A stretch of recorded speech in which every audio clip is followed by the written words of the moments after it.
welcome. Go ahead, take a seat. We ran out of office space here, so we're making do. Listen, I don't know if anyone's kind of told you what we're doing today, but we're just gonna have a chat. And honestly, I would prefer to call you by your real name, if that's okay. Oscar? Yeah, Oscar Canelis Colocha. Actually, no, we're just gonna stick with Maxwell. Okay. Listen, I know that you auto-dub a lot of your content into English. Are you planning on doing that for this interview? No, this is my normal voice, and I will use it in English. Also, you're a highly respected journalist, Avali. Thank you. Now, during your time with Counter-Strike, you played for more than 15 teams in 8 years. Was that because you couldn't make friends? I actually have a lot of friends, but it's hard to make friends in gaming because people are like you, like rude. It's kind of personal. Did you ever think that maybe in those 8 years that you were the problem? Was it hard for you to leave Counter-Strike for Valorant? Or does being from Catalonia make the idea of separation come easily? No, it was really easy. It was really easy because I was tired of playing Counter-Strike already and I wanted something new. Because you aged out of it? No. How old are you? That's a very weird question to ask a woman. No. Did your mother teach you your manners? I think women and men are the same. In what way? I can ask you anything that you can ask me because we're the same. When's your next monthly cycle? But that doesn't have anything to do with your age. Hold up. We just said that we can ask each other the same questions as man and woman. Okay, I'm gonna answer them. All right, well, let's move on. You recently became sponsored by Red Bull. I can see it on your shirt. Yes. Is that because being over 30, drinking it is the only way that you could stay awake? I'm not gonna get rage baited by that. It's fine. Why do you think that's a rage bait? Your attitude. My attitude? Yes. This is just the way my face looks. Now, Red Bull says that you were, quote, considered by the vast majority of fans to be one of the most charismatic professional players in the esports scene. By majority of fans, did they just mean your mom? It does mean what? Sorry, I didn't auto-dub it. Red Bull says that you were, quote, considered by the vast majority of fans to be one of the most charismatic professional players in the scene. But by majority of fans, did they just mean your mom? Oh. That's a lame one. Your mom is lame? No, my mom is not That's lame. incredibly rude. She gave life to you. Yes. But no. I mean, it's a lame question. It's a very lame question. I'll be sure You can do better. I'll be sure to let our writers know. Yeah. Do it because... Look straight into the camera and tell our writer that you just don't think he's doing a very good job. You probably chat GPT the question or something. You need to, I don't know, do your research. You're the owner of Club Otakar. I'm glad that you could come to EWC, but why didn't you bring your club with you? Because we're starting, we're new. We have only a Valorant team and we need more to compete in the rankings and everything. Is that just your way of saying that you're broke? Yeah. Did you turn to team ownership in the hopes of being less unsuccessful? Less unsuccessful? I mean, can your club beat any team that is not named LK? That's a good one. That's actually a good one. You did your research there. Thank you. We can. We've done it. All right, well, let's talk a little bit more about you. Okay. Right? When you retired from gaming to go into streaming, was it tough to transition from a job playing video games all day to a job playing video games all day poorly? No, it wasn't. A challenge frightens you? No. Now, we have had our fun, but I do have one final serious question for you, if that's okay. When you eat oatmeal, do you prefer it to be lumpy or do you mix well? I don't need oatmeal. I just eat tortilla. Tortilla? Yeah, it's like I live in California. It's like we almost invented tortillas. No, but not that kind. I lived in California as well, but you're talking about something else. I'm talking about like Taco Bell, right? No. You mix Chalupa. the eggs. No, you get this from the supermarket. It's flat, it looks like a Frisbee, you could chuck it. No. That's the Mexican tortilla, it's not the Spanish one. Who came first? Yo, I'm done? Can I leave or no? Yeah. Well, hold up, we still have a couple more. This isn't even your floor! This one? Nah, that's not it. What do I have to decide now? Maybe this. Leo, hurry up right now. You got 5 seconds till the show starts. What do you mean 5 seconds? I'm trying to decide what hat I'm wearing. What do you mean decided? Today's the decider day. All the big teams are playing. They're going to be decided today. Come on. We Let's gotta go. Fine.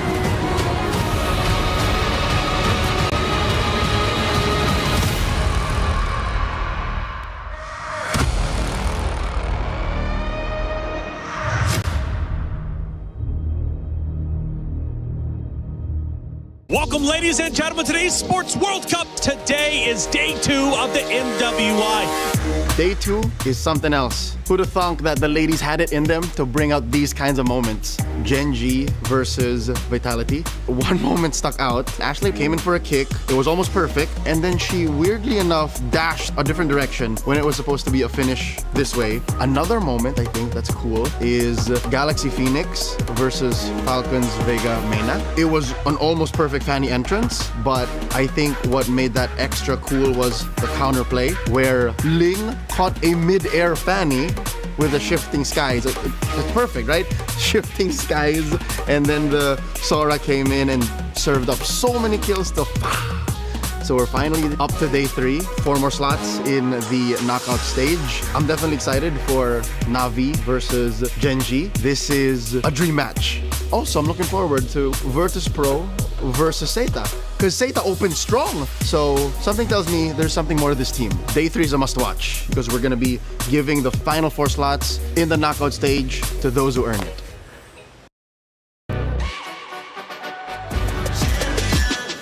This ain't no regular thing. I came for the ring, you know what I mean. You see my name in the lights, better get right, I'm champion.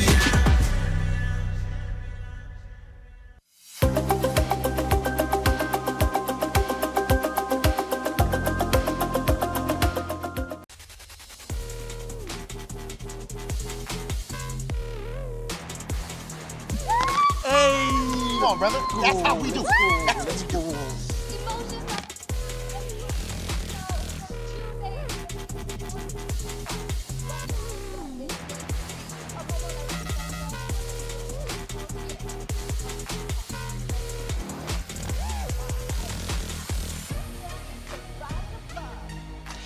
Everything counts indeed, Cheryl. Today, every single match will be tournament life on the line. We'll have a lot of keys crushed and a lot of keys surviving to go for day 4 playoffs. Every single match is important. Today, it's about who survives.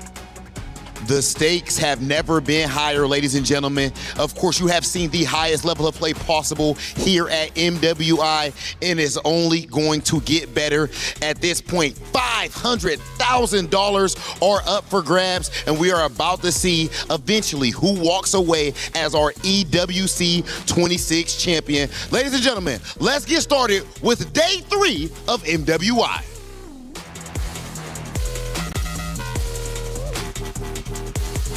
And welcome in, ladies and gentlemen, to the 2026 Esports World Cup. It's day 3 of the MWI. We have a couple more decider matches, and then we move into our knockout stage. Single elimination, 1 life to live, or your key is crushed. You want to be champion, you got to make it through the gauntlet. It's never easy, but being a champion never is. Welcome into the studio. I'm Taylor Reflections Noble, Brigida, LaFell.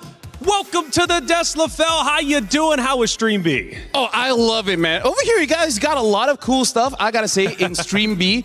Especially yesterday, it was amazing because the ladies played with a lot of heart as well as trust, because every single game went the distance. It went over 20 minutes. Yeah, absolutely. Especially as you consider Stream B to stand for B as the better stream. You started that day 1. I remember that. Day 1, what was up with that, man? Hey, either way, we're now on the same desk. We're bringing it together as a team, and we just watched them, I guess, playing a match over there with the stage host.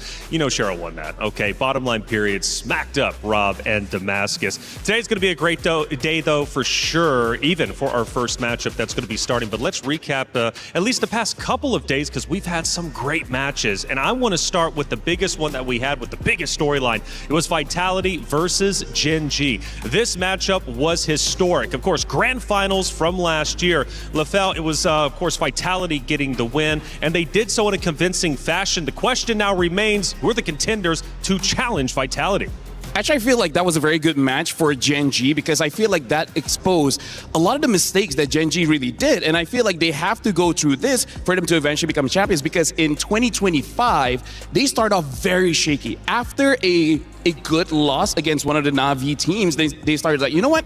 Now we know what's wrong. They fixed it and went all the way to the grand final. So I think that was necessary for them. Ooh, that's tough now that you mentioned that because we're assuming that this was a better spot for Gen G and they are going to go up against Na'Vi later on today. So that puts Na'Vi in a position which is equally as dangerous because they too, I think, have just very recently discovered what really works for them. And we're hoping that we see it continued and maybe not a bit too experimental in this very crucial match. And Bree, obviously, we'll be taking a look at our schedule in just a little bit. A lot of great matches to take place. However, we need to catch you up, especially if you're just joining us for the first time, because there's been a lot going down. Check out the recap.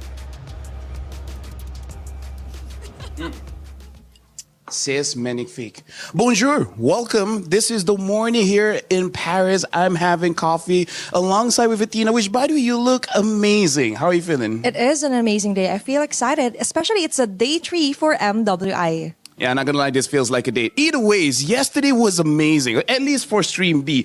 The girls, they played with heart, with passion, with trust, because every single game of ours, Athena, 3-way elimination, it went over 20 minutes every game.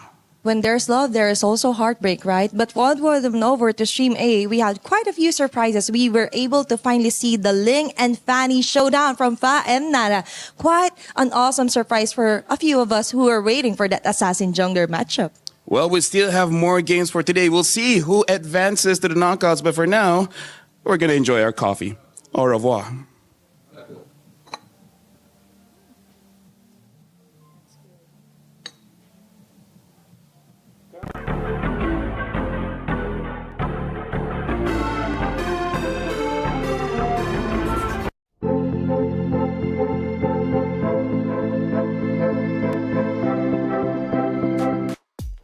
Think you had something on your lip after drinking that coffee. I'm jealous you guys got some coffee. Hopefully, I'll be able to get some in just a little bit. But the energy behind me is getting me lit up regardless. Let's take a look at our schedule. We've got a lot of great matches. Bree, you kind of alluded to it, but these are going to be the first two, and you're specifically interested in Gen G versus Na'Vi. Yep, we still have 2 decider matches, at least on Stream A, because we will have 2 other more also happening simultaneously on Stream B. But for now, it's going to be Twisted Minds alongside Falcons Vega ID and Gen G versus Na'Vi to close it out here on Stream A. Ooh, and Seda returns against VP. Team Falcons Meta versus Foot Esports. There was a lot of hype around Seda and how they were going to be developing the meta. Let's see if they can continue to live. Why do they want to? Well, because there's a lot of money on the line, right? We're talking $500,000 up for grabs, $150,000 going to first place. That money can be highly useful in whatever you would like to spend it on. $500,000, LaFell. MWI is awesome.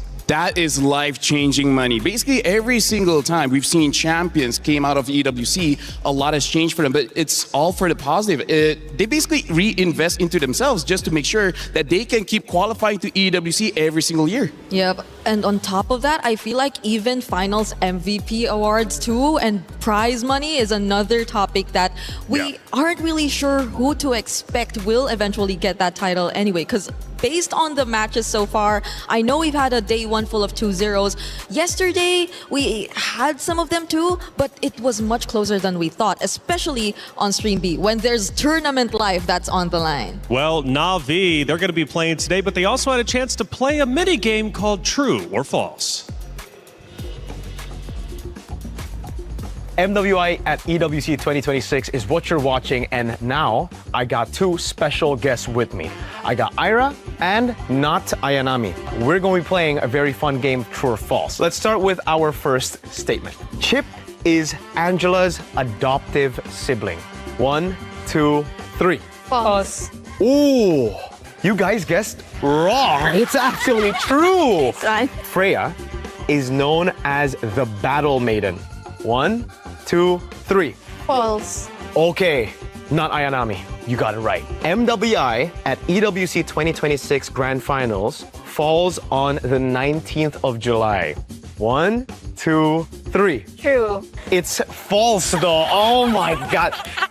Brute force breastplate is made up of 4 pieces of equipment.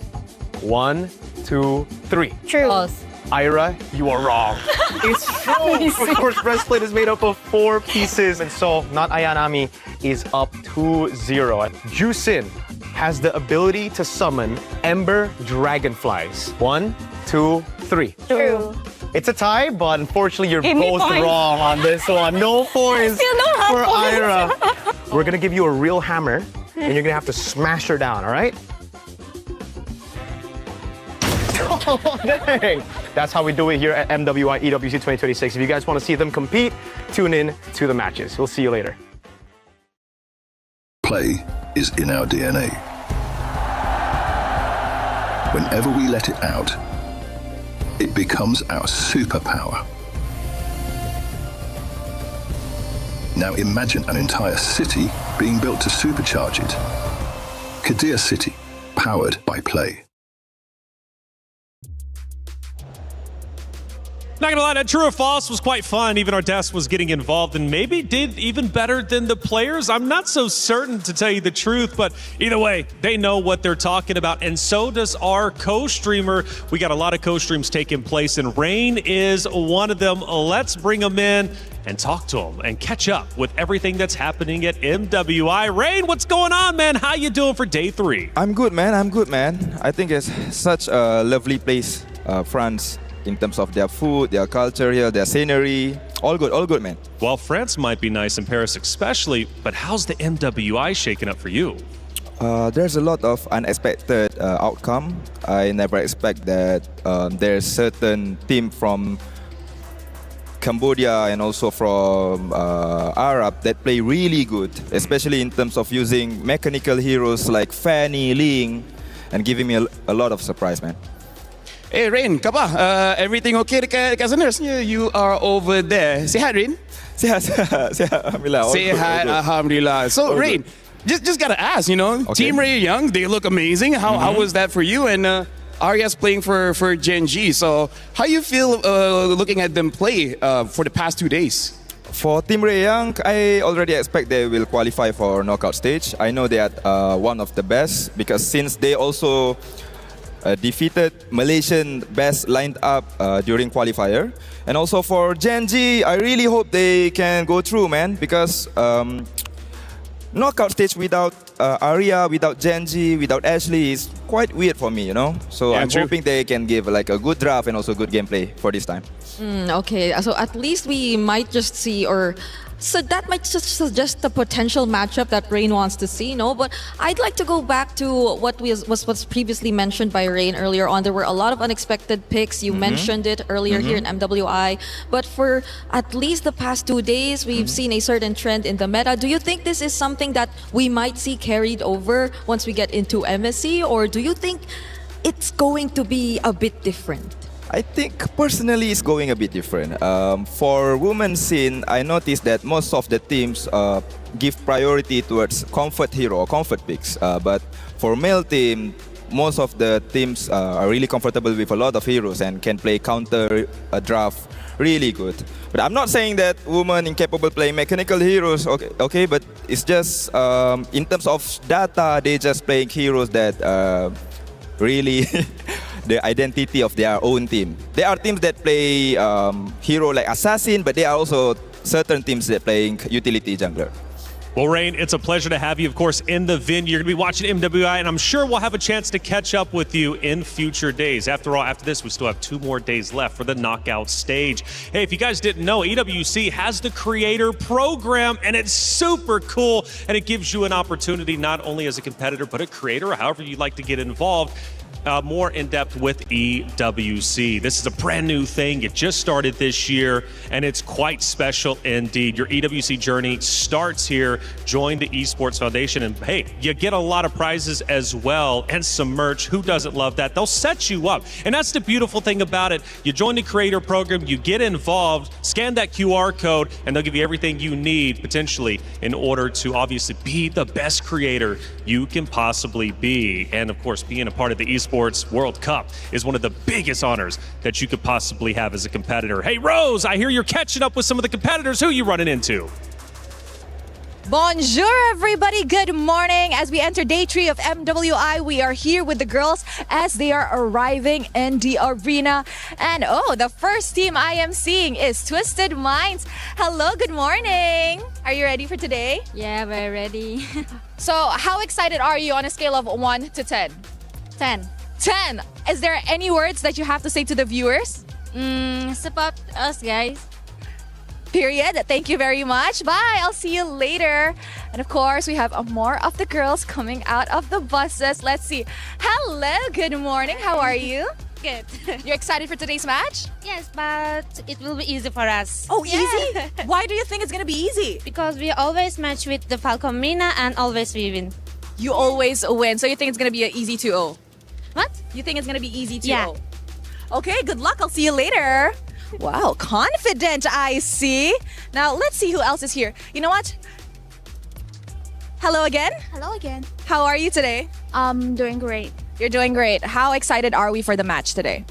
Like rolling and excited because I'm so ready. Because you're so ready? Yeah, I want to take the 2-0 today. You want to take a 2-0 today? Who are you going up against today? I'm not sure yet because I don't know which team we're gonna choose yet.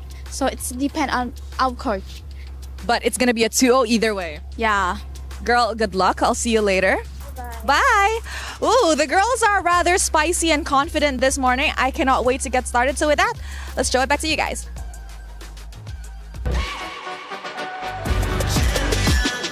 This ain't no regular thing. Came for the ring, you know what I mean. You see my name in the lights. Better get right, I'm champion.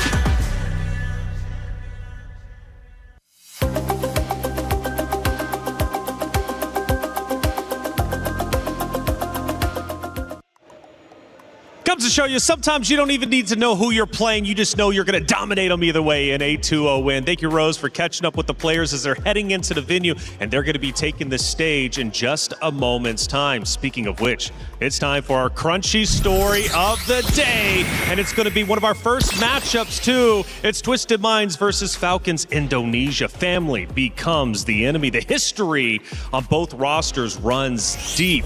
This is going to be a fun matchup. Yep, I agree. And I think that's also why even Eterna has been very vocal about she's so not used to seeing Chinchao on a different team, or maybe even them split up in general, because these members, at least for the 3 players we're seeing partake in this first best of 1, have been together ever since the beginning, in the very first MWI, even when they were still Team Falcons Vega.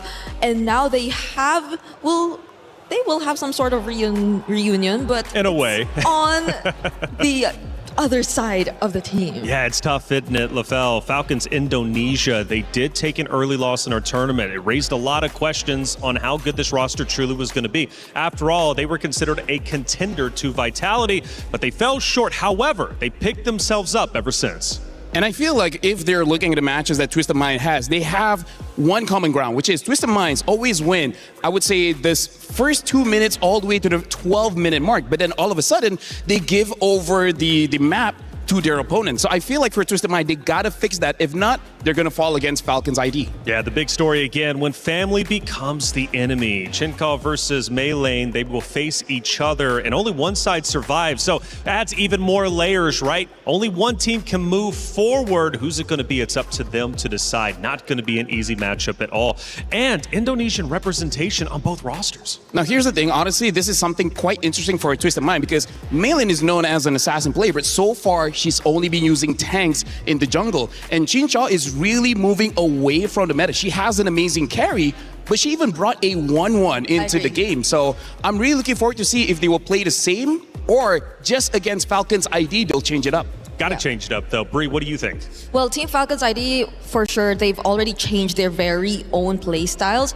I think in the first day, we got to see them be, I think, a bit more confident with the more high skill ceiling or demanding lineups in terms of execution. But when we saw them come into their second series and simplify things a lot more, that's when execution seemed a lot better for them. That's when they were able to play the better early to mid game. And that's where maybe we see some of the contrast, because if Twisted Minds tend to be shakier towards the mid to late portions of the game, then Twisted Minds or Team Falcons ID, I think, are a team that you should watch out for when it comes to the late game when they get their snowball. And I'm going to add some more layers to that in just a second. But for all of you guys out there, hey, it's Rhino Day. Brand new interactive effect for Rhino Day is available now. Check it out and join the celebration. Get involved. Hey, we got some great stuff coming your way, especially for you MLBB players out there.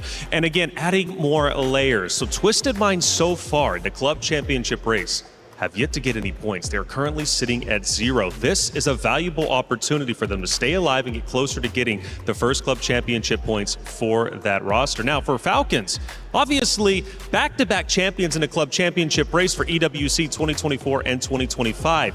But they're a little bit far down than they probably want to be. So for the club championship race, LaFell, this matchup matters. Oh yeah, for sure, because I really feel like for both teams here, Falcons ID as well as Twisted Minds, it's like having seen them backstage, they're really trying to balance out having enough pressure so that you're playing with focus in the game, but at the same time, not too much that you overthink it, because that is something that the players do where it gets too intense that they start to, I would say, have brain fog in the middle of the game. Yeah, fortunately though for Team Falcons, right, in terms of the club championship, they will also have Team Falcons MENA still fighting later on for another qualification match. So I think this is a day where Team Falcons fans really want to pay attention to. Absolutely. Team Falcons fan, you got to send them your energy because they're going to need to build up that spirit bomb because things start to get real. Now, I mentioned that Indonesian pride represented for both rosters. And when we specifically talk about Twisted Mind, they got Coach Nasdux, and he has the understanding of the Indo region. Do you think this is going to be a big buff for Twisted Minds? Not just that. Yes, they have a good idea of what Falcons ID want to bring up, but I got to bring up a name called Sa. She's the mid laner of Twisted Minds, and I feel like she helps the coach so much because her hero pool is so wide. I believe she has 7 to 8 heroes in the bank, so the moment the coach sees a weakness in the draft, Sa is going to be the one to exploit it. So I'm really looking forward to see what kind of hero Sa in the mid lane will be using. I agree, because it's not like she started with the more meta picks and then eventually revealed to us more of the unconventional mid lane picks. She started strong with the likes of a Kagura and the Lilia to introduce the hero pool that seemingly is a huge threat for Twisted Minds. So now that we are in that position where you really don't know what to expect from Sa and the rest of the members, I think there's a slight advantage as well on their side, aside from the Indonesian coach also being familiar with their playstyle. Because again, it's a reunion. So definitely Mei Lane, Chin Chao, they pretty much know how Violet is playing. So if Sa's so good, I believe on the opposite side for mid for Falcons will be Livy, if I'm not mistaken. So how does Livy counter Sa? How does Livy pull herself up and outperform Sa in Twisted Minds? Personally, for me, you got to ignore Sa because Sa will try to catch you, but your target should be someone else. I feel like if Livy is able to take out Chincha, that would be a great help for the team because yesterday at the second turtle, usually the gold lane don't join, but Chincha did, and she immediately almost wiped out her opponent. So you got to look for someone else. Don't look for Sa. Sa is going to be too difficult to handle. What about our jungle battle, though? You got Melon going against Zev. It's past versus present. And it is a little bit deeper than just, okay, I'm going to play my opposite jungle competitor. No, because of the history they both have, I feel they're going to give 150%. Yeah, that's the thing. That's why we're interested to see if they're sticking with the heroes that they've used in their previous matches. Because if then so, it's going to be a utility versus assassin matchup that's pretty much going to happen. Only unless the Hirara gets open, because I think it's only the Hirara that Mei Lane has considered in the jungle apart from the tanks. But that's also where we have to talk about the stats here because interestingly enough, Hirara after 2 days have only 1 victory. And funny enough, Hanabi is a marksman that rarely gets picked, but so far, at least in Stream B, only has 1 loss. Overall, I think the Hanabi is on a 40% win rate, which is not as bad as you would expect because in context of a tournament, it's really tough to like stack on those win rates in general as a hero. But I think we've seen multiple approaches to how it's being used as well. Like be it an Aegis Hanabi, just going up against a Harley and making sure that the Aegis keeps you alive from the deadly magic. There are multiple approaches to this, and I think we have yet to explore its full potential. LaFell, this is the most personal matchup we have had yet. Of course, we mentioned Vitality Gen G, granted grand finals last year, but in terms of friendships, pride, former allegiances, they now clash into this one decider match. How do you prioritize that as a competitor? How do you put that to the wayside and simply focus on the game? That's an amazing question. I got to talk about Chincha because Chincha has been playing since 2021. Now it's 2026. Multiple times she tried to get onto the EWC stage, but was stopped short by Team Vitality. So right now, I really feel like she wants that revenge, and one step at a time, she got to win against Team Falcons. For now, looks like Falcons ID will be first pick, Twisted Minds on the second pick, Dangerous Grass will be the map. Matilda as well as Esmeralda immediately banned out, which I do like. Now the Marcel as well as the Hirara. So this does show that perhaps they just want to fight against a jungler that doesn't want to fight a little bit too early. Yep, probably.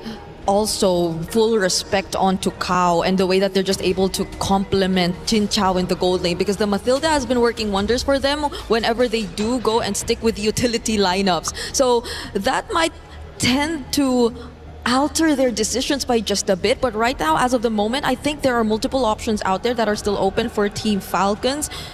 They haven't been using the Atlas recently though, so maybe some of the mid lane options could be considered here. I mean, like Belleric also has to come into the conversation because in Group B, only 1 or 2 losses for the Belleric. Belleric has been winning a lot, but looks like they will prioritize the Eve here. And I feel like Twisted Mind, they're still okay with it because Sa has a map in her head. You pick A, I have a different kind of option. Usually she would pick up something like the Kagura to burst out this immobile mages. I don't know if she will go for that because sometimes, even if it doesn't make sense, she will go for something like the Valentina or the Lilia. Yep, but something that makes sense though is the Claude, which I think Chin Chao will be using for the first time here in MWI, a direct answer to the Eve that they've already decided to pick up. And now Twisted Minds, that's the thing, if you mentioned Saw, they could probably save that for Red 3 and pick up a different priority here, which is the Atlas that we previously mentioned. Something that we have to check out here, they prioritize the Eve, so perhaps they do want a carry, which has been performing very, very well in Stream B, and part of the reason why Claude hasn't been prioritized so much. Another pick later on could be something like the Harif. I would not like a Hanabi, maybe blue 4, blue 5 is fine for now. I think they gotta pick a jungler. I mean, they did ban out the Esmeralda. I don't know if that has something to do with it, but carry, I think, definitely the better option since Twisted Minds usually does go for the utility junglers. So you're expecting the more beefy heroes to eventually come out here in the draft, but they instead prioritize the Sora first, and there you go, they lock in the carry. I feel like the Sora was to deny a potential Gort pick, and I feel like the carry was to potentially deny a Baratz. And like I said, they're gonna pick up the Valentina here, gonna have a lot. But here's the thing, you don't know if it's going to go mid or the EXP. So far in MWI, we haven't seen the Valentina go to the EXP just yet, but now they have that option. That's true. Daisy has been very flexible on the EXP lane, already using even the damage type of EXP laners or even the Soras. But now, I think it's going to be a much better position now for the Valentina Atlas because they've already taken out the Belleric. So that's one huge answer already taken out by Twisted Minds. Yeah, so right now, honestly, Twisted Mind, they got to respect this carry. Carry has been a monster here in MWI. We really have to see where this Valentina is going. If she's going to the EXP, I'm looking for something like a Farsa that can burst carry out very fast. If not, something like a Yuzong, something like a Benedetta, which has been going on pretty well in Stream B. I die, sure, but as long as I take you with me, I'm good with that trade. Yeah, I'm wondering if Twisted Minds are feeling that this is gonna go mid or EXP, and if they want to force it on a specific role, because they're taking their time thinking of what they want to ban here in the second phase. But they're going to focus on the jungle instead. Understandable. Twisted Minds. Yeah. Weirdly enough, I don't think they've picked up a Fanny just yet, but I think it's just one of the options here if you're talking about Mei lane. Yeah, this is the advantage and disadvantage, right? When you have a very well-known player on your team, you kind of know what are their comforts, you know their specialties here. So I'm really looking forward to what kind of jungler they're going to be picking up. I'm thinking something like the Hayabusa would work well. Something like the Lancelot has been okay. I wouldn't say it's really the best. And honestly, for this lineup, I can see a potential Suyo coming out of Twisted Minds. Oh, so this is indeed going to be slightly different from the usual playstyle that you get to see from Twisted Minds. Although, with the Claude, I think Chin Chao being able to join in the team fights will be much easier too, so there won't be much difficulty in terms of just trying to ramp up the pace and getting the gold early on, regardless of the kind of jungler they use. But this is the question. Is it going to be the EXP lane revealed to us or the mid lane, or do they just lock in their jungler immediately on? I think the strategy should be just pick up your jungler here because it's a deny as well from Falcon's ID. And then later on, you see where this Valentina fits the best. If you're going to talk about tank jungles, I don't like it just because you're going up against a carry as well as an Eve.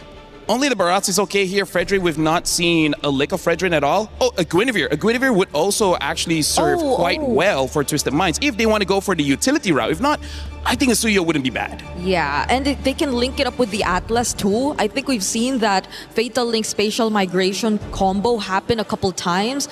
But they save it for last. At least they match the Sora with an damage EXP laner as well. And at least they have someone to hunt down these backline heroes from Team Falcons. Rick, this is something that we have to talk about, where the mid duo has been quite a big contention here in MWI.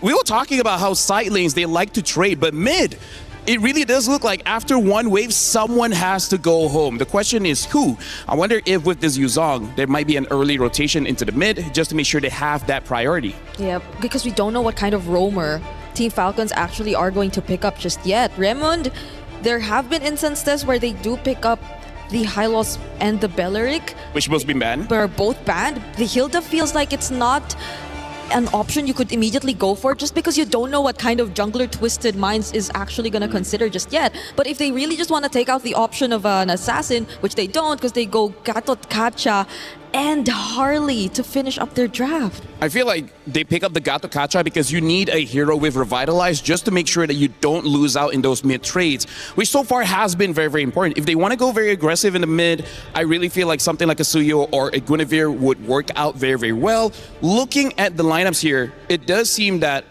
I would say it's a skill matchup for both side lanes, the EXP as well as the gold. So I feel like for the first 2 minutes, not much will happen. If something does happen, that means something really wrong just happened. Yeah. So what jungler are they going to consider here? Is it the Suyo or I would are they prefer really Gwyn. sticking with a Guinevere? Because others are like only the Akai is left at this point if you're talking utility. Oh, yeah. So if okay, they're going Hayabusa. assassin. Yeah, I feel like the Hayabusa is also a very solid pick. Just be careful of the Gato Kacha because again, he has that Revitalize, so timing is going to be very important. I agree. This is going to wrap up our lineups. It's Harley and a Hayabusa going up against each other. A lot of iframes on the line. When family becomes the enemy, what do? Do you focus on the history and let it affect you in the game, or do you put it to the wayside and destroy your opponents? This is going to weigh heavy on the minds of Twisted Minds and Team Falcons Indonesia. As they go toe-to-toe, the history will ignite. The players are ready, and it's time to get into our first game of MWI Day number 3. Athena, Gideon, take it away.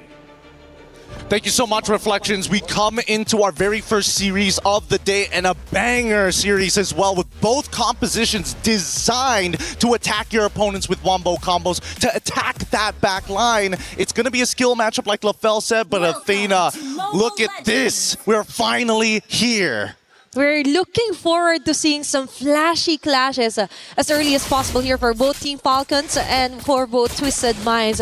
And looking back, we've mentioned that this is kind of a mini reunion, right? But that reunion wouldn't be stretched so far because this is still a lower bracket matchup between them and also a deciding match. It's really important that any one of these teams are going to be closing out the series 2-0. But for now, let's see how this early game is going to progress with so much on the line. The pressure is on, especially when we start looking down at the gold lane. Jin Chao versus Liv. So far, we're already seeing Bargain Hunter being taken by Liv, confident that, hey, I'm going to get my 3 items faster than you. So far, we've seen a lot of teams do this as well on the gold laners. It's all about balancing out as much as they can. Plus, they want to compensate that fast aggression that Twisted Minds might do against Team Falcons this morning. But now, for Raimundo, it's all about protecting the jungle for Seb as well. But that wouldn't be the case, as Maylin will still be able to pick up some of those jungle creeps in the process. Beautifully done. Beautifully done. When you have first rotation and priority from the EXP lane, you can make these aggressive motions. With a small camp already done, Zev just hits level 4 just on time. But if you look on the opposite side, Maylin just has a lot more EXP and gold to work with in her own jungle. So we need to see the response from Falcons, because it looks like it's on towards Daisy's side. Okay, there's kind of a bit of a reaction here for Sev and Valet, but it looks like for Twisted, they're just waiting for an objective to actually spawn out, and it's all about maintaining the tempo, not yet really the diving in here for Twisted Minds, but still, it's a Raimundo and Sev in the vicinity of the neutral objective. Let's see what Sa is going to take. It's really important to have the correct ults for the right situation, and so far it's a 50-50 with both sides controlling 2 opposite ends of the turtle pit. Maybe it's best if she could copy or be in the vicinity where Liv is at, and that is exactly what she's doing. But no, she is going to copy Violet's ultimate rather, but still, it doesn't make sense. She slowly backs away. Maybe it's all because Melee is still not ready yet. Falcons here still focusing onto the turtle. Seb will be securing that one. The box is here, and it's going to be a takedown immediately onto Livy. Free hit here for Twisted Minds. Follow up instead here for Falcons, and they get a double kill as early as possible here for Violet, and not stopping there, forcing out the flickers, immediately taking down the jungler. That's too much of an advantage here for Falcons. Zero hesitation from the side of Falcons, zero hesitation from Violet. A really good way to zone out Maylin, who can close that distance and hop into the pit if she finds the angle. So far, Falcons have controlled this very, very well. They've already forced out a bunch of battle spells from the side of the Twisted Minds, and at this point, Daisy just trying her best as Zev is getting chucked down. Okay, that's a hefty amount of damage that Daisy is inflicted on, and Violet yet again with a kill. That is immediate. That is immediate annihilation here for Team Falcons, and it's quite looking good. They're preventing the snowball. They're preventing Maylin to actually get those numbers rolling as fast as possible. Now, there are bigger things happening in play. All these early game deaths coming in from Daisy, it's going to start affecting the mid and later stages of the game. Daisy is not going to be so strong enough to be able to one-shot some of the backliners. Zev is probably the only one, but even then, you're going to need that Petrify, which is coming up in 2 seconds. For now, another kill should be happening here. Fatal links into the next, but again, out of position and no control over the goal to support. Okay, that is kind of tricky here for Twisted Minds. There are a lot of mishaps happening around the map. Even AOG committed here for Raimundo. Jin Chao definitely will survive, but at what cost? She is kind of delayed in terms of the XP right now, and even the gold shields has already been kind of staggered over here for Team Falcons. Now, we also have to take notice that Twisted Minds really doesn't have the capability to assert their dominance yet, all because of what Daisy has gone through in terms of the aggression here for Raimundo and as well as Violet. But now they try and level things up here onto the mid lane. How? Okay, just on standby, reserving the frigid breath if ever, and Team Falcons yet again starts off with immediately getting a neutral objective yet again. Now, finally, Black Dragon form early as they're going to make the attempt on towards the turtle, and now RWM! Okay, neither can trust this one. It's still Seb securing the neutral objective, jumping in onto the backlines is Violet and Raimundo. What a double initiation onto the members, and the jungler yet again caught in the crossfire. Even a shadow kill, I think that might be it. It is early double kill yet again for Violet. Daisy trying to run away. After the Guardian will miss out. Daisy trying to run as fast as she can, but the Void Crystal and Void Blast will be enough to ensure a kill for Falcon. Good flicker coming in from Livy, just a little bit off, just a little bit more damage to secure it, and Livy is willing to sacrifice her defense defensive tools for this upcoming fight. Keep in mind, in 84 seconds, the next neutral objective will spawn, and we have yet to see a single tower be destroyed 5 minutes into this game. I think Falcons, at this point, with a 7-1 lead, they've taken everything that they've wanted to, and now are going to start invading into enemy territory. This is kind of tricky here for Twisted. I just saw Maylene build up her Sky Piercer. So if ever that she's already confident onto a jungler, now she's also going to have a harder time to ensure those skills, because for Team Falcons, it's all about the discipline and grouping up together.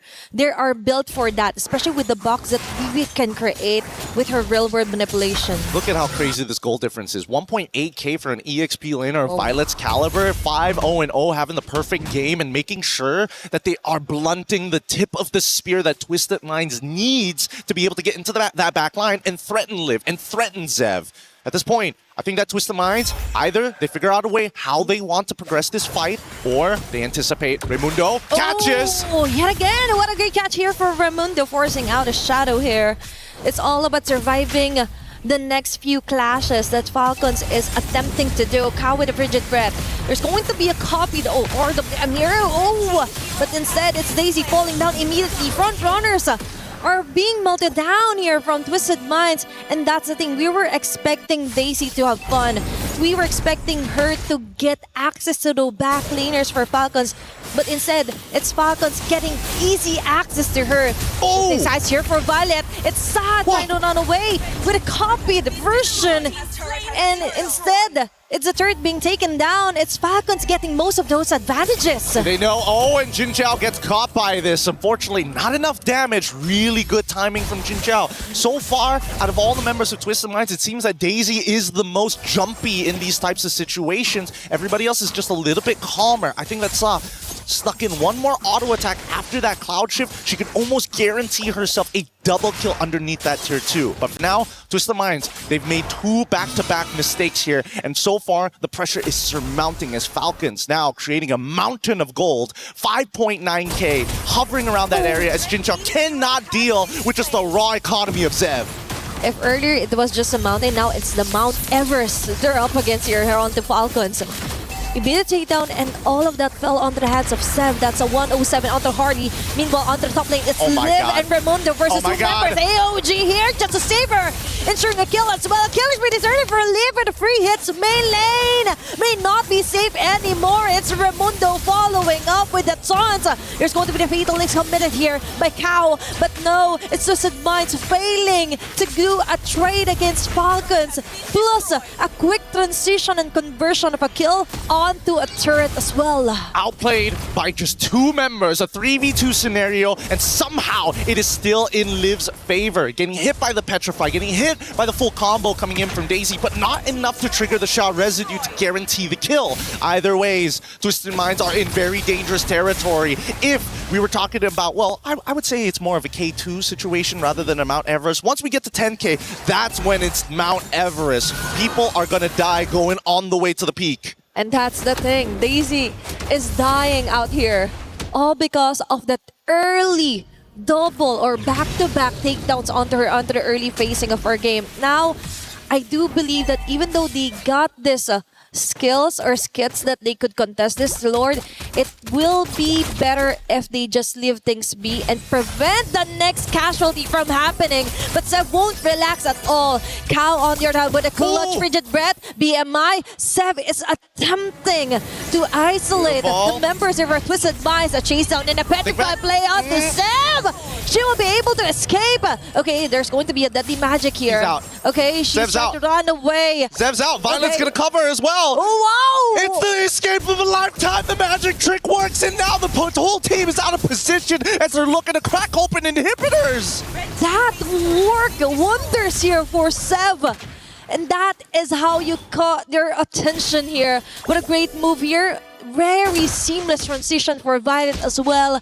And all of that, they just wasted a lot of time here against Twisted Minds. So much because of that. And now we are here at the peak of Mount Everest. You better bring your oxygen tanks because not everybody can breathe this high up with that much gold in the bank. 11k lead so far, or a minimum of 10. We know what that means. The GG angle is here, and I think that Twisted Minds, I see Jin Zhao only getting the golden staff right now. We're currently at 23.9k. I'm going to assume that it's only 2 items complete as they engage with a cloud shift. Okay, that's a very nice elimination here for Violet and the rest of the gang. Leafy with an RWM to ensure things will be inside the box. Live with a double kill as well. Members of Twisted falling hand by hand here. And that's going to be a 4 women down. Eventually a wipeout and a game 1 win for Team Falcons. Beautifully done by the Falcons. They knew exactly what they wanted to do. First turtle, if we punish this Yuzong, we get it, and we can go even further. We're going to double down on the Yuzong, and once Yuzong's completely out of relevancy, we move down and slow down the Claude. That is how you slowly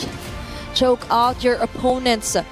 Tilt the balance onto the side lanes where it matters the most, right? In terms of early farming up, compromising the whole rotation here for Twisted Minds. They were actually dependent on what Daisy could do, actually for Kao as well. But without those two, definitely an easy kill here for Falcons. Capitalism wins again. That 10k gold lead is just too much. But we're going to be throwing it back to the studio to break this down for you guys. We got another matchup here, and hopefully that match point isn't enough to break their confidence. Back to you, Reflections. Is in our DNA. Whenever we let it out, it becomes our superpower. Now imagine an entire city being built to supercharge it. Kadir City, powered by play. Well, if you blinked, you missed it. What a dominating map number 1 for Team Falcons Indonesia. Twisted Minds, wake up. You're not dreaming. This is real, and your tournament life is on the line. You want to make it to the knockout stage, you need to fight hard. Coming the next 2 maps. My goodness, let's talk about it and break it down, because Team Falcons Indonesia doing everything, it seems, and Maylane was getting punished. Yeah, I gotta say, looking at that game, they understood that, all right, Maylane this time is on a damage dealer. We got to get to her as fast as possible. And that was off of Violet, man. Violet on that Sora just keeps on, number 1, winning her lane, and then dominating like the jungle of Twisted Minds. Yeah, and the fact that we were, of course, expecting a bit more of the proactive gameplay since they were on mostly aggressive setter types as the fronts. It's an Atlas, it's a Yu Zhong, but the matchup in the XP lane didn't go their way, and the mid duo too. I think it all fell down for them when they really lost out hard on that EXP lane matchup. Well, we got a play to look at. Let's take a look at one of the great moments from match number 1, and it's most likely going to be the very end, and it is in fact LaFell, as obviously this is where Team Falcons Indonesia start to close the vice grip and eliminate map number 1 for Twisted Minds. Yeah, looking at that play itself already shows what happened the entire game. Violet, you go in, you pull them towards us, and then we will win based off of range, because as we're looking at the draft later on, having Valentina is great, but she doesn't have the same range as the Eve. So every single time they're fighting, Falcons will hit first, and then Twisted Mind is just trying to get close enough to deal damage, but you don't get close enough. Yeah, on paper, the Valentina stealing away the Sora's ult should do a lot for the team, but at the same time, you're not really able to use it to an advantage. You see multiple instances wherein they're just using it defensively rather than them actually being aggressive enough with the Valentina gameplay, and they could not reach the targets. They could really not find a way around this lineup from Team Falcons ID. Was I seeing that? Was it 16-1 in overall kills? Yeah. That's nuts to me. I mean, like, you think about it, that just wasn't, where was Twisted Minds? Seriously, what did they need to do coming in to map number 2? Because I think we talked about the hero selection, and it almost seemed like that they were trying to force a little bit too much. Well, hey, we'll talk about that in just a second. I mentioned, though, the implications. You got Twisted Minds, you've got Team Falcons. Both are playing for the club championships. Trev, how's things shaking up? Yesterday in MWI, 4 keys got crushed, but the rest of the competition remains poised to try and take the club championship trophy. Team Vitality, the frontrunners in this competition, are still looking likely to take the 1,000 points and the title of MWI champion home. They faced off yesterday against Gen G, which was a rematch of the grand finals of 2025, and swept them clean down to the lower bracket. Today, Gen G will face off against Na'Vi, who have been looking incredible in the Club Championship after a big win in Fatal Fury last week. Virtus.pro still hanging on to their last life, and the same can be said for the two Falcons team. After heavy investment, it doesn't seem to be playing out the way that they wanted. Stay tuned for more in the Club Championship.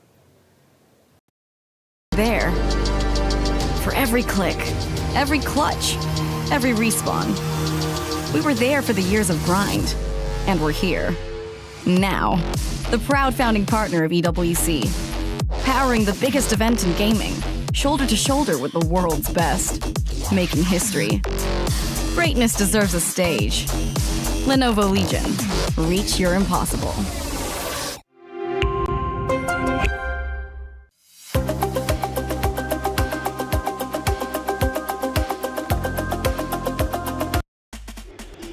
Well, Trev mentioned it. For some of these orgs, it's a heavy investment into the games that their competitors are playing. This is no different, right? Twisted Minds, Team Falcons, both tried to gain the club championship points. And for Twisted Minds, again, they currently sit at 0. Twisted Minds need to stay alive here for the hopes of a Twisted Minds club championship race moving forward. It's only week 2, it's early, but you fall too far behind, you'll just simply never catch up. Now, going back to the hero discussion, you mentioned something that I found quite interesting. For some of the hero picks, you mentioned it was an expression of skill.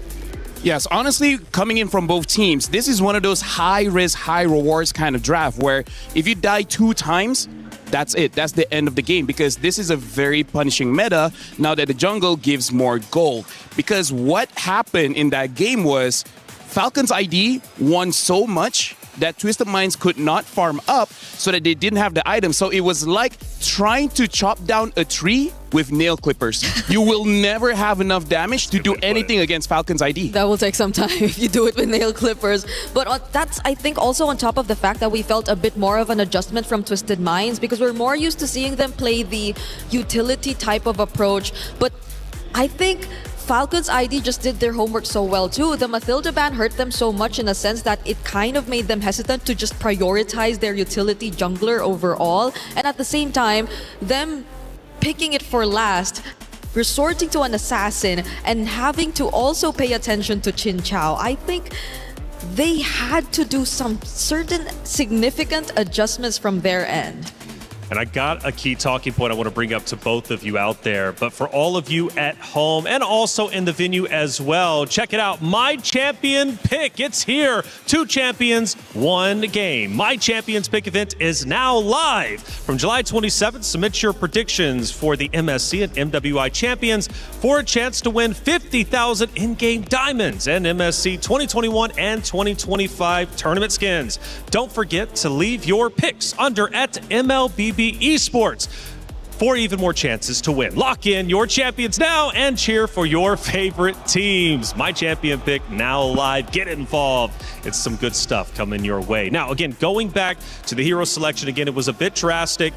I mentioned the coach, though, for Twisted Minds, knowing the Indonesian playstyle, coming from Indonesian himself, of course, players also represented on both sides. Do you think he tried to get a little bit too tricky, thinking like, okay, I know the mindset of the Indonesian team on the opposite side for Falcons Indonesia, but maybe he just did a little bit too much? Indonesia as a region, they're a very fight-heavy region where it really is very, very short games just because you win the first 3 minutes. After those 3 minutes, it's very hard for you to make a comeback. So I think that's why both coaches tried to draft a little bit more risky and kind of hope for the best. I want to see them pull that back just a little bit and try to help out Chin Chao just a little bit more. I feel like she can get more help.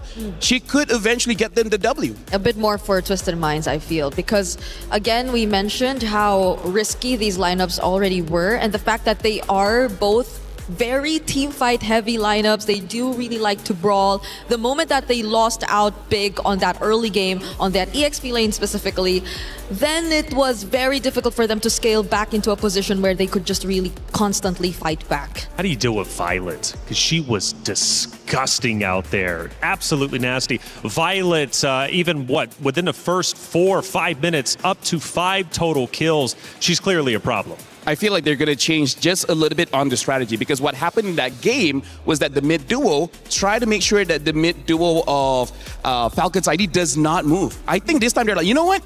let's help out the EXP lane. How about 3 people go there? How about 4 people go there? If they can shut down Violet early, maybe the game would have looked different. Yeah, maybe give the more Sa type of heroes that would just really catch them off guard. Have more range and have more range, movement around the map, because with the Valentina, range given, it's not so good as the other mid lane picks out there, but I think also movement really restricted because she really wasn't able to get the advantage in the mid lane up against the counterpart, up against the Eve. My biggest concern though for Twisted Minds, they lost that so quickly.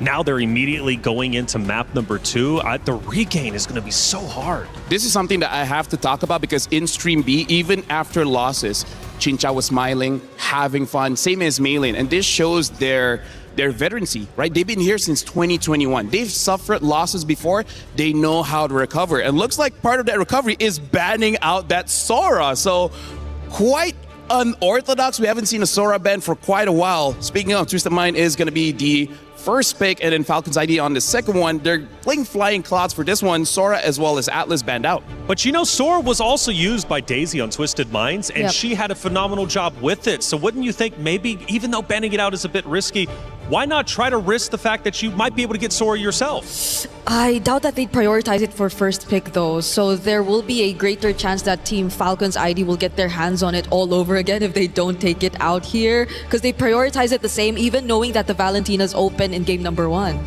The other possible answer might be this time, maybe Daisy has to go for a tank, like a proper tank, so that you can actually have an assassin in the jungle. Because again, the EXP needed farm, right? The mid needed farm, jungle needed farm, gold needed farm. So losing 1,000 gold kind of feels like losing 10,000 gold. And because they went with an Atlas, which is a setter type, which is more like a bruiser rather than someone who could... Less of a bruiser rather than someone who could just keep standing in front of your way. He doesn't slow down their rotation. No, if he tries, he'll die. Yeah, so that's why I think there has to be some adjustments, because the EXP and the roamer definitely are the anchors of the team if they just really want to spread out the gold that way. And by the way, you mentioned over on Stream B, they were smiling after a loss. I just saw a smile there. So Twisted Minds is coming back into this. They're feeling good. They are not fazed by that early loss. Because I feel like they understood why they lost, right? Like that's part of the reason why they're still okay. It's like, it's something you can solve. It's not something that they're too strong. It was just our mistake. Yep. So now the Marcel gets open. Oh, Marcel. Okay. This is gonna change things quite a bit because we barely see it open here in Stream A. But the fact that Falcon's ID have already secured the carry yet again, I feel like this is gonna be a staple in their lineup up against Twisted Minds. And now you might want to think twice about what the option in the jungle is going to be again. Brigitte, I really feel like carry is going to be a big priority in MWI, maybe even MSC, because carry counters so many meta picks right now in the EXP as well in the jungle, where before this, we hoped for Gord to be that tank killer.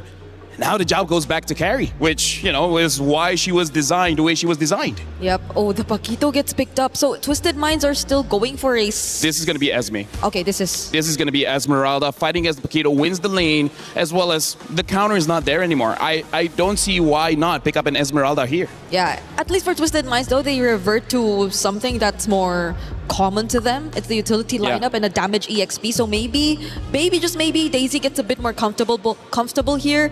But again, the presence and possibility of a direct counter to her lane. That's what we have to watch out for here in Red 3. Does Falcon's ID do finally pick it up? Or do they just really want to play confident and show us something else? Yeah, I feel like the correct answer is going to be Esmeralda, but hey, like you said, maybe they want to go for a very different direction because maybe they want to pick up the jungler now before he gets banned out. So yes, they do pick up the Esmeralda. So now let's talk about what Twisted Minds really need. They have burst, they have crowd control, now they need consistent amount of damage. Something that Chinchao used before was the 1-1, but I do not think that will be a very good pick here. Yeah, I think on paper you would want to go for the Claude since you already have to answer the Eve, not directly winning against the carry, but that's pretty much a given considering the way the meta works right now. And you need a bit more of shred and DPS, as you mentioned, because you have an Esmeralda on the other side. Yeah, and now look at this. They're batting out the shred. They're batting out the gourd. So this Esmeralda will eventually become a very big problem because even though the Claude builds Demon Hunter sword, it's going to take some time for you to take out the shields of Esmeralda, especially because you have a Paquito, you have an Akai. They're going to give shields over to this. In fact, even a Marcel, right? Every member of Twisted Mind has a shield that Esmeralda can absorb. So the likes of a Claude might not have enough damage to even break the shield. How deep can Sa's hero pool go too? Because we've seen like attempts to even use a Lunox to answer against these kinds of tanky heroes, but does she have it in her pool? And will she be comfortable enough to play it? Arguably so though, I think she will have enough space. She's paired up with a Marcel. They also have the Akai on their side. She will have the Brilliance to temporarily keep herself safe. But range might be another issue for Twisted Minds if they do decide to go for the Lunox route. I've seen a Lunox in Group B, but that's from Foot Esports playing it in the gold lane. Sorry, not Foot. MIB are lost. Oh, yeah. Yeah, so now, are they going to fully commit on banning out catch heroes like the Cho as well? Oh. The Kimi gets banned. I was thinking of the Kimi as well. Not an amazing pick against the Eve, but if you commit to maybe second item Sky Piercer after 3 stacks, you should have enough damage to deal with the Esmeralda. But I wonder if the Kaja was banned out here because we're already assuming it's an Akai jungle. Part of the strength of Kaja. Remember how game number 1, Falcons completely control the jungle? Yeah. Kaja is amazing at that. You know, the passive as well as the basic attack can steal many camps away. Oh, yeah. And again, there's a carry. Cho is a good partner with carry, same as Kalia, same as Kaja. Anyone that can catch, carry's happy with them. That's true. That's why they probably took a bunch of the pick-off-centric roamers out. They don't reveal to us the roamer just yet, though. They go ahead with the Harley. That's a lot of magic damage we're starting to see from Falcon's ID. I feel like Harif will have enough burst, actually, and ironically enough, to deal with Esme. But again, it's so risky. But that's the problem right now. Every single pick for Twisted Mind is pretty risky, so they still go with the Claude. They're going to try to roll with this again. The mid is going to be the most important one. You need some kind of burst so that your early game is not as difficult compared to game number 1. Because again, this is tournament life. Yeah. Lose here, you're gonna go home. Someone who's not as easily caught, someone who can probably also kite because you're expected to run around a lot of times. It's a Harley, it's an Esmeralda in your face, apart from the fact that you have to deal with the range from the Eve.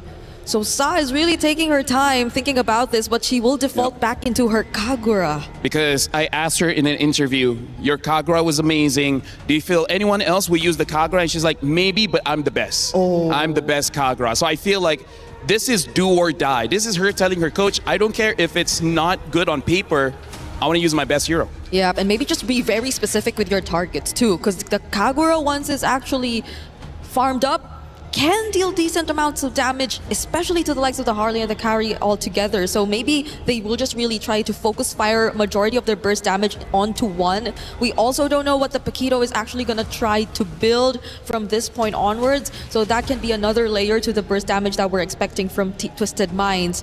But Falcon's ID, the roamer, is it a Cho? I feel like a glue will be fine here. They don't have the damage profile to take down a glue. But it looks like they're going to go for the Hilda. So the Hilda is just to match the Marcel. We're going to have a woman-on-woman defense, making sure that the Marcel is always marked.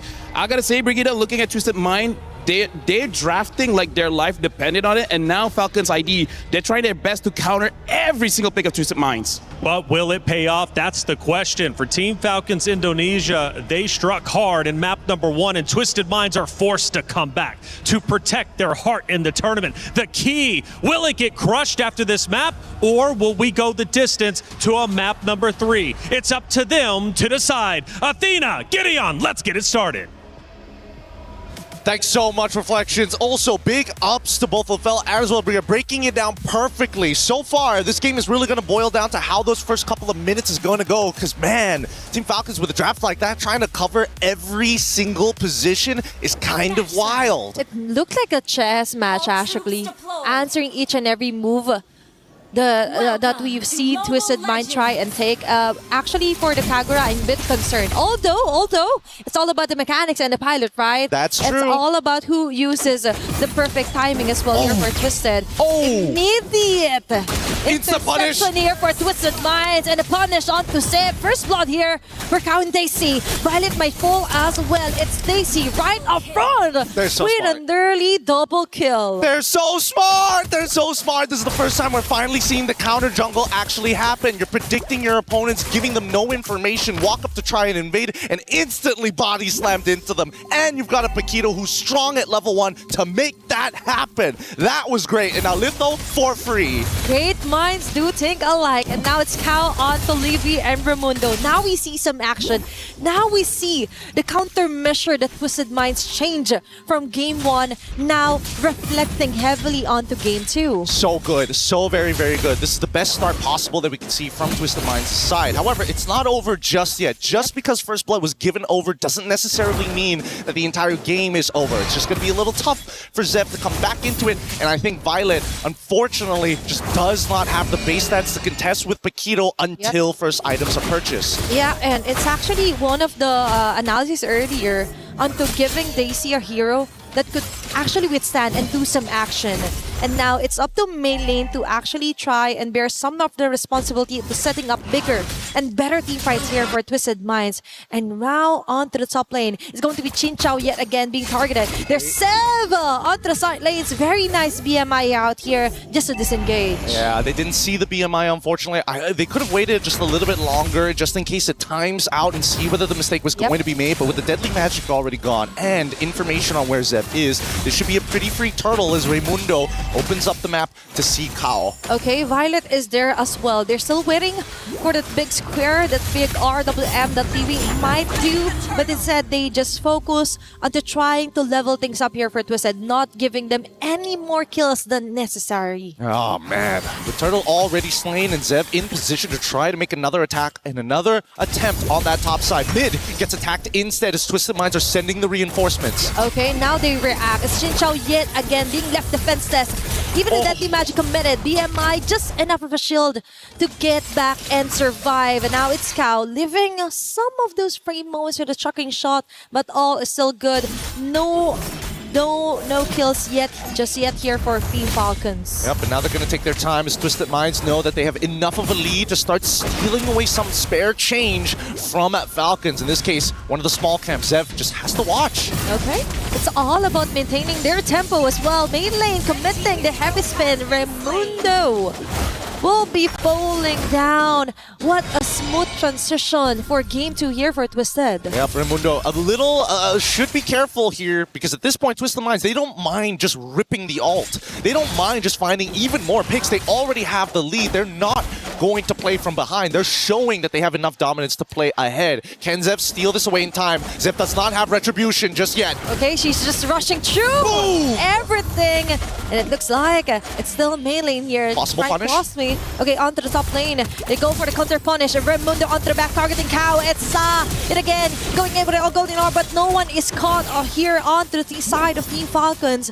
But yet again, what a great answer. Trying to push back a little against Twisted. A slight adaptation. Oh, the ENG overturn connects, and now the Blazing Duet in the back line! Chinchao does a great job to committing a damage, but still isn't enough to actually turn it into a kill. Now, across the map, there was also an attempt here for Team Falcons, but unfortunately, though, it doesn't succeed. It doesn't still equate onto any kills. 4 minutes into the game, and they still haven't found the right rhythm yet. Maybe here under the turtle, they will. It's all about adaptation. Now Violet trying to maintain as much pressure as possible to create that space. Sa needs to clear that midway before they get it, and now the fight starts to begin! Oh, now it's Raimundo forcing out Daisy. Missed position here for Twisted Minds. Still, it's Sa follow up closely with the Thrasho and Seimi umbrellas being thrown all over the bush. Neutral objective still up. They might not reset this one as Twisted continues their dominance here onto the top lane. Raimundo and the rest of Team Falcons will disengage and not contest the turtle anymore. Sa, and again with Yin yung overturn, Liv trying to run away. Golden Aura as well, looking for the side sets just to try and survive. And she will not, even with the flying clouds, still isn't enough time to actually help her. Very nicely played. So far, Twisted Minds are coming out of this with 0 deaths. The kill score is 4-0. Falcons have yet to find something against them. However, the lead isn't running away just yet. Yep. Despite what happened in the early game, Zev is still trying to make plays across the map. Now getting caught. Is this going to be a death? Okay, it's going to be the magic trick here. Trying to run away, but it looks like there is no way out but to go down here for Sev. I mean, they made the attempt, right? Try to clear up the wave really, really fast so that Violet has a little bit of time to kind of maintain control, or could have gone to roam had that wave been completely destroyed. But at this point, Zev is getting targeted hard by Twisted Minds. They are not letting this transition into the mid game go to waste like in game 1. Okay, now they're finally maximizing what their composition is made for, right? Immediate turnarounds. And it's all about delaying things up here for Team Falcons. Now they're trying to find a way to somehow let Liv farm up as much as he can.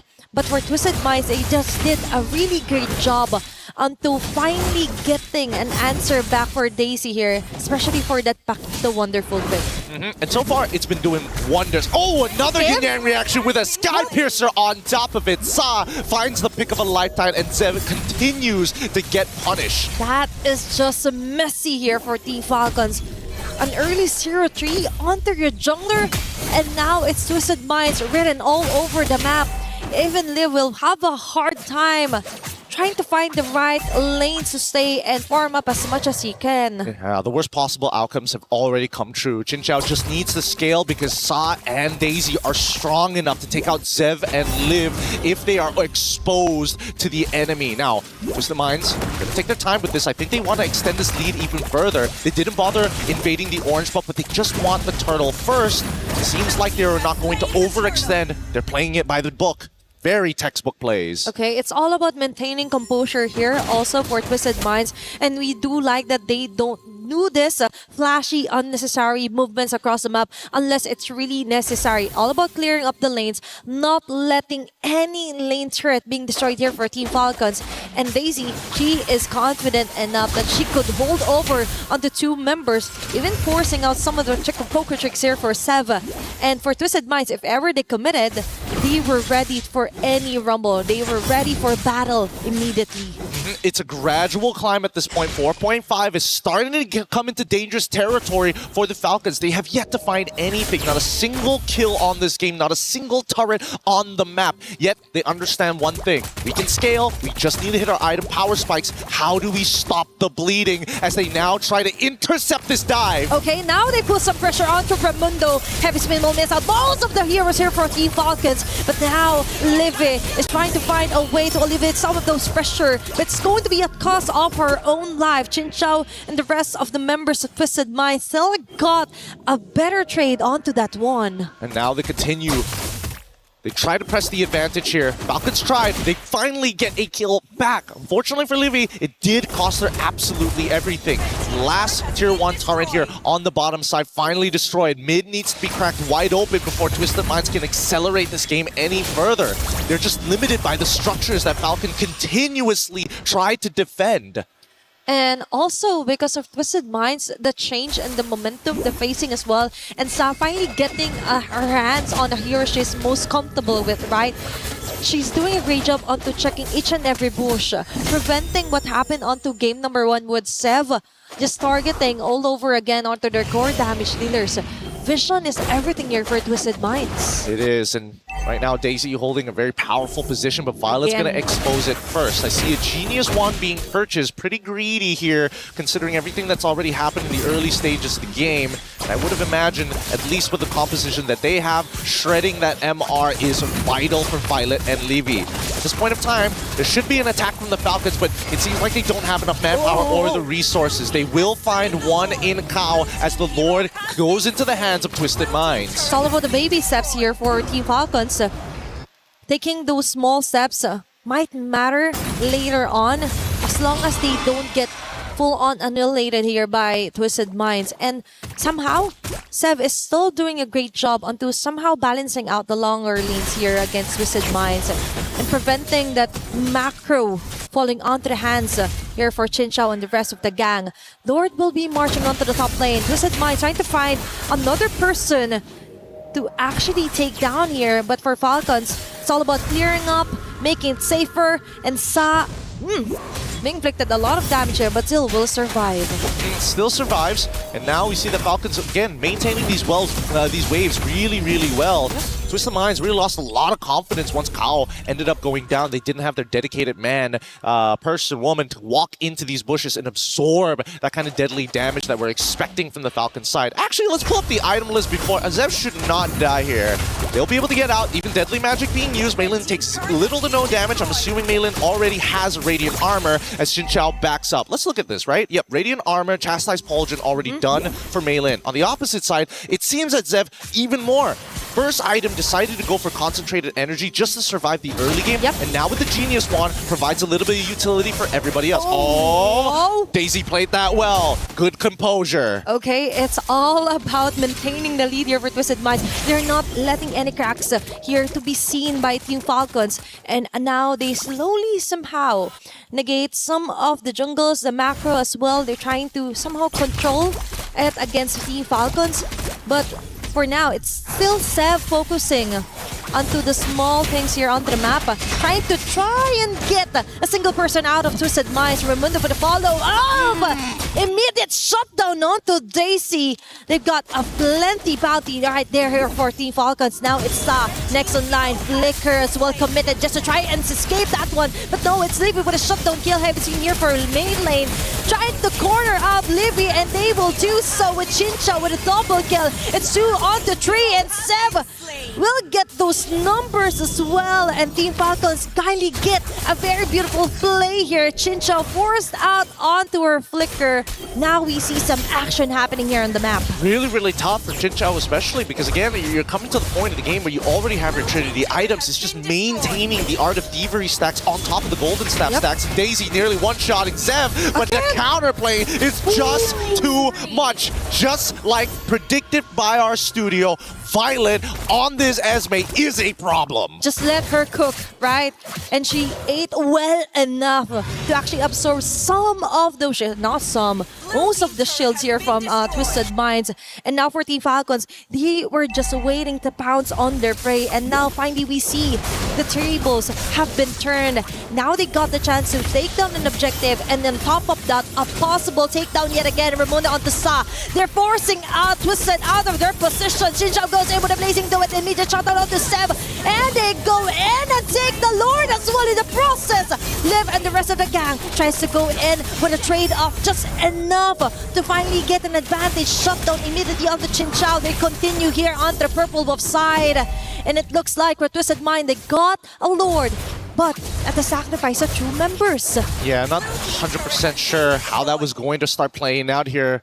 Fortunately, if Chinchao survived, I think there was definitely an opportunity for Twisted Minds to take this back. But look at the gold lead, despite getting the Lord, despite doing everything correctly, minimizing the damage, Falcons still walk away positive despite that. That was a very smart move actually here for Team Falcons, just waiting. And then Raimundo focusing solely on Sa, preventing the burst from ever happening. She was just so far. And even though Chinchao was has managed to actually reach Sev and the rest, but one thing's for sure, the rest of the gang, they were willing to take the risk and they took it. That is a high reward play here for Team Falcons. And now it's Violet being targeted. Even if Rattery was committed on her, but they were not successful. That is huge info here for Team Falcons. Just not, unfortunately, just needed a couple more attacks coming in from Chinchao, which is the main win condition so far for the Twisted Minds. If you look at the items, and already max builds are starting to come. One last item to complete the full set. A Winter Crown coming in from Chinchao. We're expecting Twisted Minds for the upcoming fight to try to get Falcons to gather together to get a maximized Blazing Duet, and hopefully that's going to be enough to bait out everything from the Falcons. That's the thing. Now we have to solely focus onto when and where Chinchao could possibly come from, because she is the most crucial piece alongside with Saa. And Raimundo is just doing a great job onto spotting out those two critical members here for Twisted Minds. And looking at the Dabinjot ranking, she is the key to all the fights that Twisted Minds would be able to win onto this clash. They're really struggling. Again, only Chin Chao can technically do relevant damage to this Esme, but now they're trying to defend themselves as the Conceal comes out. All this for a tier 2. You can see how the tables have shifted from a dominating early game from the side of Twisted Minds into the mid game, where Falcons use their experience to hold on to the economy and stop the bleeding. This is a really great showing of veterancy, not only by the Falcons, but creative adaptive plays from Twisted Minds, because now they've hit the second roadblock. The first one was preset from game number 1. Coming into this one, we need to see them do it on the fly without the help of their coach. It's all about maintaining the pressure to stop the bleeding, right? And that is exactly what Falcons did. They didn't let it really roll over here onto Twisted Minds. Instead, they still continued onto their day jobs, which is to farm up Sev as much as they can. Let Liv take most of the farms as well when it comes to the minion waves, and now they focus onto getting Daisy out of position. That was a really close call here for Sev. Now they come back. There's a positive position here for Team Falcons, and they could attempt another gank if ever, but Twisted Minds, they're just not letting things go walk by. This is so good. Falcons know how to get the attention of Twisted. They show that Harley in the mid lane. Twisted continue to respond to it. They gotta play this slow, and now Raimundo might just be in some trouble. Okay, she's getting a lot of attention here for Twisted Minds. Immortality being popped off. Kao eliminating Sev at the most crucial timing. Living with real world manipulation is Chin Chao with a Winter Crown play here. Beautiful placing duet, but Liv is still alive and will be able to take down the burst damager here for Twisted Minds. Daisy, on the other hand, will get the trade-off, but now it's main lane locking in closely here on the members of Team Falcons, and Violet is the only woman remaining, and Twisted Minds one onto that clash and will be able to secure a Lord. One simple mistake. Liv just needed to buffer the flicker as soon as that heavy spin connected the very first time before she gets pinned against that wall. You gotta be a little fast on that one, and Liv right now needs to do so much work, because for the rest of the team to peel for her, they have to put their bodies on the line. Liv tried to be the peeler with the RWM, and guess what? Chin Chao already one step ahead with the Winter Crown. And now they're looking to somehow compromise some of the jungles here for Team Falcons. What you mentioned, that was beautifully played out here also for Twisted Minds. Very smart targeting for Mei lane, and Kao directly assassinating Sev started everything, and it all fell onto the hands of Twisted Minds. Now the Lord will be marching onto the bottom side. Now this is where it's going to get a little difficult here, because Twisted Minds don't exactly have the greatest ways to zone their players off without having to commit really big ultimates. And in this case, it's that heavy spin, unless we see Daisy flicker, which isn't up for another 36 seconds. Yep. But they're making it worth it, right? For Raimundo. Oh my god. She is just suffering, bro. She's just suffering onto what Chin Chao and Kao is doing. It's Daisy yet again finding Sev across the map, across the jungle, and now they're left to defend. It's only going to be 4 members here onto the top lane, and main lane and the Ross will be slowly disengaging. That was an immediate answer for Team Falcons, but that was a close call, by the way, for Sev. Oh, can they save the turret? No! The inhibitor turret gets broken down.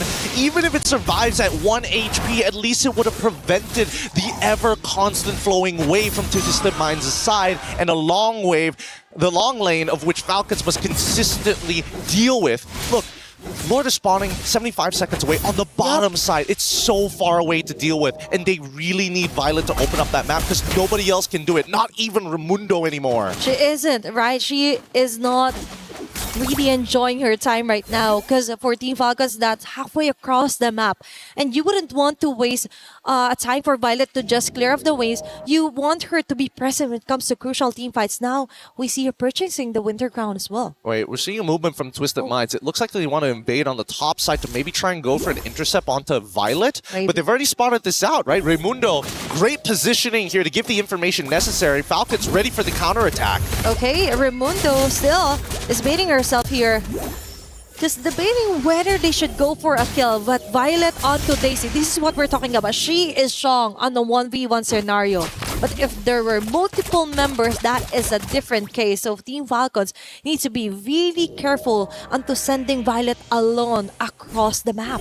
Falcons, again, that counterattack, had it happened at the 40-second mark of when the Lord was going to spawn, they probably would have their ults back up for when the Lord actually spawned to fight once more. But it's just too risky. It's 15-13 so far, and Twisted Minds, both sides are all at max build, with Twisted Minds with a little bit more economy to start item swapping in the middle of these fights. We'll see whether that's going to matter in just a little bit, because you can tell Falcons, they're the ones who have to press the charges. Twisted Minds, they can just wait. Look at that top wave. It's building up fast. Yep, they have the luxury to take things slow when it comes to this lore take.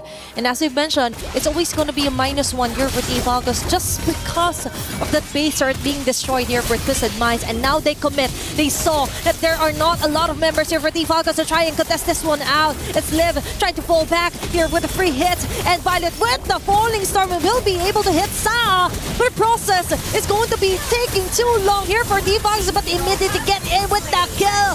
What a way to get off the Lord and get another kill. Xin Chao with their multi-spark rope. And a double kill here for the carry. Falcons have done it. They were able to get a Lord, a kill as well, and now they slowly make their way through the map.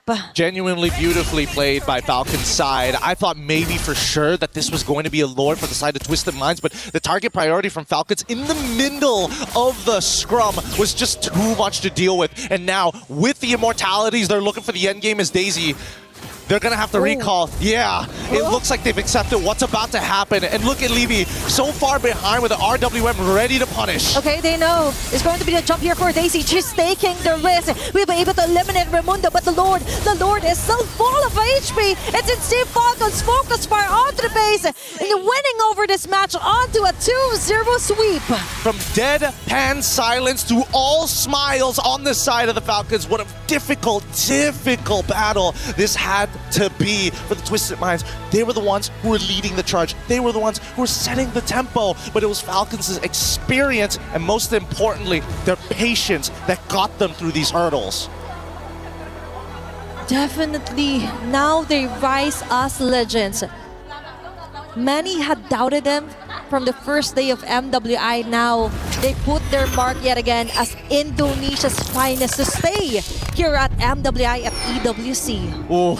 What a game. If this is what we're expecting from our very first series, I don't know what's in store for later on today. The quality is already going up, and we are seeing some high-level ideas being implemented here in MWI. Let's look at this replay one more time here at the end of this match when we were looking for that closing moments. Both Daisy and Sa desperately trying to not only clear this wave, but they needed to pull the Lord's attention. And unfortunately for the Falcons, they said, no, we will not let you aggro the Lord. We will not let you distract our minions. And they made sure, hey, we're not baiting this out. We're playing this good and honest.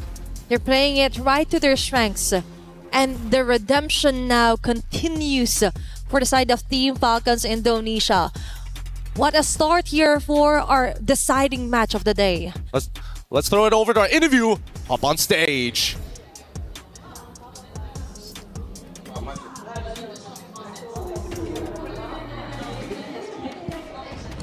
From your former teammates? Well, this is my first time to holding the key, so I'm so excited. But then I feel bad for my teammate also because Ika is from Indonesia also, but she tried her best already. Yes, Xin Chao, you did your best. Thank you so much for your valiant effort. Your journey ends here. Thank you. And of course, anything you would like to say to all of the Indonesian fans who are supporting you back home? I know for the first day, it's a little bit bad for us, for our perform, but I think from yesterday until today, we bounced back, and then I think maybe we can rematch with Vitality. Yes, and with this win, congratulations, you have made it to the knockout stage and extending your tournament life. Falcons Indonesia.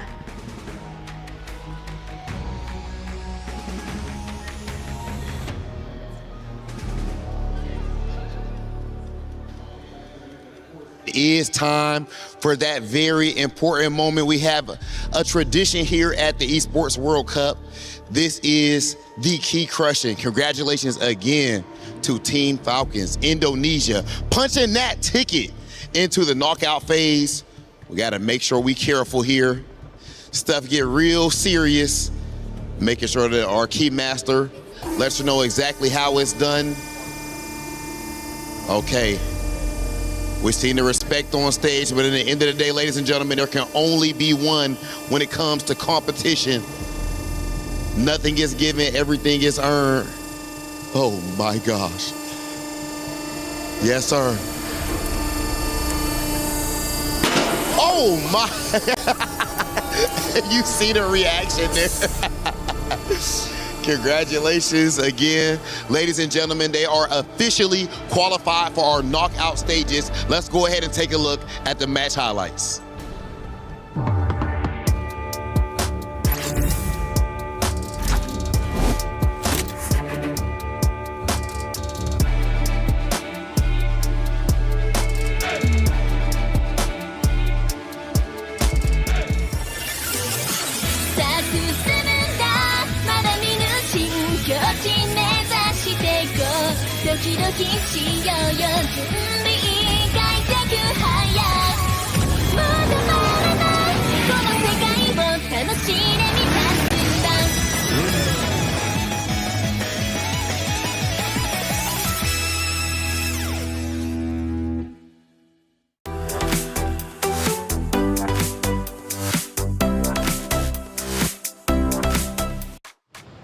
Well, the first key on day 3 has been crushed, and let me tell you, that key put up a fight. It was loud indeed, but at the end of the day, it's the reality of EWC. Twisted Minds, unfortunately, will not be progressing to the knockout stage, but for Team Falcons Indonesia, a clean sweep of 2-0 puts them in an excellent spot. During the match, though, Rose had a chance to catch up with some interesting people out in our audience. We're having fun here in Paris, but I do have a few questions because it is an interesting match right now. We know that Falcons ID is going up against Twisted Mind. Now, I'm pretty sure Funi is split because if you guys remember, Funi used to play in Falcons ID, but her sister is in Twisted Mind. So how are we feeling about this matchup? Actually, right now, I'm very nervous. I'm trembling nonstop. Oh my God, I almost cried. Oh my God. Okay. But yeah, I can feel you're nervous. Yeah, but yeah, Funi, does this match makes you feel sentimental? Yeah, I mean, on one side, it's my sister, and on the other side, it's my ex-teammate. So, of course, I feel a bit sad. Yeah, either Twisted or Team Falcons lose, I will end up crying. Pretty sure. Oh no, please don't cry. Please don't cry, girl. Now, of course, we also want to ask Sabila. Now, Sabila, as the Indonesian reporter here on ground, I want to ask you, how do you think or what do you think is happening with the Indonesian representatives here in MWI? Okay, it's a hard question because you know what? As we see from the Falcon ID, their play on their first match is not that good. They lose 0-2 from Seita, but now we can see their step up from yesterday until today. I'm sorry, Funi, because as we know in the first game, we saw Falcon ID playing so good, playing so well, but on the second game, we don't know. But Falcon ID, you have to reset. You have to do your best because this is your last chance to go at the knockout stage. You know what? I feel the Indo pride really strong right here. Sabila, I know you have a question for Funi, right? Yes, Funi. Is there anything you want to say to Chinchao, your sister? Good luck. I love you. Whatever happens, either you're winning or you're losing, you're still the best gold winner for me. Oh, she's tearing up. Oh my God, so sentimental. Thank you so much, girl. Sabila, anything for the Indonesian viewers? Of course. Can I say in Bahasa, right? Yeah, go ahead. Alright. Teman-teman semua, satukan dukungan kalian untuk tim ataupun player Indonesia yang sedang berjuang di MWI at EWC26. Thank you very much, girls. That's it from us, and we'll see you guys next time. Play is in our DNA. Whenever we let it out, it becomes our superpower. Now imagine an entire city being built to supercharge it. Kadir City, powered by play. Thank you, Rose and Sevilla, for catching up with some of the players out there in the audience. Funi, what a tough spot to be in.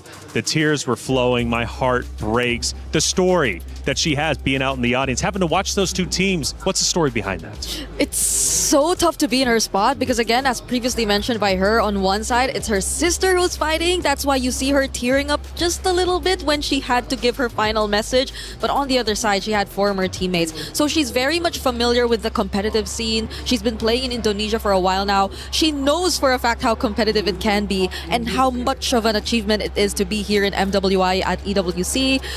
So I can only imagine how she feels for her sister because she's already made it to this point where you only need to win one series to make it to knockouts, but you have to witness her lose it out in such an unfortunate manner after dominating the game for so long. That's why we framed it family versus the enemy. It's tough. It is for some of these matchups. I mean, it goes deep, especially with the history between certain rosters and teams, and maybe even some people on our desk with some upcoming matchups. Let's talk about some actions throughout, though. Game number 2. Man, it was tough to watch. It really was, because Twisted Minds, at least at the start, we're at the 4-minute mark, LaFell, and I felt like Twisted Minds were off to an excellent start. It was perfect. And honestly, Taylor, that's why it hurts. Imagine playing perfectly for 19 minutes. And then the moment that counts, the final action when Sa, as the Kagura, she missed her ult. She could not kill the opponent's carry. That's at the point of the game, you're like, I made a mistake. We cut our losses. Let's live to fight another day. Yeah. But the mistake was they committed. They're like, no, we have to win now. They all died. And that was the end of the game. That's how crucial one mistake is at 20 minutes. Absolutely brutal. We take a look at our second moment, and I believe we get deeper into game number 2. And this is where things might start shaping up for Falcons Indonesia at the 12-minute mark. Now, Bree, from this point in time, it's still relatively even. I believe Twisted Mind still has maybe a little bit of a lead, but you can tell Falcons Indonesia are creeping up. Yep, this is a moment where Chintrao was actually still able to find the way around the objectives, but it was where also Falcons ID were gradually being more confident in just trying to fight back against these objectives as well. And that's when I think they've also acknowledged themselves that we're a scaling lineup. And for the longest time, indeed, Twisted Minds have dominated it because they've done it through sheer burst damage. But it also can arrive to a point where they too can rely on their sustain. They also can rely on their raw damage in order to fight back. And that's where I think we got to see them on a much more equal footing, where decisions really made a huge difference in the latter portions of the game. And LaFell, we take a look at our third moment of the game. We get deeper in, and I think this is when you really start to notice and showcase Falcons Indonesia could pull this off. And this is where the mistakes really start to show. If there were 5 women there, they could have protected their base. They could have extended this and then maybe end in the next fight. But the fact that they committed earlier on, at that point, once they die, I think every player from Twisted Mind, they knew it was over. But even one mistake, right, which can catapult and snowball into ultimately a loss. During the hero selection, though, we did notice that Falcons quite literally picked just to counter the Twisted Mind setup. Do you think that late game setup with their picks ended up playing more of a role than we thought? Oh yes, 100%. And especially because Falcon slowed the game down. Because Twisted Mind, they had a good advantage to just end the game early, but Falcon denied that. Eventually, Falcons got the items needed to finally fight back against Twisted Mind. So yes, Twisted Mind made a mistake, but we gotta give credit where credit is due. Falcons slowed it down so much, they came back. They did not be as reactive to what Twisted Minds were already doing across the map, and that's despite the Paquito leading up or actually having such a great time, even despite the matchup against an Esmeralda. That's why it also feels so frustrating for Daisy, because I believe it was unfavorable setup for her. She had a but perfect game. It was a perfect game for her nonetheless. Yeah, well, I got to say, it is heartbreaking for Twisted Minds, but that's how these tournaments go. Again, like I always love to say, making it to this stage is a massive accomplishment in its own right. Shout out to Twisted Minds for being one of the best teams out there when it comes to the MWI. Now, the question is, how do you be cool? I actually don't know, and Damascus, from what I'm hearing, you're going to teach me? What do you got? Au revoir, gentlemen. I heard that today you guys have been a banger, so I'm gonna teach you how to be cool in MLBB. So make sure you guys get this correct. Y'all ready? Y'all ready? How you feeling? I'm feeling phenomenal. I don't care how you're feeling. All right. This is the first question. Vengeance. What's a vengeance? A vengeance? Revenge? No, it's when you get killed at the beginning and then you just kill them back. No. Bro, what are you talking about? No, it's a skill. It's a skill. You know. Oh, like a flicker. Exactly. It's flicker. Stop. He pretends he knows words. He does not. You don't know what a flicker is. Bro, I know MLB. Bro, what are you talking about? I'm gonna forgive you. I'm gonna forgive you this. Okay, what's an inspire? It's easy. What's an inspire? An inspire? Yeah. Martin Luther King. You're not wrong. See what I'm saying? Yeah. It's a character's trait. Like there are tanks and there are inspire characters. They inspire the others. You know what? You're the They kind give of people buffs. that make my mom cry. Oh All right? my- This is not being I'm sorry, cool. Mom. Okay, you know what? Last one. You guys have to get this because you guys have been hosts, right? Yeah. After a passionate game, you see the player standing up and then shouting to the opponents. What do they say? Bang, bang. No. Why are you laughing? Bro, it's Mobile Legends bang, bang, bro. No, they shout. I love. You know what? I'm done. You guys are hopeless. You know, I hope someone else can do this because I'm out. Bro, we wanna See me on the goal lane, bro. See us in the goal lane, brother. Yeah. We gonna remember this when it's time for vengeance and we inspire on the goal lane.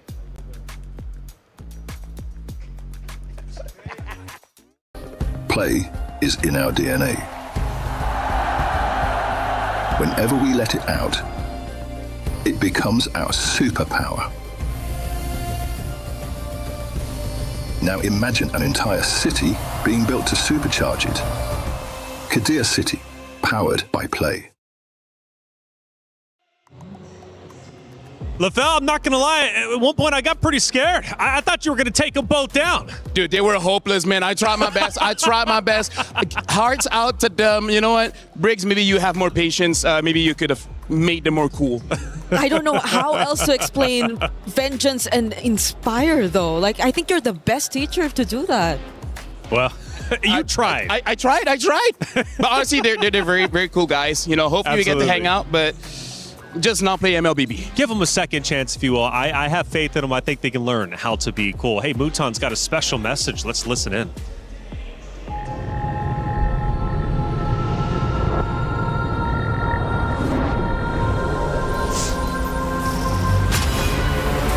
In the past, we were always in Asia. This year, we came to Paris. What stories are still left untold? Kami sudah membuktikannya, tapi ini baru permulaan. Tiada siapa akan ingat siapa nombor 2. We need the win. Bukan sekadar keinginan, tapi tekad. Hindi ang pag-abot sa tuktok ang pinakamahirap. Ang korona ang mahirap ipagtanggol. What happened last year became fuel for us this year. This time, we bring it to Paris and finish it. A new lineup, new chemistry, new fire. Once champions, not settling for podium finishes. World champions, defending MSC champions. As the final boss of MLBB, can anyone stop them? Names have been made, stars have risen, but now they need to show the world what it takes to rise above. This time, the world is bigger than ever. Like every year, new challengers step on to the world stage. Some carry the ambitions of 2 continents. Some fight for the pride of home turf. Some have never stopped chasing the throne. So who will finally rise to clinch the title? This is where unresolved stories find their ending. A new shot at glory. one more chance at redemption. We are back. Kali ini, sekali lagi. Bukan atau tidak, Pareho lang ang chance namin. no one is untouchable. Let's fight. Bigyan ako kalau bisa. Two champions, one game. Paris breaks through limitless possibilities.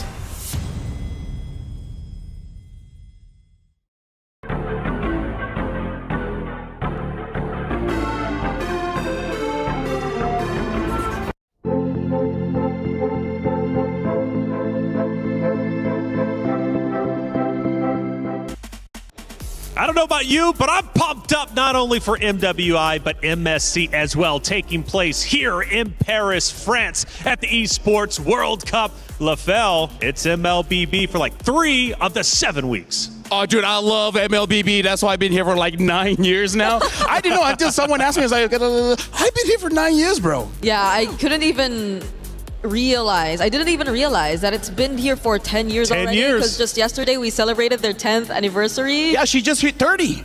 Hey. Oh, No, I am far from. By the way, she's like literally like 22. Okay, now me, I'm 34. I'm the old man on the I'll take desk. LaFell, I don't know how old you are. I'm 32. 32? Yeah. I'm the elder here. I'm the elder, baby. Hey, Seda Esports over on the B stream ended up taking a big win. They stay alive. They move forward. They win 2-0 over their opponents. Now, this is a big deal, right? Because Seda Esports, man, coming into it, we kind of question, would they be able to redevelop the meta? They're representing a region that has been underrepresented. In this case, though, they managed to take down VP in a dominant way. We'll keep you updated with all Stream B. One more matchup to go there, but we need to head to the stage with Cheryl and Rob.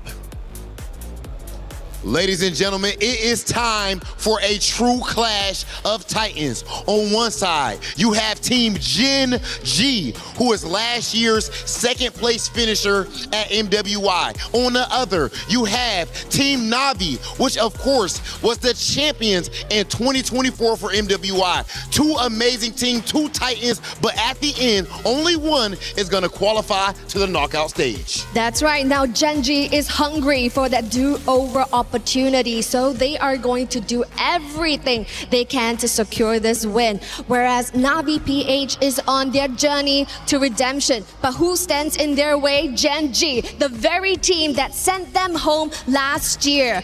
Two powerhouses that is seen here on stage, but only one ticket to the knockouts. Let's do it.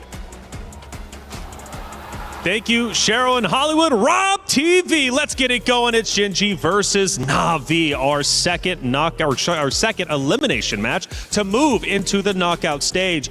And this is a big one. It's a blockbuster matchup. You've got the 2025 EWC MWI runner-up of Gen G taking on the 2024 EWC MWI champions of Navi. This one means a lot, not only for the club championship race, but also for the history they both hold when it comes to the MWI. Yep, I cannot believe we might just see a replication of last year take place here in another elimination series simply because they meet yet again in the lower bracket where life is at stake. What if it just so happens to repeat? Because yesterday we saw that Vitality swept Gen G all over again, similar to last year's grand finals.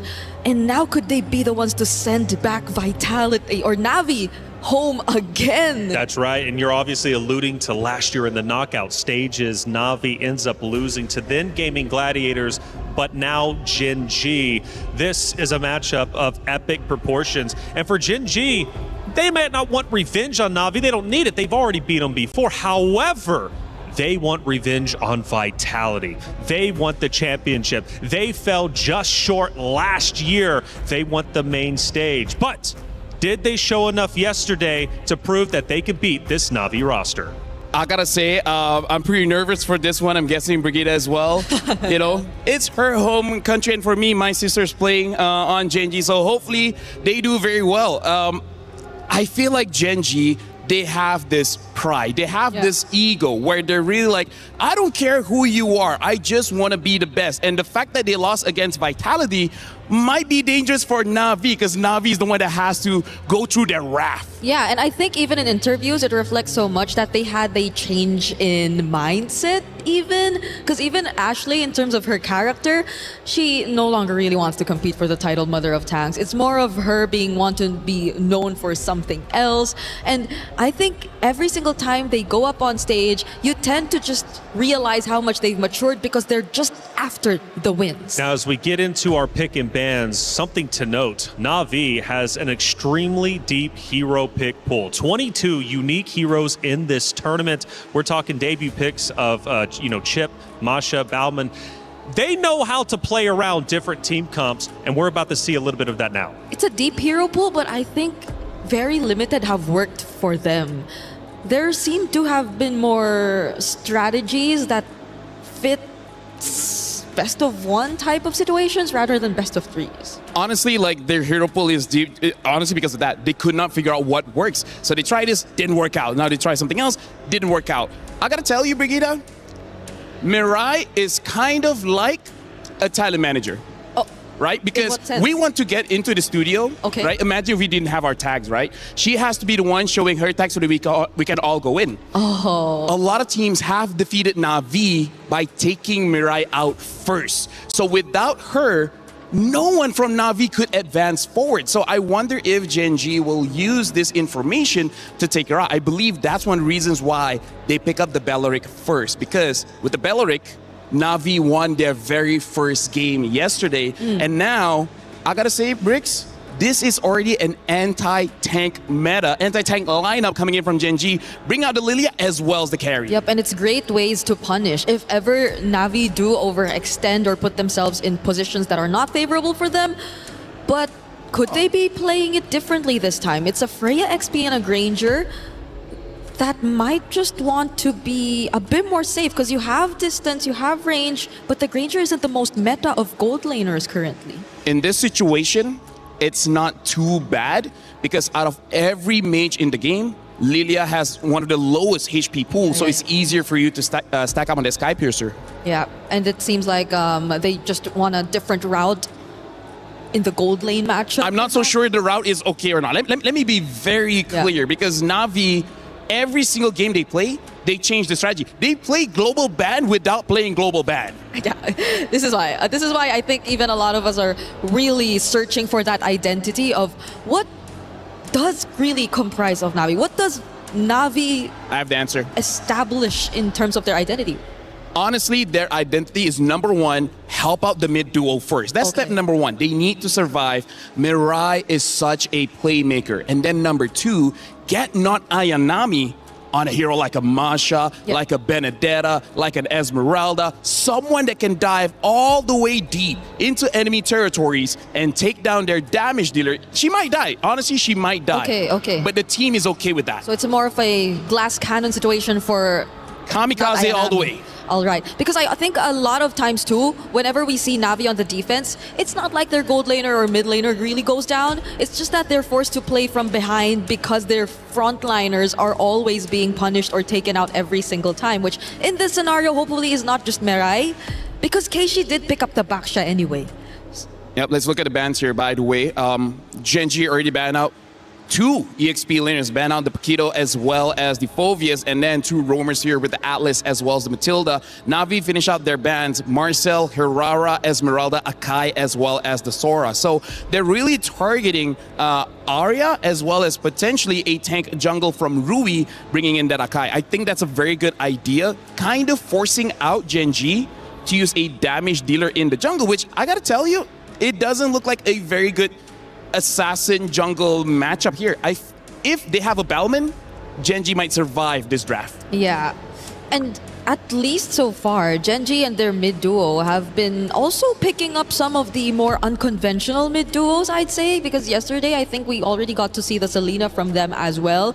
But you might not really want to consider that if Na'Vi just really want to go all in. You do have the Belleric, yes, and the Lilia, but at the same time, backline access showing that the Granger might just be a very vulnerable target could also be one of the considerations for Gen G in this draft. Right now, when it comes to elimination, I want teams to draft simple, right? Make a composition that has very little room for error. Even if you make a mistake, it's not that big of a deal. So I'm just worried on the EXP pick here. And now Na'Vi, they committed onto this Eve. If they want a tank, something like an Alice might still be able to work out. Heck, maybe even a Uranus. Maybe not the best because you're going up against the Baxia, but that is one of the comforts of Gen.G. Yep. So the Alice and potentially an Assassin, which is still open to this point, but you already have to go up against an Eve. Maybe the Suyo would be tough to play in this game. But very tough. Even the likes of the Frederick, I think we already have to put that away now. So that's good. Honestly, a Bellman is probably one of the better picks. It's just that, have they practiced it, right? Have they practiced it or not? Na'Vi did yesterday. And they won. Yeah. They won. They won. They were able to shred all the tanks. Their Bowman look amazing. Now, 4 seconds in, this is going to be the final pick here. Guinevere as well as Ling. Now, this is very unorthodox here. Ling, I think it's okay. We did say backline, yes, But if Na'Vi picks up a catch-type roamer, it's gonna be tough. I'm looking at picks like the Cho here. I have not seen a lot of Chos here in MWI. No, there's still a Cho, there's still a Kaja even, if they really want to go hard on lockdown. But is this a Guinevere EXP? This should be the EXP, right? The Beleric is going to go in Rome, so... There's a chance the Beleric could go EXP, actually. You think so? I've heard rumors from, let's be real, credible sources, right? So I'm thinking the wise choice, Beleric Rome, Guinevere there, and then the chip. They're showing the chip again.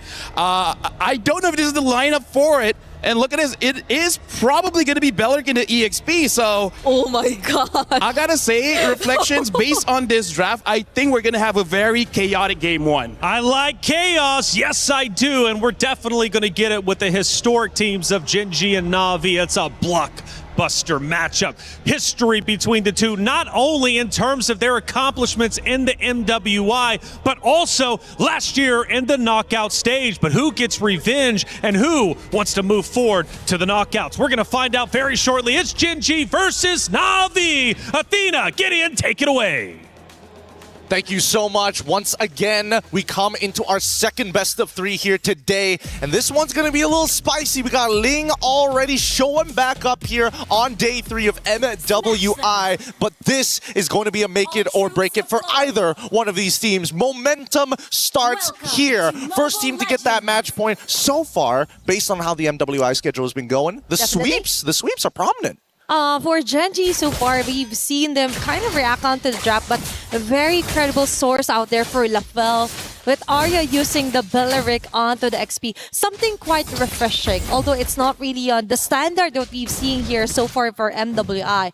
But the thing is, they're up against a Freya onto the XP plus a chip tempo changer here for Na'Vi PH. Yeah, the tempo changer and the tempo breakers are going to be really, really important in this game. Arya, as much as, you know, the Wrath of the Dryads is used as an initiation tool, might just be used as a replacement to deal with the shortcut from Chip. And now, I think I'm most worried about, it's going to be that Granger, right? Because Granger, the only situation that they want to have is, yes, I am winning from the get-go in lane, and then once I get out of the lane, I can clean it up easy when Ayanami does a majority of that work. Not only does Ayanami need to win this lane, but as you can see, patrolling along enemy territory just to give that info back. It's all about Ayanami's move for this game to actually kind of compensate onto what others will be missing out on. You've mentioned the vision. Whoa. Looking closer. Actually, looking closer to this, the pathing coming in from Ruyi is very interesting. Starting on the bottom side small camps, taking another small camp, and then instantly going to purple buff before coming back to orange. Oh, and it will be... Ashley's fine, right? She always had her spatial migration. Also, still had that flicker as well, expecting nothing. And now look at this. They invade once more, and they see 0. All they see is one small camp, and Ling is nowhere to be found and already at level 4. And that's the thing. That is how you somehow improvise a plan if you're the Ling, right? Because it's always going to be you invaded all over again. But the thing is that the neutral objective will be safely secured here by Navi PH. They didn't want to go for the contestation. They don't want to put anybody's lives at stake here. As long as nobody dies, it's totally fine. But the invade from Kenshi, as the small camps are the first to actually spawn. Look at the opposite side of the map. This is a set play from Gen G so that they can set up and not let Rui get disturbed. But now Navi, they figured it out, and now they've adapted. One camp down unless Retribution is used here by Rui. Oh, that's a retry activated here for Keishi. We're trying to run away, but as you've mentioned, it's all about navigating the jungle safely for now, right? For Gen G. It's preventing Mirai from finding the right target, which is actually Rui. And right on cue, it's going to be shortcut activated. And as I mentioned, it's going to be forcing out the Tempest of Blades here for Rui. Tempest of Blades right there. Going in is going to be Rain with the RWM, not Ayanami, going wild. There are not a lot of kills. Actually, 0 kills at all from that initiation. It's just a purple buff being contested. And that's bad enough, especially when you're on a Ling. Ruyi will have a little bit of downtime and doesn't necessarily have enough energy to go back and forth between lanes to search out for these finishing kills. However, not Ayanami has done a very good job of relaying the information. A great play from Navi PH, finding the little pockets of space in enemy territory, figuring out what Gen G were trying to do with the jungle path. Plus, it's a good idea also to kind of brute force her way, especially as she didn't get her ulti at time, right? When the purple buff was kind of contested. Now we see some reactions all over the map here. Some visions for Mirai as well. Looking forward to more clashes now that the shortcut has been activated here. Plus, another neutral objective we're keeping our eyes out on. Now, the scary thing right now is the fact that Ashley can only do so much against that shortcut in comparison to Arya on this Belleric. So Arya somehow not only has to clear the lane a little bit faster than Ayanami, but may have to sacrifice her lane a little bit more during these neutral objective fights. Okay, it's all about getting the better trade if ever.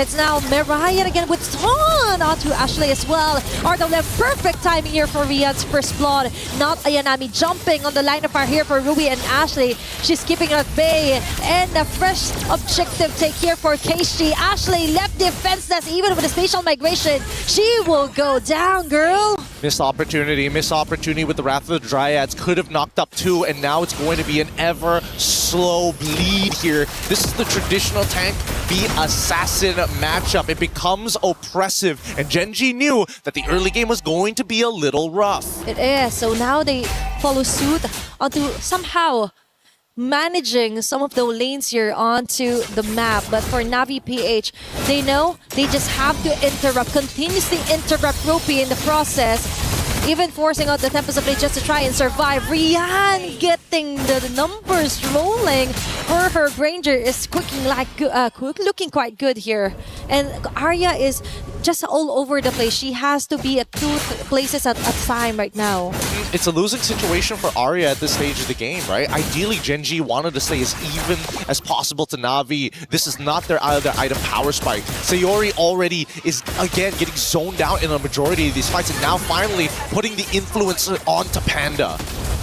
Even the gold lane isn't safe anymore. And a waste of a Rain of Dryad. And a big info here for Rain. Although Panda 1 will be able to get the kill, a jump and a space of location. Better to climb onto Ashley, not Ayanami from the back with the Valkyrie descent. Ensures a double kill. Might go for the triple, but Sayori flickers just in time to escape the rat here from Navi PH. Rui being cornered out. Things are not looking good. The 3 women here targeting her, continuously hunting her down. A turret in the process taken down as well by Navi PH. Oh, and look at that. I just love the protocols that I'm seeing from Navi PH. They're like, even if we do give up that space, let's double check it again. And Mirai coming in to join this fight doesn't have the shortcut, but is enough to show presence. And now the rest of Gen G must contest. Okay, Ashley, with a good entry point, but the damage just isn't there yet. They need to find a way to relieve some of the pressure, but without thinking so, now the last turtle for this round obviously might go on to the hands of Navi PH Arya, though she wants to contest it. Rather the Riot, perfect timing! And a clutch steal home for Ruby. Rain with the RWM, but Genji manages to get out of the way. Ruby with the of blades, just one blade that she actually got off, and that is going to be a chase down kill here for not Ayanami. Considering everything that has happened, pretty good overall. Like Rui still, despite hold on. Oh, that's an immediate takedown onto Panda 1, but she will survive it, and that is quite scary now that Navi has tempo, and at will, they could actually go on for team fights. Yeah, this 3.7k lead is starting to expand very far out of control as Ayanami is becoming a legitimate problem. The lane that was supposed to be controlled by Arya was going well at beginnings, but after this point, 3 turtles, it's not looking that great. This mid-game is going to be very vicious as Ayanami now controls the entirety of this bottom side, and they're even going for a lane swap from the side of Genji. But at least we saw some great catch here for Arya, right, with the Wrath of Dryad.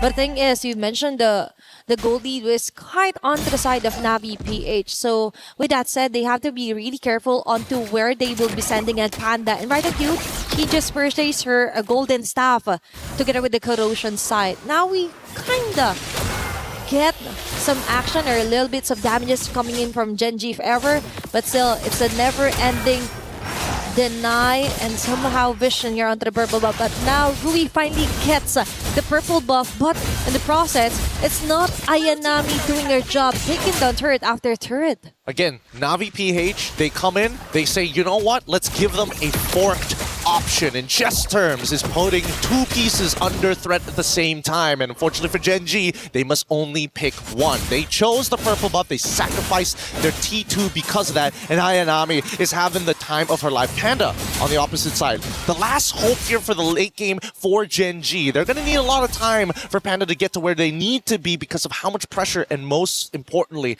the shortening of the laning phase.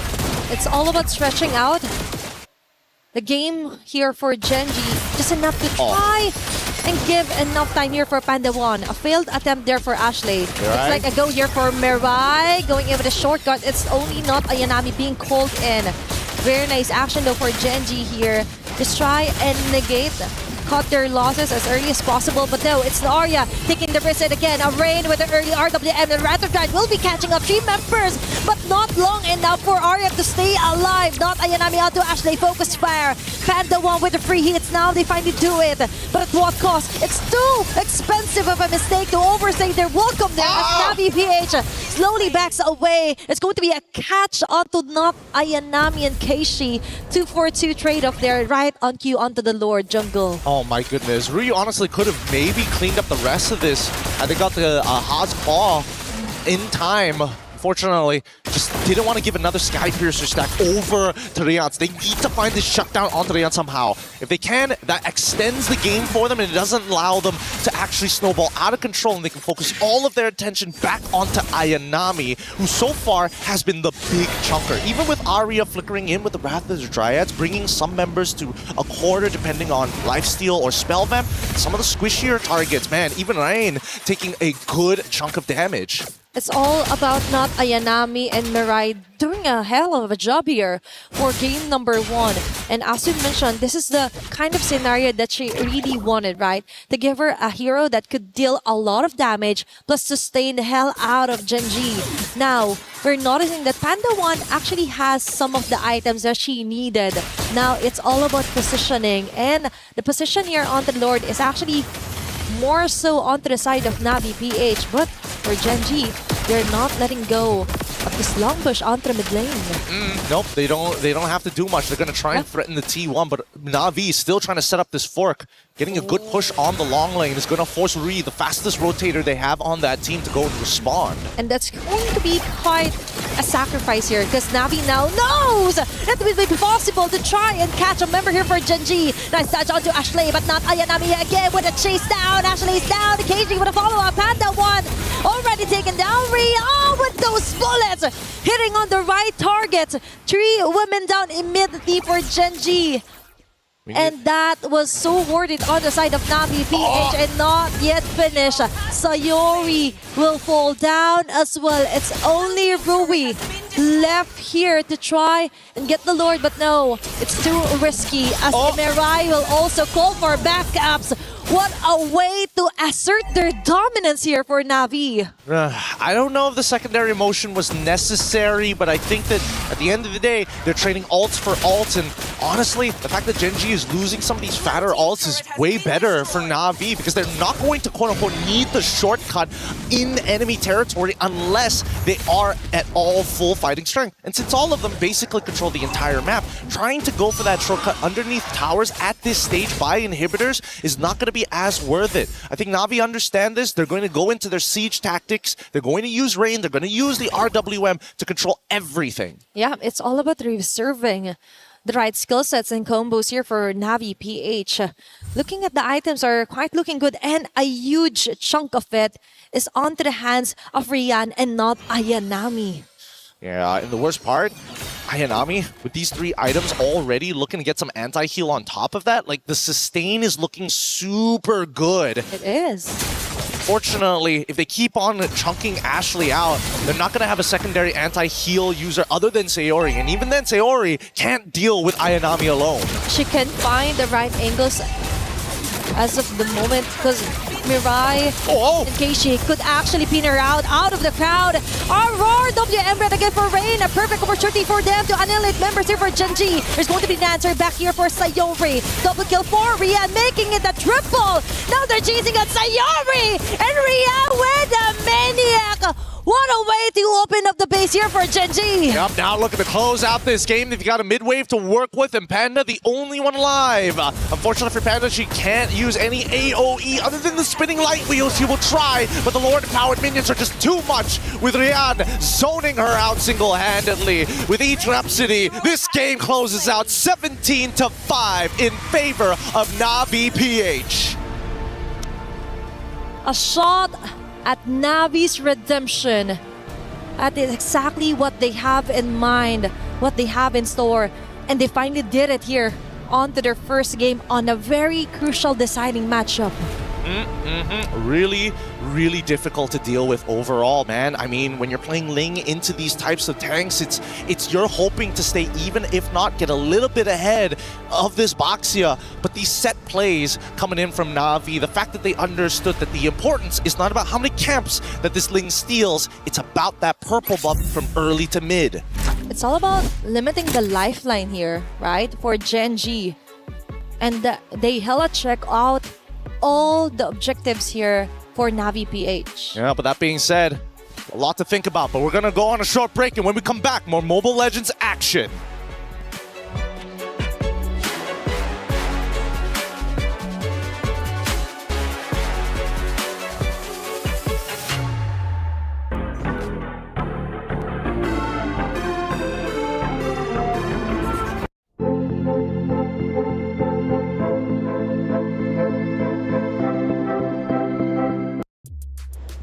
Na'Vi takes map number 1 to put Gen G at risk of having their key crushed. But Gen G, they've been here before. They know what it is to have the pressure elevated. Let's see if they can come back. Hey, welcome back into our studio. I'm Taylor Reflections Noble, joined by, of course, Brigitte Lefel. Good to see you two once again.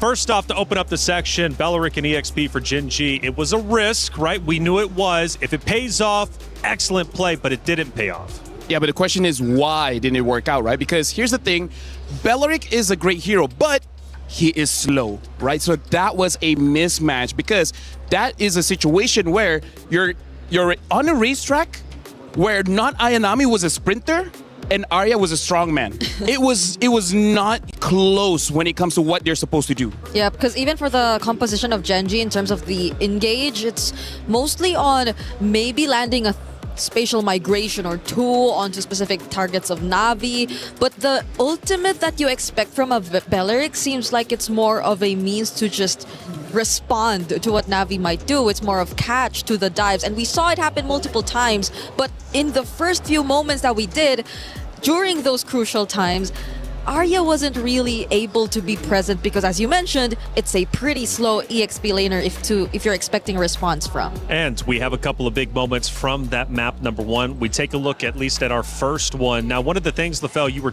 educating me on, Gen G, early game.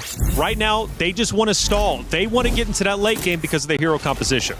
Yeah, here's the thing. If we're looking at the heroes, once Rui gets around 4 items, once Peta gets 3 items, they should be able to deal enough damage to take down Na'Vi. But that's part of the problem, right? You're playing a waiting game. You don't want to wait when you're going up against previous champions. You need to be a bit more proactive. So I feel like this is a very ambitious draft, trying to hope previous champions play the game a little bit slower. Yeah. Great synergy, by the way, in that clip. You could really tell that obviously Na'Vi was firing on all cylinders. We take a look at our second action of the game, and I think we get towards the end because that was about the 13-minute mark. We now start to push through. This is where Na'Vi says enough is enough. Yeah, it was a conceal from Ashley, a combination of a spatial migration and a flicker, but at that moment, I'm not even sure who the target looked like. It was Keishi who was trying to like roll around the area, but even then, I don't think catching Keishi would be the best priority. So maybe they could have attempted to go for the likes of Rian or even Rain, but these two seemed like targets that you just could not reach. And that's on top of the fact that Rian actually had Purify. She barely had to use it during the entire game. And you know what? That's a problem. Clearly, at this point, I did bring up with you, Ashley. Last year, she didn't have as deep of a hero selection. This year, she's switching things up. She's trying quite a bit. She does go with the squishier hero. She tried that against Vitality yesterday. It didn't end up working out. This day, though, she goes for it again, and it doesn't pay off. Yeah, this is one of those things where a lot of professional players go through, where they're mastering 1 or 2 heroes, but the meta just keeps on shifting is not enough. Right now, Ashley's had a problem where she's a jack of all trades, master of none. And now going up against previous champions, you need that 1 or 2 hero that you know you're going to win. So does she go back to default, Bree? Is it time to give up the squish, go back to the tank? I understand she doesn't want to go with the moniker of Mother of Tanks. She doesn't want that battle. But if it worked before, it didn't get a championship, but it at least got them to grand finals. Yeah, but what does work for them? Because their only wins have been on a Minotaur. The moments she tried a Cho or a Selena, more single target type of roamers, it didn't really work out. So is it really the tanky tank that maybe they have to default back to? I feel like if they want to play a safer game, then maybe they can try to opt for that. Because if we're keeping things simple, then that might just be the way to go. Yeah. Hey, check it out. Esports World Cup is a lot. We're talking 7 weeks, 24 different games, and you all need to keep up with the EWC app. Thinks he can come in here and play my game. He knows nothing. Let's go! Tyler Wine, you're done.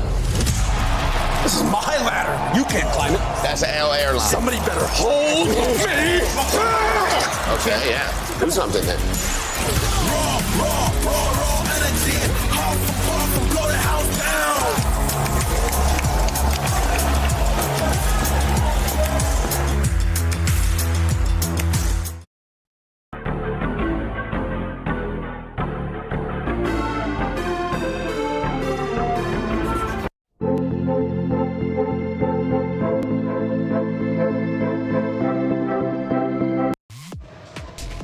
Leaving off into the EWC app, we were discussing Ashley on the tank, going with more of the squishier heroes. I question, of course, should she go back to default? Bree, you gave your answer. LaFell, you also want to give your own.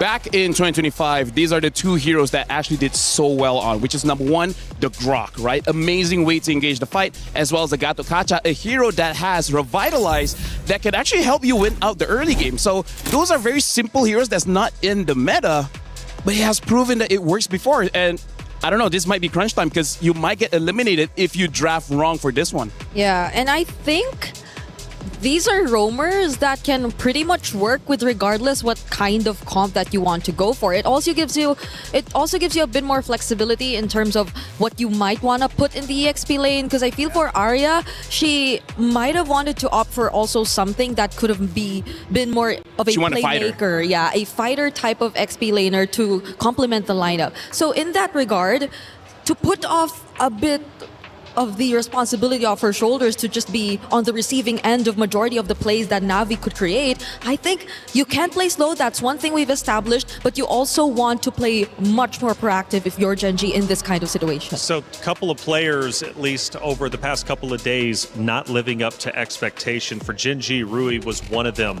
After map 1, how did Rui look? Here's the thing, Rui is an excellent assassin player, but the problem is, looking at how she's been playing in MWI currently, sometimes she does too much. The thing about assassin players, you need this sixth sense to know when you can go in and when you don't. Sometimes you want to help your team out, but sometimes you gotta be selfish. I think she doesn't know where that line is right now, when you have to be selfish and when you can be selfless. Yeah, there seems to be more waiting involved in terms of like the calls, when are you going to go in, like who gets to start things first. But occasionally as an assassin, I feel like you can do a lot more on your own, a lot more plays that don't have to really go through some of your other members if you just really want to like consistently find the trades, if you just want to be fast in terms of the farm. But let's see if they actually try to address that issue heading into game number 2. They're going to have to. I mean, you got 5 players, and sometimes you need a dedicated IGL or a vocal figurehead to let you know when it's time to get aggressive or pull back. And in this case, Rui could clearly benefit from that. Who is the IGL for Gen G, and who should be the shot caller and truly be leading the charge here? Because Ashley gets a lot of attention, but who else could be vocal? Usually it's Arya, because Arya, she is honestly she did the job of Ashley before. She's a roamer, and even on the national team when playing SEA Games, she got the gold medal as a roamer, as a tank main. So part of the reason why she used Bellic on the EXP. So if Ashley is not having a good time, the weight goes over to Arya's shoulders as the one making the calls, making the decisions. Yep. We saw that in game number 1 too. I think there were a couple instances where Arya just decided to go in, try to find a setup with a flicker, Wrath of Dryad on the Belleric, but the question remains of whether or not Gen G were already equipped enough to actually deal the damage or even have the right amount of ability to just follow up and be there in that moment as well. What does it mean for Navi right now? They're up 1-0. They're about to potentially defeat the very team that knocked them out of MWI last year. Navi hasn't been in the winner's circle since 2024. To now be at the precipice of righting their wrongs, defeating their boogeyman, they got to lock in. I think it means a lot for them because based on what they've been able to show us in the first 2 days, you could say have not been meeting as much expectations. They have been playing a relatively slower game to what you expect from former champions of the first ever MWI, and they had some changes, yes, but I don't think we're able to see the full potential of these roster changes just yet. I'm gonna dive just a bit more deeper, and I feel like this means so much more specifically to not Ayanami, right? She's been in this roster for the longest time. Back in 24, honestly, she was one of my MVP candidates for that tournament, MWI. And here, starting off this year, she had a very bad start, right? Yeah. She played the tank in the EXP. She could not do anything. The moment she changed back into the fighter, she found her groove. She found her identity. She found the win. So I feel like as much as there's a lot of emotional weight on Navi, I gotta say, not Ayanami, I feel like she feels it the most. We felt it too, not Ayanami. We felt it in that Freya game. The way she just constantly went for the chase against members she just spotted out. Against Ashley, I think, to be exact. That she never let her off whenever she did find her. And I think it's also an upgrade in some way. The way you see that she's not just really dying, even though she just constantly commits to the chase. On the side station for Stream B, it's currently underway. Another elimination match. In fact, these are going to be the last 2 played out before we head out into our knockout stage. It's Team Falcons Mena going against Foot Esports. Team Falcons Mena take map number 1 in sensational fashion.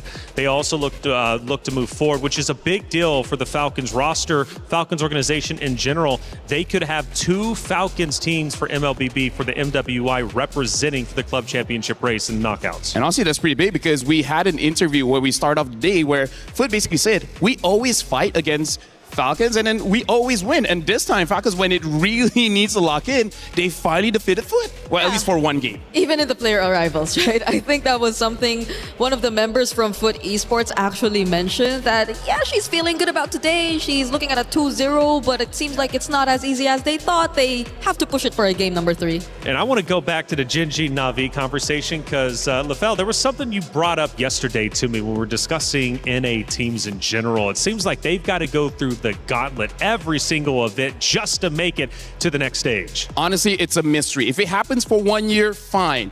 It's been like for 5 years now. That's insane. Doesn't matter if it's the open qualifiers, if it's the female qualifiers, every single group that they're in, there has to be champions. There has to be former champions. There's always the favorites. I have no idea what luck that they have for 5 years straight.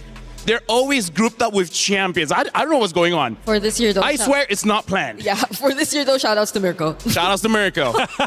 Gen G. He was the one drew it, and then, you know what? C'est la vie. He's a script writer. He's a script writer. He's a script writer. He just needs to fill us in with the script, right? I think that would help us out a lot here on the desk. But it is tough, right, for Gen G. Fortunate Fire, though. My goodness. And it only makes, I think, victory, especially, think about it. Gen G making it to grand finals. They hoist the trophy. They think about their journey to get there here for the 2026 MWI. It'll make victory all that sweeter. I gotta say, Gen G, they sacrificed a lot. They spent quite a good time flying from North America to boot camp in Malaysia just to train so that you can face off against Indonesia, Philippines, quite strong regions in preparation for MWI. Right now, Gen G, what they need to do is actually simple, but will they do it or not? Which is play back to their identity. I really feel like, here's the thing about philosophy. You're condemned when you are alive, because when you are alive, you have freedom. When you have freedom, you will have to face your own consequences. It's not on other people. So with with a lot of options for Gen G, they got to strip some freedom away and just be like, this is what we're good at. We're going to stick to it. We're not going to go too crazy. Brother, I'm going back into VOD. I'm writing that down. I'm putting it on the wall, okay? We're talking bars from LaFell. We got our pick a band starting back up. It's a big moment for Gen G. This hero selection is going to mean quite a bit. And the big question I have is, Ashley, where is she going to decide to go? Squish she one more time? Does she go back to what we know works, which is the tank? Let's find out. I would also be on that same page of hopefully Ashley just goes tanky, frontline setup kind of roamer for the team. The Guinevere is, yes, a setup type, but it's not the tankiest of roamers available out there. And that particular lineup demanded them to have one because it's an assassin. They had a marksman in the gold lane, and they had the tank in the EXP lane. I gotta say, Taylor as well as Briggs, one of the reasons why IGLs or whoever's making the call, they gotta use Comfort Hero is because the more you know about your hero, the less you have to think about your hero, right? It frees up a lot of brain space, making it so that you make the right decisions. When you're using something unfamiliar, you're overthinking, how do I create my combos? How do I find an opening? But if you use something that you're familiar with, you don't have to think about it. Your hands just move naturally. Yep. And that's very important in this scenario where you have to play for an additional game just to secure your tournament life. Esmeralda's with the world like watching, this is a lot of pressure on the players. It is definitely a lot. A lot of XP laners already taken out, even the Freya from Not Ayanami alongside the Phobius. Look at how much Arya and Not Ayanami. Let's see, 1, 2, 3, 4 EXP laners already out of picture. I would say the strong one now is like Arlet, Yuzong, but Sora. Does Ashley consider the Atlas here? It's the first time I think we see it open. Atlas is good. Bellaric is good. One, honestly, squishy hero that is meta is Matilda. Oh, but right. We'll see whether they pick it up. They go for the Valentina. This is, in my opinion, Briggs, very risky. I think they're picking up this Valentina to potentially deny an early Sora pick coming in from Na'Vi. But this gives Na'Vi that Bellaric, and Mirai has been able to use the Bellaric very well. I agree. at least they get a Wrath of Dryad of their own if ever it does end up that way. But I guess it's a matter of comfort. Them also resorting back to that idea. If we want to ask it from Ashley, might as well do it for Sayori as well. Because Sayori has been phenomenal on the Valentina either way. So maybe they're just sticking with that because it's indeed such a crucial match. But the Claude gets picked up. They secure it for the team. So the carry option is still going to be open for Genji. They already also see the glue on the other side if they want to match that. Personally, for me, I would go Baxia carry. Yeah. I feel like that's a good steal from Na'Vi and already a good matchup against Claude as well as Blue. Yeah, Baxia carry. I think keep it simple. Maybe Rui on the Assassins is something we do want to see. But if they're still trying to figure out how the playstyle will be between an Assassin jungler and a utility type, then maybe it's best to just resort to the utility. Because honestly, if you have Valentina, you're kind of showing that you want to fight very, very early, right? Yep. Valentina has a lot of bursts. What she doesn't have is that range. So you need gap closers. But instead, they want to go with comfort. They're picking up the Minotaur. As you say, they only really won with that one. And now showing the Uranus as well. Keeping the jungle as well as the gold lane open, I think actually might be pretty scary. Because we could potentially see a carry ban. But maybe Panda will go back to her signature on the qualifiers to get here into the MWI, which is that Harif. Yeah. Even recently, she's also been playing a bit more of the Granger. So we're not entirely sure if that's going to be the option, but I might want a bit more damage to come 100%. in from Genji because it's really just mostly the Valentina at this point. And again, the carry is likely to be taken out by Na'Vi from this point onwards. This is one of those games, because there's a glue, it's not bad for a Lancelot. Because even if the glue was able to get on top of you, you have many dashes, you'll be fine either way. Because now that Arya is using a tank in the EXP, it means there's going to be a damage dealer. The real question is what? And I want an assassin that can fight at level 4, not at level 15. Yeah, and I don't know if they're considering it, but I've seen like MWI teams play a Hanabi into the glue too. It works because It works, just right? extra bounce. Yeah. And hey, you can't. Stream B, we only have one loss. Okay. I don't know about Stream A, but Stream B, we only have one loss. So it's a viable pick. Carry gets banned out here because Briggs, the only problem I have is they don't have the damage profile for the glue. That's it. This glue can make or break Genji here. And now even the Bruno gets banned out. So they're really, what they're showing here, Claude wants to win the lane. They want to make sure that all the counters are out of the picture. You still have one, actually you have two, which is the Leslie as well as the Clint. Yeah. Which, because they have a Minotaur, maybe not be a bad idea. Yeah, maybe not, but it's just the spread of damage I feel that could be a problem. Nice ban. That was a perfect ban. Oof. So much XP laner is taken out. But I feel like a CC is going to come for Na'Vi. She did use it recently. She did use it, yes. Yeah, she can. And it was also against the Uranus, if I'm not mistaken. I could be wrong, but she definitely has a CC in her pocket. Yeah, because she has a lot of like XP laners brought out. The Masha, but that was last paired with a chip, so maybe not, because you see the glue instead this time. So it's up to not Ayanami as well as their mid laner Rain to pick up their heroes at this point. Honestly, if they want, Izushi would be not bad. There you go. Izushi is picked up. It's a good counter towards the Minotaur as well as the Uranus. And it's an okay ult for the Valentina to steal, but not the most game-changing. It's not. So the question remains, do they want to go Leslie Clint and more linear type of damage for EXP or for gold lane here and Panda? Or do they consider some of the more unorthodox? Because this Uranus Minotaur, just by looking at them, feels like you're meant to be safe, right? Genji has a lineup that says we will live forever. Yeah. Right? It will take us 1 week to die. Yeah. Right? They have a lot of heal.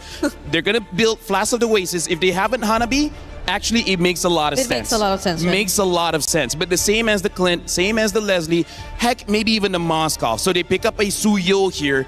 And now they pick up a Harif. So right now, Briggs, this is 100% comfort. Yep. This is less about the strategy and more about trust. Yep, we're not even looking at hero synergy anymore, I guess. It's just really them individually doing their thing and being comfortable in the heroes that they use.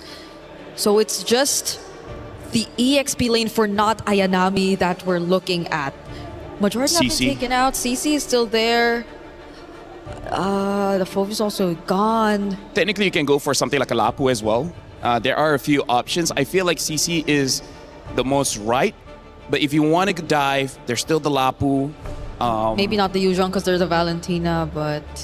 I think she would be brave enough to try, honestly. So they pick up an Alice. So it's going to be a dead lane in the EXP, but during the team fights, look at all the AoE coming in from Na'Vi. Na'Vi is looking pretty good.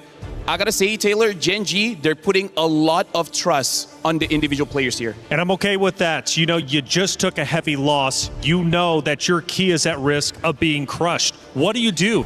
Go back to your comfort picks. So, like you said, LaFell, look, you don't have to think about playing. You already know what your hero is capable of and what it can do. Now you could just focus on the game itself. Gen G, going with the comfort picks, will it pay off? That's the big question because Na'Vi is knocking on the door of the knockout bracket. They want to reclaim gold. They want the championship. But will Gen G shut them down one more time? Let's find out. Athena, Gideon, take it away.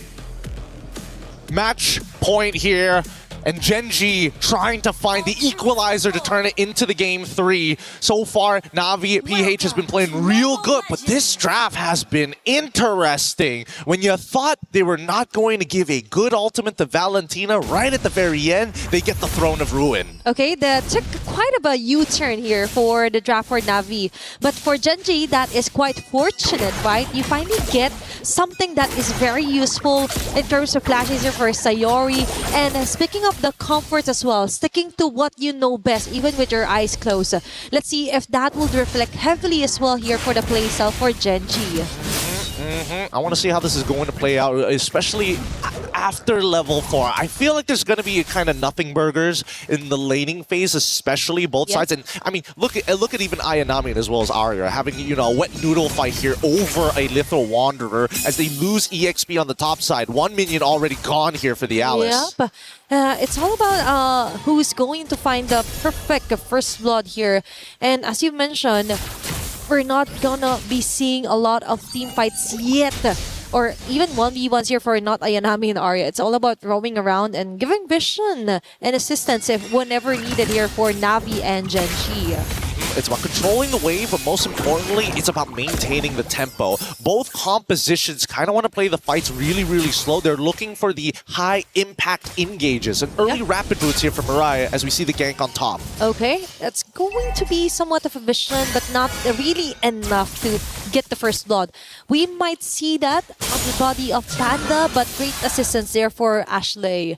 Now, in a few seconds, it's going to be the turtle up in the mix, and it's Mirai finding her way already here to try and predict things on where members of Gen G will be focusing their lots for. They did lose a little bit of tempo off of this. Mirai have to reposition as they are looking for the right targets. And in this case, it's going to be Rui. Mirai did this the last time, right? Made Rui's life really, really difficult. But now that Rain is level 4, look at the positions. Okay, it's Arya off to the backside. That took too much. And it gave Keishi the perfect first blood. Rain with a Force Crimson Beacon. And assistance with a not Ayanami, resulting onto a kill. That's 2 members down. XP and Room immediate takedown for Gen G. The chain CC was just a little too good. Arya couldn't even get her ult off in time. And now you see Rain down on the bottom side, getting hit by the gank. Okay, Rui, go for the follow-up. Rian dashes out right in time. Now it's 4 members chasing them down. It's Rui being cornered out. What a commitment here for Na'Vi. And even with a slam down spread and a grab, it all interconnects and results onto a kill for Na'Vi. They weren't able to find the trade. This is great for Mirai. Again, the battle spell difference creating this tempo, and now the dive. Okay, they're forcing out a way to shut down Panda 1 as fast as they can. It's Mirai. Even tanking up most of the turret damages. Oh boy, the shield from downtown right at max distance as well, and Sayori finally gets the Throne of Ruin as Arya looks to maintain control over that top side, but there's an interception about to happen. Keishi could punish this, and that concentration isn't going to be enough. Look, the anti-heal, Arya cannot tank the damage. Oh my gosh. This is kind of heartbreaking, especially for Arya. To be punished like this onto the early parts of the game. Could you imagine that? She still survived though. She played it as well as she possibly could. Waited till the very last second, waited for Ayanami to try and commit to the Throne of Ruin before committing to her mobility skill, knowing that at any point Keishi could try to go for another shield unity. Either way is played perfectly well despite the scenario. It's all about surviving first. Then we see a plan formulating for Genji. And as you've mentioned, it's all about the mechanics too on what Arya could maximize with a hero such as Uranus. This is quite different with what we're used to seeing for her. But let's see, for now, for Navi PH, also taking the time before the turtle responds, and Arya just goes in with a cut, same as not Ayanami. Now, they slowly make their way downwards towards where the turtle will be respawning. Look at this. The rest of Genji now looking to kind of set this up, but Rui has been completely zoned off as Mirai. Nobody can really stop Mirai from zoning him out. And once he gets his ult on him, even worse. And now I think that Genji just has to back away. Okay, there's going to be another turn of ruin here for not Ayanami. Two members caught in the crossfire, actually falling down. Immediate response onto Arya. She will go down. Double kill for not Ayanami and a turtle for Navi. This is starting to look a little unwinnable here. Mirai gets to do literally anything she wants. Walk in, pull out a target, still not die, tank the damage, and still be relevant. She's everywhere all at once. She's super glue at this point. She is a great provider as well. Like if Navi PH points to anyone, Mirai could get that. Mirai will give that to them. And even onto their own purple buffs for Genji, they're not even able to even get that. They're gonna have to pray here a little bit. But Navi makes the mistake, and unfortunately, it's just too tough. Rui even has to commit the retribution as well. They're unable to peel it off. I think that at this point, Ruyin as well as Sayori need to kind of work together to give that opportunity to kind of set the pace, right? Make sure that Mirai is CC'd enough so that Rui can actually get in on these fights to get the damage down. But still, it's such a big floodgate to get over. Okay, it's all about changing or spicing things up here for Genji. Because remember, it's still the early game-ish here for both Navi and Genji. Although technically speaking, there is a lot of advantages. 6 minutes in, turret destroyed, multiple objectives secured, plus the jungle camp being invaded is just too much for Genji to handle. Although there's still a sliver of HP, as you mentioned, in the body of Sayori and Rui going hand in hand. But that is if they're not continuously being hunted down by Mirai or even not Ayanami. Yeah, they're gonna get dived under this tier 1. Whatever happens, will happen. And it's actually moving forward. Not Ayanami again! With a perfect flicker, Sword of Ruin, and Mirai from the back. Just soaking up loads of damage that Genji is trying to show over here onto Navi. Padawan was able to let her Zaman Force build in, but not enough to equate onto a kill. It's still Navi getting a great team fight center here against Genji. The mechanics are starting to deteriorate. Sayori, unfortunately, just didn't flicker forward. Used the Throne of Ruins. I guess they gave up on the fight before they made the call, and now the Zaman Force out onto not Ayanami. Okay, she will technically still survive, but no, it's going to be a chase down here for Sayori. A quick start here, and trying to regroup things up, freshen things up here for Genji. A start is still a start, but now that they finally get a purple bomb, it is the turtle that's going to be traded for here for Navi and Arya. Arya wants to buy some enough time, but no. It's Navi just securing the objective clean and square. Yeah, they just have to scale Panda up. Everybody else has lost their relevance in this game. They are giving their bodies up, and luckily, I think that unless they find a huge shutdown, and even then, it's on right now, the majority of the lead is actually onto Kenshi and Mirai. Yes, Mirai will give you just a little bit of oh wait, actually Mirai is overscaling here, making a little too much money, in a matter of fact. Now the lowest gold overall is going to be Rain, so no more passive gold for Mirai. No, because Mirai actually noticed, hey, I could be anywhere and everywhere. That's actually 100% KP for her, a 205. Like imagine that. She's doing the right marks on the right targets as well. Compromising so much of Rui's jungle. Like onto the level comparisons here, Rui is also being kind of locked down here against Keishi. And now we see a more proactive play with the conceal even under the shirt. They're going a bit too greedy here for Navi, but Rain as well, committing even a Crimson Beacon just to try and make things harder here for Rui with the dash blade surge. There's going to be another dash out, trying to survive. Not Ayanami and the rest of the gang will just focus their marks here onto Sayori and Ashley. They'll take whatever they can and they will get it onto the hands of Sayori. Oh, they can't cleanly walk away. They can't really open up the map, especially with this glue. They've lost pretty much every potential out here. This is just a slow and painful death from this point onwards. Mirai can use the ult again if she wanted to, but really there's no need to. The discipline coming out from Navi PH right now is looking great. Earlier on the draft, we were kind of concerned that they didn't ban out the Harriet. They kind of took a U-turn onto picking up the Alice as well. Now we do understand, even though Sayori has a wonderful ulti that she could copy, but she has to technically go in the front lines, find not Ayanami on this sort of a mess, and then commit to go for a setup. But that's not happening at all, because the moment that they're being shown on the map, that's an immediate kill here for Navi and an immediate takedown of an objective as well. They're going to take their time with this now. The next fight is about to begin as Mirai has already initiated.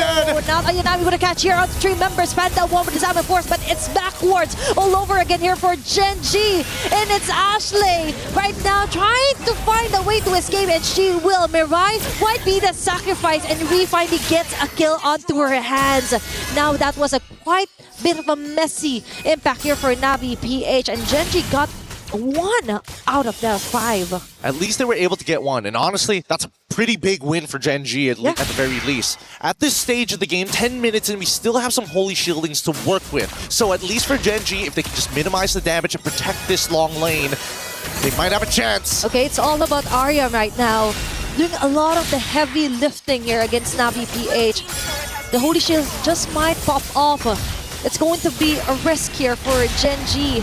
And right on cue, they were able to melt down the Lord, but a costly advantage here for Navi PH. Oh, no, it's not over just yet. There's still the second wave of Lord and Power minions, and you can see Mirai on Patrick's skin showing off why she is not just glue, but super glue here as they conceal and force the play underneath their turrets. Okay, that is quite scary for Patrick going in with the conceal play as well.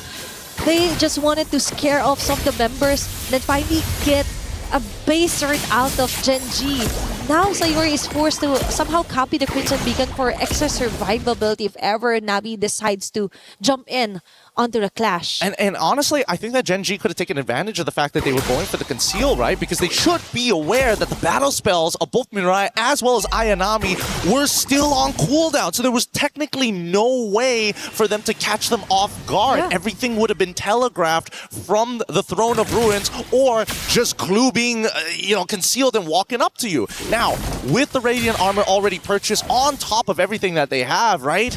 The Glowing Wand, Cursed Helm, Panda has got to be careful. Without that Salmon Force to maintain those shields, naturally, without the Chrono Dash, she will burn. And definitely that's the next target here for Navi PH. You mentioned about the timing of the battle spell, so someone has to keep track of that for Gen G. That is quite the opening, actually. The small opening, but still, that is somewhat of a win if ever they be able to time those timings or the battle spells out of Navi PH. Now, they're slowly making their way. They're still conserving and denying as much as they can against Gen G right before a Lord take onto the top lane. I think they know they kind of got this in the bag at this point, right? Ideally, they would have finished the game a little bit earlier. They have a 7.1k, which is a phenomenal lead. And this next Lord should be the final nail in the coffin once it's right at the base. The question is, how does Gen G, knowing that this might just be their last chance here, how are they going to win this fight? It's either they somehow steal the Lord or they annihilate Navi right now. It's Arya falling down low here for Gen G. Engaging from the back. It's going to be a nice setup here for Ashley, but not enough still. It's Navi PH chasing them all around the map. Panda 1 is not a position that you would want her to. And Mirai single-handedly zoning up 2 members in a row with a grab as well. taking a hold of Sayori. 2 members immediately down, which is kind of good, would be helpful in some way for Gen G if they manage to survive. But for Navi, PH just want to continue their dominance, targeting Arya in the process, and there's going to be a land of Blastones. Their stacks as well, enough to totally tore her down. Rui and Ashley are left to defend for their base, but I think this might be it as Navi PH goes in for the kill, goes in for the wipeout, and eventually taking the win against Gen G. Spirit's broken here, but it's going to be Navi who moves on to that next stage. A beautiful game, so tactical, so slow, but most importantly, no way for the enemy team to breathe. Congratulations to Navi. We're going to be soon having a talk with one of these players up on the stage, and I gotta know what is going on through their minds, especially after a well, I wouldn't say the worst, but for some, a very dangerous day 1 and just the upward trajectory from day 2 onwards. Imagine starting off your day on the verge of elimination, right? But now, they could finally exhale some of the nervousness or pressure. But so far, quite a sad day here for Gen G fans out there. But let's take a look back here onto our STC replay on what happened onto that final moment where Navi PH totally ended that round. Well, let's go straight to our stage here. We gotta see how these players are gonna go, because again, this is a devastating moment. Let's go up onto the stage for the crushing.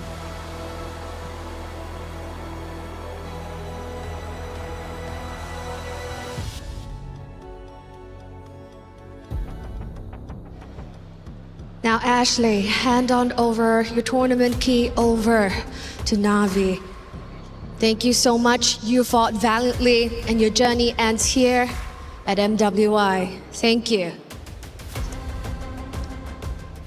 Ladies and gentlemen, and that was the exit right here for Gen G. Now, heartiest congratulations to Navi Philippines. You guys have clocked that ticket to the knockout stage. Congratulations. Now, with that being said, you guys were sent home by Gen G last year. So this is essentially a grudge match. How did you guys feel going into this match? I think this time it's our revenge for them because we lost against them last MWI, and I think my teammates were so confident then we can beat Gen G. Rightfully so. Not just 1 game, but 2 games. You guys were chasing them down. You were hungry and out for blood. Now, of course, the day is still young because we still have another elimination match coming up for the knockout stage. And you might potentially see Geltec or Team Ray Young. Who do you think you might be meeting there? For me, any of the teams. Yeah. Any of the teams? But which one would you be more ready for? Or excited about? I mean what? Which team would you be more excited? Any teams, pero maybe Malaysia. Team Ray. Oh, why?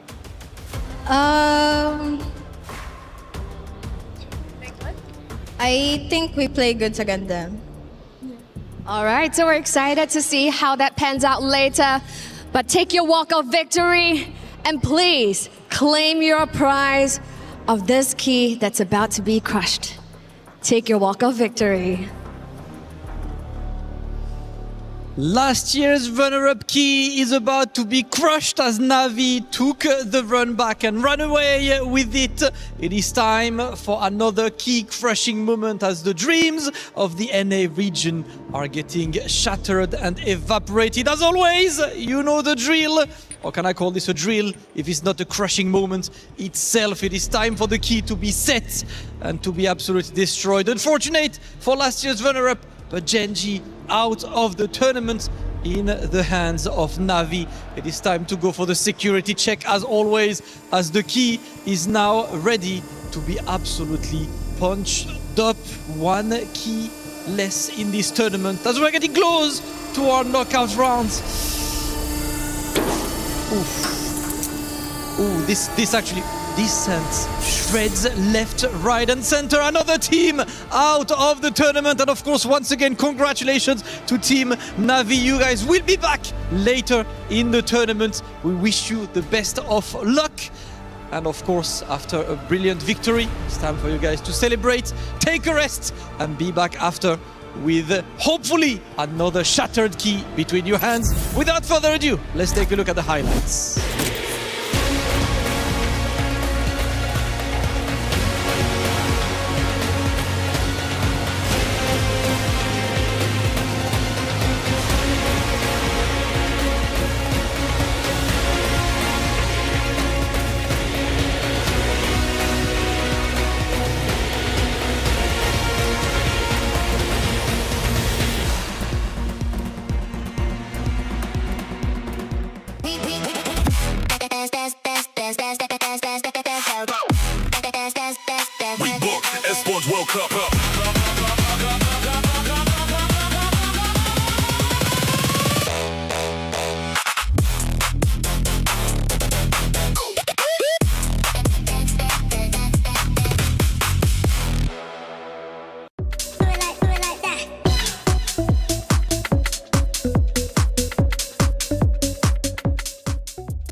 The hope of NA has fallen. Gen.G unfortunately will no longer have a chance to go back into grand finals and reclaim what they narrowly lost last year to Vitality, which opens up a spot in grand finals. Who's it going to be? Well, maybe Na'Vi. An impressive win 2-0. They have officially punched their ticket into the knockout stages. We talked about the hero selection. Gen.G going with their comfort picks. I get the idea. Unfortunately, it did not work out, but what a titan that has just fallen. Yeah, I gotta say, so we will be talking about a game, but talk about this. There's a possibility of a 24 champion against a 25 champion in the grand finals. Now that is crazy. But talking about that game just now, we discussed how the previous series, that one mistake at the late game cost you the game. Unfortunately for Gen.G, that one mistake in the early game where Arya was just in too deep in Na'Vi territory, and Na'Vi having that Boxia denied Uranus of that heal.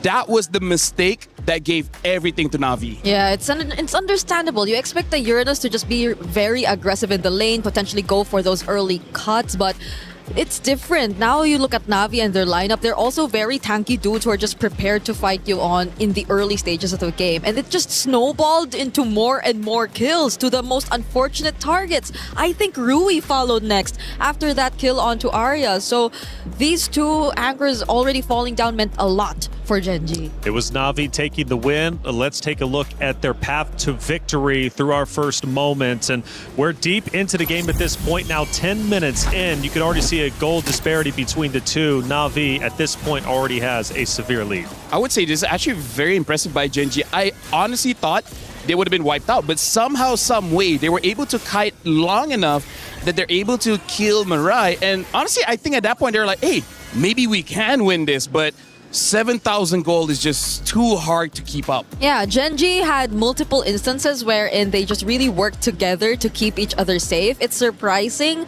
although that's not the kind of mid to late game you want to see from them, because again, evidently they were on a Suyo, they also had a Harith, which I think they also really thought hard about, because that's where their main carries are going to revolve around. But the fact that the ones who were supposed to protect their carries already fell in the early stages, it hurt them a lot and it was hard to come back from. We have one more key moment to victory. Let's take a look, obviously, as Na'Vi starts to again close that vice grip, taking down Gen.G. Ultimately, we're now 13 minutes in and the troops are pushing forward. This is where Na'Vi was being very patient. They understood the intentions of Gen.G, which is Gen.G tried to take a surprise fight against Na'Vi around that Lord. Na'Vi smelled it a mile away and just waited for Gen.G to expose themselves and then go in and then fight, because they know they had the advantage. At that point, there was nothing Gen.G could do. Yeah, it was a very honest lineup too for Gen.G. You could see the kind of plays they would go for a mile away. You know that it just should be typically starting from Ashley. Sayori, most of the time, did get the Throne of Ruin a couple times, but it was just mostly just keep her teammates safe. And we didn't really get to see her play the aggressive type of Valentina that she successfully did in game number 1. It was a blockbuster matchup for sure. Long-standing history between the two, not only in MWI, but also here, or excuse me, last year, whenever it comes to the knockout stages. And it is the revenge arc now for Na'Vi. They've already won 3/5 of the roster in 2024. They're looking to do it again. Did they show to you, LaFell, a lot of strengths during this matchup? Because, again, you mentioned their hero selection, their hero pool, right? They have a plethora of heroes that they can use. With that deep amount of hero selection, I mean, for me, versatility, that mentions, for me, I think a champion. I think Na'Vi could very well make a deep run. They showed improvement, and that's very important because they started off looking very shaky. A lot of their fans showed doubts, like, are we sure this is the Na'Vi that we thought could be champions? This is nothing that we hoped for. But then, day 2 of MWI, they started slow, but they got there. And today against Gen G, they look like they're in 2024 prime position to win it again. Man, and also, too, for Gen G, losing out on this means they don't get club championship points for that organization. But Na'Vi potentially does, and they need them because last year they had a storied run. This year, they want to do the same, and this is one step forward in the right direction for this Na'Vi organization.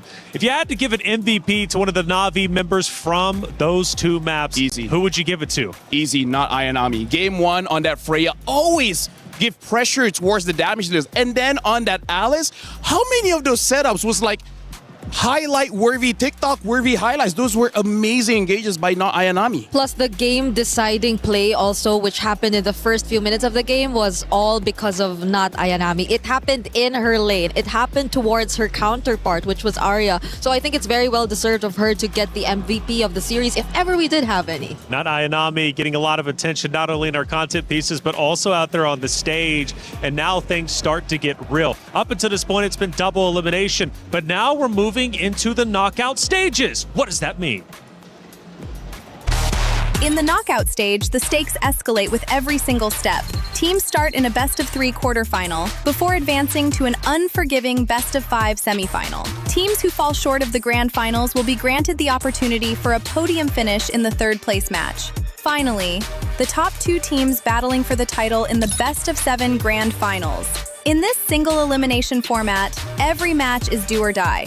On the world stage where dreams are shattered and history is made, a monumental $500,000 prize pool and crucial club championship points are on the line. But only one team will rise above. In the first of 2 MLBB championships at EWC, who will be crowned the queens of MLBB? 2 champions, 1 game. This is MWI at EWC 2026.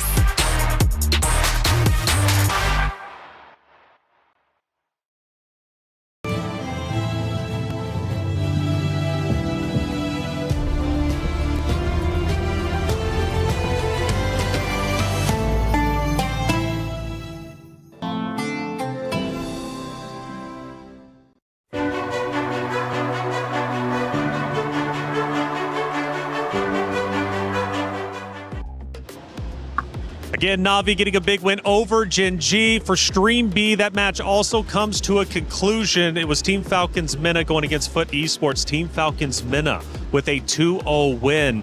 Again, massive for the Falcons organization who went back-to-back in the club championship. Now they've got 2 teams represented, and they're trying to catch up the first place, which is tied with 3 teams, one of those being 100 Thieves. Falcons Mena, strong team making it through, defeating Foot Esports. Is this an upset, a surprise, or should we have expected that result? Honestly, I expected it because despite Foot having the upper hand or the upper foot against Falcons for quite a long time, I believe that after seeing their game in Stream B, I'm like, you know what? They're kind of like Na'Vi. They started off slow. They were trying to figure out their identity, but once they figure it out, it's game over. There's nothing you can do to stop them. I was supposed to say it's very similar, not because of just the slow starts, but also because of the veterancy, which I think took a bit of download time before they eventually were able to flesh it out and really guide the other members of the team. Because again, if you would remember, in Team Falcons Mena, they are really very experienced players when it comes to the international competitive scene. Absolutely. Well, Falcons Mena get that big win, which means our knockout bracket is about to be at least drawn up. But until then, we have Rose with an interview with one of the players from Na'Vi. Hey guys, Keshi here from Navi. First of all, congratulations on qualifying to the knockout stages. We feeling good? Yeah, thank you. Now, let's talk a little bit about your journey in MWI this year, because as we can see from the first 2 days of MWI, Navi's performance shocked everybody else because it looked rather shaky. So tell me, what did you guys fix in order to get a very clean win today? I think we just adjusted our communication because the first 2 days it was not clear, and I think it's because of pressure. Pressure as the only sole representative of the Philippines, right? Okay, now I gotta ask you, would you consider this a statement match? Because we know, first of all, there is history. Gen G ended your journey in the last year, MWI. And second, a lot of people started doubting you guys as the title contenders. So what do you think? I think it's a statement, yeah. Are you happy with the statement you put out today? Yeah. Proud of Very your happy, performance? yeah. How would you rate your performance today? I think 10 out of 10, but there's still a game later, so we'll see. All right, we'll see. And you know what, Keshi, since the Filipinos are in the knockout stages, is there perhaps anything you'd like to say to the Filipino supporters back at home? Thank you for supporting us and continue supporting us for our game later. Thank you, Keshi.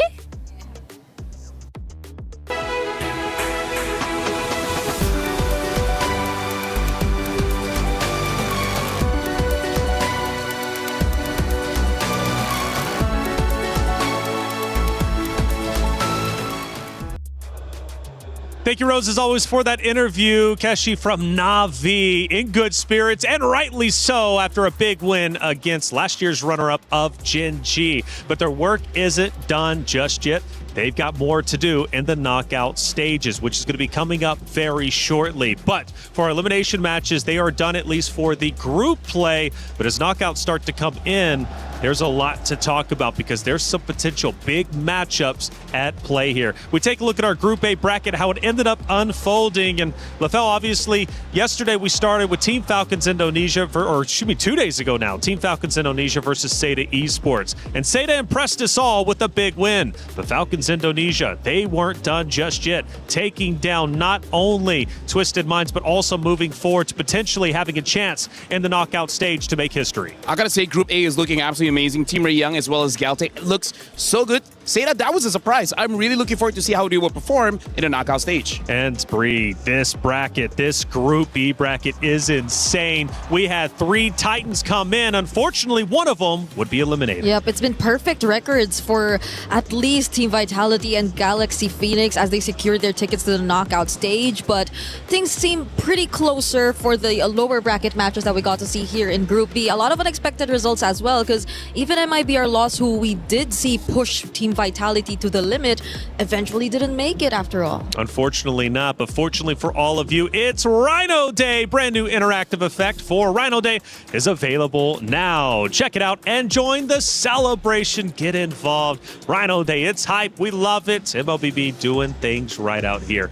Man, coming up, though, is going to be the knockout bracket. Super excited for this one, and it's unique and fun because the competitors themselves will be choosing who they want to play. And for whoever's not chosen, well, they unfortunately will have to play whoever the other ones do not pick. So starting off, it's going to be Galaxy Phoenix choosing first. They ended up being the #1 seed because, well, throughout our bracket, all of our teams in the upper bracket finished 2-0. We needed a decider to figure out who would be seated higher, and it came down to time finish, which Vitality now probably scratching their heads thinking, well, we wish we probably would have known that. I don't know if they did, because they went, 26 minutes? They could have had first pick. Yeah, I feel like they're a bit upset with JG. JG also made their game win a little bit slower. Yeah. And this, honestly, right now for Galaxy Phoenix, they're choosing for themselves as well as Vitality. Yeah. Like, I feel like for the teams in Group A, they're like, please choose us. We don't want to fight against Vitality, which,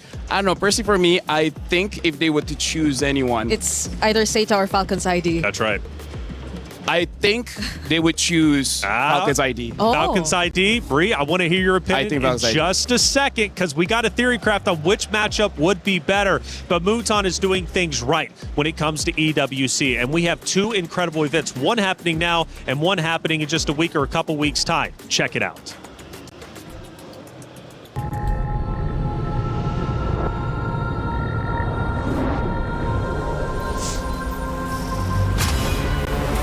In the past, we were always in Asia. This year, we came to Paris. What stories are still left untold? Kami sudah membuktikannya. Tapi ini baru permulaan. Tiada siapa akan ingat siapa nombor 2. We need the win. Bukan sekadar keinginan, tapi tekad. Hindi ang pag-abot sa tuktok ang pinakamahirap. Ang corona ang mahirap ipagtanggol. What happened last year became fuel for us this year. This time, we bring it to Paris and finish it. A new lineup, new chemistry, new fire. Once champions, not settling for podium finishes. World champions, defending MSC champions. As the final boss of MLBB, can anyone stop them? Names have been made, stars have risen, but now they need to show the world what it takes to rise above. This time, the world is bigger than ever. Like every year, new challengers step onto the world stage. Some carry the ambitions of 2 continents. Some fight for the pride of home turf. Some have never stopped chasing the throne. So who will finally rise to clinch the title? This is where unresolved stories find their ending. A new shot at glory. One more chance at redemption. We are back. Kali ini, sekali lagi. Bukan atau tidak, Pareho lang ang chance namin. no one is untouchable. Let's fight. Bukan ako kalau bisa. 2 champions, 1 game. Paris breaks through limitless possibilities.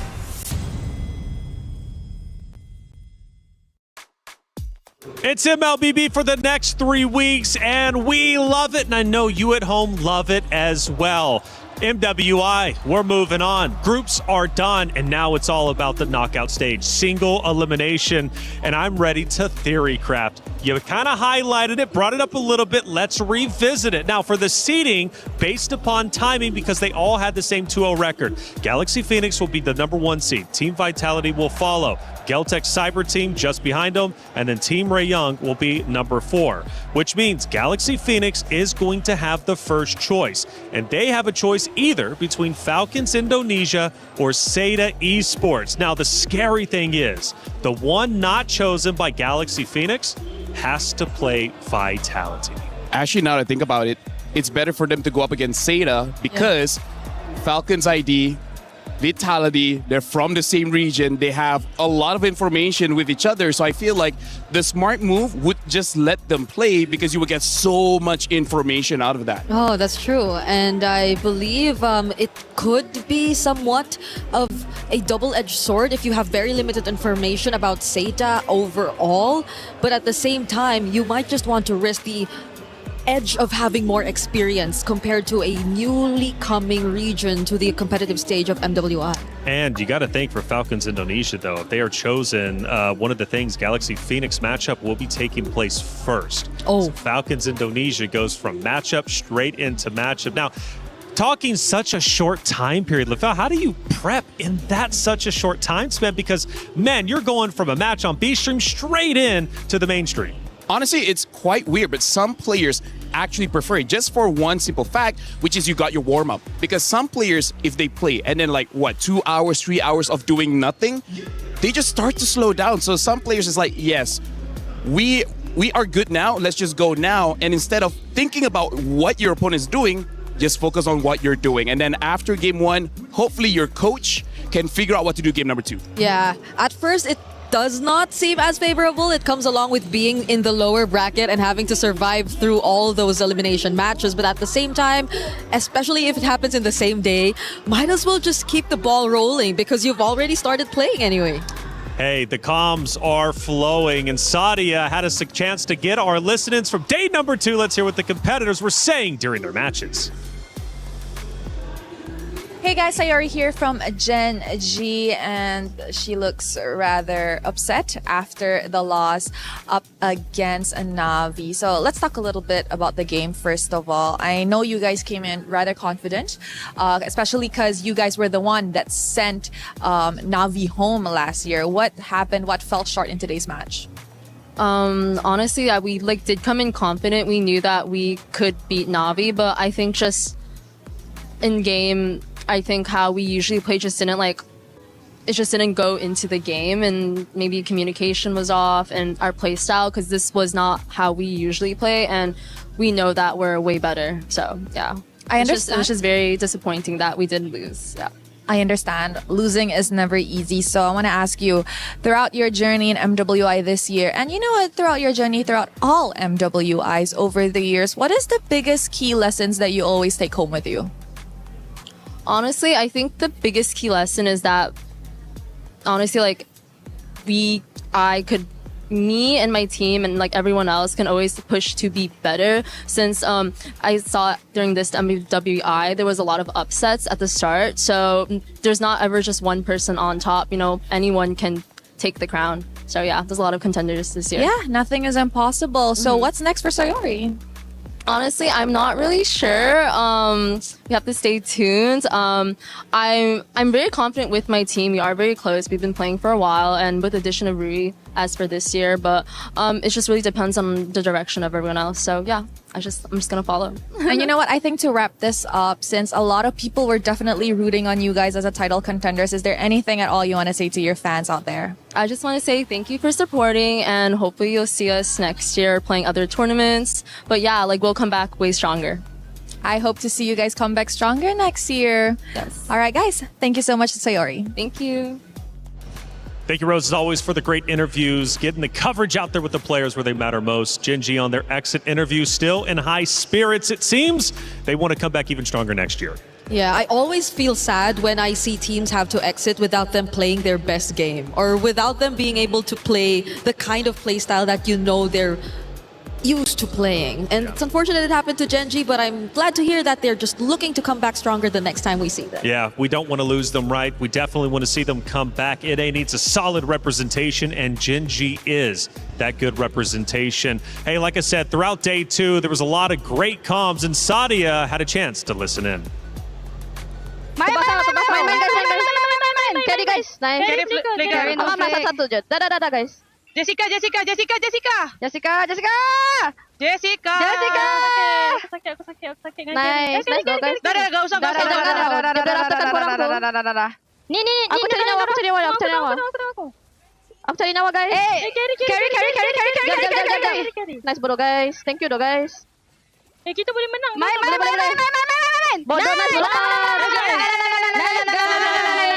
Nice team. Thank you Rotan. Mon, udah setengah Mon. Ayo gas aja Fetch. Let go ya. Hanabi. Udah IG Hanabi. Sabar, ulti kun 13. Let go nih. Gua ke Hanabi. Hanabi guys. Hanabi let go guys. Gua enggak nyampe sana. Aku yang bunuh Arlot. Mon, gas Mon. Marcella di sini guys. Gak ada IG-nya deh. Marcel tuh. Aman. Yuk, Lord yuk. Nice. Kasih gua aja yang clear guys. Thank you, Sadia, for the radio comms. That was yesterday, and it was Falcons Indonesia. Given the good comms, man, they were talking away. Yeah, as well as Team. Let me just say, I understand both teams, and even I need subtitles because that was. I know the language, but there was so much, and I was like, yes, Yeah. yes. That's when you know they're hyped. That's when you know they're hyped. And good communication is when you hear one thing, and that's just who you want to target. Jessica. And that's it. That's right. That's all you need. I always love listening to comms across multiple esports because it's chaotic and sometimes fun to decipher, as you were saying, LaFell. Hey, EWC is doing a lot of things right. Check out this EWC play. He thinks he can come in here and play my game. He knows nothing. Let's go! Tyler Wine, you're done. This is my ladder. You can't climb it. It's better than being hard-stuck at Masters. You're going too far now. Your eyes buggy. Your elbows ashy. That's the airline. That's an L airline. Somebody better hold me. Okay, yeah. Do something then. Raw energy. Blow the house down.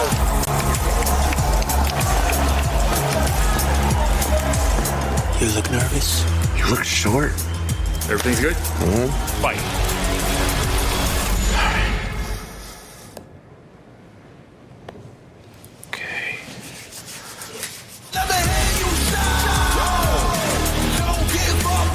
Do you really need the wraps?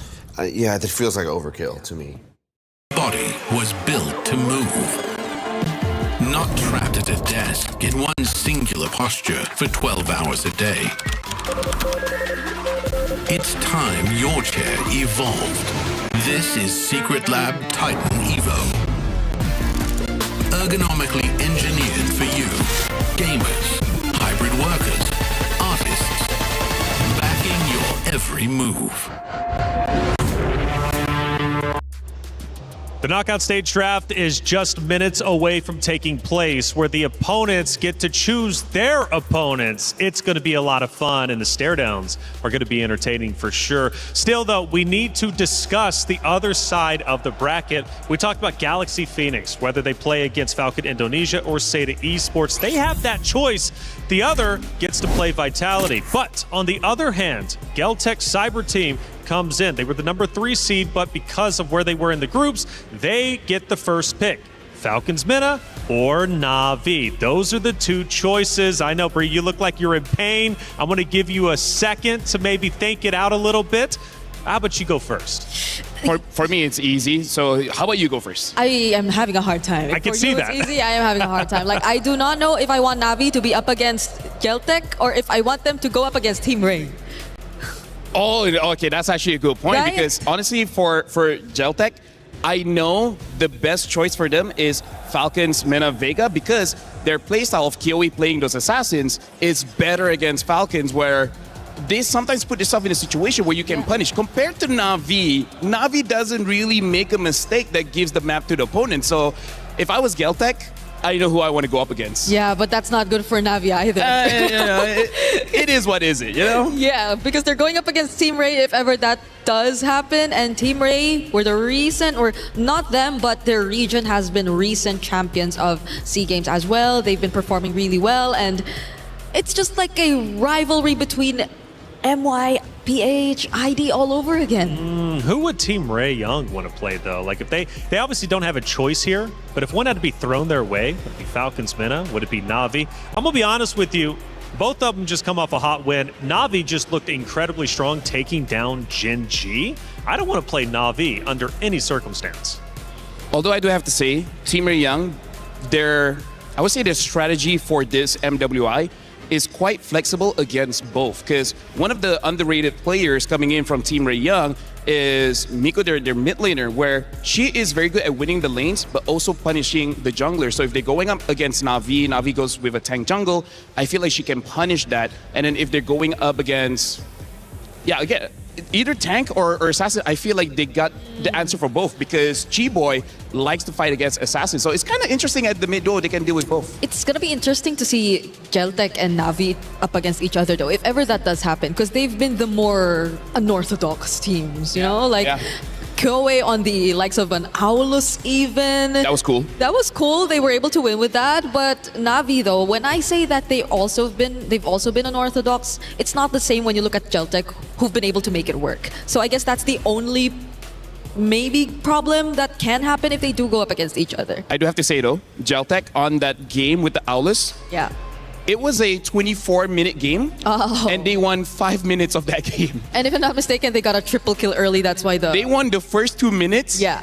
And then lost for 19 minutes and only won the last 3 minutes. So it's a good pick, but they lost for a long time. Okay, so you're never really sure, but regardless, I think them picking their matchups will all be equally as interesting.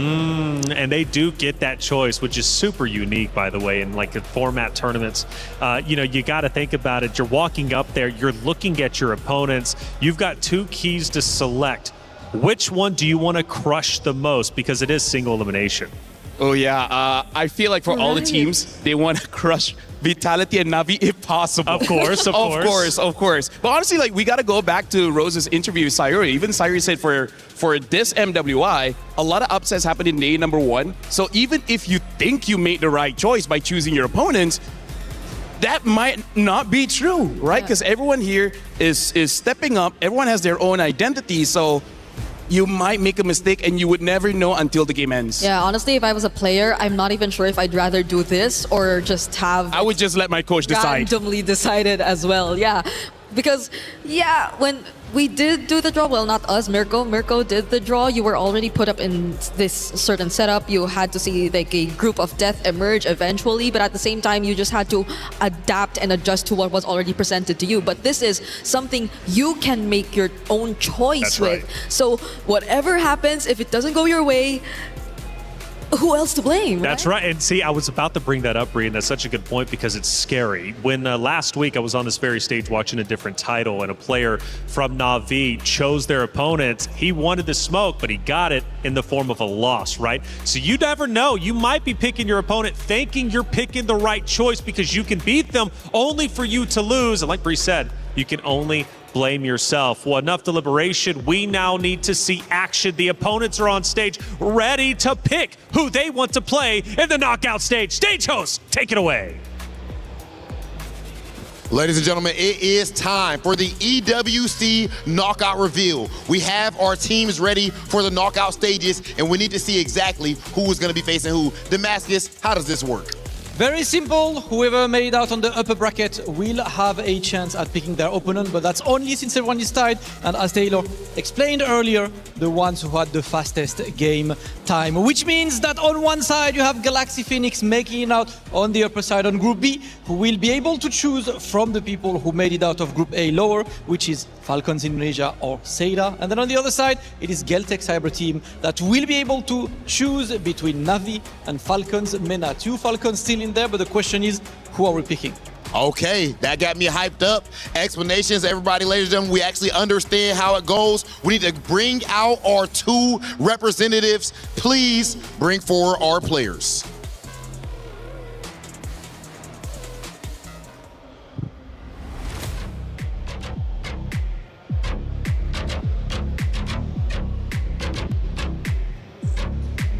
Okay, first, Team Falcons coming to the stage. Of course, qualifying through the loser side, and now they wait to see their fate. Who are they going to end up facing in the knockout phases? And that is the question, and of course, they are coming next to another team, a team that they faced earlier, a team that made a surprise at the beginning, representing the regions of China, Team Seda pulling up. And of course, they will be there to witness who is going to get picked live on that stage. Yo, Seda already threw down a gauntlet earlier, as you said, showed us the big time upset, or so people felt like. People thought it was an upset. Seda is working at this point to show everyone, nah, it's no upset, you're just late to the party. We've been here. Absolutely godlike squad right there, standing next to Falcons. That said, I believe we do have our next team ready. Next team ready, of course, it is the other Falcons, the MENA representatives. Of course, we said it, there are two Team Falcons moving forward, and Falcons and MENA being represented. They are on the other group, so they won't be a Falcons versus Falcons match just yet. But the question is, are we getting picked, Rob, as always? Okay, in a situation like this, Damascus, do you think that all of the teams here have certain teams that they're hoping to get picked by, or is it like, yeah, it doesn't matter who it is, I'm ready to cook? I mean, Vitality is not picking. I don't think anyone want to face. This is very true. I don't think anyone want to face the Queens right now. Speaking of Vitality, we do know, that, of course, that Vitality is our last year's champion, but back in 2024, this next team was the one to win it all. Na'Vi coming to the stage. Na'Vi, a tough out for anyone, but will one of these teams be bold enough to make them their choice? Of course, and without further ado, we are ready to welcome the team captain for Galaxy Phoenix, who will get to choose between Falcons Indonesia and Seda. This is the big choice, Rob. Remember, it is single elimination after this, so you only have one chance. Whoever you pick is potentially going to be your final opponent. Okay, yeah, I'm ready to see it. This where that drama at right here, Damascus, okay? Making that choice, technically picking a certain team could be taken, that team could take it as disrespect, brother. It can make it a little bit personal. You had the chance to fight against someone else, but you chose me. And it looks like we will be making our choice right now, I believe. All right, it is time.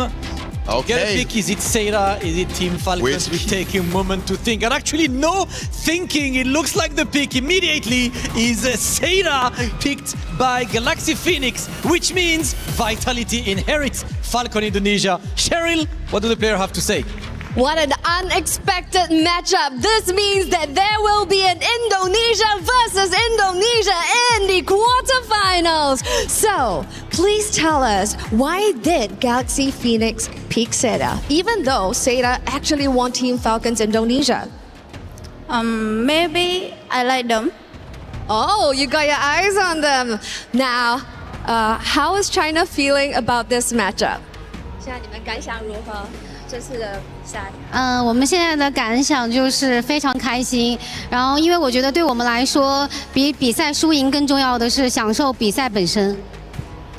They're very happy about this pick, but win or lose, they are very happy to be here for the competition, to experience as an experience. So yes, this is your first matchup for the quarterfinals of the knockout stage. We have Galaxy Phoenix going up with Seda. Oh, that's a banger.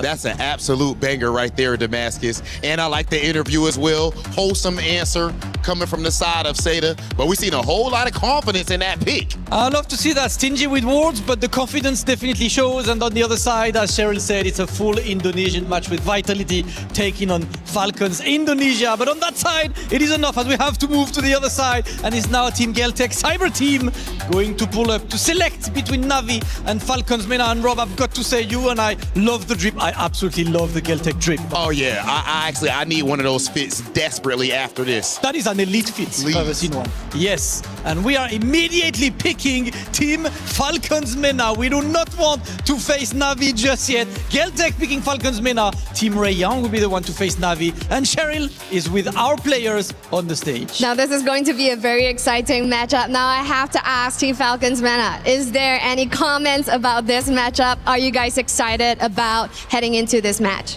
Yeah, of course we are excited and good luck for you guys. Anything you want to say to them? Nana.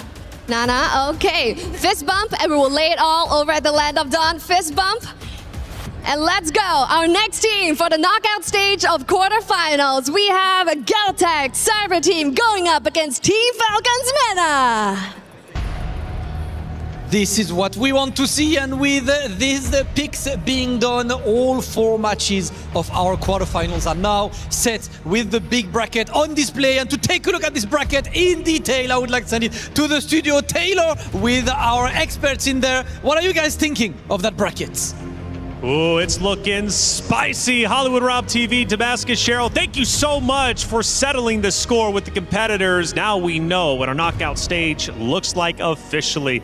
And it's a spicy one for sure. Let's start with the first matchup, Galaxy Phoenix versus Seda. It's going to be coming up first. What do we think about the opponents? Well, first of all, called it. Yeah. Second of all, it's like, wow, we're so surprised this happened. But yeah, I really feel like this is good on both ends because Seda also showed quite a lot, and I believe Galaxy Phoenix have gotten enough information to know what kind of draft they want to use against Seda, but also because they force Vitality as well as Falcons ID to fight against each other, they need all that information to know potentially when they made what they're gonna do.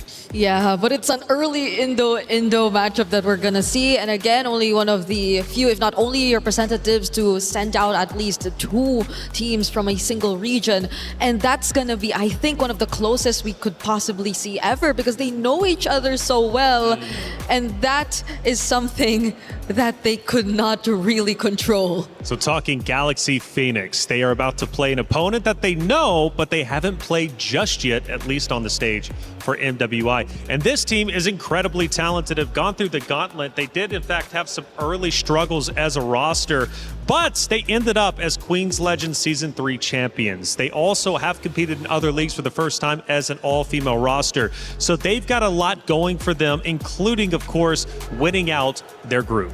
I gotta say, Galaxy Phoenix, it's like they're masters of rock, paper, scissors because their jungler is able to play tanks, able to play assassins. So when they know who they're going up against, they're able to change either rock, paper, or scissors, and it's on to the opponents if they can fight back on their lineup. Yeah, they have so much heroes too that not necessarily are out of the meta. So I think that's one really good strength that you can look at when you talk about Galaxy Phoenix is the fact that they have such great mastery over the heroes that are actually relevant in our current time. But strength versus strength in this matchup, because let's not forget, Seda Esports was developed specifically for the MWI stage, which means they've done their research. So when you talk about a deep hero pool for the side of Galaxy Phoenix, Seda equally also has the same.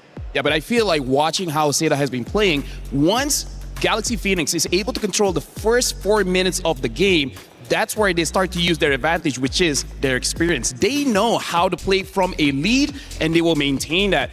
Compared to Seda doesn't always look that well when they're losing by 1,500 gold, 2,000 gold. So if they can get onto that first win condition, they're already looking pretty good. You know who Galaxy Phoenix has, though, that Seda Esports doesn't have? Is Fa. And we were screaming her name. Fa was going off just a couple days ago. She's incredible, and Seda's got to deal with her. Yep, Seda, especially as mentioned here by Lavelle, may not seem the cleanest in terms of the executions when we get into the mid portions of the game. So I think it's crucial that in this matchup against a team like Galaxy Phoenix, they're always remind themselves of housekeeping. Like they cannot let go of the most basic fundamentals when it comes to the game. Let me just say, Fa is a mercenary. She is precision as a person because going up against Na'Vi, she only targeted Mirai until there's nothing Na'Vi could do. So as long as they know who's the right target for Seda, I will feel bad for whoever that is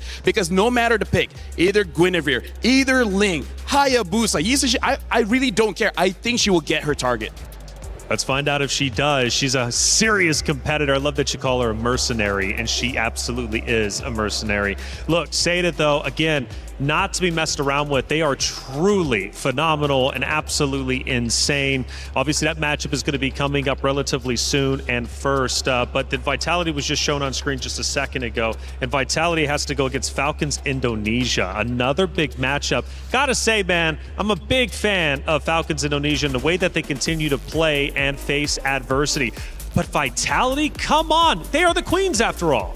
I mean, like, not only are they great mechanically, but they can get into the heads of Falcons ID. Yeah, and if I'm not mistaken, I think the revenge storyline continues because Falcons ID in the recent qualifiers that they had for MWI 2026, I think barely got to get a game against Team Vitality. They went up against each other in the upper bracket semifinals only to get dropped down to the lower. But the moment they meet again in the grand finals, they got the exact same result. You know, I'm so encouraged, though, from Falcons Indonesia to improve from day one. When I was watching them as a contender, we set them up as the top dogs. And, well, they finished 0-2 defeat. I was like, well, that's not what I was expecting. But they've come back stronger than ever. But there have been questions about Vitality and if they still look as strong as they did last year. And a lot of that comes from that MIBR loss matchup. I gotta say, even though I saw that matchup, but Team Vitality is like the final boss that when they die, they get resurrected and then they have more layers of HP. And then after they die again, they go to the next phase and you're like, when is this going to be done? And then you're trying to get a health potion and then they just take it away. They just evolve. And Bree, speaking of evolving, Geltech's Cyber Team, they chose their opponents and it's Falcons Mena they've got to go against. Now, Falcons Mena just came off a big win, so they're feeling confident going into their matchup. Later on today, mind you, we've got 4 of them. We're starting off with quarterfinals. We will finish them all here on this very stream. Falcons Mena is going to have a long day. The Geltech Cyber Team has been a big surprise in our tournament and they have looked stellar. I agree. The way that people have been awaiting this comeback. Again, we have to remind everyone that Kyoei, I think one of the star players that we've constantly been highlighting, took a bit of a break from the competitive scene. I think that was exactly 3 seasons of Lady MVP before she eventually got back. And it took her exactly 3 seasons as well to get back here to the MWI stage. But that showed significant growth from these players. I gotta say, Kyoei's Hero Pool is amazing, but this is where I want to talk about their coach, Osprey, because Osprey has been in the MLBB scene for both the men's division as well as the women's division for a very long time. If there's a Mount Rushmore in ECA, he's gonna be there. His picks are unorthodox, but on paper, they always make sense because he's like, this hero can counter this hero. Even though it looks like it's a funny pick, but when you see it in action, you're like, wait, that makes sense. I like unorthodox, though. I mean, it's tough to obviously plan around that. I think being unpredictable is definitely the way to go. Now, Team Ray Young, this team, I think, surprised the desk, at least on day one, based off their performances. Bria, I think you were also surprised. Like, Team Ray Young playing incredibly well, but Team Ray Young's got to go against Na'Vi. Now, that's not going to be easy, especially after watching Na'Vi dominate Gen G, beating them 2-0. This matchup is stacked. Yep, and if you have personally felt like a fan for Falcons ID and their story that they've been able to build here in MWI, I think I've been drawn to Team Ray more so because of their personality. Like, they're such a fun bunch to look at, and even their interviews just stand out every single time. I think I'll have my eyes on Chiboy just simply because of the way she just presents herself, and I think that helps boost her team's energy and confidence so much. I would say part of that is because of Queen's experience back in the SEA Games, where I believe during that grand finals, she's seen her team when they are like so stressed, so worried about losing. And at that moment, they're like, you know what? Let's just have fun so that we can actually go into the game fresh. And I think that's the experience that she's telling her team. Like, yes, most of you guys are new here in the international scene, but if you're so worried, if you're so anxious, you're not going to be able to play your game. So let's have fun. Let's play rock, paper, scissors, and then let's actually play the game. Which I think they were playing rock, paper, scissors. Yes, they did. Which is actually pretty incredible. And we had a chance to actually catch the action. Now, the thing is, though, in that matchup, Na'Vi, they know what it is to be a champion. And sometimes you really have to get that feeling in order to get it again. For Team Ray Young, they haven't, at least on the MWI stage. I think that's going to give Na'Vi a big advantage. Na'Vi hopefully get to really carry over what we get to see from, or what we got to see from them in this recent match that they just did up against Gen G. And arguably so, of course, Gen G too wasn't able to show their best, but it was still a very dominant performance nonetheless. Here comes the knockout brackets though. So I'm wondering which goes first. Yes. All right. Well, first off, we know it's going to be Galaxy, Phoenix, Seda Esports happening first on main stage. But I'm looking at the future for semifinals. LaFell, I'm looking at potentially Na'Vi. Let's say if they continue to play well, we could have a Na'Vi Vitality Grand Finals. Actually, hold on. Looking at this, there's a chance that Na'Vi could go up against Galaxy, Phoenix action. And if that's the case, I think Na'Vi really wanted that one because Galaxy Phoenix had their number, and I feel like that matchup is going to be very personal. It's like you made it look humiliating day one. I want that revenge. Oh, more and more revenge storylines happening here, and we might just see one that will eventually replace one of the biggest revenge storylines that we actually had last year, because the underdogs then, Gaming Gladiators, no longer part of the tournament, just recently eliminated by Na'Vi. So now who is next to actually possibly be that seeker of revenge? That's a great question. Ashley, she has been a big conversation. Unfortunately, her team was eliminated. However, her knowledge is still incredibly valuable, and she teaches you how to be a roamer. Hi guys, I'm Ashley, team captain and roamer for Gen G. And for those who don't know me, we're about to find out. I'm here to dissect some of our qualifier games. Taking you to our second game in the finals against our Kushira. So if you take a look at what's going on the screen right now, we have control of the H bush on the bottom side area, which we're winning, by the way. If you take a look at our lanes, both mid and bot are winning. The Claude is segregated from the rest of the team, and you're about to see the Hilda walk up with no support from her whatsoever. And our comp has a lot of poke, a lot of freezes, and a lot of rolling. So here we were able to burn the Hilda's flicker, and that was going to be useful for us since the Lord is coming up in 4 seconds. And what we're doing is we're clearing the mid lane, we're clearing top lane, and we see the Claude still bottom lane. This is good for us. You know, if they decide to come in, we can also just punish the Hilda. Knowing this, we're just zoning them out. We got vision of the Fredrin. As soon as we saw the Hilda coming up from the H bush, since we cleared it, and alongside the Claude, my Harith was able to just keep poking him along with the Lilia, no flicker, and immediately she goes down, right? So once the Hilda goes down, I knew that this positioning was to our advantage since they're coming from the red side.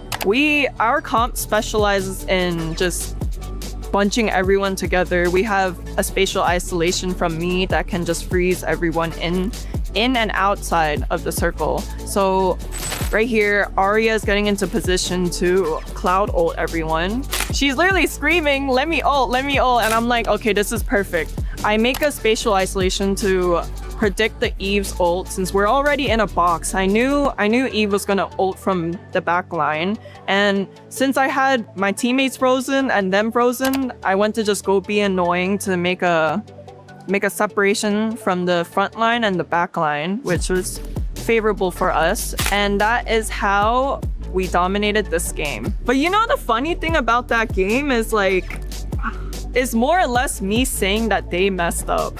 It wasn't even that we were doing the right thing. That wraps up our dissection for my games, and if you guys would like to see some more gameplay, please tune into our MWI matches. Play is in our DNA. Whenever we let it out, it becomes our superpower. Now imagine an entire city being built to supercharge it. Kadir City, powered by Play. It's still day 3 of MWI, but now we move into a new iteration, our knockout stages. The competitors chose their opponents. Did they choose an easy route to semifinals, or did they choose their undoing? We're about to find all that out and more as we head to the stage with Damascus, Hollywood Rob TV, and Cheryl.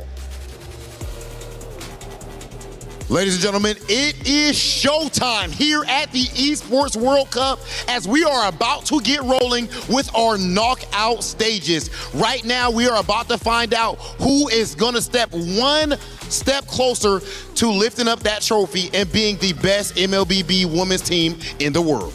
Yes, sir, Rob, it's time to be excited because it is the knockout stage right now. Every single match means tournament life on the line. So without further ado, let's welcome our first team onto the stage. They made their way through the upper bracket. Make some noise for Team Galaxy Phoenix!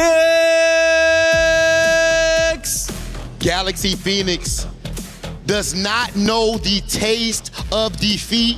This team has come here in their first international event, but yet they have not just looked like contenders, they have played like one of the favorites, of course, fighting out of Cambodia, and they are trying to make history here at MWI. Now, I do have a few questions for you guys before we head into the match. Now, this is an incredible showing right here, being the first time on the international stage. How are you guys feeling? Right now, I'm feeling so proud. So proud. Yeah.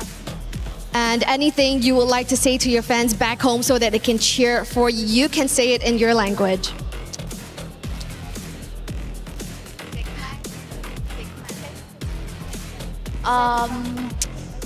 Yeah, nothing else. Like I don't have nothing. Like I don't have a lot to say, but I'll try to fight for the nation.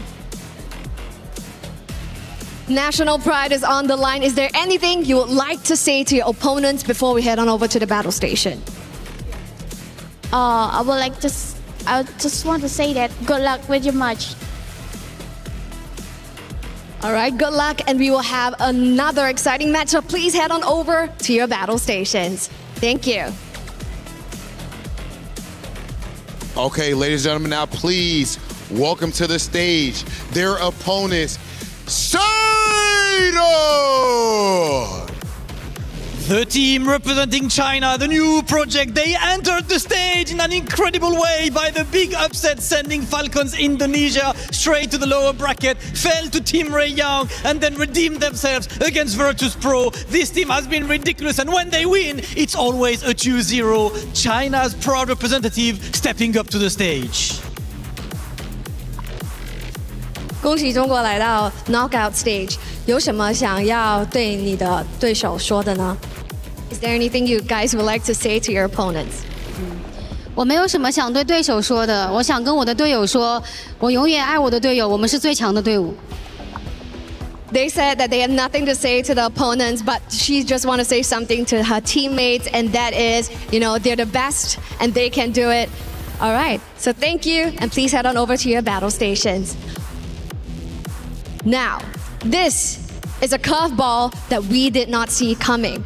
Immediately after selecting their draws, they are going to play the match. This means that both teams are going in essentially blind, and this is what it takes to be the champion right here at MWI, because to be the creme de la creme means you have to go in prepared as always, and this is match 1 of the knockout stages. Over to you.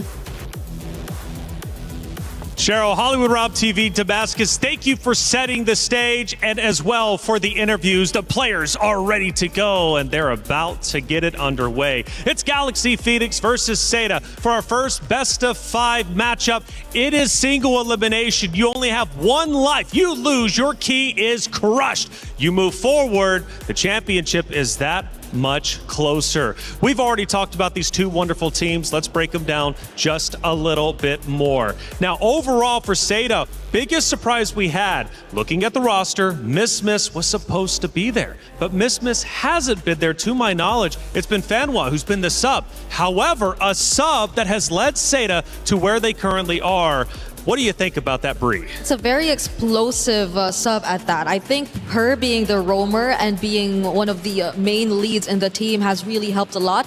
The way that they've actually been confident enough to even debut the likes of a Tigreal in their first series and be able to do so in a very dominant fashion, that means they're very versatile in terms of their gameplay, because even when you think that they are actually more on the unorthodox end of their picks, they actually can show you some of the more meta ones as well. They also have a really decent usage and mastery of the Belleric, as seen in their recent qualification match, in order to make it here to the knockout stage. I do wonder though, now that you're in the knockout stage, is the wild card play to bring Miss back in? We don't know why, of course, Miss was benched. Maybe it was a strategy play, maybe something else was going on, but it has led to a pretty fun conversation. I mean, like, because of the meta change, perhaps her hero pool just didn't suit the current meta. That's a good point. And by the way, can we just say this might be the start of a legacy coming in from both organizations, because they haven't really had much success so far in MLBB, but now they're in the knockout stage. Winning this one, every single win each organization has after this just cements their position in MLBB lore. That's an excellent point. I mean, for both, right? Really the first time showcasing what they're made of as an org, as well as players here on the international stage. And this is a big moment, and I love that you set the stage with that very statement, because that's what the MWI is all about. And in fact, what the Esports World Cup is about in its entirety. It's about making history. It's about cementing your name, not only in the history books for the Esports World Cup, but the history books of esports as a whole. And Galaxy Phoenix and Seda could very well do that. This is just one of those road stops that they have to get through to the grand finals. Now, for Galaxy Phoenix, again, with those early struggles, one of the first things that I noticed is they've been working on their play style for years. Going into this matchup, that play style being worked on for years is going to pay dividends. I gotta say, looking at their games, they have a very unique way where their jungler as well as the roamer is the one moving the map, where everyone else is just focusing on getting enough money to actually get the items and then eventually help everyone out. So they have a way of play that the speed is just something that people cannot get used to. Yeah, you get to take so much of the opponent's attention with just these movements from their XP and their jungle. Whereas I think their gold lane has been very stable for the entire tournament. It's only been the claw that Winnie's ever used throughout all of their matches, and you really don't get to pay as much attention to it. It's just a very stable lane. She just really pretty much gets the job done, but majority of the action just comes from the other sides and the way that they move around the map. Going to the EXP lane now from gold, Jessica for Seda has been on fire this event, opposite of that of Ling. A power matchup for sure. Jessica, I mean, talk to me about her, LaFell. She has brought so much to this competition for the side of Seda, not only from the hero selection, but just from the slayability. Honestly, I gotta say, like, yes, we want to talk about the players, but this entire day, Taylor, whoever loses that EXP lane is super punishing, because you get immediate access into the jungle. And if I'm gonna compare between between the both of them, I kind of feel like Jessica might have a hard time. Yeah. Of course, it depends on the heroes, but I don't know. I'm actually leaning towards Galaxy Phoenix for this one. Their EXP lane is so strong. Yeah, because their lane is amazing. Their hero pools are pretty similar. If it's just that, like they both use the Alice, they both use the likes of the. No, it's actually just the Alice, I think, that they use both. It's their shared hero pool. But other than that, we see more flexibility from Ling in terms of how they're able to utilize it. Because if there's one observation we got to see from Jessica yesterday when they lost, it's the fact that she probably does shine a bit more on playmaking or heroes that just play for the team. There tend to be more miscalculations whenever you give her those less flashy kinds of EXP lanes. It's 5 players per team. All of them have to work together to win. But Fa is an absolute powerhouse. We mentioned her earlier. And from what I'm hearing, Lefelt, she might be just one of the strongest junglers in our entire MWI event. Honestly, I'm willing to put money on that one because honestly, Fa is an absolute mercenary. It's one thing when you're good at one hero. It's another when you're the master of each element, right? If you want someone to be the front line, she can be that. If you want someone to dive to the back line, she can be that. If you want her to use a selfless hero where she doesn't need to farm, everything else can go over to the gold lane, she can do that. Like,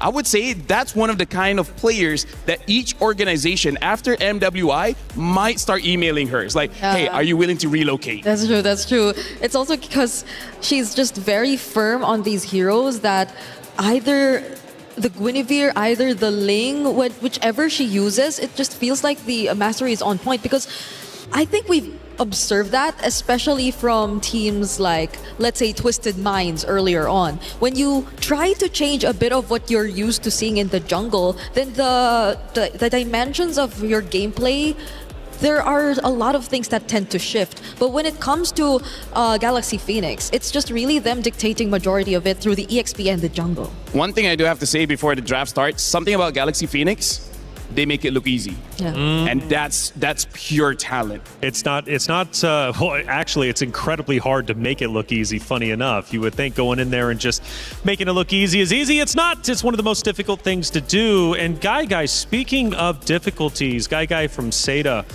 even through defeat, she finds a way to still perform well. She's the anchor, if you will, for this Seda roster. Guy is going to be the one I at least think that Jessica, Zhao, Name, Miss, or Fanwa, whoever decides to come in for this matchup, is going to be looking towards when things get rough. I'm starting to worry for her, though. Like, if it does so happen that Galaxy Phoenix tried to go for the assassin route and we see another Ling gameplay, wait, is she taking a selfie? Yes, and I actually saw them checking the heroes out as well, but I think it's less about the draft and more like, which skin do I want to use for this one? Well, you have to really pick the best skin. Yes. You're already in the knockout stage. Yeah, I'm not going to lie. Some of the skins, though, are incredibly funny, like Patrick, for example, running around. Oh, yeah. Imagine losing to a Patrick. Yes. Guy would be furious. I got to say, Patrick running towards you at light speed is one of the most terrifying things you could ever imagine. And it's made a lot of Glue users happy because Glue is actually one of the heroes with very few skins. Yes. And you get surprised because he suddenly receives a Patrick skin. Yeah, I can't remember if it was Vivian, I think, from Vitality uses Patrick's skin, which is like she already talks her trash and she's beating you with the Patrick. Just so disrespectful on so many different Only levels. in MLBB can you see Sasuke being afraid of Patrick. That's only in MLBB. The logic is a bit different here. Even AOT characters like Eren Yeager, I'm pretty sure he doesn't want to face against Patrick. I know. It's not like we get to see the Yin also played as much in competitive gameplay, but it's weird here looking at Patrick just dominating over everyone. But that's just MLBB, isn't it? It gives flexibility and the opportunity for you at home to pick your favorite skins and play the game how you want to play. Regional pride was mentioned during the interview with Cheryl and the Galaxy Phoenix ladies. Regional pride so incredibly important here. And, one of the players from Galaxy Phoenix saying during that interview, like, I'm just so proud to represent my nation, to be on this stage. I know it's not enough for her. She wants to be a champion, obviously, but making it to the knockout stages, representing your nation, Lefel, that is such a big accomplishment. Because if you ask any player here, their motivation for playing, their motivation to become champions, there's many different layers. You have layers on. They want to change their family situation back at home. They want to make a name for themselves in their own country in this game. They want to help out their friends. In fact, some people here, they're not here for themselves. They're here for other people. So no matter who you talk to, there's many different motivations, and every single one of them is valid. And that's why when we see losses, all of those hopes get crushed. But that's the reality of becoming a champion. You don't win by necessarily making a lot of friends. You get to win by crushing someone else's dreams. And at the same time, they had to crush the dreams of, I think, also one of the longest running representatives, if it's regional pride that we're talking about, because we're seeing a different lineup fielded here as representatives of Cambodia, and they definitely want to be exceeding whatever they were previously able to achieve. It hasn't been a significant finish in any of their previous MWI records, but now they're so close to exceeding all of that. Building a home, helping your family out, $500,000 goes a long way, and $150,000 for first place. That's what is up for grabs. We start our first matchup, our first pick and ban between Galaxy Phoenix and Seda Esports. Yeah, right now, honestly, this is a very interesting start here, break, where Seda is first pick, and yet they're banning out the Marcel. Yeah. That's kind of not a great ban, because you would want your opponents, Galaxy Phoenix, to ban that out. And now this is already a very big tell. They're banning out this carry. So expect a lot of front lines. I really feel like they're already building the draft just so that Link can have a good time in lane. Oh, but Seda too. This is a smart ban. Yeah, 100% smart ban. Respecting so much of what Galaxy Phoenix have already previously shown us too. I think the Guinevere is just a bit too flexible of a jungler to hand over to GXP at this point. I was watching that game where Galaxy Phoenix went up against Na'Vi. That kind of experience makes you uninstall the game. Let me just say that. It was so devastating. Yeah. Do not let Fa on that Gwyn anymore. Yeah, because it's like sort of in between the Ling or either the utility type. She first builds the concentrated energy so she can 1v1 and she can also play for her team. Right. That's why I say she can be selfish and she can be selfless. Yeah, there are only very few times we see the Gwyn really punished. I think it's mostly when it's also in Rome.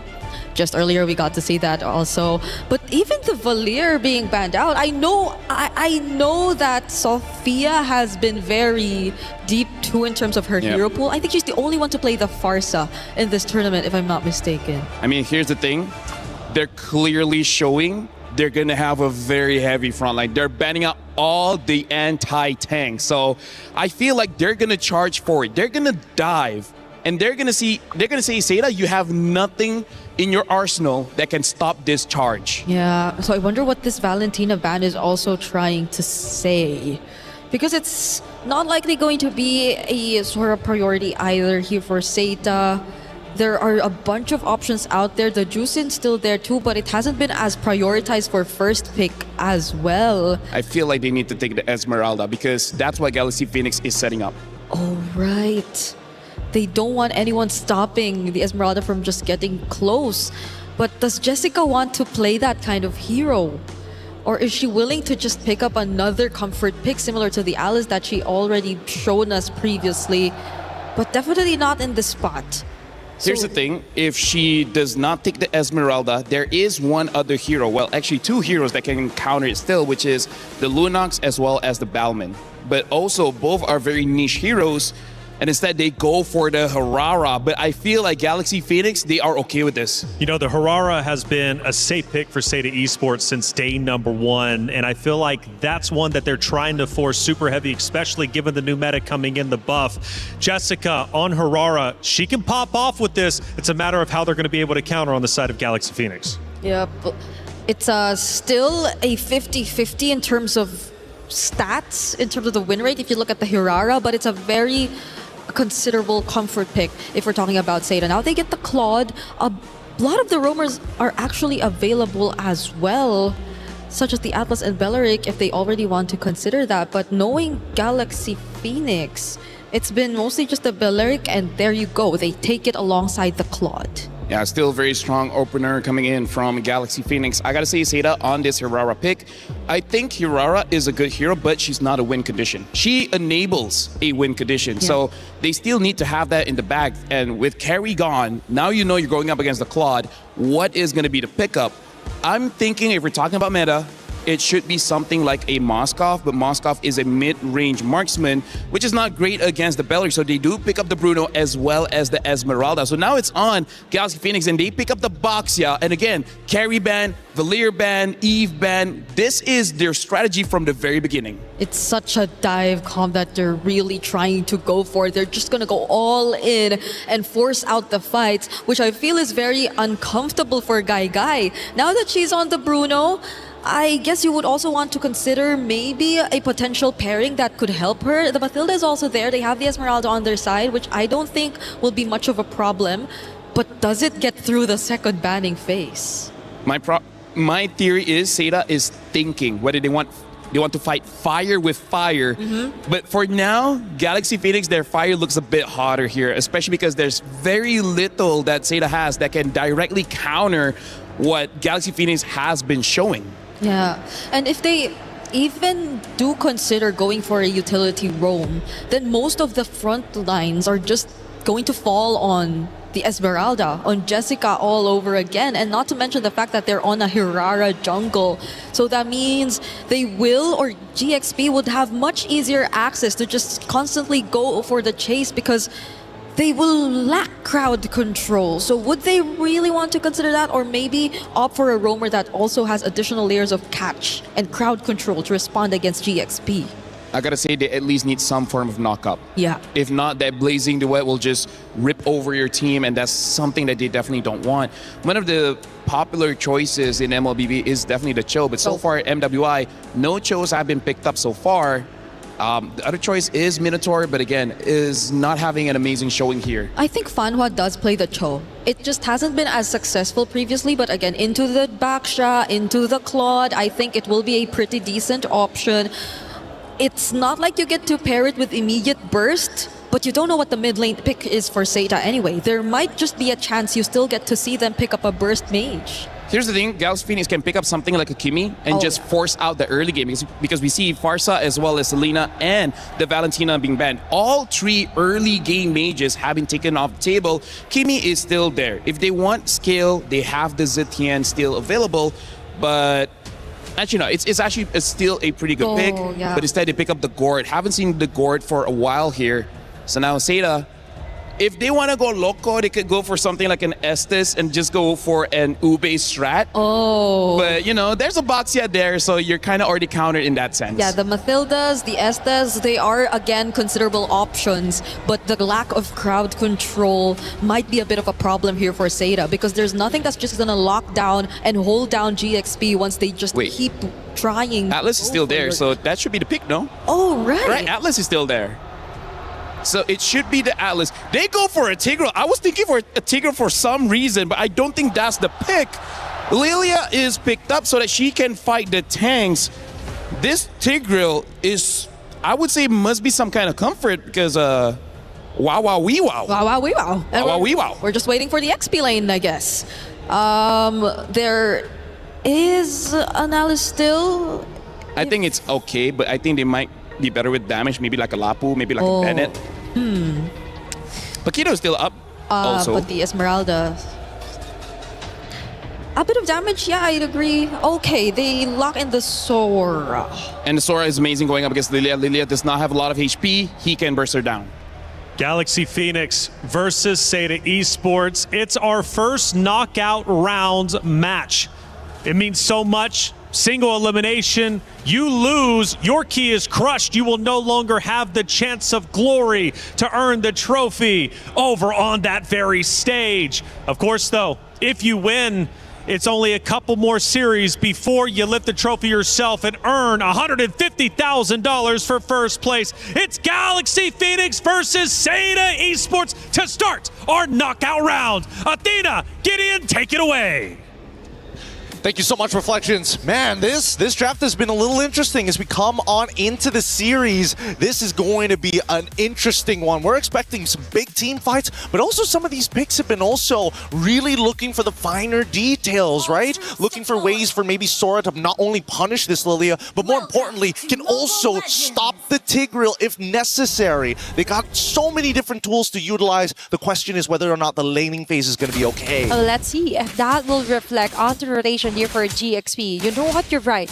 They are kind of doing the research here onto what fit or works best for Sera. Remember from their first ever matchup against Falcons ID, they actually used this Hirara. And then for the second game, they locked in the 2-0 with the Tigreal. Fantastic job, by the way, by Fanwa. So let's see if Galaxy Phoenix has something in store for that duo as well.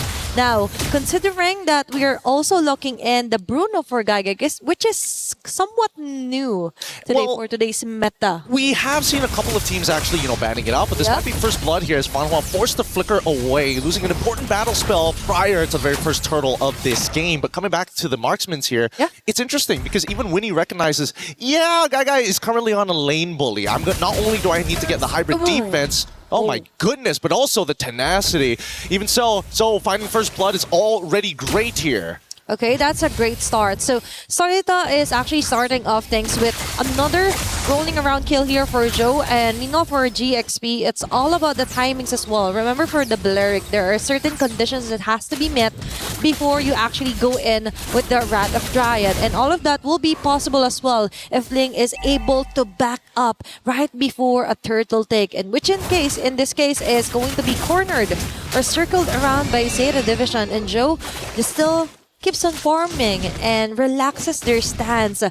No asserted dominance yet or no clashes being initiated yet here for Galaxy Phoenix. And it's very understandable. After finding that first blood, they know for a fact that Fa is unfortunately not at level 4 at the right time. So this is pretty uncontestable, assuming Soul was able to find just a couple more camps to get to level 5. Even so, we're already seeing the first few movements and Cloud Chip's out. Okay, Ling is risking it all. It's Fanboy yet again being targeted, and this time it's Galaxy Phoenix taking in the kill. Joe with a counter setup kill here, but Ling being taken down. Meanwhile, that's too messy. Jessica was beautiful somewhere onto the back lanes.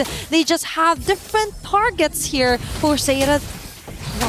Sophia, beautiful three-point shot with a Mystic Projectile over the wall to not only make Fa's job easier, but now this is a winning position. They just need to deal with Jessica. Okay, now they're hovering over here onto the turtle. It's Fanwa again with the position. She doesn't have her ultimate yet, so it's going to be GXP cornering most of the members here for Zeta, and Jessica with a jump will hit no one, but instead it's Ling hitting in the face here for Joe with a double kill, plus a perfect Mystic Gush to top things off here for GXP. They might as well just grab the turtle while they're at it. Yeah, you can tell that GXP is kind of nervous, and even Zeta, both of them are playing very anxious this game. The turtle contest was also a little weird. It was a little 50-50, and honestly, I think it's technically in Zoe's favor in the earlier stages of the game, having so many abilities and high base damages, out base damaging, unfortunately, the Boxia. It's 600 to 800, and now we're going to see Name in trouble. Okay, that's a forced Black Shoes onto Name.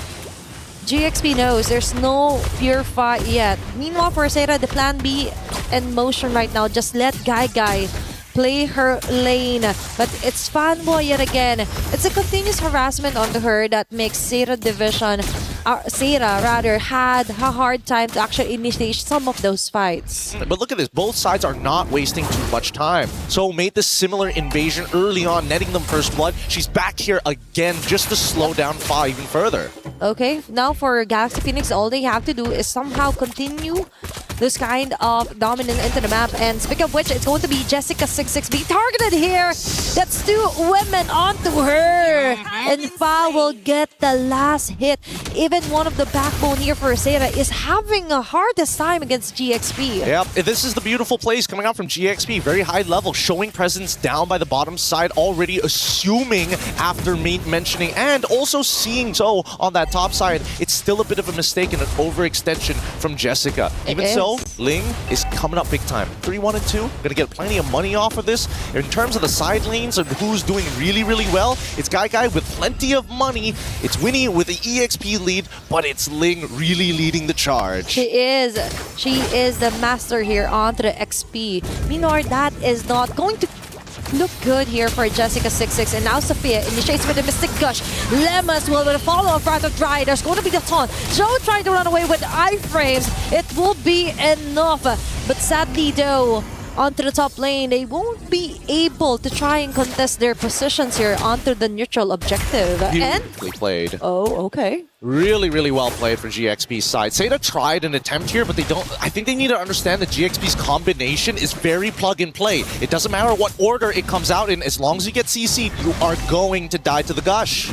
Simultaneously happening here onto the map, but there's going to be a kill. Solo kill here.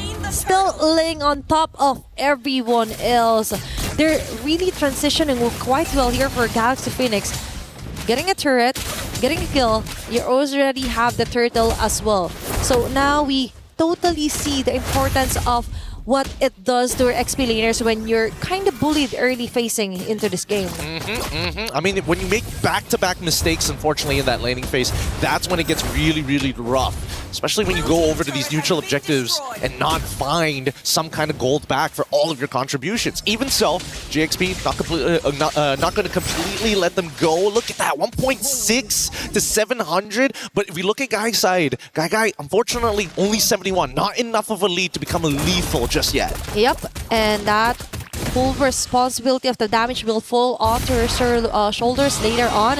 But it's also Galaxy Phoenix to actually try and corner her out. They're trying to choke out most of the damage or impending damage as Sarah could actually go in against Galaxy Phoenix. But for now, Silpha on to Fanwa. We haven't seen a great implosion play yet because she is just continuously being harassed here by GXP. She's actually getting targeted quite a lot by the poking damage. Oh, wait, Conceal coming through, targeting towards Ling. Probably not going to be a good idea, but here comes the cavalry as Fa going to initiate. Okay, it's Sophia yet again. A very great Mystic Projectile plus a follow-up Mystic Gush.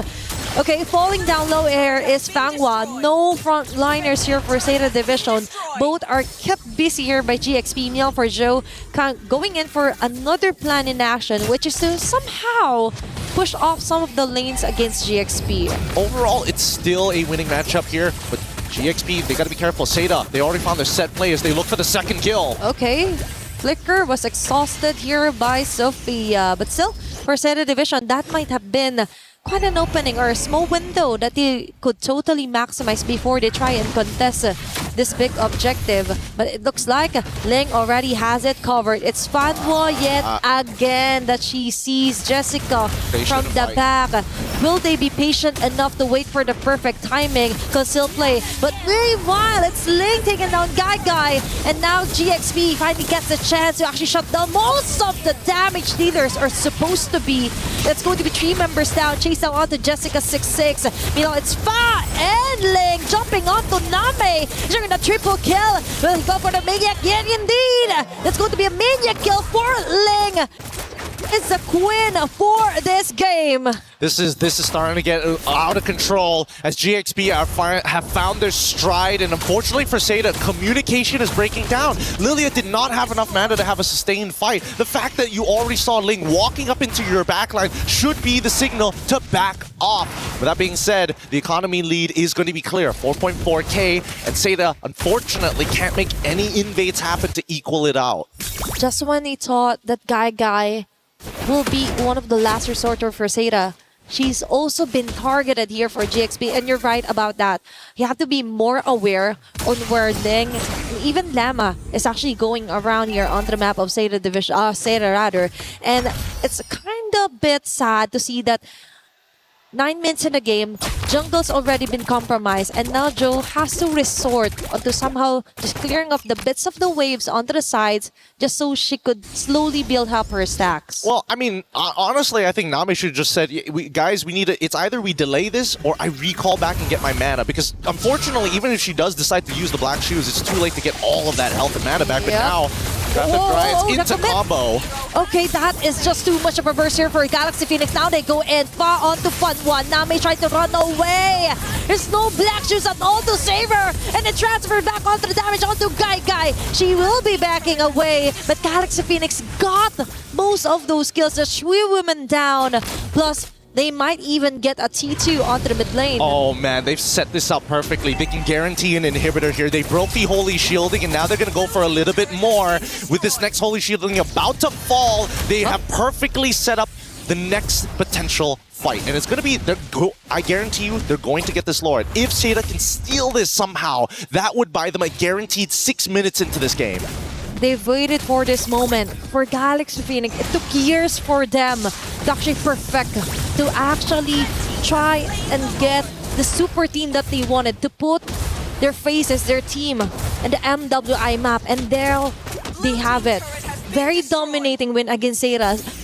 One of the teams who fought away to actually win a fight against Falcons ID. And now it's GXP asserting their dominance.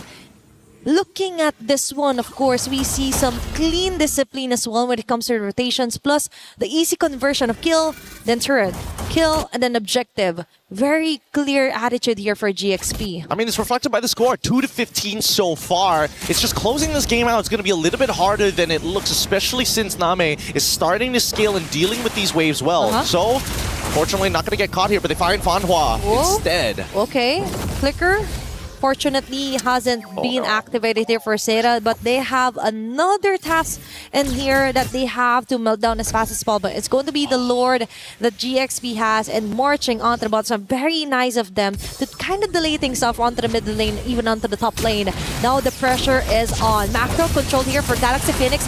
Winnie onto the sidelines here, and Lemma with a Rat of Giant. Funnel immediately down. There's no more counterplay here for Seda. All they can do is run away while Lane chases them down onto the back lanes, and Winnie goes in with a blazing duet. The cherry on top, Galaxy Phoenix is doing it. Complete members marching in towards the base. It's Seda trying to fight for their life here. Jessica and Joe Guy will manage to do that, but still, they're on the brink of losing here for game number 1. So close, but still, they can definitely still survive for a few minutes or so against GXP. Yeah, unfortunately, they're not able to cut through absolutely everyone just yet, and the spawn timers is going to allow the rest to actually come back into this fight. GXP could have forced the end there, but decided to take the safe route. This could be a potential mistake if Seda is able to find a turnover fight, a complete wipeout against GXP to close out the game. I would say closer towards the 14 to 16 minute where the death timers are long enough for them to crush through 2 to 3 towers in one go.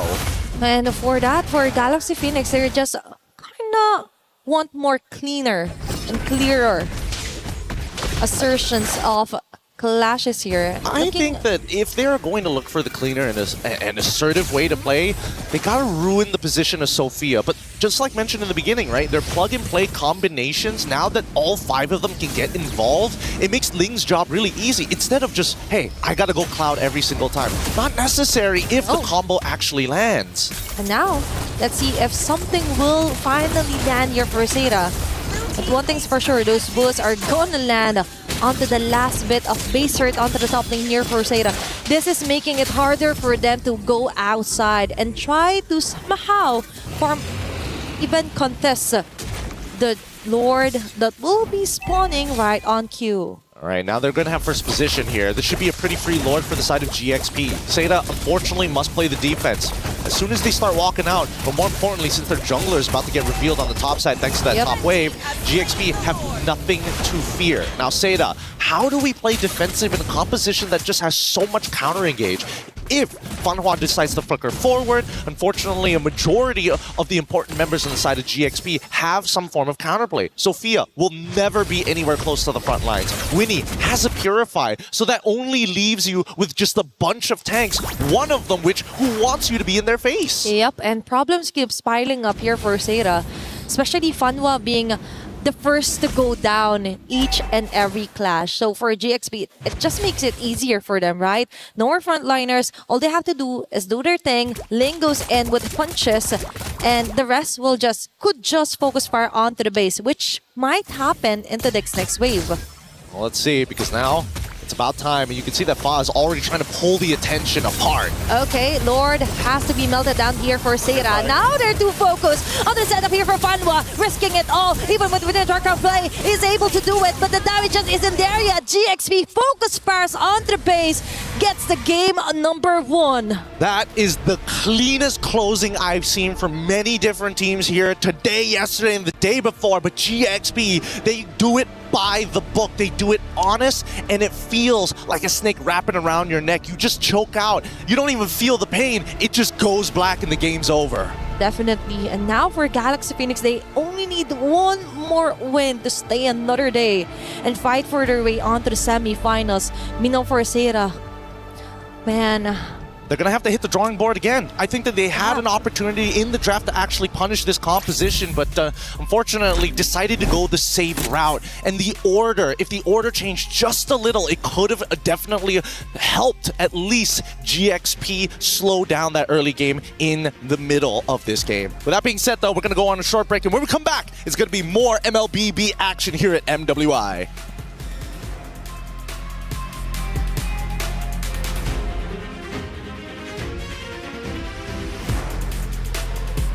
A quick round indeed. We might get a 3-0. I'm kind of feeling it, but then again, Seda Esports has been known to come back and fight viciously in the future rounds after taking a loss. Hey, welcome back into our studio. I'm Taylor Reflections, Noble, Lefel, Brigida. Let's break it down, because from what I'm seeing and from what I'm hearing, Lefel, it's Sora Day. I don't know, man. Starting the very first game of today, the EXP lane has been, I would say, the make it and break it for a lot of these teams. I mean, like, let's talk about this. Ling on a story with only one damage item. Just one.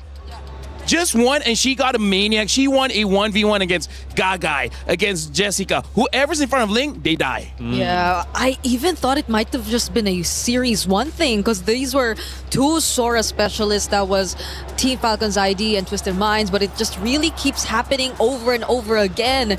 And that's on top of the fact that there was barely anyone to stop her from just going in. I noticed it's all smiles on the side of Galaxy Phoenix. For the side of Seda, as we look in, it almost looks like misery and disappointment from that game number 1. Nothing seemed to have went well for them. Nothing went right. They did have a moment in time towards the very end before the final push onto the base where they managed to at least stop Galaxy Phoenix at the 1-yard line. However, it only extended the time just a little bit longer. Can I just say, like, I feel like going up against Galaxy Phoenix is like going through despair, because I don't want to jinx it. I really feel like they can go all the way. I feel like GXP can go to the grand finals because as of right now, like I said, not only do they win, they make it look very easy. Especially, I like how Gideon put it. This is a very plug-and-play kind of draft where sometimes you have a draft where you're waiting for that one person to make a play. But every single hero that they got, Gort can have a long-range stun. Yeah. The Boxer can just jump in. And even the Sora, you can either assassinate or set up for your team. But let's talk about our first action of the game. One of the winning moments, at least, coming out from the side of Galaxy Esports. We look now at the 8-minute mark. We're getting closer to the fight for the lore. But when we look at the left lane, my goodness, is there a fight developing? I believe this is the moment where we see Ling get that Maniac. She started off by taking out the gold laner first, the main damage dealer. And then after getting that triple, they're like, okay, you know what? This is mine. Yeah, and that gold laner kill was so easy because Fanhua, I think, was very active on trying to find those implosion plays, those setup plays. And she does find them. She does get 2 or 3 members every single time. But then what's next? They don't get to actually provide the follow-up. Ling has been always attempting to isolate the backlines. And we take a look at our second one. Great breakdown. Let's break down another. This one's most likely going to be about 10 minutes in. We're just nearly there. Again, we go back to the mid now, even to the bottom right. We start seeing another skirmish develop. This also just shows how individually everyone from Galaxy Phoenix, they can take care of themselves because there's dice. This is basically like a 1v1 everywhere else. And it's just like, you against me, who's going to win? And every single person from GXP won that bout. Yeah, and it's great because whoever starts to try and go for the fight and jump in, it's always them also being on the same page. Because sometimes you see people just trying to go for engage, but the targetization seems a bit off. Like they'd go for very different targets. But in this scenario, GXP, if Fa wants to go in, she jumps on a single member, then you could expect just everyone to focus fire on that before they move on to the next. One more final moment to check out during that first map that we ended up witnessing. And this time we go to the 11:30 mark. I believe this was one of the first base attempts, and it was in fact Seda Esports who was able to hold them back, but only for a little bit of time. This is kind of showing how GXP, they're able to win by taking out all the firepower, right? Just like how Brigida has been saying, like, you can have a good setup, but without the damage, it really doesn't matter. It's like getting a bowl of ramen and then having no spoon or fork or anything. You're just worse. You're just looking at it. Give me 2 twigs. I'm still finding a way to eat it. Imagine having ramen, just nothing. At most, you can just get the soup. That's it. I'll figure it out, though. LaFell, me and you will figure it out, okay? Bree, that final moment, though, casters were even saying it was one of the cleanest attacks onto a base they've seen. In a way, And I agree. But also, it's partly Seta putting themselves in that position because Fanhua again tried to go for something, and that's with the knowledge that the Belleric still had the Wrath of Dryad. You just always have to be aware that this is such a great catch. This is such a great way to just intercept whatever you want to do. And it's so low effort. They barely had to do anything. Lema just had to wait so she could cast the Wrath of Dryad, and that's it. Now, one of the things I brought up during the hero selection, breaking it down, is for Seda, they love that Harara. Now, you did point it out, LaFell, that's not a win condition, but more so a piece of the puzzle that Seda Esports is trying to put together. Felt like Seda tried to do this on day one. It actually ended up working out. Relatively similar hero composition. Are they too reliant on the Harara? Do they need to switch things up?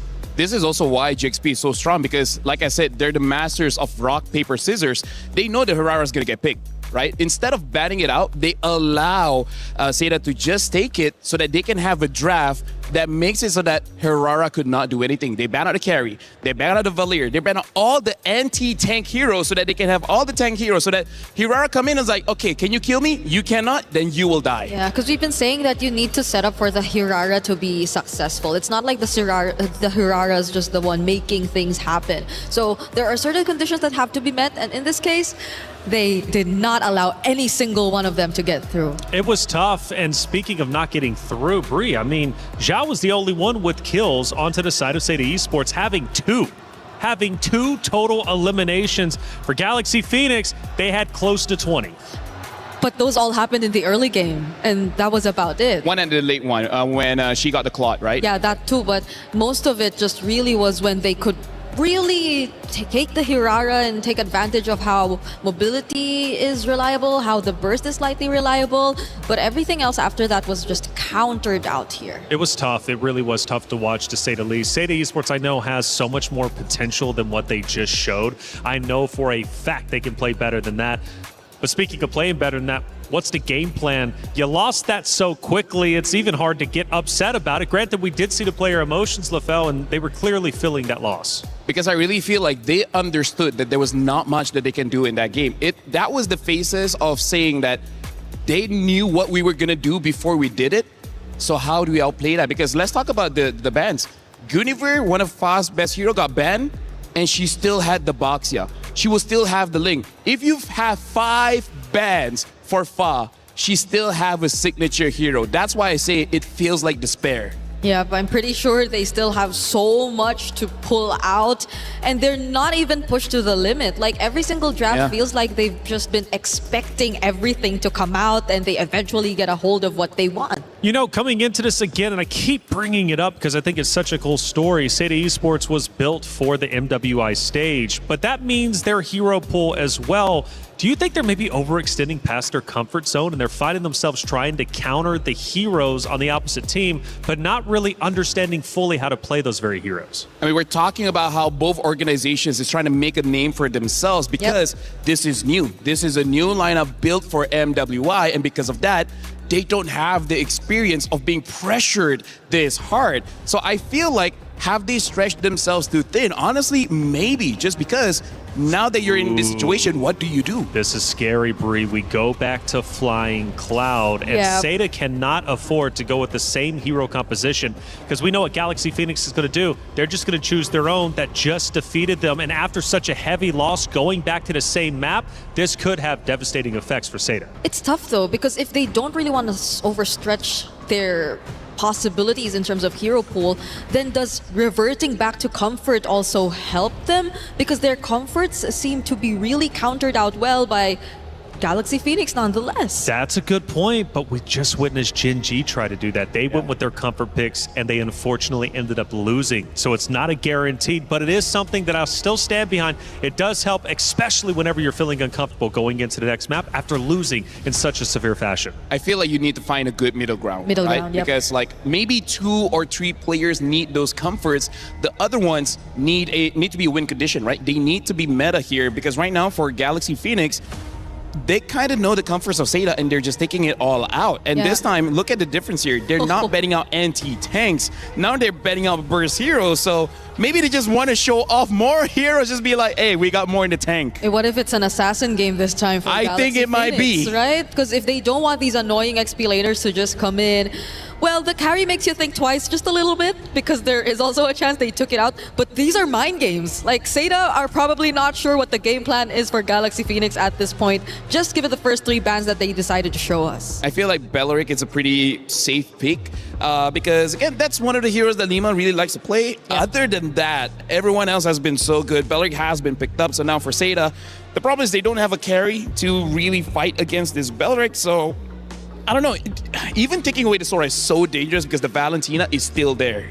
I agree. At this point, they just want to snatch away the Lilia, so they have to deal with less problems if a Belleric Lilia combination shows up again. But that's not the only thing you can expect from Galaxy Phoenix, because if they go all in on the more tanky heroes, then they might just also opt for the likes of a Jusin, because it's also still open, so they have more ways of responding to it. But it's scary, but comfort is the game, I guess. They're showing comfort with the Sicilian pick, but that Sora early pick. A reason why we don't see Sora so early, it's so counterable, especially with that Valentina. So that's a risk, saying that I don't think you'll pick up the Valentina, and they don't. They pick up the Phoveus, but Phoveus is also a counter towards the Sora. And now that the Phoveus sees it's a Sicilian, it's not a Gord, it's not a Lilia, the Phoveus will be fine. I feel like Seda, they just overcommitted on that Sicilian pick, making it an easy Phoveus pick. Yeah, and you're forced to play slow. You have to play slightly slower than usual. You do have a Sora, but the fact that it's already countered out, then you have much limited movement across the map. And now they get the next best option, I guess, which is also the Claude. So not even the Sicilian is safe. You'd have to be worried about sudden entries from the Blazing Duet. The way that the draft has been shaping up, they even got the combo Carmilla as well as Cecilia. The way it's been shaping up is like Seda is running in one direction, and then Galaxy Phoenix is taking brick by brick, making a wall, making sure that you're gonna run into that wall. Because as of right now, Seda said, you know what? We are going for comfort. We're going for wombo combos. So just hoping for a very big team fight win, but that's one of Galaxy Phoenix's specialty, especially with that Belleric. I don't know if that's the best way to draft for this one. I hope Seda at least find some way to play opposite side of the map, because if they're just going really heavy on team fights and you're already forced to play slow, then that just really lessens your chances of being able to catch up to Galaxy Phoenix, because I just feel like Galaxy Phoenix are always gonna step on the gas. They're not really gonna allow Seda to play whatever game they want. At this point, Galaxy Phoenix is riding an electric vehicle. It's so instant. You just can't stop it, right? After the game, they'll charge it up. But during the game, it's all speed. Seda now banning out the Boxia. Very good ban, because as of right now, it seems like a different kind of dive comp coming in from Galaxy Phoenix. And Seda, I guess the flex here is Carmilla, I guess. We've seen it in the jungle. It could be Roam. What I think Seda needs is wave clear. If they have wave clear, they can slow the game. Exactly. No minions, no turrets destroyed. But what other good wave clears is there, right? They already showed their mid. They kind of showed their EXP. So now it's gold lane. Yeah, that's why maybe there's no quad. The Moskov, if they just really want someone to take charge of the lanes. I almost want to make a risky pick of something like a Granger so that the early game is there, or a Harv, because I'm just worried the Moskov needs 3 to 4 items. It does. Cecilia needs like what, 20 minutes? Also because you're already forced to play slow, you're scaling in mid, so might as well go for an early game gold lane. They need some kind of early game. If not, this is gonna be super one-sided. So should they just go fighter sides and maybe like a YSS in the jungle to actually not balance bad. it out? Actually not bad. Or fighter in the jungle. We haven't seen Lucas for a while, but Lucas used to be good during that time. And there's a Valentina option still, so you know what? You're right. Okay, they ban it out though. Maybe. What other picks in the gold lane here? If you want, I can see something like a CC. A CC. Wait, hold on. Wait, the Freya's actually still open. What the heck? I was looking, like, wait, something's missing here. Freya's still open. Okay. Which is not bad if Seda wants it. It's not bad. It's good. It's wombo combo everywhere. Phoveus kind of counters that Freya as well. Yeah. So like I said, Seda is walking straight, and Galaxy Phoenix is building a wall directly in front of them. Yes. That wall is looking a bit too sturdy now, because Very Seda sturdy. is just limited in options. A Bruno will be the option. It's very scaling right now for Seda. And not a lot of wave clear. This is one of those games that either ends by 9 minutes or ends by 30. There's rarely any in between. Okay, shoutouts to our casters who are casting this game. Let's see if it does end less than 9 or maybe 30 if they get to successfully defend, because at this point the Juicin option, it's just picked up by Galaxy Phoenix. They pretty much see what to expect. Kasuyo maybe? Just so that you can be very, very fast? Honestly, they can pick up anything at this point. Hayabusa or the Nolan as well, I think the Nolan too, just so you could just... Oh, they're the ones who go Yi Sun-shin. So just in case if the game does extend long enough, they do have a double marksman. Honestly, this is a very good respect coming in from Galaxy Phoenix. They see that Seda is investing everything into the late game so that they just get 2 late game heroes. Honestly, that's a lot of respect coming in from Galaxy Phoenix. Yeah, they were able to sense it from a mile away, but Seda are still looking for their jungler. Well, we did float the idea of a Carmilla maybe being flexed, but maybe it's more of a roam pick if you're looking at the current setup for Seda, not unless they just really want to go full support and put all of their eggs in one basket and revolve around the Bruno Sicilian late game and go utility in the jungle. Or wow. Okay. I feel like I want to ask the opinions of Gideon here, because Export makes sense against the Phoveus as well as the Belleric.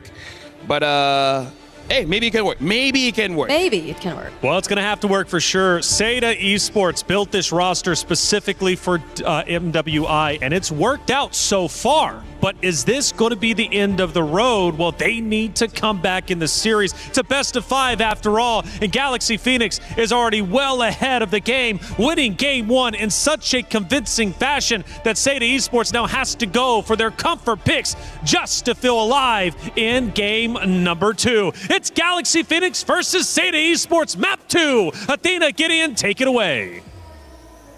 Thank you so much, Reflections. And yes, LaFell, I will explain it in just a bit here, because this is going to be an intense game. Not only were both sides looking for comfort picks, but Seda really going above and beyond in the second half of the draft to shake things up for the mid trios. And I think that's where this game is going to come down to, because level 1 is not in their favor when it comes down to the wave clear. Now, they both lost a concussive blast really, really quick. But that first motion gives Name the advantage that they were looking for and avoid the worst part of the early game, which was level 1. That is just the thing. They just want it to be in their favor when or where they want to decide to engage, right? And for Seda, with the export being shown as well here, Gideon, we have to dive deeper. But before that, for Kwanwa as well, going in with the Revitalize. Now they slowly disengage from that independent team fight. Now, here's the thing. When you have your mid-trios battling it out, it's really a 3v3. However, if you notice GXP's lineup, only Lima, unfortunately, is the tankiest person on their squad. Sophia's not going to walk up too far without Lima, and Fa doesn't want to get close at all.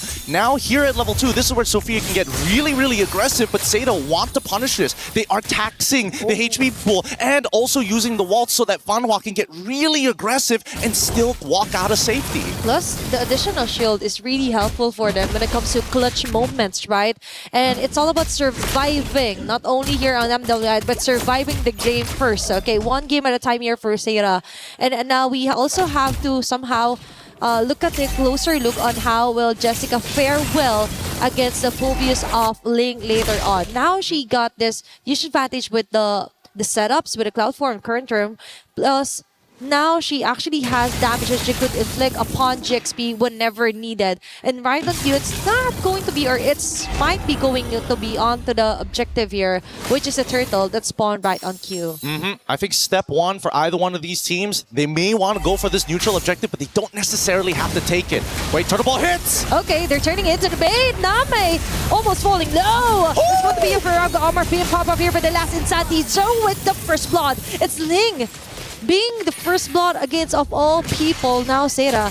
Semi-standard hard here, but surprisingly, they let go of the turtle. They just focus on to getting that huge first blood kill for Joe. That was actually a pretty insane fight there. Like, Jessica saved the day. Name was meant to die, and Jessica saved 2 lives with a single flicker and Cloud Shift. Now, we see Fanhua getting aggressive, but at the same time, they notice it. They don't mind if she dies, only because Kai is going to be their late game insurance policy next to Name. Yep. At this stage of the game, I would say that Seda, again, they're going to contest basically everything, but there's no real commitment to it.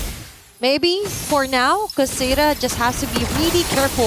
It's all about digging in onto the lane and roaring for the free hits. It's going to be Name. Perfect bat speeds there, getting a kill onto Sophia. Now the numbers are quite rolling and going onto the side of Name and Fanhua. And this is exactly what you want to see. Some sacrifices from the side lanes that isn't in your late game scalers. Yep. The Phobius knows that later in the game, he's going to be a lot less relevant. So at this point of time, you see that Jessica is going to take advantage of that. You know what? I'll miss out one wave, but if I can set up 2 beautiful kills for Name and speed her up, this game will be free. Who says that you have to play the long game, right, to activate a Sicilian? It's all about making it faster here for Seira. And now they also have this great vision when it comes to Name with the Sanguine Claws as well. When it comes to checking out each and every bush, if ever or whenever necessary. Now, right now, what's really uncomfortable is that both Jessica and Ling are really good at this Sora. They should understand the mechanics well. But unfortunately for Ling, they need to make sure that Jessica doesn't really get out of this lane. Ling needs to keep Jessica here for as long as possible and tax her life total every single time she walks up to that wave. Oh, but that's the thing. Sometimes Jessica just totally lets go and doesn't even put so much attention onto Ling. She just wants to be there when it fight actually occurs here for Seira. And that might actually happen in the next few seconds or so. It's Spa getting an advantage here for the Pixel Bush. But there's the Sanguine Claws that we're talking about. Great advantage here for Name. In this position here for GXP. They're trying to dance around this neutral objective, and Jessica26 is ready to rumble whenever ready. Foundry Chakra activated as well. It's going to be the blast here for Jessica26, targeting Fa of all people. And Joe freely gets the turtle in hand. The bat flaps will be able to land in on those targets. Bat piece activated as well for Name. And Guy will join in the fights, but a little bit too late because Seira already got objective and a kill, but GXP got a trade in return. Now, already with the Clock of Destiny finish here, I think it's really unlucky because Fanhua just could not find a really good angle to get that Cursed Blood onto multiple targets, and the counter engage from GXP was just a little too good. This comes down to execution, and I think that right now, both lineups to a certain degree is going to be very even towards the later half of the game. My biggest concern is whether or not Fa will be able to scale in time, because Fanhua is kind of unstoppable when Name is not too far away from her. They need to find a way to actually like zone out and let Fa do her job, which is to actually farm up as much as you can. So if ever that doesn't happen, what they wanted to do is somehow let Winnie do the talking, let Winnie do the damage if ever Fa doesn't get enough of the resources that she wants. And now Sera here on the mid lane, they could actually force out some pick-ups here, but no, they're playing it safely for now. Personally, I think that Winnie, once she gets 3 items, she's going to look to Blazing Duet Name as soon as they can. And for the meantime, Seda, again, they're not looking to kind of accelerate this game, as you can tell. They're looking to just, hey, match them, match that energy. Don't let the EXP go to waste. Don't let the gold go to waste. It's all about conserving their energy as well, because whatever happens, all they needed is just to wait for enough stacks here for Nami to totally turn the slaps into 1 or 2 hits at most here against GXP. Plus, even though there's a threat of the Claude, Fanwa could actually bypass all frontliners here for GXP just to try and delay things up here. And Sophia might have enough stacks here for the Stone Snare. Land of Flare activated there. Name! Okay, we see that coming. That is quite an advantage here for GXP. They could just try and reach her from the back, which is exactly what Ling is trying to do. No more flickers, but now they have to play it safe. They're slowly back away. Now they get a great vantage point, and they actually turn the tides into their favor and getting Ling in return. Beautiful, beautiful setup coming in from Seda. They got GXP again in a 4v5 scenario that they cannot win from. And until we see GXP fight as 5, these fights, even a man advantage, is all Seda needs. And that is exactly what Seda wants as well. That's going to be the last turtle falling onto the hands of Joe. Fa goes in with a plan B, just split pushing onto the top lane. And as you've mentioned, they need to fight on 5-on-5 here for Seda, but that isn't happening. So Jessica26 takes advantage of the fact. Fast speeds yet again for Name, collecting all those stacks to win it with a side blazing duet. She might actually fall, but no. Luckily, she will be able to get back just in time. But still, it's Ling taken down yet again by Sera. Good teamwork coming in from Seda. They had to make sure that the chain CC was going to be effective. I mean, yes, it broke a little bit, but it was enough to chunk down Ling enough and get Winnie out of there. Oh, that's a Crimson Ear activated by Sophia. A slap is there, but Last Insanity committed here by Joe just to try and ensure the kill if ever necessary. Name with a bad speed free hit on the win. Finny, of all people, will be taken down. Flicker out here for most of the members of GXP. But still, for Seda, it's all about throwing the body Fanwa to get something more in return for Seda. Yeah, but the thing is, they're not finding any more moments. Now GXP is starting to get into a scaling, starting to scale up into this match.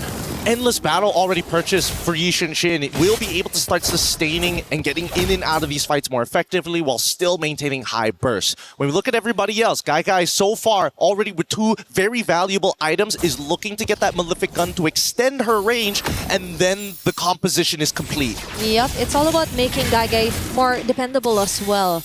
Like compared to game 1, she didn't have enough time to actually scale up. Now she has the advantage. She has the position. Now they destroyed her onto the top lane. Controlling the macro as well is one of Seda's weakest points from previous games, but now they're also focusing on balancing out waves.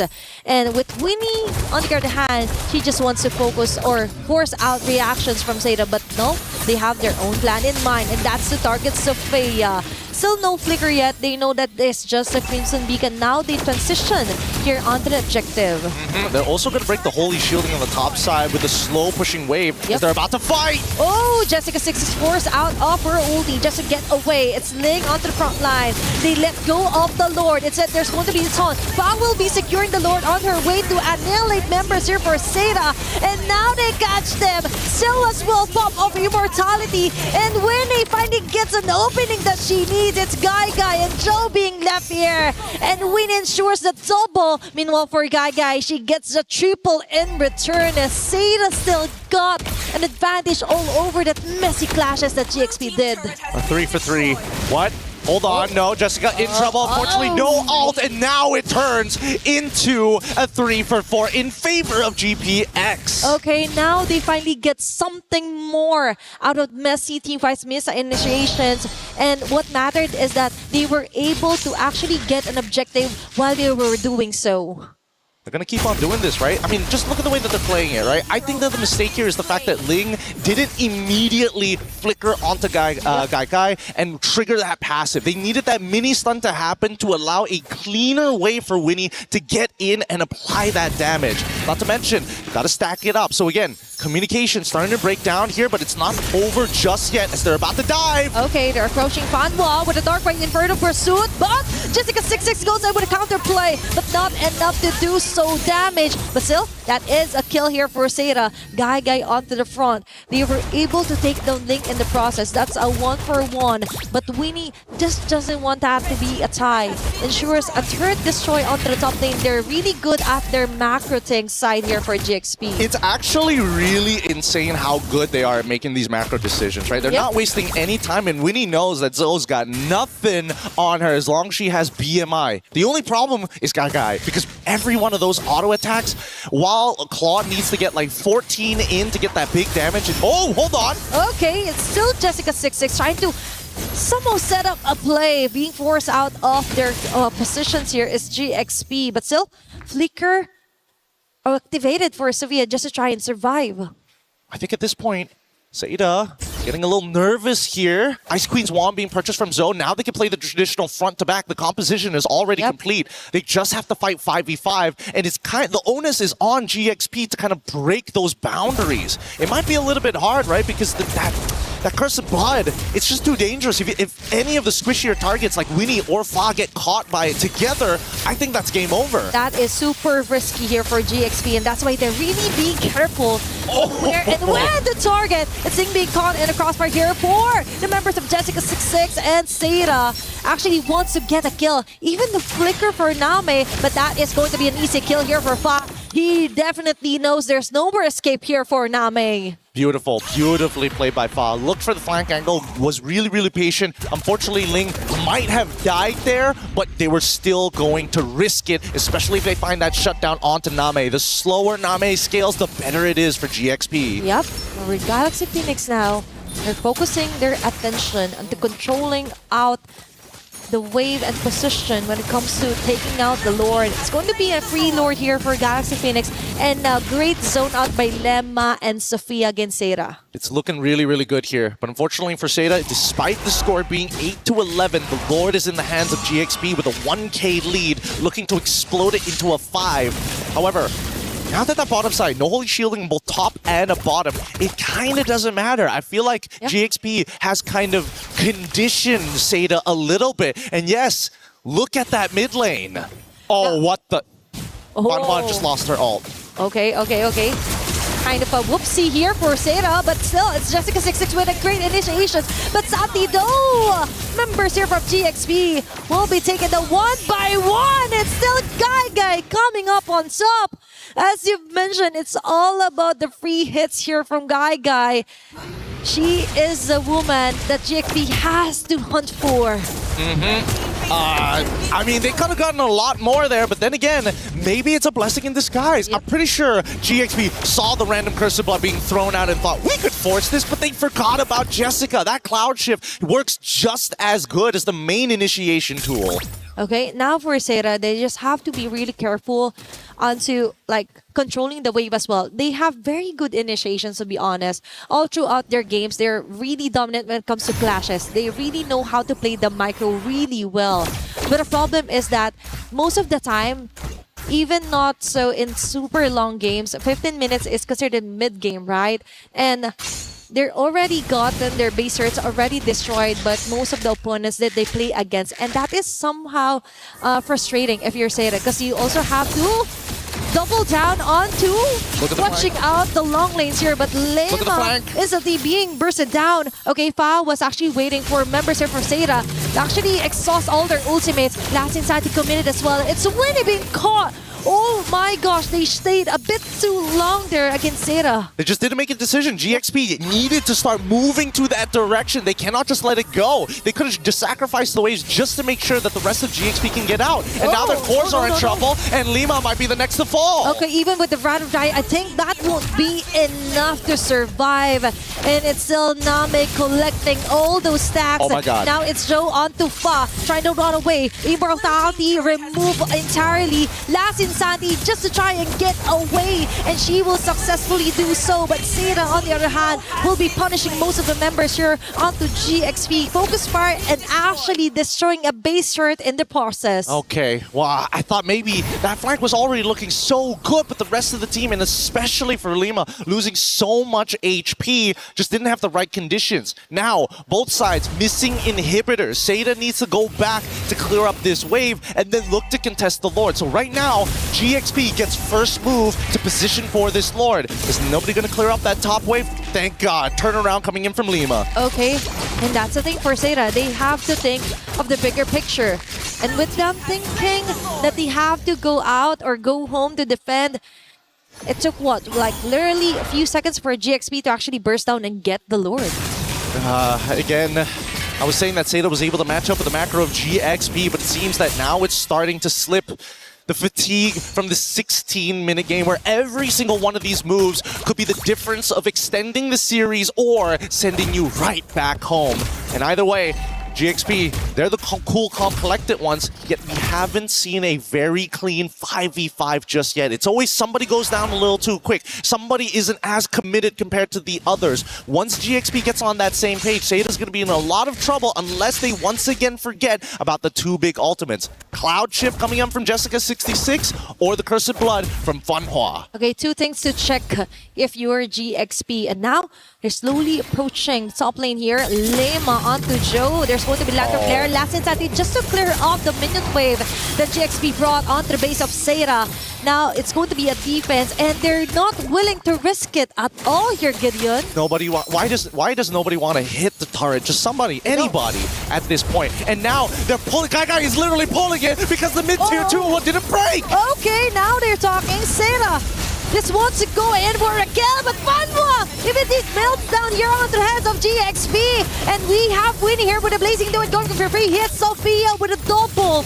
Now that's going to be a disaster here for Seda. They have to defend for their base. It's still complete 5 members here for GXP knocking in onto their base, approaching the mid lane. Oh, this game just got extended for little to no reason here. Yep. And now the inhibitor's still being threatened, and yet Seda are going down as easily as you think. GXP, they got a little disrespectful there. They should have remembered, hey, you can't get the inhibitors without taking the tier 2s, so why did you hard push it on the long lane? They were too focused onto taking down base turret that they forgot. Wait, we have to go back to the basic fundamentals, right? You have to prioritize first on the turrets that you really want to destroy, then you go by there. Now, for GXP, game extended.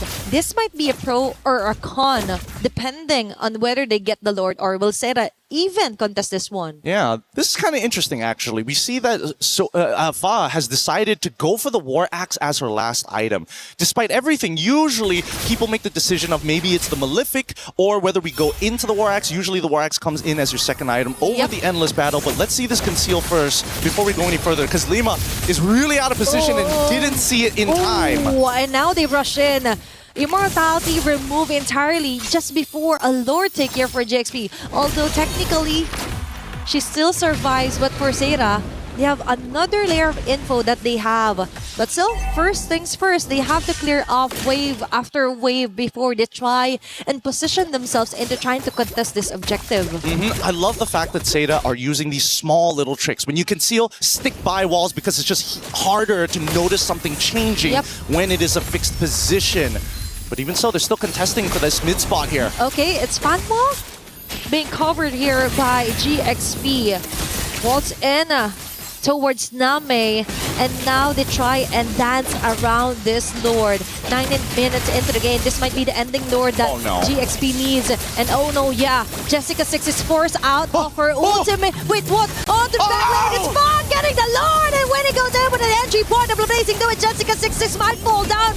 Yes, indeed. And Ling onto the hands out here, and Guy gets in with the multiple balls ahead, getting for the free hits. Seda is doing it. They want to survive, but wait, there's more. They have to go back. They have to defend their base, and it's Winnie on their back. That's 4 women across the map trying to find a way way to go home safely to defend against GXP. This might be the first time that both Seda and GXP have been put in this position. This is the sloppiest we've seen. So nasty as they 5v5 around this Lord Pit. A steal from Fa, but yet we are seeing that Seda are coming out of on top in a lot of these scenarios. Both the EXPs down and one chance to survive. Okay, they still have the capability to extend this game!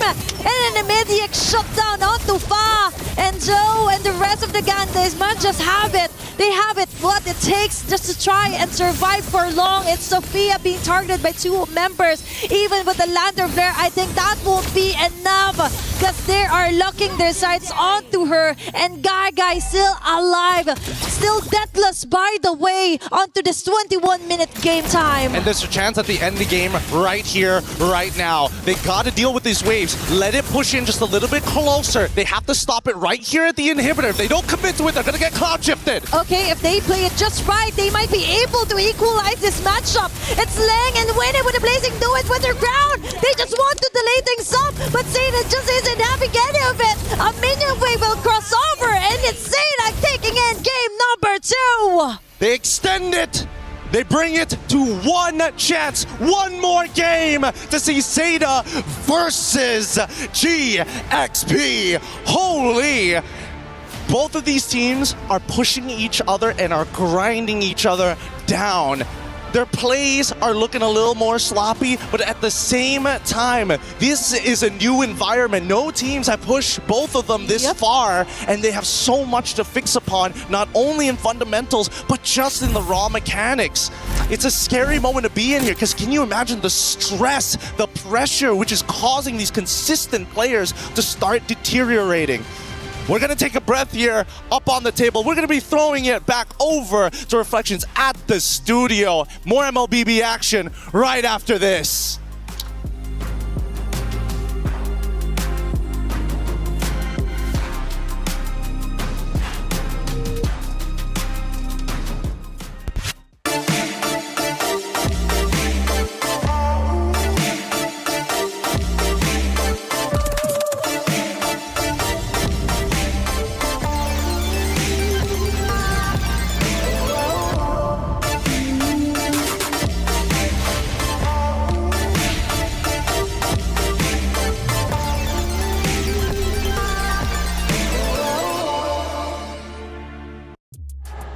What an unbelievable game with incredible results. It went back and forth for a full 20-plus minutes. In the end, it's Seda tying up the series 1-1.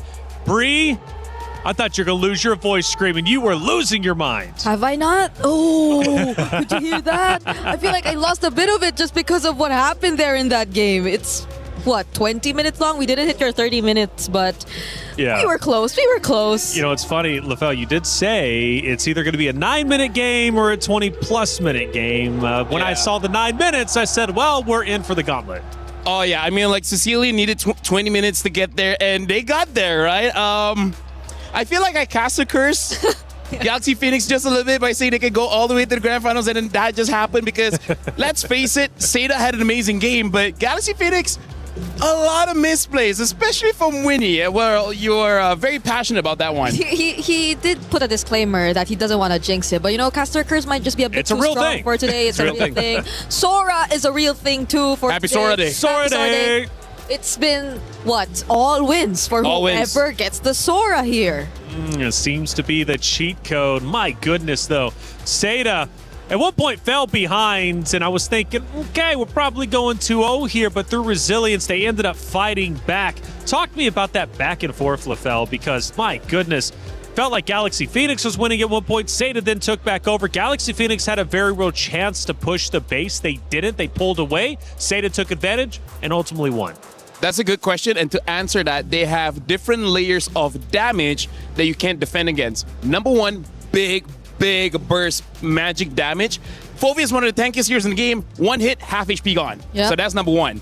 Gagai, big burst physical damage, right? So that also deals with the likes of the Claude. Yep. And then you have continuous true damage coming in from the X-Borg. So they have ways to deal with the tanks. They have ways to deal with the squishies. And look at Jessica. Even Jessica, after that win, I feel like some tears there because she's like, serious emotions, man. that was a very hard game. Serious emotions. I mean, to lose how they did in map 1 Bree, right? Yeah. I mean, just such a convincing fashion. Zhao was the only one with 2 kills. That was it to like the 17 or 20 on the opposite side.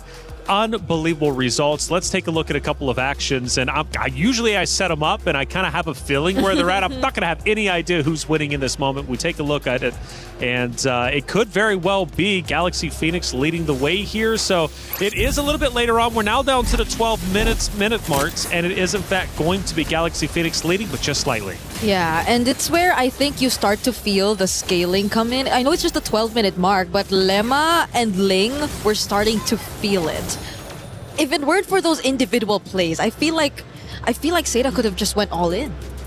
And looking at the second moment, LaFell, we get down towards the end, and I'm hoping they show the base push that ended up failing for the side of Galaxy Phoenix that then forced Seda Esports to come back. We take a look at it, and that was a huge turning point, obviously, throughout this series. Getting now down to the 13-minute mark, we do see a little bit of a middle battle, though, taking place. Yeah, honestly, this is where we start to see the damage coming in from Name, the Sicilian, and that is why when they were about to push for the air, which maybe we'll see later on, I was like, I told the Brigade, I was like, I don't think this game is going to end. Because the way that everyone was positioned, it was a very good defensive position coming in from Seda.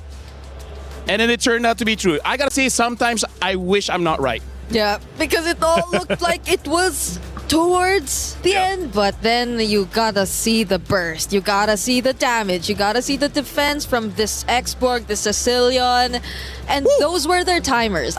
You gotta give it to them. That was a moment where they just could defend until the very end, and they did. They did indeed. Athena and Gideon were giving it their absolute all. We have a caster reaction. Let's listen in and hear how excited they were. The GXP brought onto the base of Seda. Now it's going to be a defense, and they're not willing to risk it at all here, Gideon. Why does nobody want to hit the turret? Just somebody, anybody at this point. And now they're pulling. Gaga is literally pulling it because the mid tier 2 didn't break. Okay, now they're talking. Seda just wants to go in for a kill, but Fanwa immediately melts down here onto the hands of GXP. And we have winning here with a Blazing Do It going for free hits. Sophia with a double.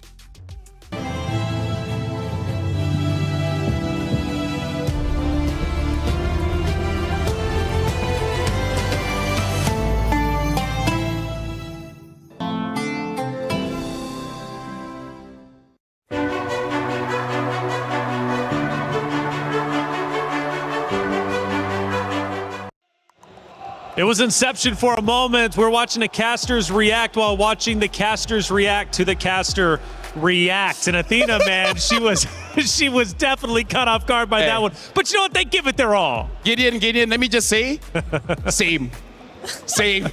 Me and Briggs, like, if there was cams on us, we'd also be like, we're very passionate folks. You know, we love MLBB. Yeah, we love MLBB. And he's put a caster curse in game for 3 times straight in just a single minute. I don't know how that was possible, but everything just went the opposite way of whatever we he need said. an analyst cam, though, on you, especially when you start losing your mind. I didn't know what was going on. I actually went to LaFell. I was like, what is happening? Like, what? Honestly, it looked like she was having a seizure. She never does that. You've never been this passionate. I was screaming, yes. Yes. Galaxy Phoenix, she's backing them up, man, and she was excited to see them come back until it wasn't a comeback. Seda Esports, man, 1-1, all tied up. My goodness, do they look unstoppable. But I have to say, after what we saw from Jessica and her emotions, we might really have to give it to them because they risked it. They risked it so much to go for a Sicilian Carmilla lineup to end or to get in that game. So, like, they went in with, I think, one of the strategies they've been trying to keep, but they were just forced to bring it out because they just desperately wanted to stay alive in this tournament. Look at that damage as well. Gagai did 123,000 damage while Name did 105,000 damage. Sophia, funny enough, also did 105,000 damage, so that is quite a lot. But this just shows, as strong as the Sicilian was, a lot was on Gagai on that Bruno. So, and by the way, clever pick for that X-board because I did not notice there was not a lot of bursts from Galaxy Phoenix to destroy the Faraga armor. So I didn't notice that. So honestly, brilliant drafting coming in from Seda. Yeah, because it seems like you're just so tempted to go for the Jusin. Everyone just seemed like they had to go melee and close towards the opponent so you could just freely use your lantern flares. But we're looking at Ling and Jessica. So much highlight on the EXP lane, at least for today. Whoever gets the Sora has a huge advantage. But in this particular game though, Ling, I think a lot of times Ling was just doing what the Phoveus would definitely do, but Jessica, for some way, found her way around it. If we're looking at the goal distribution, it tells the story of the game here because we see coming in from Jessica, she took no goal from the jungle crease, meaning that she's always around the map, around the river, as well as the lane. Whereas you see Ling have to take some jungle crease, meaning to say that she was losing, right? She needed money somewhere, and one of the options there was the jungle. Well, let's head back to the stage for the two teams now to get ready for the pick and bans. And Galaxy Phoenix, Seda, this is going to be an incredible matchup now, clearly. You know, after map 1, I'm thinking, this might be a hot 3-0. We've only got 2 O's on our stage after all, but not the case this time. In fact, this is a historic moment. It's the first time we've actually had a 1-1 scoreline on our stage in its entirety. So this one could very well go the distance. And Seda finally gets some wind in their sails, and I think much needed after that game 1 loss. Now, for Galaxy Phoenix, that's a narrow loss, but sometimes those can sting more than a blowout. Honestly, reflections, I feel like Brigitte is so happy because she loves extended series. She hates those 2-0. So finally getting it, you can feel her joy. Yeah, well, we might as well, because this is the last day we'll be seeing best of 3s. We're going to best of 5s, right? So we just want to make the most out of the best of 3s. Why are our casters doing this most? No, the casters are looking at us. We're looking at them because here's the thing. We have develop what we call what do you call it? What do you call it? Give me some philosophy. You've been studying philosophy biology or anything, physics. Physics. We are in a different reality than most people that we live amongst ourselves. So we share pain, we share joy. I'm looking at Gideon and I'm like, we've been at this together for most of our lives. He loves me, I love him. Oh my. And world? Yes, we're both married, so it's okay. We can share. Yeah. All right. Well, hey, it's getting deep out here, guys. I don't know if you can feel it or not. We can say that because he can't fight back, so that helps. Find a platform to sit on. It's getting deep out here. Galaxy Phoenix, Seda Esports, all tied up 1-1. As you mentioned, it is a best of 3, so it comes down to this final one. Remember, guys, single elimination in our knockout rounds, okay? So if Seda wins this, Galaxy Phoenix are gone and vice versa, right? So it's tournament life on the line when it matters most. And for Galaxy Phoenix specifically, to win that map 1 in such a convincing fashion allows Seda Esports back into the series. If they were to then lose this best of 3, have their key crushed, that map 2 is going to haunt their dreams until next year. Bree, I gotta ask. What? Seda won because of a cheese pick, a cheese strat. Yeah. Right? The Sicilian, the Carmilla, the Exborg. Do you think they can do that again? Because for some teams, you had a winning strategy. Sometimes you just want to go for it again, even if it is not the same circumstances. Now you be the analyst. Okay, for GXP though, I think they'll be more careful of how balanced their composition is definitely this time, because the lack of burst earlier definitely hurt them. The lack of range earlier definitely hurt them. They had to scale for both of their carries, and they might want to spread it out a bit, but it's another Flying Clouds map. Hey, talk about Sora Day, am I right? Sora Day. I was going to say, dude, we need a Flying Cloud at this point because we're tied up 1-1 on Flying Cloud. We need a tiebreaker. We're going to get exactly that. I'm excited for this one, man. 3 Flying Clouds to determine who moves forward and who goes home. You know, Gideon's favorite hero is Sora. Really? But the one above that is Uranus. Oh. He can't get over that hero. If he can pick it up, he would pick it up. He doesn't care if he has to use Uranus mid lane. He would. Like, he has a shirt saying, I love Uranus. Really? I don't dare lie to you, Briggs. Okay. But I agree with you. For this one, GXP, there needs a little bit more balance. Yep. I'm almost even thinking maybe the Yusenshin is too much respect, thinking that, you know, we're going to fight late game to late game, but a Cecilia on late game, I mean, like, that's not okay. Because either way, if they did hand over the Yi Sun-shin and they had a Sicilian and a Claude in their lineup, then just go full out on early game. Then just make sure that you snowball out of their minds just so enough that they couldn't really catch up. Because in a way, they just allowed the X-Borg to also somehow balance out Seita's lineup a bit more. They allowed for the Carmilla to get a bit of help, for the combo with the Waltz to actually be a problem. So this time heading into this draft, hopefully they both were able to reset and that they get to bring out their fullest potential. Full out. I'm thinking just go Assassins then. Let's get a repeat of that Honestly, one matchup that we had here on Group A. Like, that was incredible. Almost 40 plus eliminations on both sides. It did not disappoint. I'm ready for it, and I hope you guys are at home, because this is really such a tremendous matchup. It comes down to this: one more map to determine it all. For Galaxy Phoenix, their first international LAN, and they are performing sensationally. Now, on the opposite side, for Seita, a team built specifically for MWI. They've had shaky moments, yes, but they continue to persevere and make it through against all odds. And both of these teams could very well be making a grand finals appearance. It's not going to be easy, but nothing ever is if you want to be a champion. We're going to have our hero picks in just a minute. And we've had two diverse hero pools between both rosters for sure. I'm just hoping for Seita, they get that Sora pick, they're going to be in some good hands. Yeah. But Harara, that is also one of their defaults, and it didn't work out in map 1. So let's see what they do going into the pick and bans. I want to see what the respect is, because they had a counter for the Sora, and it was not enough. I think it's also really more on the Sora now as a prio rather than the Hirara. Hopefully, if ever Seita does go to blue side, because I think earlier they were on...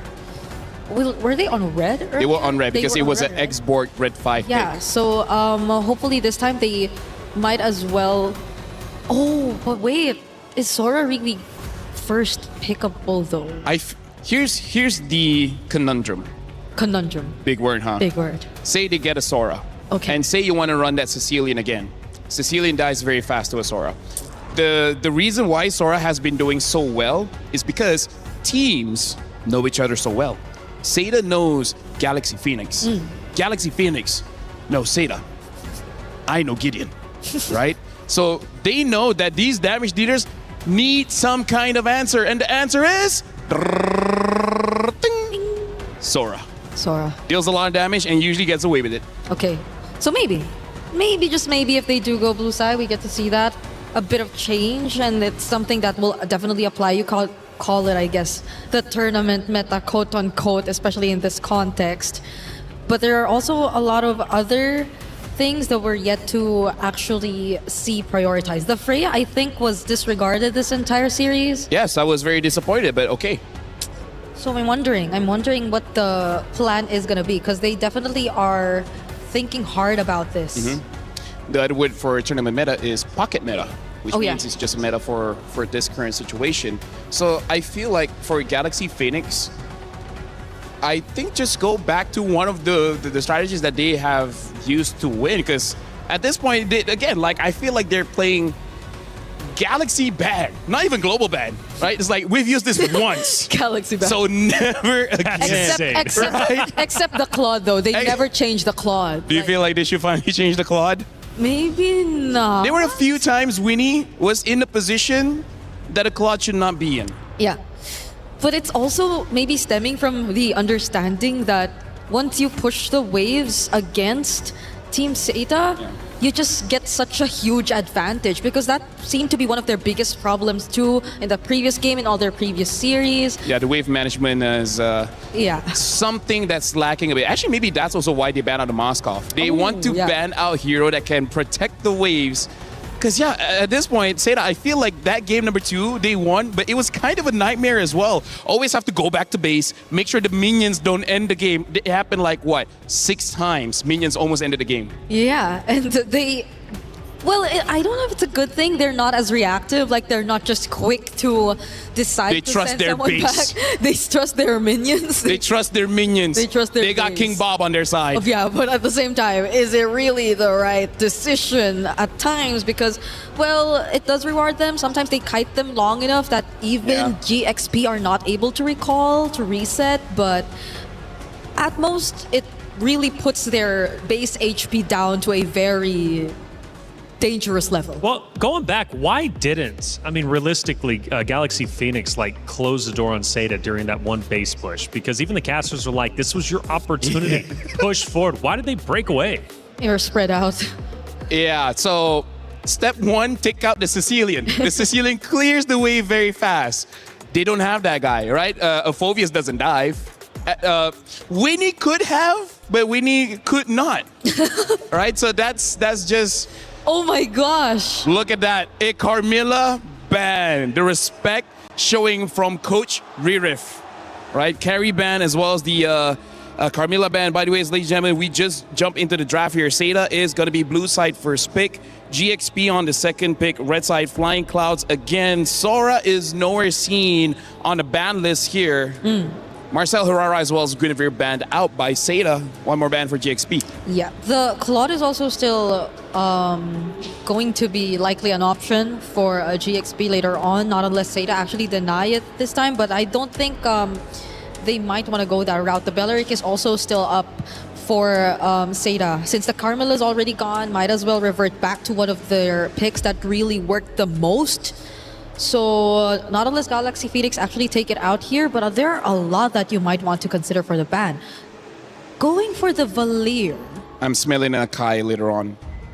The Baksha Akai are actually still up. Actually, yes, yeah. Baxia. Never mind, Baxia. Baxia is a better pick here. Yeah. So Seda, it's up to them now. The Balearic is up again, open. If they're already expecting the Baksha to come through anyway. Or do they deny the Claude?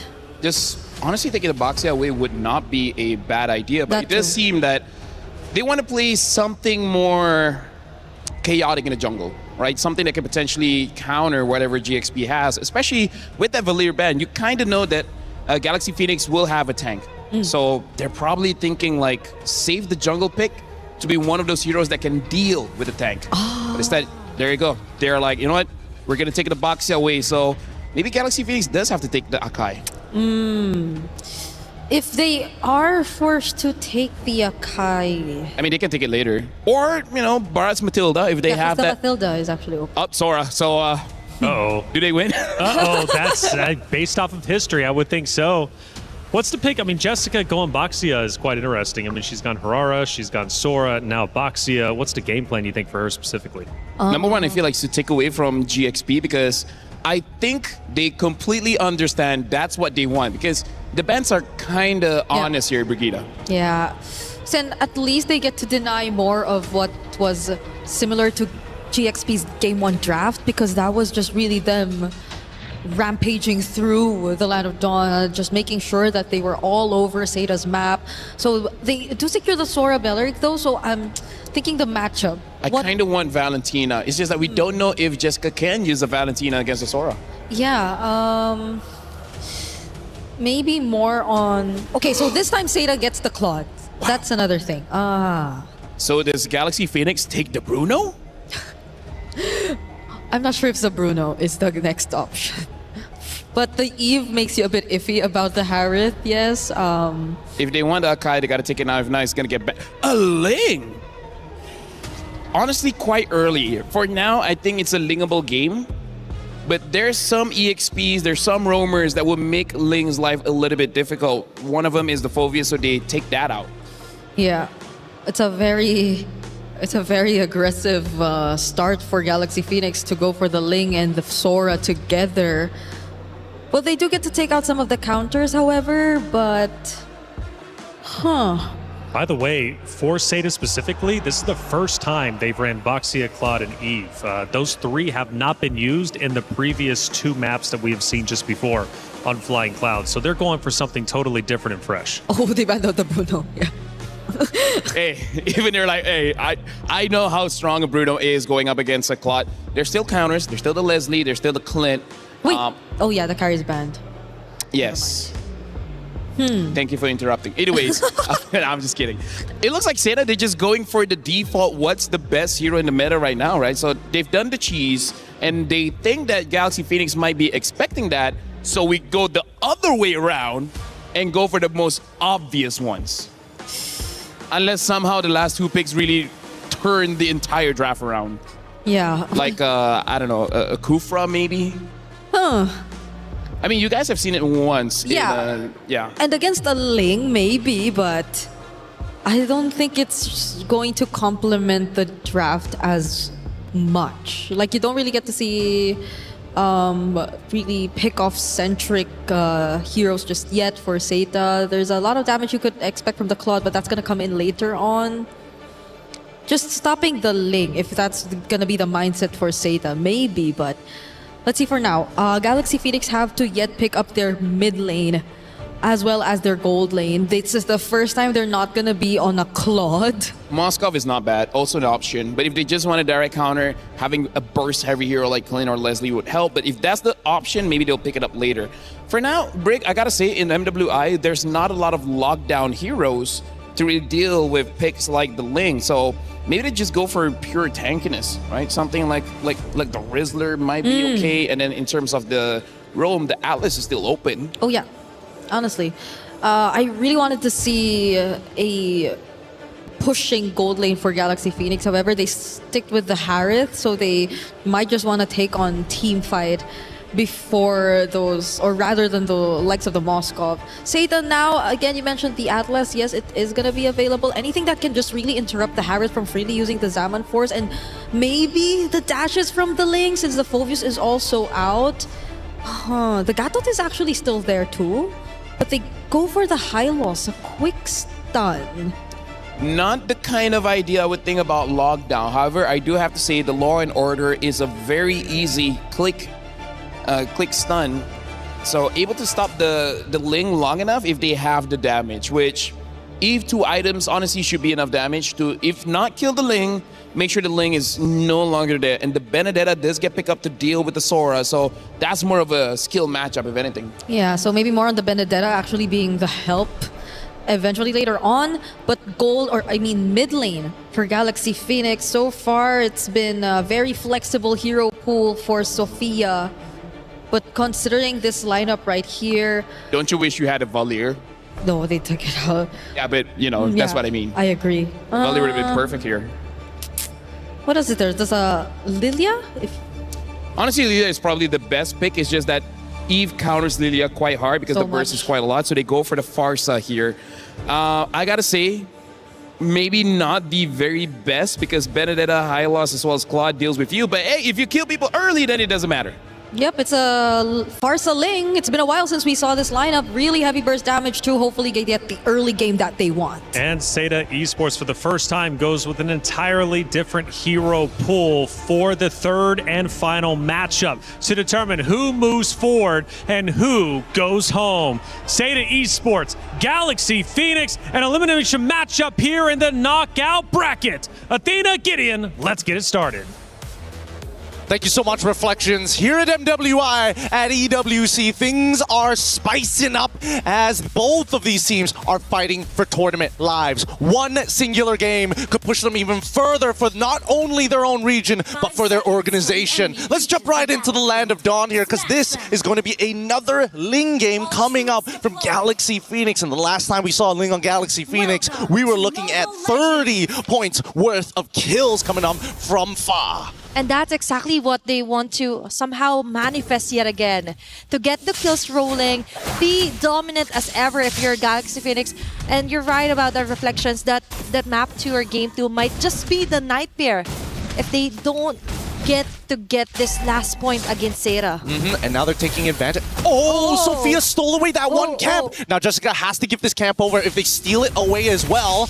And deny level 2, that's perfect. Can you get the small camp as well? I managed to share it just enough. And now Zoe is still level 1. Oh no, there's going to be a taunt here by GXP. They're trying to chase down Joe and Midget First Blood. They saw the chance, they took it, and they might go for a double, but nope. It's going to be Fa yet again, changing her mind. Fangua, just a little bit of a defend there and preventing from things from de-escalating here for Zeta. Beautifully played, beautifully played. A great response from both sides. The instant invade, the set play to try and take both of the camps. It was so close for being good, but unfortunately, GXP responded very, very well, noticing, hey, wait a minute, these motions are a little weird from the side of their mid laners, and especially their supports. Now, as this game continues to progress, and more importantly, looking at the emblems, nothing too out of the ordinary. This time, we have to keep in mind that Sophia is going to scale really, really well with that weapons master for the later stages of the game. You could definitely expect a change of facing here for Sophia, and they have this plenty of burst. So for GXP, it's all about the kills later on, and Seda has to really watch out for those kinds of setup here. Lemma with the Balearic as well did a fantastic job in the previous games as well. So for Seda, it's all about setting the faster flashes here for Fanwa, and now Sophia goes in with a feathered airstrike taunt as well.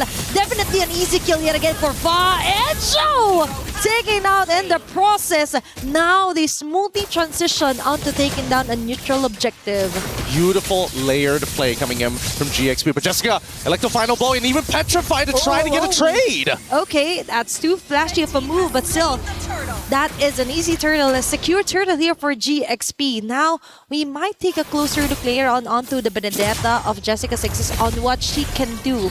Can she do miracles with it, right? Yep, GXP, they're going to have to try their best here. Zoe now trying to set up another gank on that top side. Hey. Without Petrified, it's going to be a little bit harder, but unfortunately for Ling, overstayed in the lane, didn't have the ult to punish. Okay, that is something that Seda could capitalize on. GXP, on the other hand, is taking few steps at a time here, taking their time before they go all in against Seda. It's all about maintaining composure here for game number 3, because a lot of emotions were included for game on number 2. Sophia carrying up the last bits of minions, just zoning up members here for Seda, and Fa yet again targeting Name. Tempest of Blades, going in for the first blade, second blade, third blade, and Lemma together with the rest of the gang will not be able to finish off and defend here for Fa. Bit of an overstay in my opinion here for GXP. Yeah, I can't understand. Why force it out? You already pushed them out of position, and at that point, you just need to get on out of there. And now looking at how this game is starting to progress, this is not going to be too great. Seda can actually bounce back because of that one mistake, and now the dive here on the bottom side. Okay, Winnie, just enjoying her Salmon Force. Just enough of a tower hug to prevent things from escalating against Seda.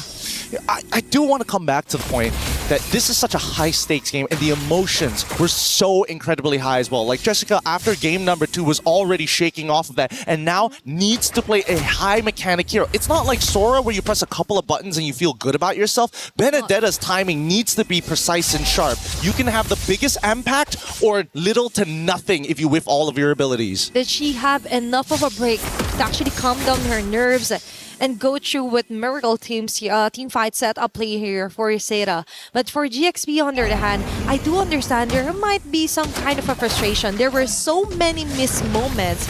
And for game number 2, it's now or never. There's no more turning back, no more lower bracket line up, but now for Seda, they focus fire onto the objective, laying onto the front line, targeting Zoe, forcing out the transformation here, while Name plans in the RWM. Most of the GXP members here just try and take their time before they go all in with a feathered Ursak. Ling with a follow-up with Lemma as well. That's the Blades committed just right on track here, and Joe can do nothing but try to run away, as the very passive here for Sophia will ensure that kill. All right. Pretty interesting. There was a couple of moments there that I was thinking whether Ling wants to weave in some auto attacks onto the Hylos to build up some charge. Maybe could have turned that around a little bit sooner, but even so, they can't win this per se. They don't have Retribution. Jessica on the chase against Fa might actually get him, but there's no Petrify. Okay, she's risking to get it all, but Electofindable, she has to run away, but Sati though! She runs into Winnie with the rest of the gang giving off their all. It's an immediate alternative and an intervention here for GXP. I think GXP is starting to lose composure here, right? The strength of their bond is that they've got the mechanics, but they don't seem to be talking to each other as much as they need to be. We need to see that teamwork actually come through to get these clean styles of play that we expect from them. Seda, on the other hand, now, despite it being a 2.5k, Seda still has a great opportunity of actually turning this around. Jessica has done good work, and even though Zoe has died 3 times, it was at somebody else's expense. Sometimes even Fa made a mistake and even dying. On that top side, at least the waves are being cleared up, but GXP now want to take the initiative. They don't want to be passive. It's all about the skills right now for Seda. And definitely, it's evident that Jessica has that. But now it's all about maintaining and trying to take control of the situation. Plus, also not letting GXP corner them out with the macro yet again. And now it's all about balancing out the waves, and Winnie is winning on the Gold Day matchup. That's 4 members of GXP targeting Fanwa alone. Girls Pathway just to try and disengage. Now she comes back. There will be quite a stun here, but Ling and the others will just slowly retreat back. Unfortunately, Ling doesn't have her flicker up just yet. I think there was a moment where they were thinking, if maybe I get the dash down, I could maybe flick onto like Name or maybe even Guy and try to trigger something, but didn't have the battle spell, don't have access to it. Fanwa does lose not only her ult, but also the revitalize, which is pretty important because in the next 20 seconds, the next turtle is going to spawn, and she's going to have to wait another 23 seconds or so to get it back up in the middle of that fight. So unless GXP recognize that timing, they could maybe try and force this, but Zeta want to take first position. Okay, it's all about them trying to capitalize on what Joe can do here with the backshot, right? They have this beautiful setup. They just can't seem to do it right for now. But for GXP, that is somehow... Let's see, if they were able to somehow compose themselves, there were a kind of a bit of a messy initiations from Lemma. And speak of which, she's going to spot on Fanwa here. It's going in. Okay, there's going to be Law and Order. Sophia with the Feathered Earth Strike forces out Name out of position. Lema with a Rapid Riot. Ling targeting 2 members of the row, and Fa just targeted Name onto the back lanes with the Tempest of Blaze. Beautiful play here, chased down by GXP. Now we're talking. Now they are very disciplined and have this plan in mind, and the plan is to kill before taking down an objective. What an outplay coming in from Ling. The Wrath of the Dryads as a follow-up was already great, but that Wombo combo is what GXP needs to secure this Lord right here, right now, to start a bigger advantage. And they were 5k ahead. Now they're going to turn it closer to 7 to 8k, depending on whether or not Zeta can stop this pressure, stop this momentum. They will lose some outer turrets for this, but how much gold will they bleed? For now, it's looking like too much, right? But for Zeta, they have this Benedetta that could be one of the somehow tricky part here for Zeta that could actually reach the backlines. But the problem is that they also have to ensure that someone is ready and willing enough to somehow clear off the last bits of the lane. Yeah, what a build. Hyper burst build. I haven't seen this in a while, in a long while, as a matter of fact. Heptacy's on top of the endless battle, making sure that if Jessica does find that backline access and able to close the distance, they might be able to one-shot target. But the ones closing the distance are GXP!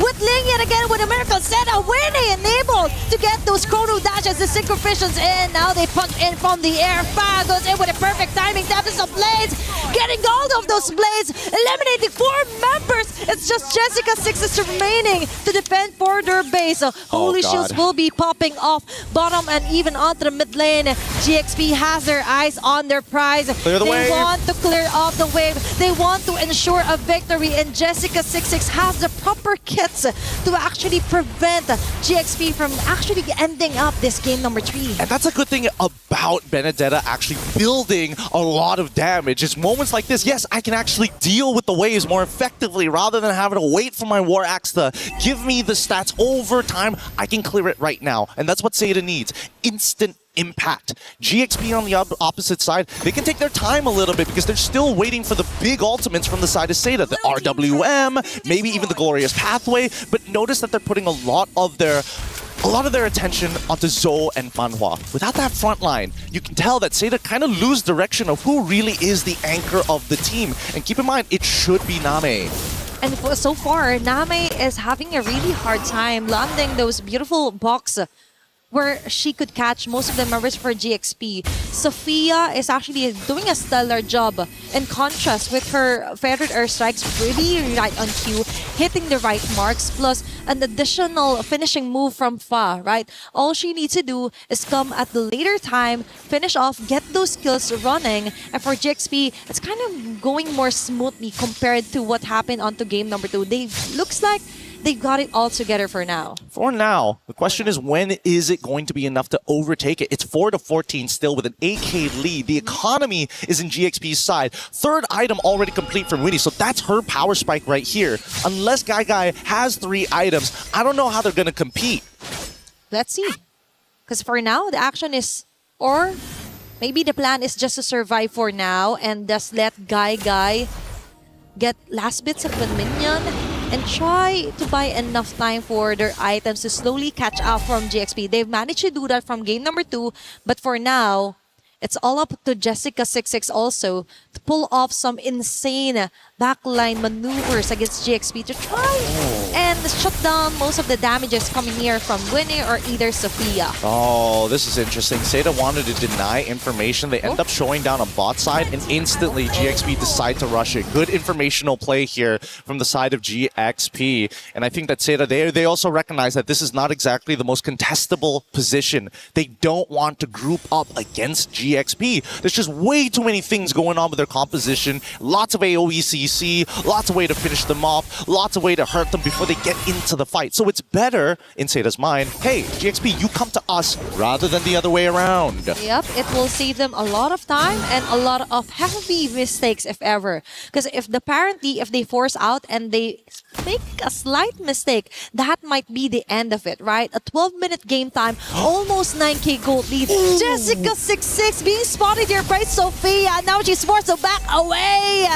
With the dashes, it will be enough. But for GXP, this game is just starting to get even better. Now Fanwa, half an HP left as well. There's going to be the stuns here from Sophia and Ling as well. The Lord will be melted down, but this ensures a quick entry point onto the mid lane by Galaxy Phoenix. Good play coming in from Jessica, trying her best attempt onto Winnie, but Winnie one step ahead, already buffering in, taking advantage of the new patch and its control system as now the next fight occurs. Okay, they managed to actually go out of the range of crossfire here for Guy, and now they go in. It's Ling yet again finding the right angles.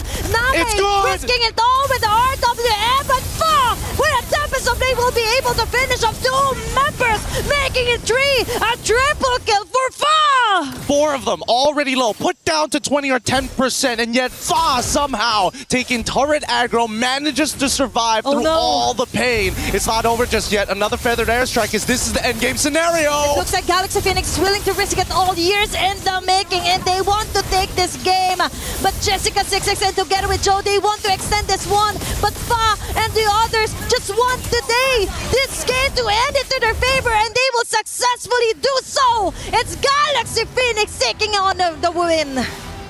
Oh, Galaxy Phoenix 2-1, what a game! We finally get to see the full extent of this team when they're behind, when they're ahead. But with competitors, always comes the crushing defeat.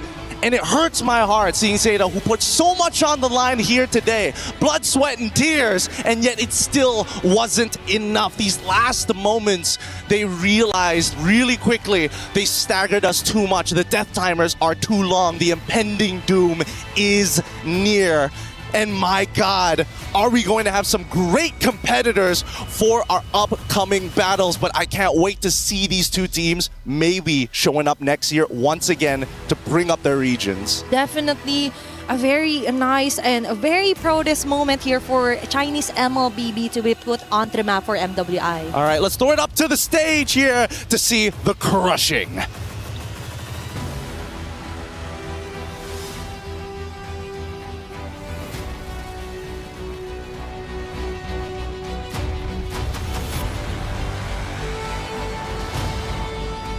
Have our winners of Galaxy Phoenix, congratulations, and of course Seda. So we will do the key handovers, and thank you so much, Seda. That was an incredible showing. You guys fought valiantly, but your journey ends here.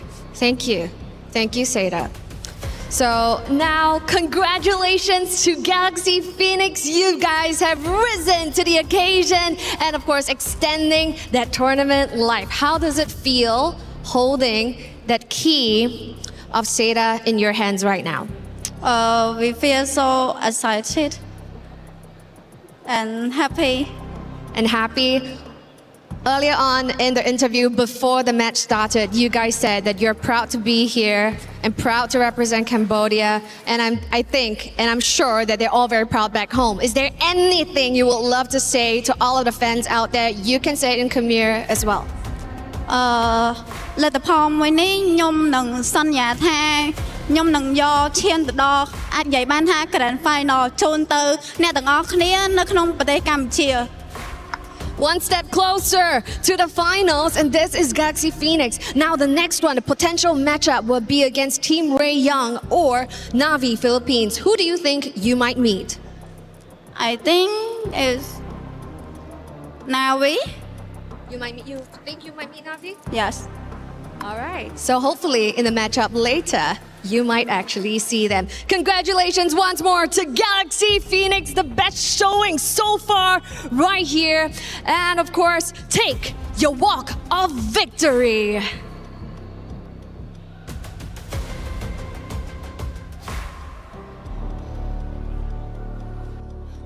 Okay, Galaxy Phoenix, phenomenal performance yet again. Their first time at an international event. And this is how they decide to show up. You cannot make it up, ladies and gentlemen. This type of performance representing Cambodia, a region that some people might not have known how godlike, how phenomenal they are in the world of MLBB. Oh, it's about that time, yeah. Gotta be heartless with it sometimes. It's about wins and losses. Be careful. Okay, she didn't push it all the way through. Okay, we giving a little bit more or no? Oh, Derek, oh my goodness. Are you? It's okay. All right, ladies and gentlemen. The key crusher, it was so much right there. But ladies and gentlemen, that type of energy right there, that's what we saw in the gameplay as well. Congratulations again to Galaxy Phoenix. Let's go ahead and check out our highlights.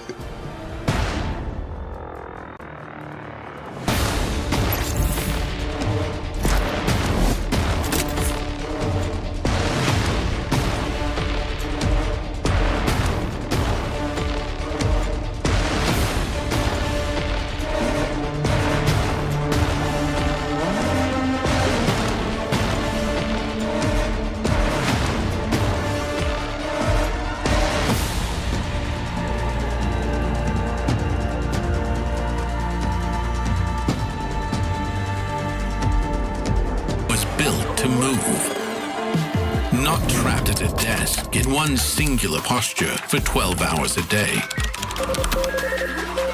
It's time your chair evolved. This is Secret Lab Titan Evo. Ergonomically engineered for you, gamers, hybrid workers, artists, backing your every move. On their very first international stage, Galaxy Phoenix gets the job done. It wasn't easy, however, it was our first ever third match in a best of three here on this very stage, but it was entertaining nonetheless. And one name that was being screamed, Bree, was Fa, the mercenary, making it happen. My boy, Fa. So talented. So talented. This jungler, I am now agreeing with LaFell when we say that she just might be one of the best that you have to watch out for here in this tournament. The mercenary, man. Like, she gets the job done, but shout out to Seda as well. That was an amazing play. Like, we can feel the emotions, even though, like, we're quite a distance away. Right. True wins, true losses. I hope they come back next year. You know, they were built specifically for MWI. They joined the stage. They made it to the knockout stage. That is a huge accomplishment to finish 5th through 8th, and one of their first appearances here on the international stage. You've got to give credit where credit is due. And you, like you said, the emotions, you could feel that from Jessica, especially after that Game 2 win. She really wanted it, but at the end of the day, it wasn't Seda Esports moving forward. But making it to the stage was a massive accomplishment. Shout out to Seda, Galaxy Phoenix, and shout out to Sora. It's Sora Day, and Sora gets the win again. 100%. How crazy that is this? What, almost 5 hours? I know. Of our show, and every single time Sora sees the Land of Dawn, he wins. And how many flying clouds have we had? That's three here in the series. All three. More than the Esmeralda even, right? You were expecting, like, because of the adjustments, the Esmeralda to be the XP laner that's really gonna shine. I mean, she did a couple times, but today, why has it been always Sora? Sora has been making waves, the setups have been on point, and the matchups, they're always winning it out in the EXP lane. Seems to be the case. Sora, grand finals, you're a champion. That's really what it takes, right?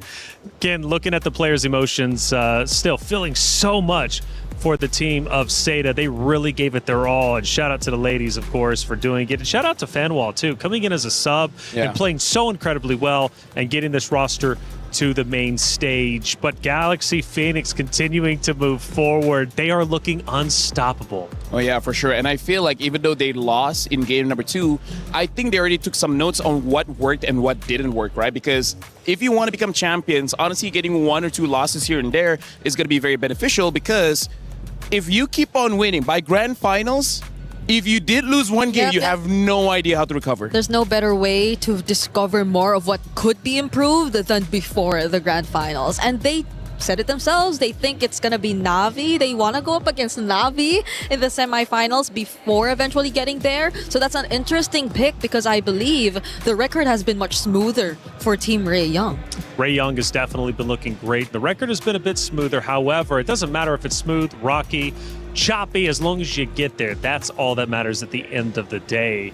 For Galaxy Phoenix, yes, they drop a map, but they still ended up crushing the key of Seda Esports. They will move forward, but the question is, who is going to be their opponent? Well, we'll have to answer that in just a little bit. To recap this match even further, let's take a look at one of our first moments of the game, at least that we wanted to break down, because there was plenty of them, and a lot of moments making you two go absolutely insane. This is our first one, 9-minute mark. Bree, what are we looking at? Okay, this was a moment where I feel like you get to see how willing they are to just go in for the dives and the setup you see from a Sora all over again. Just imagine that delayed Wrath of Dryad into the setup that was actually going to be the main center of attraction for this sequence. It's just so great to think how GXP mastered the way that they tend to pull out their team fights. Hey, big moves from them. Second moments. Actually, we're going to go, I think, favorite moment for us anyways. We get to watch the commentators once again reacting to that map number 3. Let's see how crazy they were getting. Hey, they managed to actually go out of the ring of the crossfire here for Guy, and now they go in. It's Ling yet again, finding the right angles. Name risking it all with the RWM, but Fa with a Tempest of Blade will be able to finish off 2 members, making it 3, a triple kill for Fa. 4 of them already low, put down to 20 or 10%, and yet Fa somehow taking turret aggro manages to survive through all the pain. It's not over just yet. Another feathered airstrike. Is this is the end game scenario.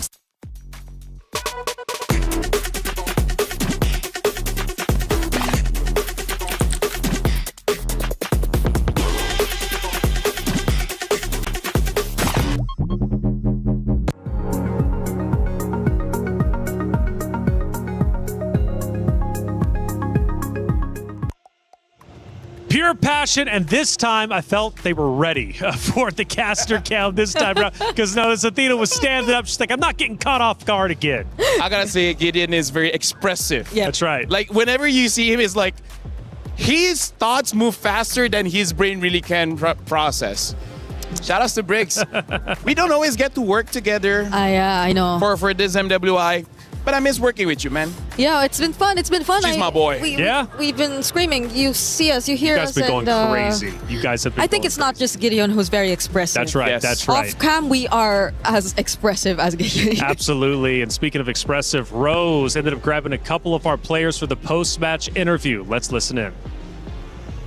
Hey guys, Fanwa here from Aseta. Although a reverse sweep was not granted, we'd still like to have a little chat with her regarding her journey in the MWI. Now, Fanwa, we know that this is the furthest your region has gone in an international tournament. An amazing one, if you ask me, and you guys look extremely strong. But I gotta ask you personally, how has your experience been like this MWI?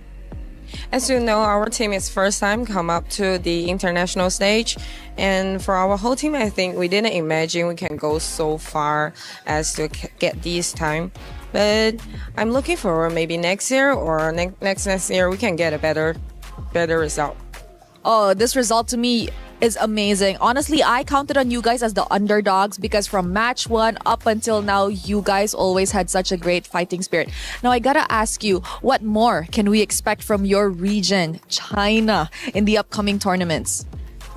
I'm expecting like our regions, no matter which is like women MLBB or like men's the game. I expect our score maybe next year will be better and better. Yeah. We just keep on improving. Now, Fanwa, is there any message that you have to give to the Chinese fans watching back at home? Thank you guys for all the support, and I believe next year we'll do better.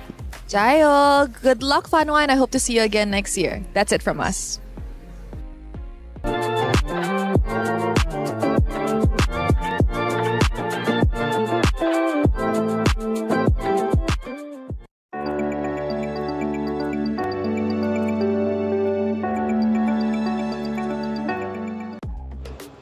Thank you, Rhodes, as always, for the interview. Staying in high spirits is Seda Esports. They want to come back even stronger. This was just their first appearance. Imagine what they can do next time. I've got full faith in that roster to continue to be able to push forward and pull off incredible feats at the MWI. Hey, we've got a lot of watch parties taking place, a lot of coverage in general, and this next one is going to be special. It's Zay Casting. Let's bring him in because Zay Casting is keeping all the coverage for the MWI out there for everybody involved. And I tell you what, it's been a great time speaking to some of these influencers. Zay, how you feeling? Hey, I'm good, man. I'm good. How are you, man? I'm phenomenal, man. How are you enjoying MWI? I really enjoy it. This is my first time international experience as a official restreamer. So I really enjoyed it. I'm really thank you so much for this opportunity. Thank you, Mundon. Thank you, EWC. Thank you, man. And thank you, Zay Casting. Let me ask you something. A lot has changed. What do you think about the current meta? Current meta is, they enough Fredring like Juriba Jungle, Basha. So I think it's nice. I like this meta. They can use like Link. They play Link like Assassin are really good in this meta. I think So I really like it. And Sora also apparently has been tearing it up. Hey, Zay Casting, thank you so much for all your coverage and everything you do. The MWI will continue, but like I said, shout out to you, Zay, for being who you are as an incredible influencer, and thank you for the coverage and the watch party. Hey, check it out. My champion pick is now live. 2 champions, 1 game. My champions pick is now live from July 27th. You could submit your predictions for the MSC and MWI champions for a chance to win 50,000 in-game diamonds and MSC 2021 through 2025 tournament skins. Don't forget to leave your picks under @MLBB Esports post for even more chances to win. Lock in your champions now and cheer for your favorite teams. My champion pick live now. Get involved. I'm hearing Rose is also set up with yet another interview. Rose, who did you get? 2 Indonesians representatives going up against each other in this elimination match. This is Vival and Liv, and we're gonna have a little chat before we head into the game. Hi girls, how are we doing today? I'm good, very good. Yeah, I'm great too. How did you girls react when you found out it was gonna be an Indo-Indo match just now? I'm in shock, really in shock. Actually, it's as expected. Okay, now since an Indo-Indo match is happening very early on, is there anything that we should expect from the game? Is it going to be fun? Is it going to be long? What do you think is going to happen, Vival? I don't think there will be anything special. I think it's going to be pretty much the same showdown like previously, like in Battle of Gamehurst and like the previous meetings that we had. What about for the sides of Falcons ID? Aren't you guys scared? Because you guys played a game today. Are you scared that they will read your strats and everything? Maybe there will be a new draft, but then I'm hoping for a rematch. But I think it's going to be in grand final. But then we come out like now today. But then we'll see on the Land of Dawn. We'll see in the Land of Dawn. It is a very early matchup. So now the question lies on, what do you think the score will be? Let's start with Liv. I'm hoping for 2-1. 2-1. Okay. 2-1. I'm also hoping for that because since we are indoor and indoor are facing each other right now, we want to make this a very fun game for y'all. And yeah. Okay. I think it will be a fun game. Definitely one to watch. So any message to each other? Let's have a good match. Yep. Good luck, have fun. Good luck, have fun. Very friendly fire over here. Nothing too extreme. Good luck, girls, on this match. And that's it from us. Throwing it back to you guys at the studio.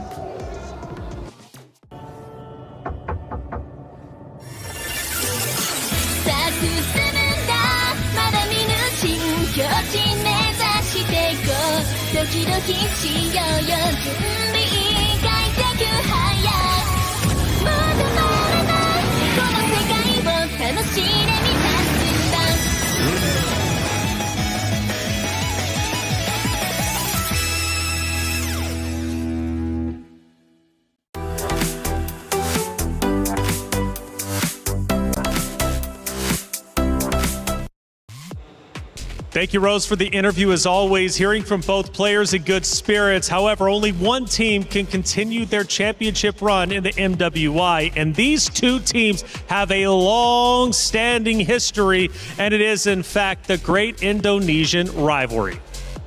First of all, we saw that interview and they were, talking very nicely to each other. Why are we like that, Brig? And when I say we, I mean all of us talents. We are very aggressive against each other, but honestly, one of the things that we heard during the interview where Vival said, I hope it's a 2-1, because I feel like in her hearts of hearts, she's like, not going to be a 2-1, this is going to be a 2-0. Well, I understand why the record has been that way. Very one-sided. For the recent qualifiers. And even if you talk about the rivalry way back, even when they had different names and were under different banners, it seems like that has been the story for them. That's why it's a revenge match again and again for now Team Falcons ID, because they're always yet to get that win against Vitality. It's going to be tough either way you look at it. Falcons Indonesia is going to have to fight hard, but Vitality, they want the championship again. Let's send it to the stage to get the match started. Damascus, Hollywood Rob TV. Cheryl, take it away. And it is time to continue with our knockout stage of the event. We just saw Galaxy Phoenix put on an absolute masterclass, and now we have to see if the ball is going to keep on rolling in that same direction. Damascus, who are we bringing to the stage first? Hey, listen, Rob, technically they need no introduction, but we need to make some noise, of course, for the Queen. And I see the Vitality fans. Les fans de Vita, je vous vois. Est-ce que vous êtes prêts, s'il vous plaît? Un max de bruit pour Vitality! Team Vitality, simply put, the best in the world. They barely lose games, let alone matches. Last year, they won MWI without losing a single game. That is the definition of excellence. That is the definition of professionalism and, of course, of perfection. These are the reigning queens of MLBB, and now we have to see if anyone can overthrow their reign. Now, City, anything you would like to say to the most familiar of foes, your opponent team? Let's both do our best and keep the streaks like before. Exciting. Head on over to your battle station. Keep the streaks like before, évidemment. Du côté de Vita, elles veulent continuer la win streak. Elles ont gagné l'an dernier. Elles cherchent à gagner. But big opponents after that. We've talked about the rivalry. Who are they facing, Rob? Ladies and gentlemen, coming next to the stage, put your hands together for Team Falcon! The Indonesian division of Team Falcons. We got two Falcons still there, and Falcons ID are back, led by Violet. They opened in a difficult match, losing to Seda, but then the redemption was absolutely perfect, destroying both Aurora and then Twisted Minds, and they inherited Vitality because they were not picked by Galaxy earlier. It is time for them to showcase if they can take down the Queens. And now, anything you would like to say to our defending champion? I hope we can have a good match and we can 2-1 you guys. Oh, Okay, let's see. Please head on over to your battle stations. Now, friends, this is a one and done. No more extra chances, no more extra lives. On one hand, our defending champions, Team Vitality, has been having perfect streaks so far. Whereas over on the other hand, Team Falcons has been fighting from day one. One is well rested, one is relentless. But there's a bigger picture at stake. Organizations, club championship points. Can Team Falcons score one for the team? Or will Team Vitality take this win? This is the battle of the familiar foe. Ale, let's go! Cheryl, Hollywood Rob, TV, and Damascus, thank you for setting the stage, and the stage is about to ignite. You have an Indonesian rivalry between two great titans, Team Vitality versus Falcons Indonesia. This is going to be a matchup, potentially an upset, depending on how it ends up unfolding. Now, these guys, these ladies, they have history for the longest time, and it dates back, I'm talking many days. In fact, I'm thinking 719 days in total. Last time they met was or at least for MWI, was at the EWC26 championship. Now, we all know Na'Vi got the victory there, right? It was not Vitality. But either way, for Vitality, they beat Falcons Indonesia. So, LaFell, they meet once again. I don't know. The rematch. Let's see how it goes. I mean, here's the thing. If we're talking about history, Vitality made a name for themselves because they don't just win. They dominate. They make sure when they enter that tournament, they don't drop a single game. So, honestly, for this one, I feel like for the players, for the organization, it's not enough to win. Yeah. It has to be quick. It has to be decisive. It has to send a message to every single team thinking they can get Vitality later on in the grand finals. Yeah, especially as they finally made their return to the MWI stage. Because if you would recall last year, they also weren't here. That's why we saw their last matchup way back. Because it was Onyx for TV, if I'm not mistaken, taking the stage last MWI 2025. And now that they finally made it here, they did rebuild their roster. And they've shown up, even though it was quite a bit shaky in day number one. I can only hope that the momentum keeps going because they played earlier this morning, and I hope that carries over. What makes Team Vitality so confident? Why did they continually win? It has to transcend just hero picks, just gameplay. The confidence they have is unmatched by any of the ladies competing in MWI. I would say they went through hardships because the way that they train against professional male players. Right? So even in losing matches, they went up in literal the best of the best that any region can really produce. And that's why they have such a big hero pool. And then in terms of gameplay-wise, how they've always been dominating, we got to talk about the Mother of Tanks, man. The way that she sets up fights. Doesn't matter if it's a Cho, a Grok, a Hylos, it really doesn't matter. Vivian makes life easy for everyone in Vitality. And in the last match, I saw Vitality going up against Gen G. The Arlet of Fumi Echo, bro, that was popping. Yeah, and every single time you see Vitality encounter a slight mishap or a bit of a bump in terms of their road, which is always very dominant, which is always going their way, you just see them come back stronger and stronger. We saw this last happen MWI 2024. They failed to get the championship for themselves, but after that, eventually, they've been on a roll. You saw it happen again recently.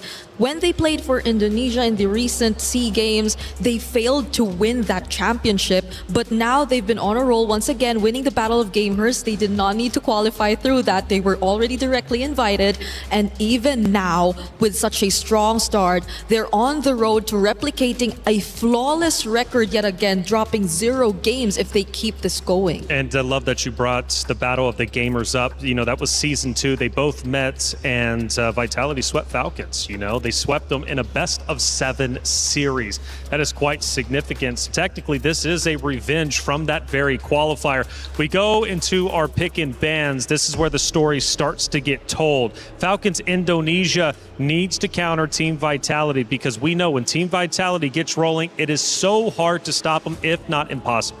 Yeah, we're starting to draft here. Falcons is going to be blue side first pick. Vitality second pick on the red side. Flying clouds again. Today, you know what? You know what? Is a very airy kind of day. I wonder if we're going to rain.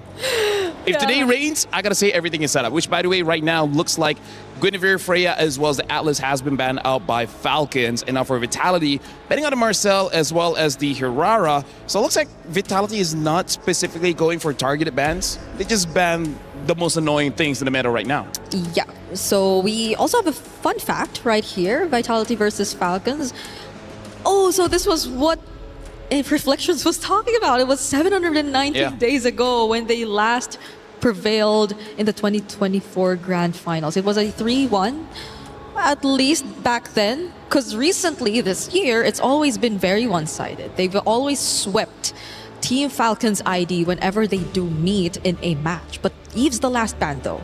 Okay, that leaves...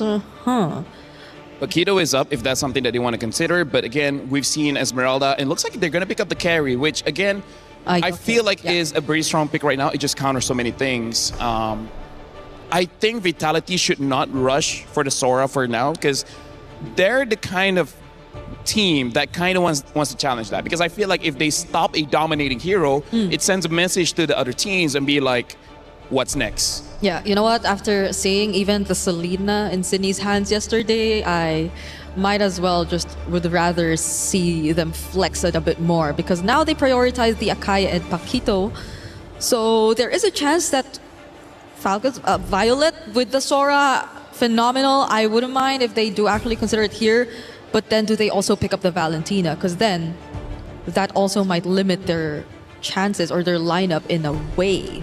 You'll have to always be up close in order to fully utilize it. But I think it's okay, despite the Akai being present, they actually don't consider the Valentina at all. I think that is pretty okay right now, because I feel like going up against Vitality, a team that is amazing when they rush forward for a fight, having something like a Zushin to kind of like slow things down is going to be pretty good. The Sora as well. If Sora from Falcons ID gets a win over Vitality, Brig, I think we can just lock it in. It's Sora day. It's Sora day. I think it's going to be very hard. It's going to be an uphill battle. But if they do it, hey, c'est la vie. If that does happen to be the case, then I maybe don't want to see it anymore. Like, let's just take it out and let them revert back to the other EXP. You know, let's just put it this way. If Sora wins, right? You and me, we can take a break. Let someone else come in and hang out with Taylor. Right?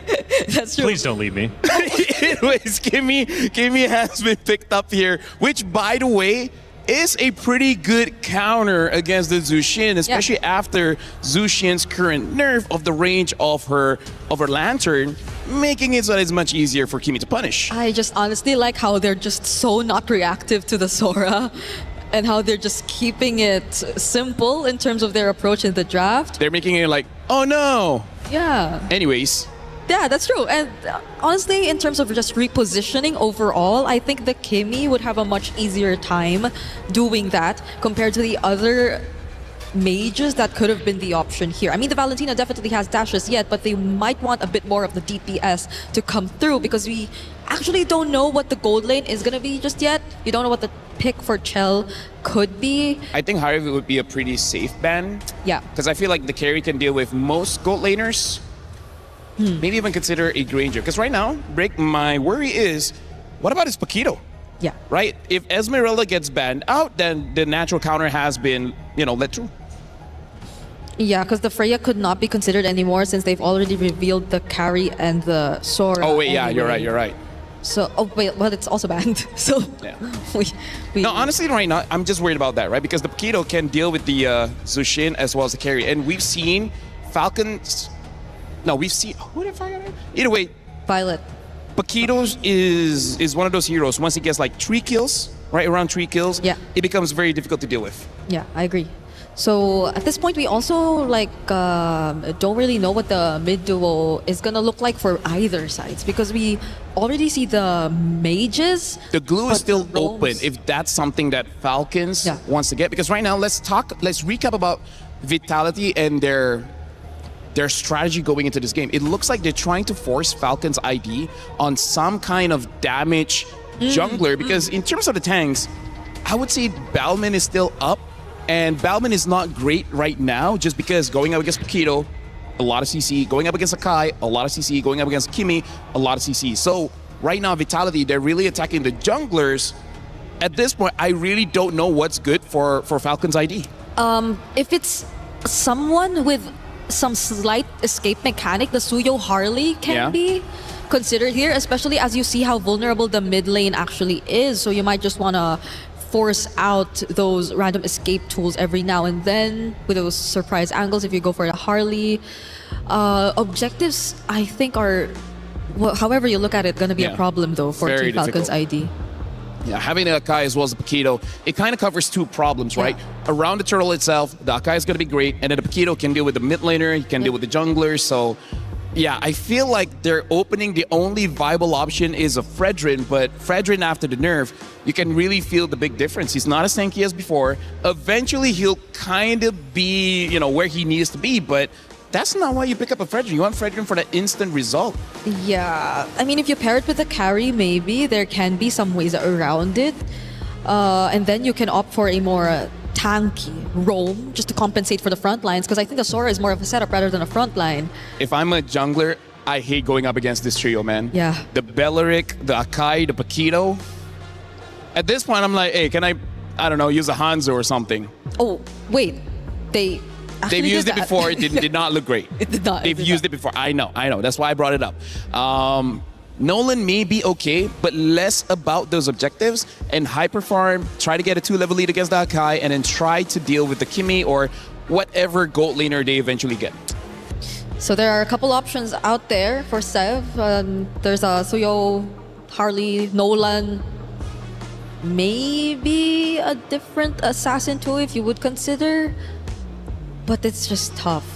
At most maybe a Haya. I mean, like, look at this. They're all tanky, right? Like I said, they're gonna pick up the Nolan because they're trying to hyper farm. That's the only damaged jungler that I feel like you can hyper farm against an Akai, because the nerf makes it so that Akai clears very, very late, and then just ignore 2 turtles. Yeah. Ignore 2 turtles, get all the farm, and I hope you have enough damage. With this, Falcons ID might be okay with letting the Hearth through, but does Vitality really pick that up?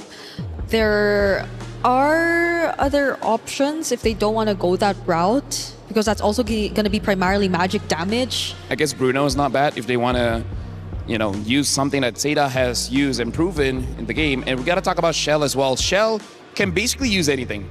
I've never really seen her being bad at any kind of heroes. Okay, so the Harith is going to be the go-to still for Chell here, putting enough faith in the team composition they've decided to field as well. For now, all looks normal. This is typical draft coming in from Falcons ID as well as Vitality.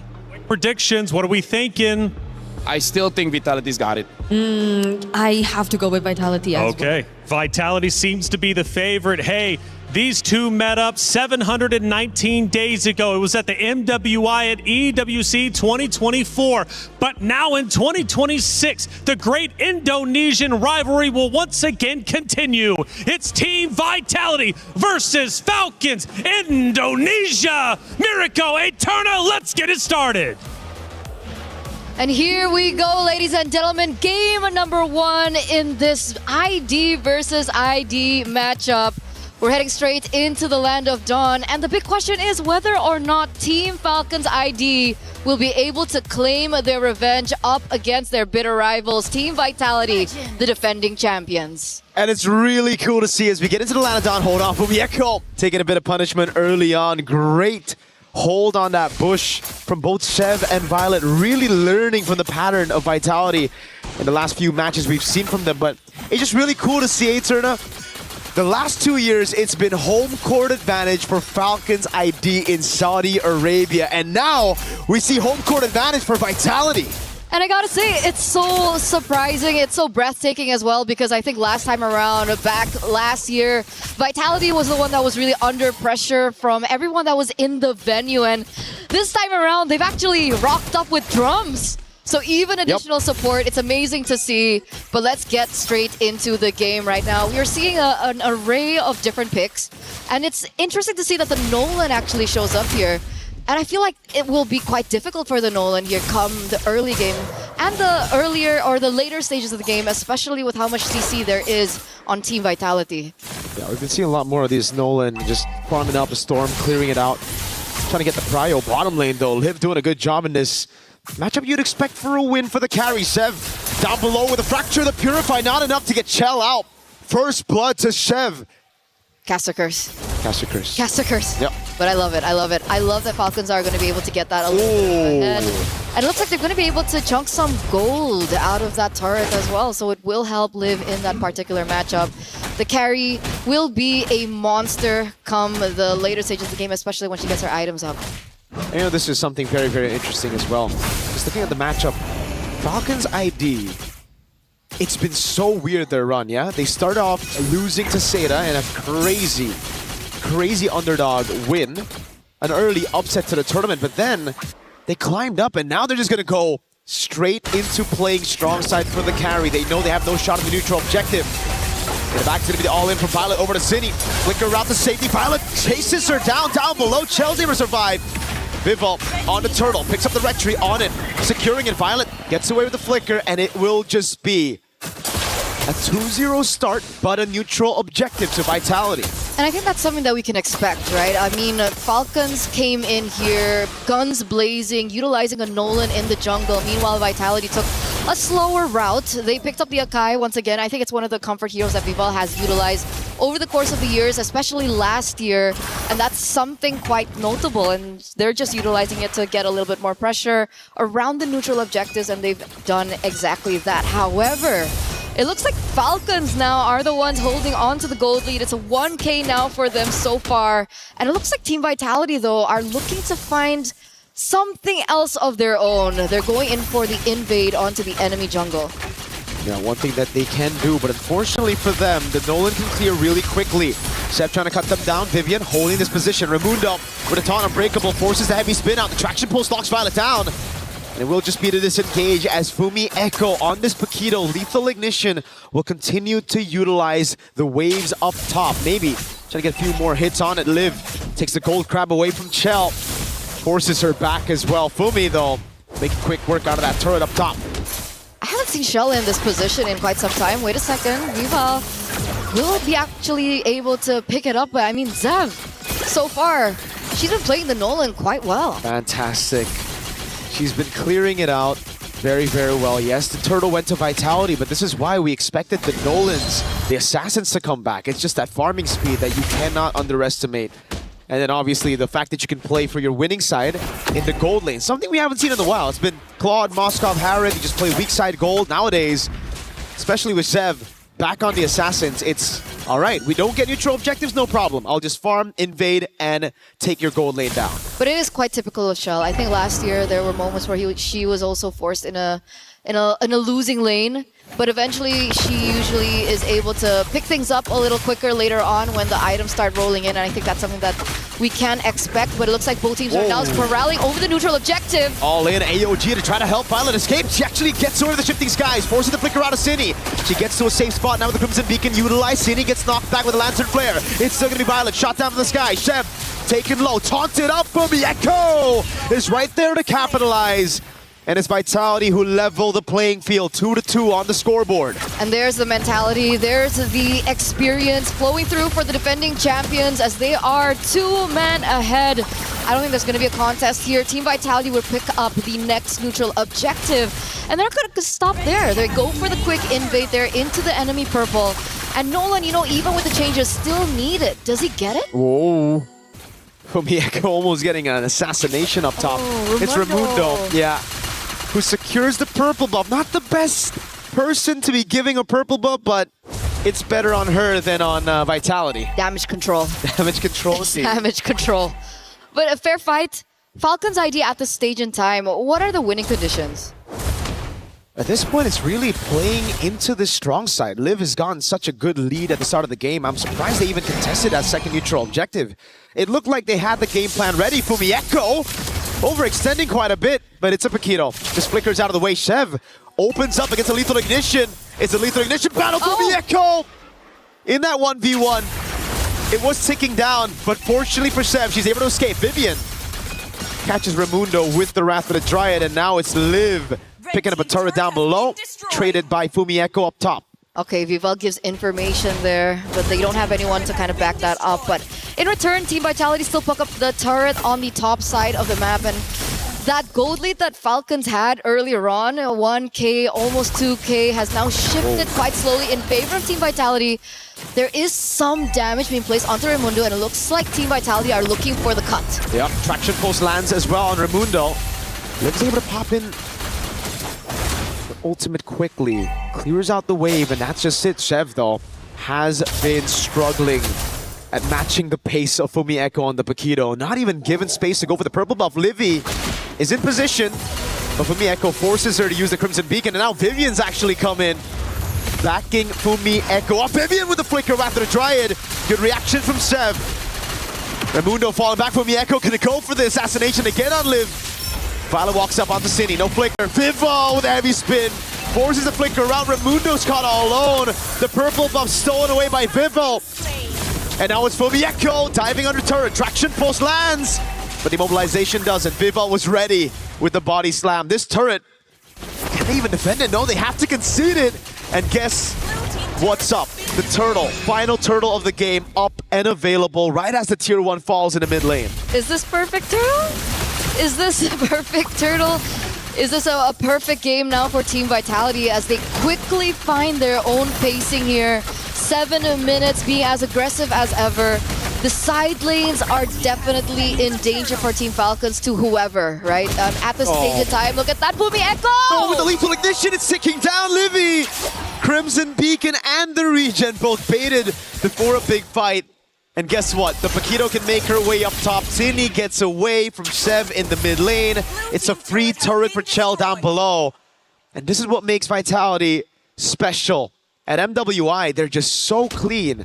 At damage control, that's one when they start losing in the early game, but then at converting on objectives after every small victory they get.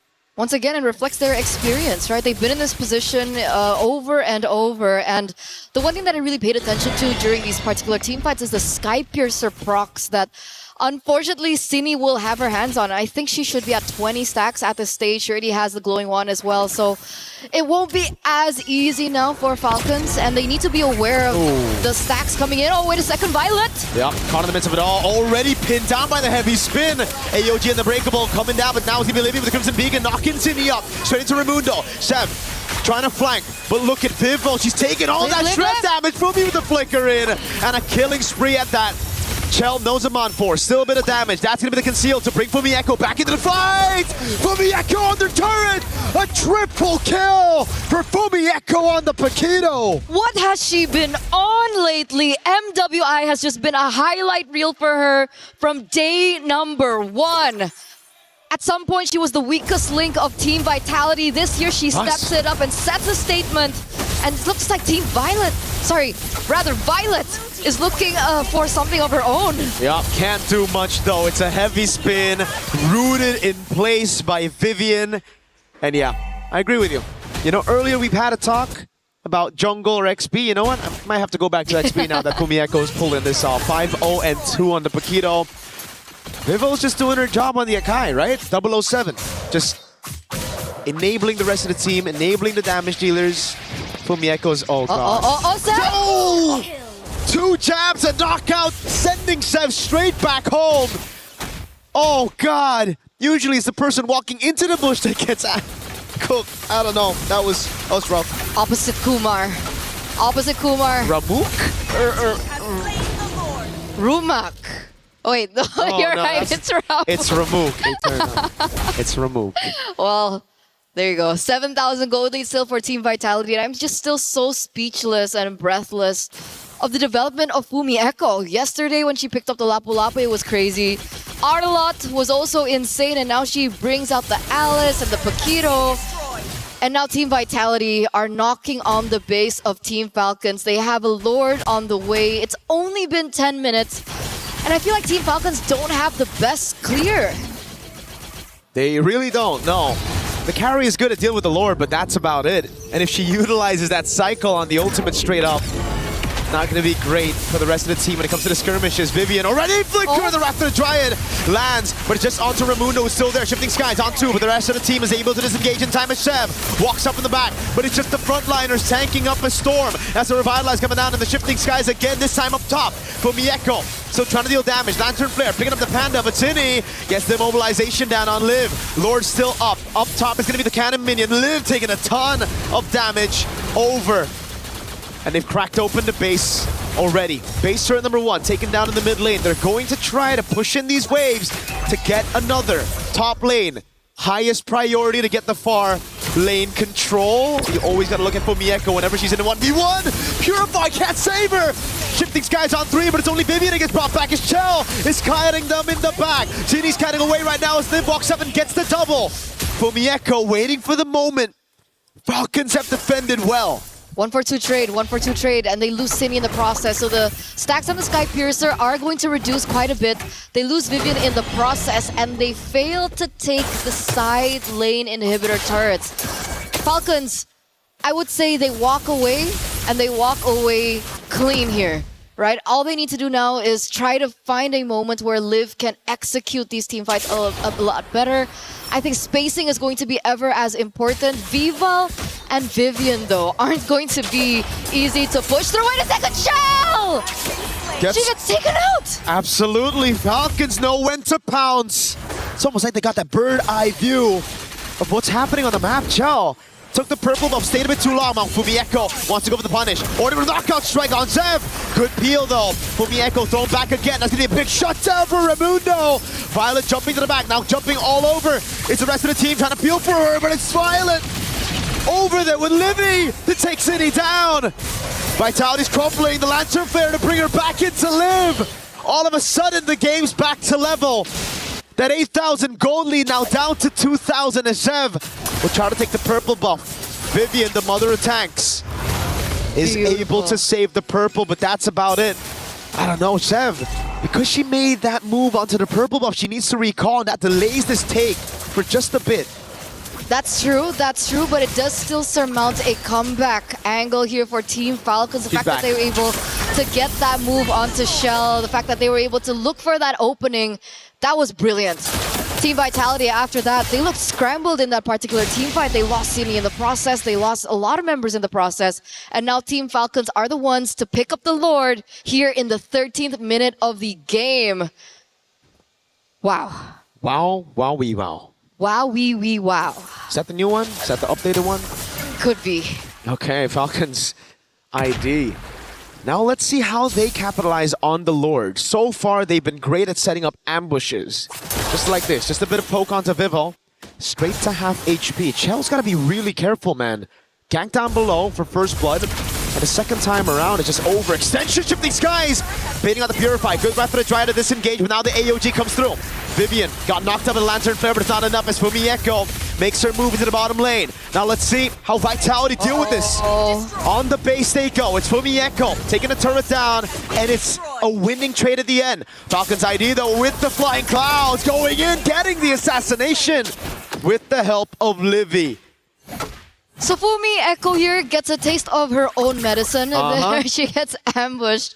But she didn't realize, you know, I thought it was going to be a 1v1. It turns out they brought Livy with her. So a little unfair, but obviously they still got the job done. Fumieko, however, despite losing her life, was able to get that inhibitor turret in the bottom side, and that is going to work in favor of Team Vitality come the next Lord that should spawn in under 90 seconds now. The thing is, the carry has her power spike down too. Wait a second, Violet. Shifting Skies, Cine has to move away. Wrath of the Dryad taunts Violet just a bit. Cine goes past the wall right now. Zev is able to cut him down. Raimundo picks up the kill. Vivian has to jump away with the flicker. Immortality already down, and now she's gonna be caught. Bursted out by Liv. Vitality down just to play it safe. Falcons ID have taken control of the map. But like you mentioned, Eterna, that is true. When the Lord spawns back again, Vitality will still have that far lane control, and it's up to Falcons ID to try to send someone down below and play it quick. So the big question is, who are they going to send, right? I don't think if they... It has to be Shev. And I don't think Shev can be alone. Nope. Because 1v1 against a Paquito, we saw what happened earlier on in the top side. If they send Shev alone, See, this is the overthinking that is going to happen here for Falcons, and Team Vitality are sure to make way of it. You can see how much damage Fumi Echo is actually building here with everything popped up here, the Malefic Roar, the Hunter Strike. So imagine that first burst of damage from the Pito, the first jab that occurs. That is going to be a problem. They're going to have to send maybe one or more than two people down if they want to try and win that 1v1 against Fumi Echo, because at the stage in time, Fumi Echo is the king of the far lane. There's something that has gone downhill though. The Sky Piercer stacks of Cine, she's just building it up very calm, very steadily, but now it's all gone. So she won't have that execution factor. Chev, this is a very scary position to be holding. Oh my god, Vivel spots her. Chev's gonna have to try to pull off a crazy run right now. She goes for the recall inside of the bush. Vivel's shaking. Goes into the bush. Chev gets read out. Now Fumi Echo with the chase. Chev gets away with the fracture, and that's about it. Great escape. Crazy composure. Now it's Raimundo with a taunt on a no-flicker tree. Forces out the Wrath of the Dryad. The rest of the team can't really go and pop in. Flicker up in 10 seconds, but Vivian is already half HP. Has to pop in the region, and now Fumi Echo is going to collide with Chev again. This time with a knockout strike.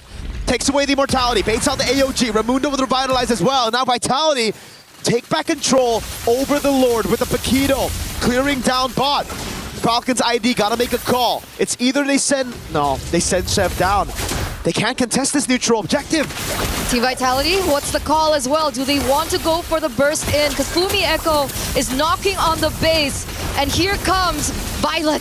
Shifting skies onto the back right now. They're still trying to gamble it despite having no jungler in the midst of this team fight. Violet buying a bit of time. Vivian getting caught already. Fumi Echo cutting the waves, proxying it all the way so that Falcons ID can't punish.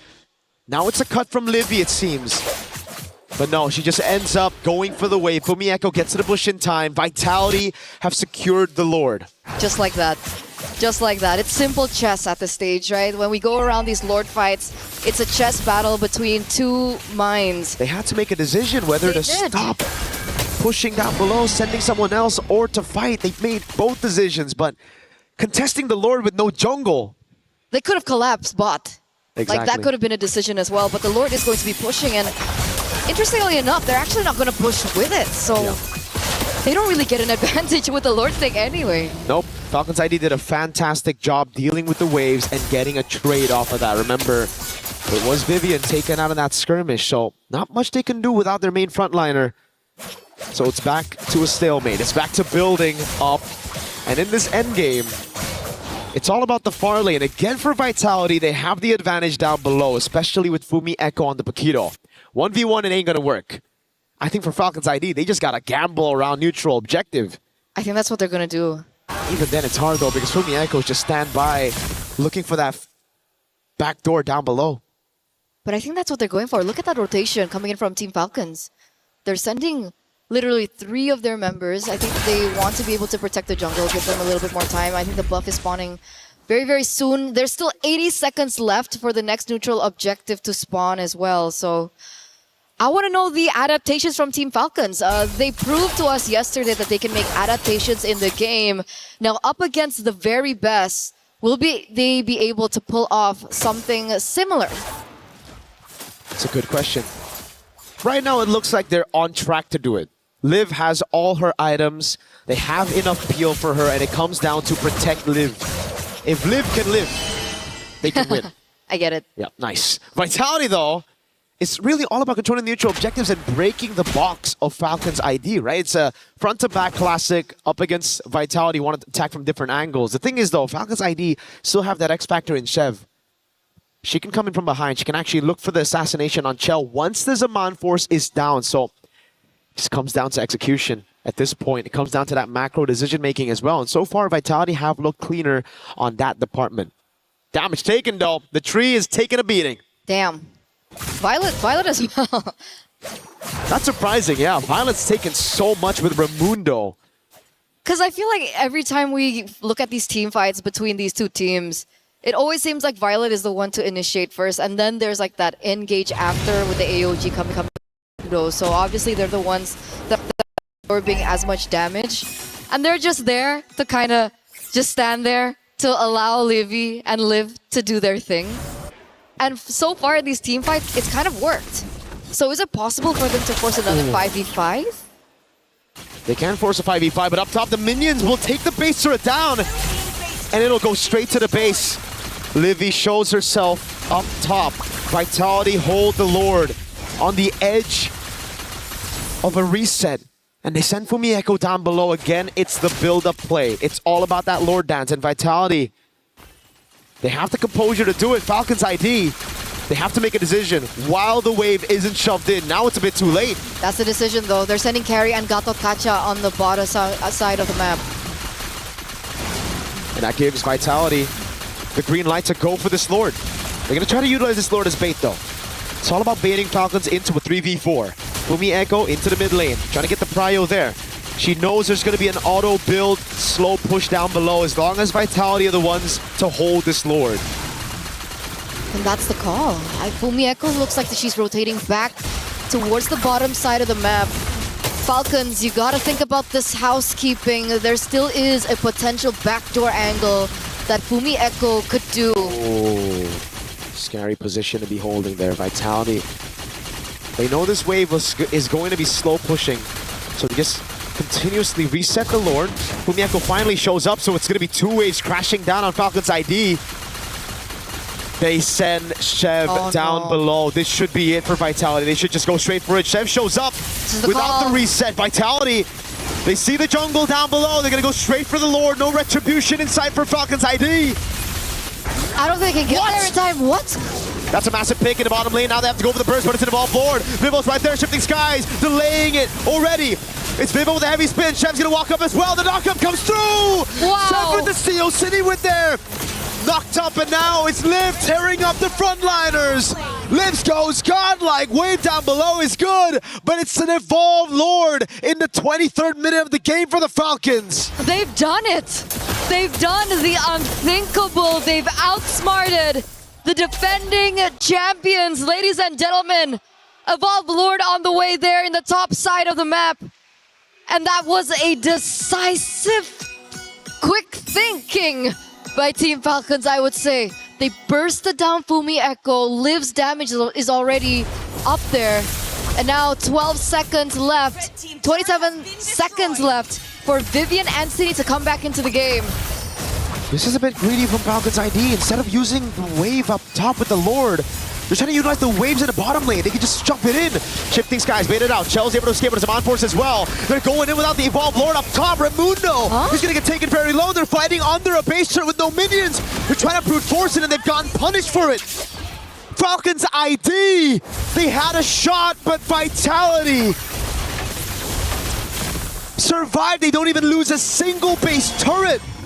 That was absolutely botched by Falcons ID. The Lord is still on the way. The Lord is still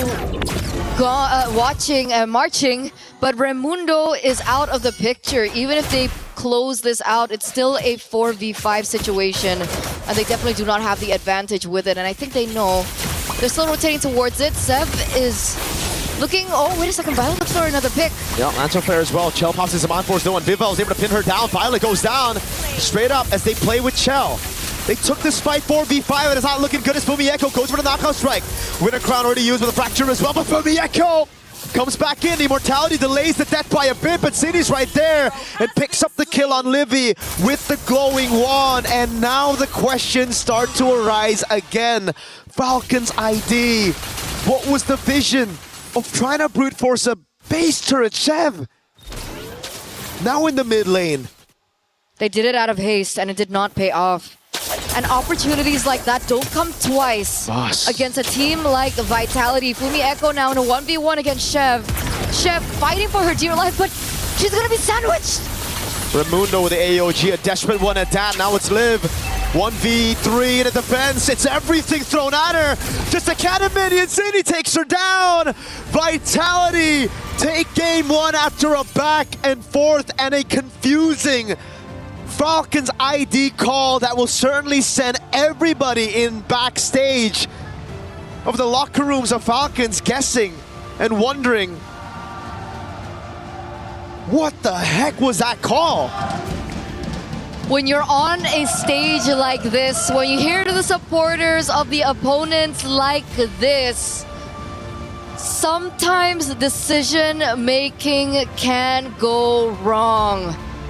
They had the opportunity. They did not take it to its utmost potential, and they will be going back to game number 2 on that quick reset. But what a game. It's one of the longer games that we've seen so far, 25 minutes. That was painful.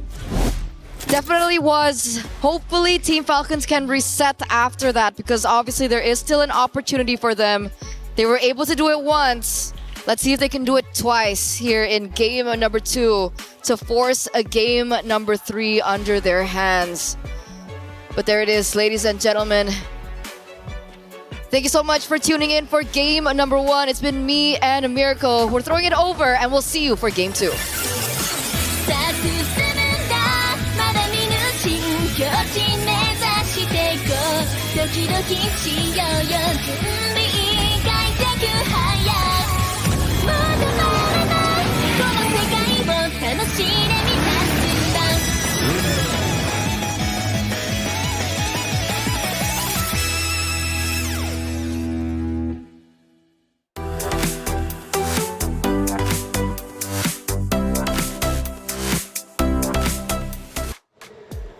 The great Indonesian rivalry is well underway. What an incredible matchup, but a matchup full of mistakes and overcommitments. But in the end, it is Vitality standing strong. But you could argue maybe they caught a lucky break a couple of different times. What a series, 25 minutes, mistakes begets mistakes. Bree, I know we were screaming. We were going for it. The fans were also going nuts too. Let's walk me through from start to finish. Let's start at the beginning. Looks like Falcons Indonesia are off to a great start, and I'm thinking to myself, my goodness, we could have an upset. I agree. They had the start which reflected so much of the experience and learnings that they've had throughout the years going up against this team again and again. And it seemed at the beginning that they were already able to adjust enough for it. But it did not stay that way up until the very end. That's right. The decisions that came along with those small wins, or maybe I wouldn't even consider them small, they were wins that could have led to actual victory. So going back to when, of course, Falcons Indonesia, they're leading, they're looking great. All of a sudden, Team Vitality start looking like the champions they are. They start dominating the fights, taking them down. The fans are going nuts. And Team Vitality push towards Falcon Indonesia's base. They get there. They have one turret left on the left-hand side. They leave it. They back away. I'm thinking it's over with. But then all of a sudden, Falcons Indonesia had something else in mind. They flip the script. And they take the lead right back. So, Taylor, that's basically them riding a bicycle. They took a stick and they put it inside that tire. Like, that was honestly self-sabotage. I can see the vision where you're trying to force and engage, get the kill, and then that will be good. You know what make that look bad? That was over 20 minutes. If you did that at 12, you know what? Sure, right? It's not that punishing. But after 20 minutes, you're telling your opponents, hey, my base is going to be undefended, you know? Have fun with it. It always has to be Vitality, with the longer games. It's weird to think that it's actually the case because, again, they're the team to beat, so you would expect the cleanest of games to come from them. But eventually teams have found ways to extend the matches against them. And in this scenario, though, it's just frustrating. It's just frustrating to think about the way that things ended because it was already such a good one for Team Falcons. Such a good one indeed. LaFell, let's take a look at our first action of the game. And who knows who was leading in this moment. We take a look at it. Looks dead even, actually. Quite literally dead even. But I think this was the point where it was Vitality starting to really heat up and apply that pressure onto Falcons Indonesia. This is where Fumieko really starts showing off just a little bit, because that Paquito from Fumieko, just like we discussed during the draft, if a Paquito gets about 3 kills, he can already start conquering the map. And that's exactly what we saw coming in from Fumi Echo. But then when she gets a little bit confident, which we might see later on, she got caught and then she died. She did. And Bree, let's take a look at our second moment, maybe when Falcons Indonesia are starting to lead once again. Oh, that's the moment. That's exactly, yeah. So go ahead and walk me through it, Bree. Okay, so clearly there could have been a chance that they did take out Sev at that moment, but it's not just actually Fumi Echo who went down in this scenario. It's everyone else following through, and I think it marked the beginning of Team Falcon's ID really turning things around. We were so close to seeing another happy Sora day, but for the first time, it's not going to be the case. Sora falls for the first time. It comes to show you Sora's not a guaranteed win like we were thinking. Let's look at our third and final moment, LaFell, as we get, I believe, towards probably the end where Vitality starts to relinquish control, or not relinquish, but at least take it over for a fact. Taking a look at that moment, I want to say Vitality at this point starting to crowd into the base, and that's exactly what they're doing. Actually, no, we go further back to 11:52. So this was the first attempt Vitality was taking onto the base. Exactly what Falcons did, but the timer is different, right? This is why I say if you do it at a 12-minute mark, you might lose, but it's not that devastating. But if you do it on 22-minute mark, that it's such a different thing. That's why Vitality was not punished that hard. Sure. Falcons was. Bree, there was a moment, though, where I felt as if, well, we'll take a look at the stats. I'll bring that up in just a second. I mean, dead even when it comes to overall kills. If we look at the stats, though, what story do you see? Because Fumi Echo was getting a lot of attention from you. All I just see is that it's been a very close, all 16 and 25 minutes. And yes, Fumi Echo, I think she really did stand out in this game. But similar to what we've been saying, there were just moments where it was a bit too much of trying to make the individual plays. But I think every other thing she did across the map somewhat compensated for that. The wave management too, the pressure that they applied towards Falcons, especially during the most crucial objective takes, I think that's also what really mattered throughout this game. Honestly, for me, like, I feel bad for Falcons ID because that was their game to win. How do I describe my disappointment? It's like I'm going to a friend's house bringing pizza and they eat it with a fork. You can do that. What? Eat pizza with a fork and knife? Would that really disappoint you that greatly where you're like, you're no longer my friends? Yeah. Are you going to end your friendship with it? I'm not Italian, but I'm pretty sure there's going to be a lot of angry Italians seeing you eat with that. But by the way, look at this. The rich guy, Zev, clearly able to get quite a lot of gold. The carry shell on that Harv, still dealing quite a lot of damage, around 39,000 per minute. And then Vivian, the sandbag. But Livy, the best wingman. Honestly, it's quite weird we don't see any of the EXP laners here because they played a big role in this game as well. Yeah, it's maybe we don't count them anymore after what we've seen today. You know, like they've always been stealing the show, and they've been taking these. We don't have MVPs, but if we had a choice, like majority of the game MVPs would have been handed over to EXP lanes anyway. Yeah, I want to take a blast to the past, a step into the moment where Falcons Indonesia look as if they are going to win. But walk me through the moment where they get a bit too greedy, because I felt like they shouldn't have overcommitted. They also had the Lord who was behind them. Why not wait for the Lord, pump the brakes a little bit, fill it out, and then push up into the base? They knew that was the right play, but for some reason they didn't make it. Taylor, you're talking like an analyst. You talk like I'm finally made it 3 days in. Like you've casted this game for 2 years, because that's exactly right. Like they had all the opportunities to end the game, just sync up everything, and then just use everything together to end the game. They chose to go in with the disadvantage. Now that's weird, right? It's what kind of analogy do I want to go to? It's like you go into your car knowing that you have no gas, and then still you want to go for 300 kilometers right. That doesn't make sense. You know what? That was actually much better than the fork and knife. I'll give you that one. That was a redemption arc. We need a 1 so that we can eventually hit a 10. You know, like, we need to rank it up. That's right. Now, Bree, it was wild though, because it's like Falcons Indonesia, pump the brakes. It's okay. Take your time. It had already at this point been 20 plus minutes, and you had Vitality by the throat. Vitality, in my opinion, I feel like they didn't really outright win that. You know, they got lucky for sure. They got lucky for sure, which makes the next map that exciting. However, for Falcons Indonesia, I always like to talk about the mentality. My goodness, they're going to be hurting after that one because they knew they had it. I was about to get to that because that felt like one of the hardest games to get over that kind of loss is the kind of loss that will take a bit of time to recover from.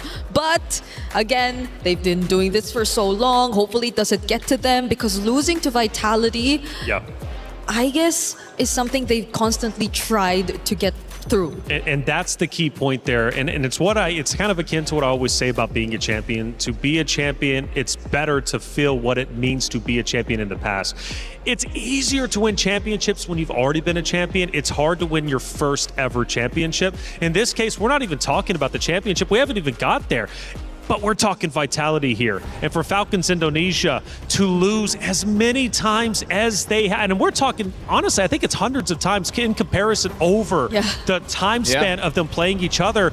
They finally got to the moment where they're like, oh my goodness, we can finally do this. And they just lost their minds. And it happens because, again, once you get over that hump, once you finally beat the boogeyman, it's like, okay, I know I can do it again, but you have to do it the first time. I gotta say, this is one of those moments where you get a bit superstitious and be like, there must be some kind of curse, man. How is it possible that you just lost that super winnable game? I agree. It's it's good to see that at least they somehow look recovered from that, based on at least their maybe body language and facial expression. Bree, the important thing is, though, is they didn't get dominated. They didn't just go in there without a fight. They genuinely could have won that. And I think for them, if I was their coach, if I was their mentor at IGL, I would say, you know what? Yes, we lost that. It's frustrating, but we could have beat them and we should have beat them. Let's repeat it and do it again. I like the carry ban because that was a problem. Live on that carry just destroyed everyone from Vitality. So now they got to find a different answer. Yeah, Liv had a really good highlight play in that game, and I feel like you don't want to really hand over that pick to her. I would also like to see Reflections life coach. I think that'll be cool. I got you. Based on the way he's been trying to give some advice. I think LaFell too. Me and him should go into business. He's more of a teacher, no? Yeah, but see, he could teach, and then I'll just be like the life coach, and then we'll figure out the prices. We'll let you know if you want to hire us. Yeah, I mean, like, speaking of philosophy, there was a philosopher in the West that said competition is a healthy way of self-development, because you might think they're your opponents, but they're your friends, because without them, you will never get better. You will always be stuck in limbo. It sounded good, but dude just read that like 5 minutes ago on the back of a cereal box or something. Shout outs to cereal boxes. Either ways, yeah, right now, Vitality taking out the Eve as well, and even the Sora, even they're like, okay, you know what? Hey. Yes, we won, but let's not take the chance. I thought we weren't expecting to see this, but it comes from the most unexpected team. Look at Coach Casey's face. Even he is like, not taking a chance. No. Not taking a chance. So that was so close. So do we see the Marcel open? Oh yeah, that has to be banned. 100% has to be banned. 100%. 100%. But unless you want like a trade of Freya or something, so just, I don't know, ban a Paquito. Let go of Marcel. Well, yeah, they go for the Paquito, the Freya ban. All right. Marcel. So the Paquito Marcel, yes. Marcel. It's gonna be open. Vivian, does she get her hands on this hero? You know you want it, Vivian. You know you do. Everyone wants Marcel. A good photographer. Who wouldn't want that? Yeah. Shout out to all the photographers out there. Y'all doing a great job. We have a lot around us here. Some of you aren't great, but the rest of y'all, pretty good. So I guess if they do get the Marcel, the Bellark will also be still there either way. So I'm thinking if they really want to prio Paquito instead? Yeah. Esmeralda is still there as well. Echo was... Oh, well, okay. Esmeralda. Just get the answer. Yeah, because even going up against Marcel gives shields. Esmeralda are like shields. She's like, yes, give me all shields. Especially now that the carry is not there. The viable answer now is something like a Balman, something like a Lunox, which I'm pretty sure Falcons ID have in their back pocket. But I know, girls, your pockets are fake, so I'm not so sure if they can bring that one out. Oh, yeah. What is up with that? It depends. It depends on the style, okay? Sometimes we have functional pockets. I do have one right now. Oh, yeah, you do. Yeah, right? See, it depends on the style. So maybe also one of it would be the Claude if they just really want to... Well, I mean, the Claude Harris trade is still available anyway. So Atlas is the priority alongside the Baksha. I like the Baksha pick, a direct counter towards the Esmeralda, but also picking up the Atlas. I don't know. It's like they're letting go of the Marcel. Are they too worried that the Marcel shield is going to help the Esmeralda too much? Because now there's an opportunity for Vitality to take it. And Marcel, that's... The thing is, they already picked up the Atlas, so it's not like they're going to counter with an eventual Hilda or something, right? Yeah, so that's a lot of really good picks that could go over to Vitality if that were to be the case, but they just settle with a Claude for now. At least it's not going to go over to Team Falcon's ID. Liv will not get her hands on that, but is it the roamer that they pick up here, or are they also just gonna be okay? Since they already pretty much see that it's an Atlas, they don't have to worry about the matchup. They'll just lock in another Akai for Vival. It's crazy, Brick, but I wouldn't be too upset if they pick up something like a Valir. The Valir to be able to deal with the Esmeralda as well as the Akai, because, well, now they pick up the Moskov. So before the gold laners get targeted, they banned is out. So Vitality and Falcon's ID at this moment, we've seen their game. We know that they both have what it takes, right? So going into game number 2, I feel like the draft right now doesn't scream a clear winner, right? Not from Vitality, not from Falcon's ID. If this trend continues, we might go for another extended game, something like 22 minutes and above. Ooh. Because both have shown Falcon's ID are very close to the level of Vitality. They just got to make sure when you have that lead, you need that discipline, right? You have to be... I know you're excited, adrenaline is pumping, but bring it down a bit. Yeah, and you also don't know what the mid lane option and pairing is going to be just yet. I believe there are still some very go-to mages that are available. The Gourd even might just be one of the options if we're talking about Shred, because you see how tanky these lineups actually are so far. You have Esmeralda, Akai on the other side, you have an Akai and a Baksha, so you might want to deal with it through additional damage, additional burst and Shred, and Gourd could be one of them, but does it get through? It's Vitality picking first after this banning phase, and so far they've just tried to take out more of Vivian's options through the Matilda. Yeah, the Student Master, either the Valir or the Gourd, both would work pretty well here. They're banning at the Arlet. I would say that's a pretty good ban considering they have quite good amount of crowd control, especially because there's a chance they can pick up the Zushi later. So the Arlet could potentially be dangerous. Now that the Matilda has been banned out, in terms of the other roamers, I think Glue could be respected because looking at their lineup right now, they don't have the kind of damage profile to deal with the Glue. But at the same time, this is Vivian. Vivian has a lot. Maybe even ban out the Marcel just to not deal with that. Or still the Balearic, since it's open. Balearic as well, yeah. They could all just go in and just pop the Wrath of Dryad, so you already have direct answers. Plus, you could layer it pretty well. Again, we still don't know what the mage is gonna be. They're not paying attention to that. Oh, but yeah, Team Falcon's ID would not want that to happen. They take out the Balearic and the Matilda too. So the Glue maybe next option, unless they want something along the lines of a Gadot Gacha. I'm thinking of Falcons now because they have to pick up the mid here. Yeah. I don't think there's much that really answers the Akai right now because I feel like if they go for a Zushin, I think it will work, right? Win it out with both the Atlas as well as the Baxia. There's a very good mid trio. Yep. The only problem is the Zushin doesn't really help that much against the Claude, doesn't really, maybe eventually help out against the Esmeralda. So yeah, I feel like Gourd or Zushin might be the pick here, but picking up a Gourd is very dangerous when there's a Claude and Esmeralda. Yeah, on top of the Akai that could just keep spinning around and potentially push you away, but there goes the Paquito ban. So even despite them having the Esmeralda, they would just rather not hand it over. Benedetta is still available. But the damage XP laners too are still out there, like the Benedetta. I feel like Bennett should be one of the better choices now against Esme. What else? A CC is there if you want to go simple. Lapo too, if they just want to go for... Oh no, that's an Esmeralda. The matchup is not going to work. I mean, it's okay. Just you know, ignore the Esmeralda. Treat her like an X. Actually, no. Some people still go for their X. Either way, CC, the simpler option, gets picked up. Yeah.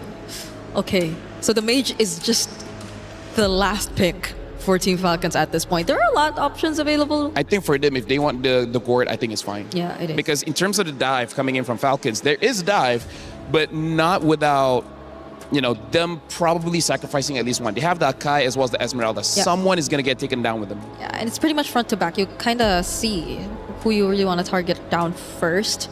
So I don't mind. It could also really pair up well with the Akai once you get to find a setup. But the roam options for Vivian have also been very limited. Marcel Glue. Considering that it's a CC, maybe not the... Well, the Gatot can go in alone either way. Oh!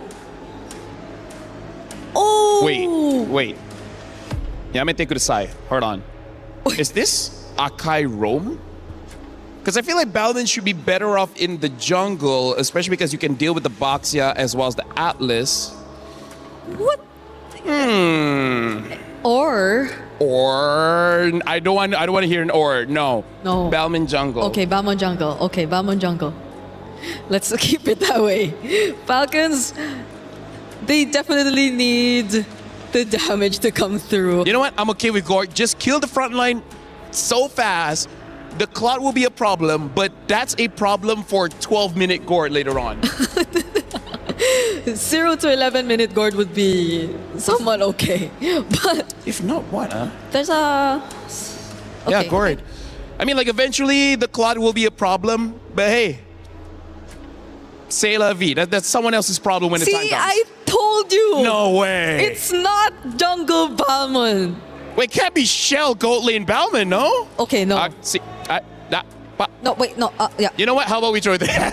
Well, not only did game one bring surprises, so did our hero pick for game number 2. Once again, we go toe-to-toe with Team Vitality and Falcons Indonesia. But this time around, Falcons Indonesia, their key is at risk. It might get crushed, and Vitality is looking to do so. Can Falcons Indonesia fight back, or will Team Vitality end it here? Let's find out in map number 2. Mirako Turner, take it away. Everything is on the line here, Reflections. Thank you so much to the panel as we head over to game number 2 between Team Falcons Indonesia and Team Vitality from the exact same region. Indonesia. The stakes are high. Tensions are at the utmost peak as well. And obviously a very interesting draft coming through as we do see finally the Balmond jungle here on Stream A. And I just gotta say, did they think it was gonna be Balmond Gold? Did Brigadier think it was Balmond Gold? No way, man. That's kind of crazy. Anyways, yeah. Balmond in the jungle. I think we expected this as well, man. We got the crowd going crazy here in Paris for Vitality. And, man, I honestly think this is the composition to do it. It looks like they've covered all grounds. The Valentina to steal the Fatal Links away, and it's a massive threat to everybody up top. Violet, Chev, and Raimundo. Even Livy with a flicker. This Fatal Link steal is going to be massive, and you have to remember, Sini's going to get level 4 for Turtle 1 at the start, so it's a Fatal Link advantage for Vitality. On top of it, a winning lane up top, a safe lane down below, and a Balmond that clears so much quicker than the newly nerfed Boxia. Which is why I'm thinking about the winning conditions for Team Falcons Indonesia here, considering they are the ones that would like to force this game number 3. We do see some active rotations here in the mid lane here by Chev. Look. But at this stage in time, there's nothing that they can do. Raimundo! Oh, shove it! Almost taking Raimundo down. Flicker out though. And look. Vivil's already cleared her entire jungle. Chev is only now gone to the orange buff. Great stun, no retribution though. Vivil takes it away. And it's exactly as we mentioned, this clear is ridiculous. That's why Leo, a young man from the Philippines, has been spamming this in the ranked games here in Paris. And he has been destroying everyone. So with that being said, I guess the thing that they can fall for is the fact that they have 2 really strong backliners, right? They have Liv, they have Moskov, they have Levy as well on the board. But wait a second, we do see Cini. Mystic Gush coming down right now. Vivil's gonna get taken out. Vivian's right there, gets away, but Cini splashes her with damage. Now Fumieko in the midst of it all, trying to deal some more damage. Vivian with the flicker in. Zev gets ult just right in time. The Mystic Gush comes through as well. And they throw their lead early. Vitality going for a fight, completely disrespecting the strength of Falcon's ID. And here lies the loophole. Herein lies the moment that Team Falcons look for a moment of their own. The neutral objective falls into the hands of Team Falcons as they hold a little bit of gold. And it looks like they want to transfer this onto something else. Shell looks like she's in trouble. Yeah, she's going to be all good, but man, Cine taking away the Mystic Gush instead of a Fatal Links, that really stopped everything from happening, right? Like, they should have been able to lock these guys down with the Fatal Links. She instead went for damage. And you gotta understand, when you have Vivian on an Akai level 3, there's no one to set. It's a Bauman as well. The strength of a Bauman is that crazy clear, which she still has, by the way. She's probably gonna steal the lethal counter and the retribution. Fatal Links, there you go from Cine, but Raimundo's gonna answer with her own Fatal Links into the Mystic Gush. Good splash of damage. Vivil's able to survive. Fumi Echo trying to walk up with the falling Star Moon. But you can kind of see the idea of the composition coming in from Falcons, right? I know we've been talking about Team Vitality and how it looks like they have a superior draft in comparison. Wait a second, that's gonna have to wait because Liv now is gonna die. Yep, that's what happens when Vivian gets the heavy spin up, right? Before this, they lacked CC. It was up to Cine to get the Fatal Links, but now it's all good, yo. There's so much to work with. They do. They have the splash with Terrifying. They have Vivian with the headbutt. They have Fumi Echo dead up top. I don't know how that happened. Chev, I guess just caught Fumi Echo lacking there, trying to go for a trade against Violet. She's got to be careful. Vivol, though, oh god, already a level ahead with the turtle on the hands of Chev. And 2 kills and 2 assists, and it's still Vivol. Yeah, it reflects the clear speed that you were talking about, that you were mentioning from Bauman, and it really is reflected into the game. And despite everything that you mentioned earlier on, it's still Vitality that also holds that gold lead, 1,000 and counting. The next neutral objective is going to be spawning into the game in under 10 seconds, and you can already see the setup coming through from Team Vitality. Vivian is in position. Raimundo is trying her best to give out information towards the team. But at this state in time, again, Team Vitality have so many resources they can utilize. Let's see the clapback from Falcons. There you go. That's a Fatal Link steal. That'll set them up in this fight. Remember, there's so many vulnerable targets to this Fatal Links. Violet's on a vengeance. Shevan Abaksha cannot walk up. If she walks up, she's got to choose between the heavy spin or the Fatal Links. Which one do you want to deal with? Raimundo pops in a perfect match. That's a free neutral objective, and Vitality will just take it and go back to their own lanes. And it feels like Team Falcons understand that, right? Yeah. They wasted absolutely no resources whatsoever, and they understand in a true 4v4, considering that, of course, Liv was still up top. With a second shell, still going to be able to get out of there, so no problem just yet. But yeah, back to that point. It looks like they're looking for a rotation of their own, looking for something that they can take over the map. I think Chev wants to rotate to the bottom side, but it looks like there's a pit coming from Vivian as well as Vival. Yeah, luckily Chev was able to get away in time with the Shield Unity. Liv up top though, going up against Fumi Echo. This should be okay for Fumi Echo. The rest of Falcons are planning something here. They know there's no Purify. Instant Fatal Links coming out with a perfect match and the Mystic Gush, but Fumi just runs out of there with a sprint. No Fatal Links to play for anymore for quite a few seconds, and it does seem like Liv is going to have to respect this. Falling Star Moon, Fumi Echo. Vivol's also coming in to invade the jungle, and Vivian's already helping out down below. Vivol. Now that's a lot of damage. No Spirit Misery, lethal counter, forces the flicker. Down below, it's Violet, who has to respect this damage. Purify coming out with a blazing duet as well to Violet. So low, SOD lands. Liv takes it. City comes around as well. That's going to be the pincer maneuver by Raimundo to get a pick on Shell. Not bad. Not bad by Team Falcons, right? They looked for a pick in the top side, it didn't work out. They instead rotated towards the bottom side, being unable to pick out Fumi Echo, and they get Shell in the process. One of the winning conditions coming in from Team Vitality, and they have successfully shut her down. And look at them looking for more. Purify out already. The Fatal Links knocks her up. No respect from Cine in the bottom lane, but Vivian's coming over as well. Vivian with a lethal counter. Not enough to take Chev down, but Vivian was on the case. Now it's the jungler down right as the turtle is going to spawn. Vivol has the river movement to rotate over, and it should just be a free neutral objective.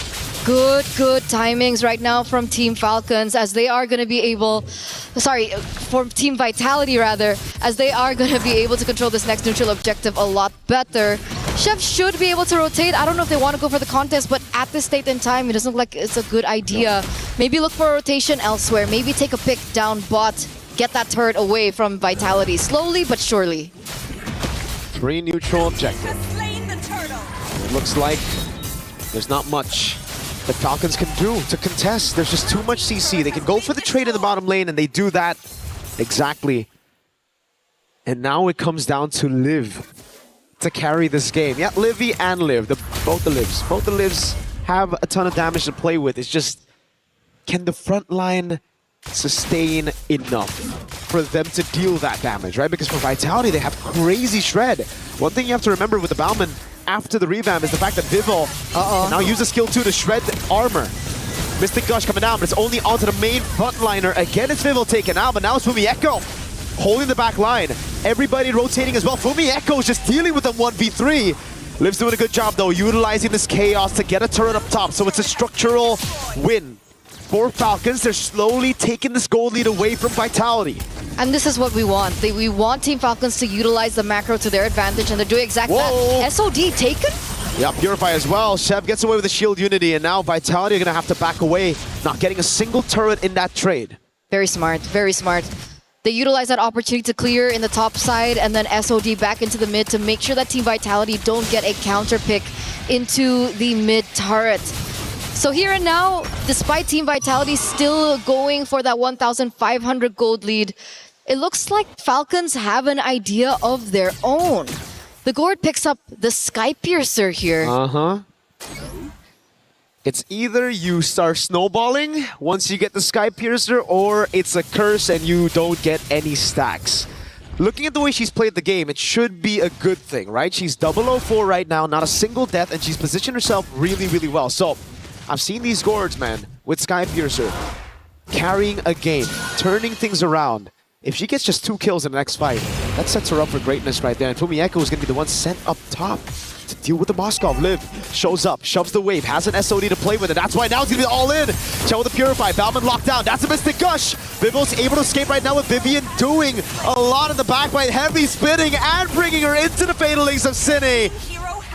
Livy unable to deal enough damage on Vivol. And now with Vitality with a 2-man advantage, straight into the Lord. Vivol at level 12. Zev not even in the arena right now. No chance. No chance. It's c'est la vie for Team Falcons at this point, right? They are going to lose that neutral objective to Team Vitality. A 3,000 gold lead once again. Going to be marching down in the bottom side of the map. Team Falcons, though, they do still have that hope, right? Liv is still catching up to her items. Would you see the damage dealt rankings here right now? And it looks like Violet is also on the charts. Yep. But it's the sisters who are topping the chart right now. Violet's doing a lot of damage at Liv again, waiting for that item power spike that should have hit now, right? That should have been that 3rd item power spike for Liv already. So we'll take a look at the item builds later on to confirm whether or not that's the case. It should be, yeah. Been farming up a Storm the entire game. That is the 3rd item. So now we'll start seeing Liv deal damage. Good clear onto the Lord right now. They also have a Gord. So now it's up to Vitality to start getting creative. Try to siege this base. Vivian trying to be creative, gets pincered. And the Holy Shield has already been procced. Up top, Tier 2 gonna fall as well. Tier 2 in the mid lane, the final one. Vitality have their sights set on it.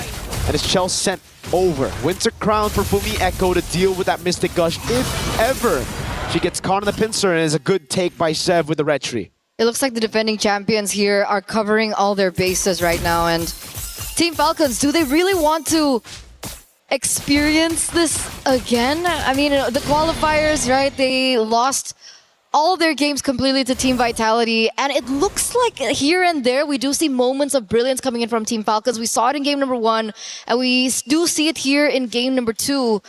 And hopefully they find their moment. Hopefully they work around what's been thrown at them so far by Team Vitality, and they look for a moment of their own. Shell, is this it? Is this the moment that they're looking for? Purify's all up still. Vivian still has the heavy spin as well. That's why Raimundo is hesitant to use the Fatal Links. Now it's Cine with the Fatal Links over on Violet with the Vengeance as well. Fumi Echo, Conan's pincer. Now lethal counter. Vivol takes her down. A big shove it.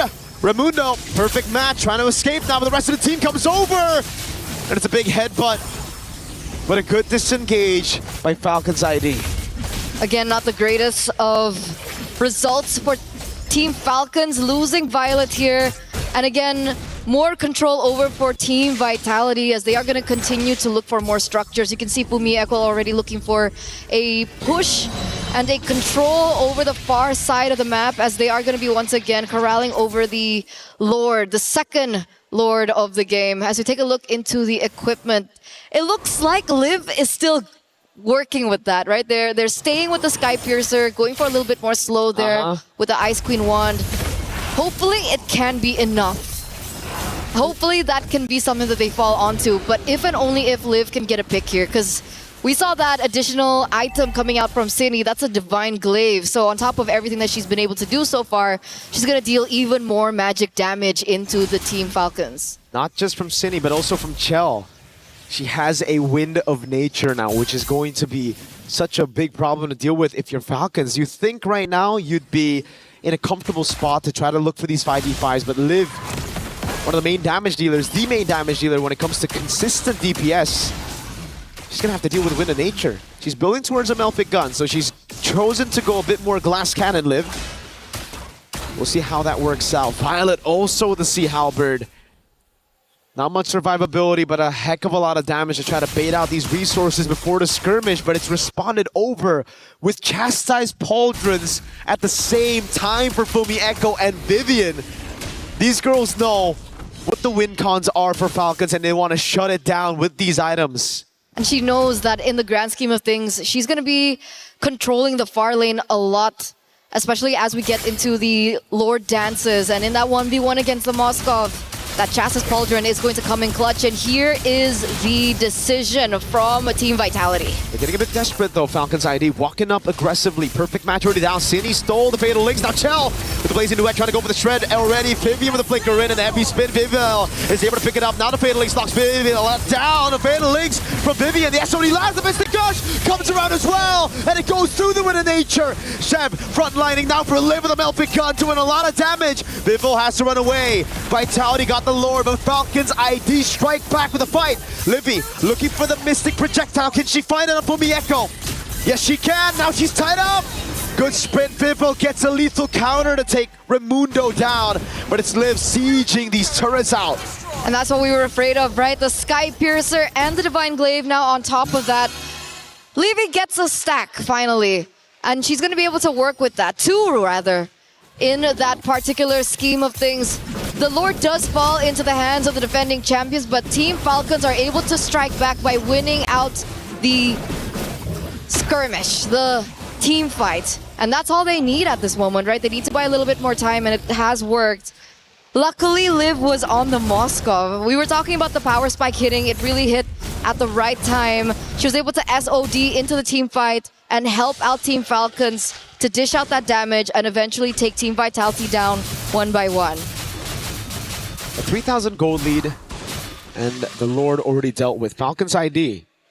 Remember what we said, when it comes to scaling, they do have a very good comp once it gets to the later stage of the game. Liv, Melfic gun already, and the Wind of Nature that we saw from Chell didn't matter at all. They negated that with Livy flickering in forward, getting that Mystic Gush. But I think it all started, the mistake, all the way from the start. Cine kind of panicked with the Fatal Links, utilized it just on Violet, and it gave the chance for Raimundo to walk up, to get the fight, and also for Vivian. After she's utilized the heavy spin, they can no longer take the fights against Raimundo on the Fatal Links. That's one of the best ways to deal with it, and without it, already used on the Lord earlier, they need to start respecting Falcons ID's teamfight threat. So I wonder what the adaptations that Team Vitality are going to go for. Are they going to try and work out that execution in these particular team fights? Or are they going to create a situation where Shell is not as vulnerable? Do you think this warrants a magic defense item? Uh-oh. Right now, I think Vivian needs a lot more magic defense. That's going to be the heavy spin already. Fumi Echo with the falling star move. What? Huh? Dives in onto 4. Sprints ready. Cine with the Fatal Links. Lands on nothing in the bush. He's going to get shredded down now. The rest of the team comes around with Chell. Is able to get the Blazing Duet. Now Conrad the Mystic Gush has the BMI to get away. Fumi Echo runs him down, but that's the backup from Liv on the Moskov. Some really uncoordinated fights by Vitality. It's been really weird. And this is so good. Falcons have been able to capitalize over and over here in game number 2, like they failed to do in game number 1.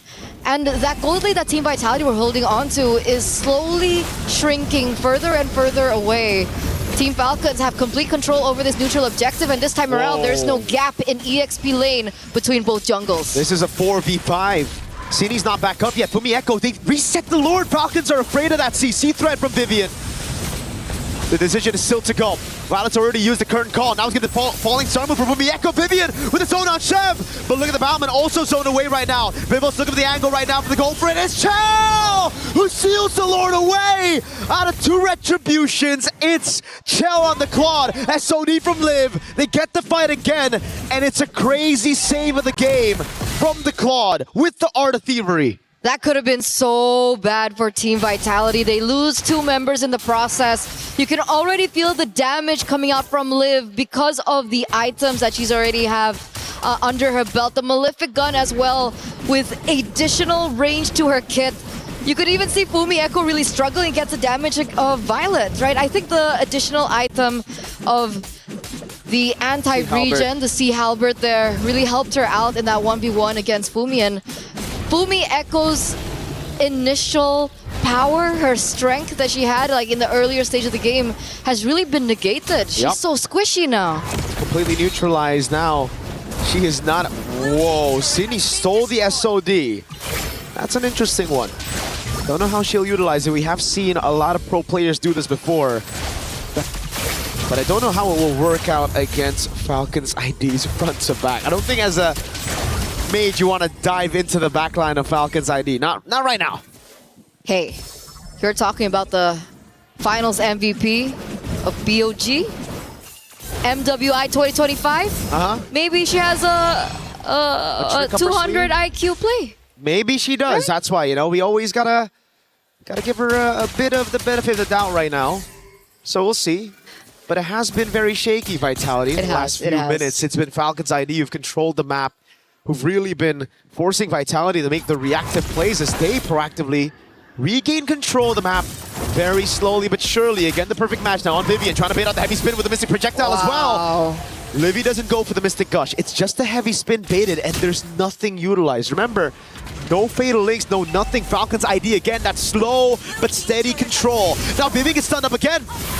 Not even necessary to go for the Mystic Gush. Vival caught him of it all. Now Fatal Links coming out as well. Fumi Echo dives to the back line with the Falling Star Moon. It's Vival losing immortality. She gets away in time. Chell with the Blazing Duet into the back line. Goes through it all. A shutdown from Chell. Caught again though by Violet. Pops him in the crowd. Fumi Echo and against Liv. Pops in the Falling Star Moon. And now is caught against 4 members. That's the winner crowd for Fumi Echo. Can she escape? No, she cannot. Violet gets the double. And now it's up to Vitality to defend against Falcons ID 4-man siege. This is an N angle, ladies and gentlemen. 3 members on the side of the defending champions are down. Team Falcons are going in for the engage, and look at that damage. Vivos clear out the way with the Retribution and lethal counter. Violet shuts her down, and it gives Falcon ID the advantage to go for Lord. They didn't get a base trip, but now it should just be free. Sev needs to recall, though. She's a bit low, and Vivian's going to be back up in 1 second. It's so hard. These team fights are so hard now that we're entering the 21st minute of the game. Ladies and gentlemen, the power spikes have hit for both cores of Team Falcons, and you can see the damage being so difficult to control. Earlier on in that team fight, we saw that Team Vitality were looking for a way to shut Livy down. They were able to do that, but they did not recognize that Liv was also doing the damage. Meanwhile, Shell, she took one down. She couldn't take the other one down. Sydney was gone. And she's like, I'm gonna die here. What else do I do? What do Team Vitality do when they have to take care of 2 cores of Team Falcons? They gotta break that formation, but they tried it in such a weird way. The heavy spin was already baited, and again they went for a fight 4v5. Vivian was already dealt with. One of those big resources is already gone. Chell's trying to look for the angle, and Falcons ID have learned from their mistake in Game 1.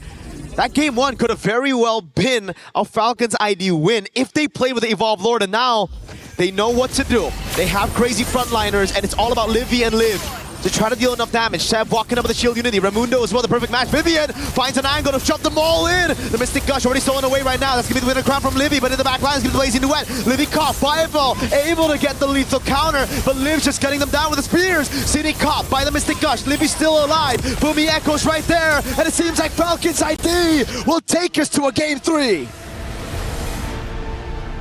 And we wouldn't have it any other way. Ladies and gentlemen, this matchup has been nothing short of fantastic. This means that this is the first game that Team Vitality, the defending champions, have dropped this time around here at MWI after such a clean run so far over the past 3 days. Back in their qualifiers, Team Falcons were unable to get a single game. And here we are. And it's getting hotter and hotter here in the venue with both the Falcons fans and Vitality fans in the building, screaming out, chanting their team names as we get into Game 3.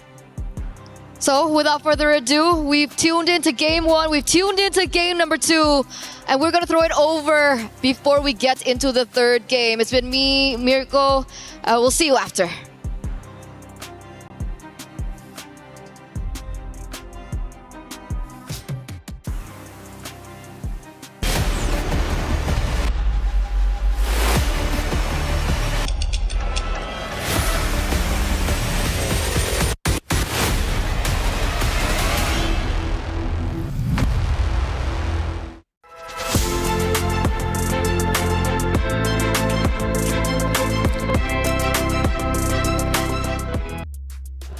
$719 days ago, these two teams ran into each other with Indonesian pride on the line.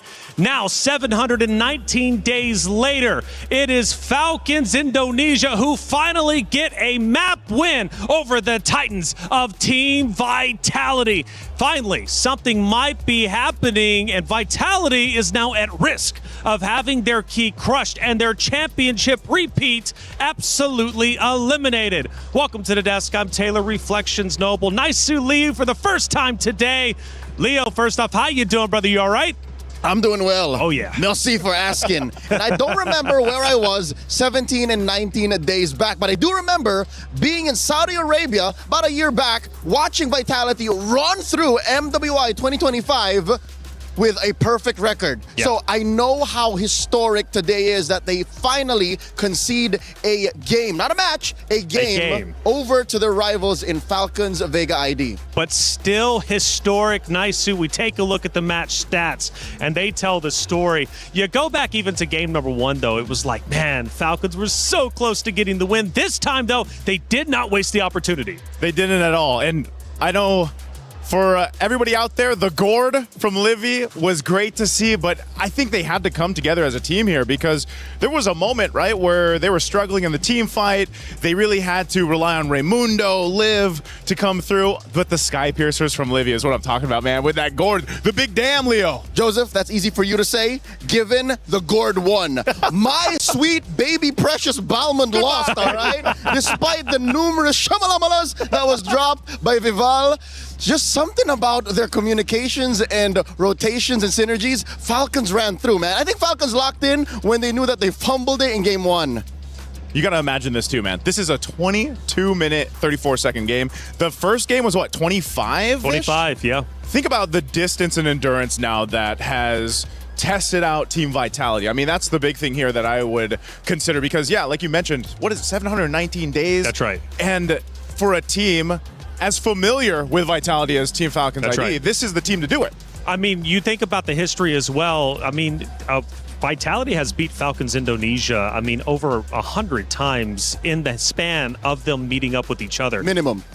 So the fact is, getting this map win is truly historic just for that namesake alone, but also for the fact that Vitality, in their MWI run last year, went flawless. They did not drop a single map. Here, they went flawless in their groups. Come to knockout stage, now they show that they can bleed. They nearly showed that against MIBR loss, right? That 26-minute game.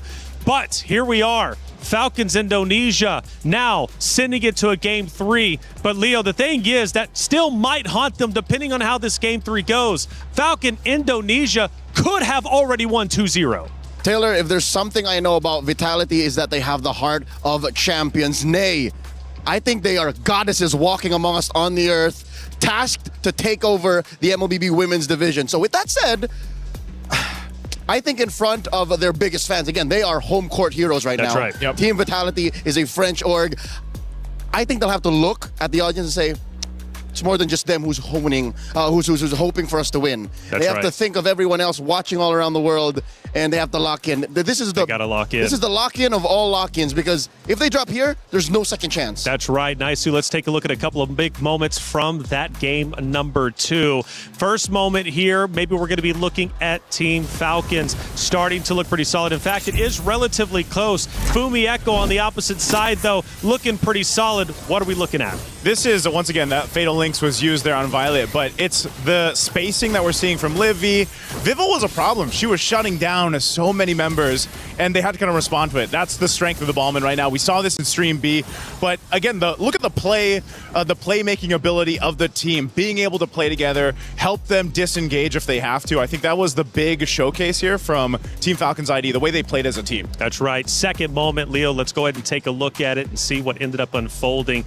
Probably going to be towards the tail end of that map number 2. We're now 17 minutes and 49 seconds in. We have a battle for the Lord, and I think this is the Lord that ends up getting stolen from Team Falcons Indonesia. It's a very good position that Fumi Echo found herself in, but I have to commend how ballsy Shell was, and I think that's what they needed. The fact that they just needed to send one member to be able to at least confirm the Lord, and it was off of a rogue Art of Thievery from McLeod. That doesn't happen, especially since there were 2 junglers still alive. But we take those W's whenever we can get them. Hey, casters, we were watching you the whole time. I know that sounds weird, but it's true. Let's see what the casters were looking like during those clutch moments.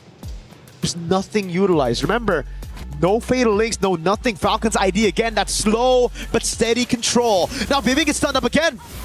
Not even necessary to go for the Mystic Gush. Vival caught him of it all. Now Fatal Links coming out as well. Fumi Echo dives to the back line with the Pauline Star Moon. It's Vival losing immortality. She gets away in time. Chill with the Blazing Duet. Mirko holding that mic like he's about to whisper sweet nothings into my ear. Sounding great up there with a Eterna. Hey, I like that we got the little caster reactions. We just started that today, and I hope we get more, Leo. I wish we had those on Stream B. Yeah, the physicality of what we were doing. But here it's clear, it's intimate, it's personal, given that Rachel and Frederick are Indonesian. They've seen these ladies just bounce off of each other for years now. They do it now here in France. In France, they're doing it big, man. They're looking great too. Hey, this is a big moment. Will the Titans of Vitality fall? Will Falcons Indonesia? And let's go back to day 1, how they started their tournament against Seda Esports, a 2-0 loss. And mind you, it wasn't even a close 2-0 loss. Sometimes you can lose 2-0 and it's like, okay, we'll give them the benefit of the doubt. It was incredibly close. They had a chance to win. No, they did not. They got smacked around, but they returned to the stage, and now all of a sudden, they're going toe-to-toe with Vitality? I'll say this, something that has been very apparent throughout MWI this year, 2026, the other teams around the world are catching up to Team Vitality. Sure. They've been dominating for so long, and something that you always have to pinpoint is, when you're sitting at the top, eventually everybody wants to take you off that, target that hill. on your back. Yeah, and that's what's been happening here. And I think this is also a very apparent of the challenge that's happening for Team Vitality. But they have been very dominant for so long that eventually someone's going to catch up. And right now, it just happens to be on stage in this best-of-3 match with a familiar foe. Well, let's head to the stage. The competitors are getting ready once again to go toe-to-toe with each other. This is the battle for Indonesia. And who will end up ahead? Well, Falcons Indonesia, they want the glory. They want the championship. And if they do beat Vitality, there is a very real conversation that they, in fact, will be the favorites to win the championship. Leo, for Vitality, though, this is the first time. Now, I know they are veterans. I know they have a winning history. But let's think about it. Maybe now they're finally rattled. What was that? We just took a loss. We haven't taken a loss in the past 2 MWIs. What just happened? How can they regain? Taylor, it would be more than just a conversation if Falcons ID dropped Team Vitality. It would be a revolution. The world turned upside down. The favorites, the one who everyone swore has already punched their ticket to the grand finals, drops in the quarterfinals. Yep. I'll say this. Team Vitality, their wake-up call happened now, and they had a 5-minute timer to fix it. Team Falcons ID, as you mentioned, it was that Seta sweep. So they had, 48 hours to wake up and get into their playoffs form. Map reveal, dangerous grass. I think this is Team Vitality's chance. Some way, somehow, find an assassin on Vival. Dive a bit deeper. Assassin, why do you think Vitality on dangerous grass is the favorites? The Balmond, as much as I love it, is a very honest hero. It just walks up to you and says, I'm going to stand my ground. It's up to the rest of my team to fix it. That's a 2-step, 3-step plan. In dangerous grass, if you can somehow get, what's the best assassin right now? Nolan? Nolan, Ling? maybe? Ling? One of those, you can shock your opponents into submission. That's my game plan for Team Vitality. I wonder if that's what's going on in Team Falcon's ID's mind too. Leo, are you telling me a Ballman can't surprise him from dangerous grass and give him the shell? I'll tell you now, I've tried. This is not the best plan. That's true, that's true. You know, yeah, maybe one of the assassin picks, maybe also the roam, utilizing the dangerous grass map. This says, I'm sure that's not it. The flying clouds are there, but if it is dangerous grass, that's one of the things you can play around. Obviously, the map there, the map space that you have to work on. These bans, though, pretty similar. I mean, the Guinevere has been popping off lately. The Atlas was a utilized tool that Team Falcons actually use in the hands of Raimundo, and she's not going to get that. So what are they planning here for that first pick priority? And by the way, boys, we are in fact playing on Flying Clouds. So we are finishing where we started this best of 3. Okay, that being said, allow me to double back. I was expecting DG, all right? Apparently we're going to FC. Flying Clouds, it's all about fighting. It's not flying, it's fighting. It's flying. So I'm okay with a fighter. I'm okay with like a Boxia still open. Yep. Belleric, Esmeralda. I take it back. Honesty might actually be the best policy. So maybe there is a room. Honesty is the best policy for this one. First pick is what we're going to find out. The carry being banned out too kind of gives some insight on what Team Vitality might be looking to pick up here. But this is the thing, man. We saw so much variation with first picks over on the teams that competed on Stream B. And over on Stream A, I mean, that's basically what it showed us of the meta. It's very versatile right now, a lot of unique picks, but in this time, again, with 2 opponents who know each other so well, what is the plan? A Moskov early pick. We didn't see this at all in Stream B. It's been months since we've seen a first pick Moskov, and if ever, even in blue. It rarely ever happens, but what this sends over across the red side is, yeah, we're gonna play for that mid-game power spike. We want some macro control. We want to split the map if necessary. And we're going to take whatever wins we got from game 1, how we won in game 2, and Vitality, it's up to you to adjust. For Falcons, though, they say, hey, this is our opportunity to strike. If it's been months since we've seen the Moskov, well, it's been years since we've seen Vitality bleed like they are. They're going, they're digging deep, and they want to win this. Goddesses do bleed. I think there's room for a Belleric Claude or Esmeralda Claude. Ooh. No, Vitality are still sticking to their guns. Literally, this is the game 2 draft happening right before our eyes over again. I'm surprised they didn't want to go ahead and take the Belleric, at least for now. Best roamer in the game right now. Best roamer in the game. Esmeralda, best XP laner in the game. Yeah, and they're kind of sitting on those, holding it, because essentially maybe they just want to wait to see what these next 2 picks are from Team Falcons, because again, they could pick up one of the Bellerics if they want to, pick up the XP lane early on. There's so many choices right now. But here's what we don't know: where that Akai is going. Yeah, flexible. It might have been an overcooked or shot over the moon type of situation wherein they forced the Balmond over into the Akai lineup, but now they can repair that. Team Falcons Vega ID pick up the Zushin and the Sora. A lot of good ways to start fights, to disengage, to, again, one of the main strengths of Team Falcons Vega from game 2. You gotta admit, Joseph, they were able to pop that Purify. They popped that Purify. A lot of crowd control, and I think that's what bothered Vitality so much. They did. And in this case, even with the Jushin and the Sora alone, you know you're going to have to be making that decision. Do I bring that Purify? When am I going to go ahead and get that timing correctly? You have to. You have to. The first 3 picks alone are crowd control juggernauts. Yeah, even with a bit of a nerf on Jushin, like, it's still valuable. Yes, she's fallen in terms of pick stocks, but she's still there, right? And she's still utilized with the beacon, the lantern, and everything else. The response right now is some crowd control of their own. An Arlot pick. I think Vitality just want to disrupt whatever momentum Team Falcons Vega ID has. So in their attempt to regain footing, to rebuild the path that they're walking to towards the back-to-back, yeah, they're saying, hey, let me just They're kicking Falcons ID on the way there. Kicking the door. And they're going to kick the door with this long spear from Fumieko. Is it a spear that Arlot has? It's one of those weapons. Yeah, it's a spear. But this is a hero that Fumieko also has just made how many highlights on. You know, it's one of those It's a mainstays. making XP laner. Exactly. That I think she struggled to do with an Esmeralda, because if you're the Esmeralda, you're used to already be winning. Yeah. When you make it to the 15, 16 minute mark, you should be dominating. Earlier, she just struggled. She struggled because, and I heard Rachel mention it, it's the once the atomization comes into play, The halberd. Esmeralda, the halberd, that sea halberd, it's deterred at that point. It's negated, as she mentioned, and that's one of the things you have to look out for. You dominate the early game in the Esmeralda, now you don't have to, at least for now, because both XP laners on both sides are locked in. Rest of the bands, because the jungle. What's the jungle going to be for Falcons? Falcons can still play an assassin. It might be weird, but the roamer hasn't been revealed just yet.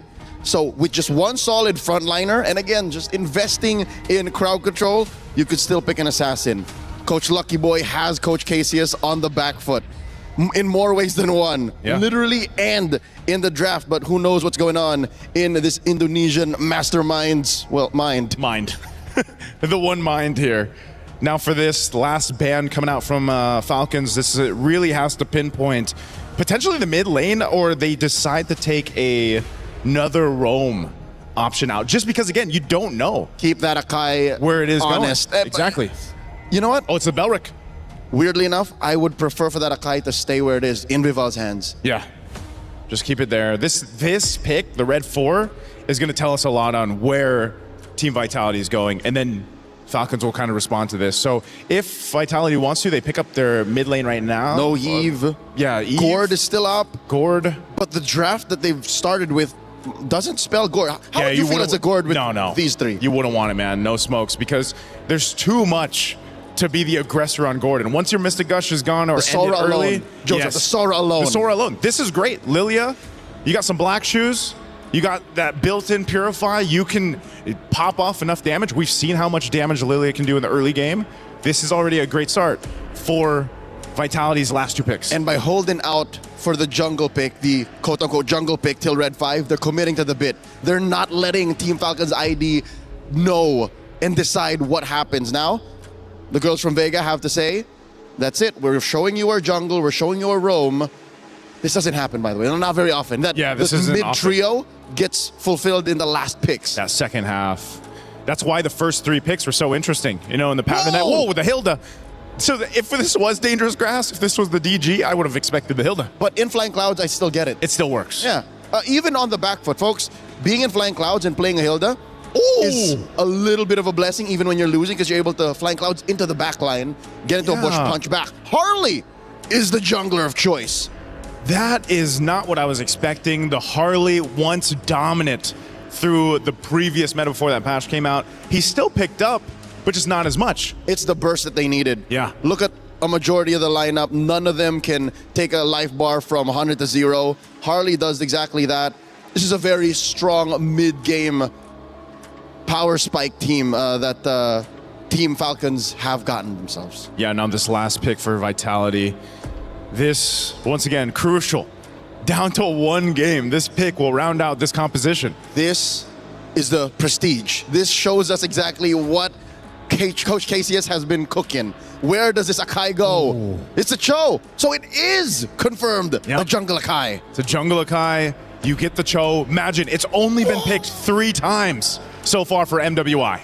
It's Vitality versus Falcons Indonesia. The great Indonesian rivalry, but it's been one-sided up until this point. Falcons Indonesia have finally shown that they can beat Team Vitality, but that was just one map. Can they win the series? Can they crush their rivals' key, move forward in the tournament, and potentially claim a championship? Let's find out. It's Team Vitality versus Falcons Indonesia. Mirko, Eterna, take it away. We are living in a world where the defending champions don't even get a chance to defend their throne. Ladies and gentlemen, 1 game away from elimination for both Team Falcons Indonesia and Team Vitality Indonesia. And I feel like for Team Falcons, after being absent last year, this is the statement that they are building. The statement that they're saying, hey, second place, it's enough. Yeah. I really like the responses, by the way, from both these teams coming into it in the drafts. Falcons ID those last two picks. Fantastic. The Harley pick and then the insta-deny from the counter of the Harley, the Hilda, takes it away. Leaving Vitality with either the Khalid or the Cho to try to deal with this Harley. And you can already see Vivian here start to screen out where this Harley is. And that's all Vivian can do later on as well. It's all about Vivian trying to delay Chef. So far, doing a good job with the Jikundo and the concussive blast. Vivian takes the orange buff away early on against Sev. Oh no, Raimundo couldn't see where Vivian was. And it's such a big win early against a Harley. That's huge. That's huge with the changes of the battlefield adjustment. God. How much gold you get from the buffs alone, that increase of 20%. The loss of that at that is also going to put Team Falcons in a position to think, you know, hey, where are we going to get that gold elsewhere? City as well is also doing a fine job as opening the map. That's a beautiful thing when you pick up something like the Lilia. You can utilize your glooms to open up the map, give vision and information over the team. So it's not just solely on Vivian. That pressure slightly alleviated. You can see the pressure constantly here being placed down by Vivian. It's always about that. You know what? I like the Akai pick from last game, but this screams Vivian, the Cho, right? She can make so many plays. She can be everywhere all at once to cover up any of the missing links that Vitality need to, you know, step up over. The mid-prio already gotten Vival onto the neutral objective. No orange, but for Sev, so she's still level 3. This is free for Vitality. Turtle number 1, uncontested, just conceded by Falcons, and not a single way to look for a trade. Without level 4, Chef can't even go into bottom lane to take Chell down. Which is why she's resorting to invading the enemy jungle. She's trying to get Vivian, though, that lizard away, but she's gonna be unable to. Okay, she gets it in the end, but of course Vivian would be able to, you know, stall that timing by just a bit, stall that rotation by just a bit. But look at them go once again. Big skirmish. Vival just pops in a heavy spin. Zeb has already utilized deadly magic, so Vival can actually just constantly go and put in the pressure, try to invade the jungle. She's got to respect Falcons with their damage though. So it will just be the disengage for Vitality. They'll be happy with the first turtle and they'll play their game again. It's so uncanny, right? Because we think that because of how fast the rotations of the Harley is and how fast the wave clear, as well as, you know, the creep clearing is, seeing Zev at level 4 compared to the Akai, who was nerfed quite a bit, by the way, at level 5, it's just something that you don't see every day. But Team Vitality, they know the scopes, they know the limits and how to execute it properly. And this is the situation that we are in right now. As they go for another invade onto Team Falcons, they're not allowing Zev a moment of breath and respite. It's the patience as well from Vivian not to just use that way the dragon straight up onto the first girl she sees. Raimundo gets pinned down. The Shifting Skies takes her away from the kick. Way the dragon onto Livy. The SOD is accurate. Forces Cini with the black shoes now. Vival, no heavy spin. It's an all-in as Fumi Echo is able to dive in the final slash, and now it's going to be Livy with the Crimson Beacon. Cini's already gotten rid of Sev. That's both the jungglers down, but look at Vivian and Fumi Echo working in tandem together to get those resets for Fumi Echo. Now again, it's a vengeance over on Livy. Vivian with a dive as well. Fumi Echo wants to dive. The Purify there. The Lantern Flare to bring Fumi Echo inside again. But it's the dive straight up to Cini, picking up a kill. And then the wave shoved in as the turtle will spawn. Perfectly timed for Vivo to respawn back in the game. Essentially, it's a 2-for-3 trade, a 1-for-1 trade earlier on as Fumi Echo gets that kill, but she has to give over her life for it. It looks like Team Vitality are quick on the second turtle of the game. Vival is still ahead by just a bit. Actually, Zev's caught up. So the setup is there. Let's see the retaliation coming in from Team Falcons. Free. The retaliation is a trade up top. Remember the main carry last game, Liv, getting all the free farm and then building up to be an absolute menace in the late game. And so far, so good for Liv. Done a good job against Chell in that lane. Rotates up top, stays away from these fights, and constantly just builds on gold, farm. Let's see if she can do what she did in Game 2. And I wonder if Team Vitality want to adjust to the mistakes from Game number 2. Do they want to go for more onto Liv? But it looks like Zev That's a lot of damage. A flicker out as well. Vivian gets away. How? With a sliver of health. That's literally on the brink. And City with Fumi Echo takes the main win con of Falcons ID. Down up top. Raimundo on the hill. They're now going to be caught with a heavy spin. Free resets for the vengeance of Fumi Echo. Raimundo very low. Taken out by Fumi Echo. I never want to see Vivian on the Panda ever again. I just want to see her on Cho.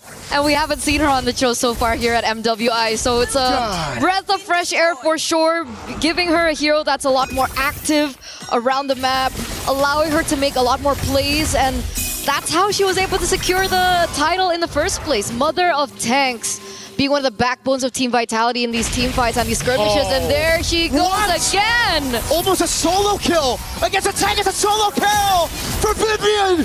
On the Cho against the Harley. Now she'll die, but she already did what she needed to. How is she doing this on a Cho? So worth. What a worth trade. A roamer for Zev. And I bet you Zev is going to be caught quite behind of the Akai again. Wow. What? Aggressive Team Vitality here. A different change of pace for them. Absolutely not the safe Team Vitality that we saw from game number 1 and game number 2. Here, active from the get-go.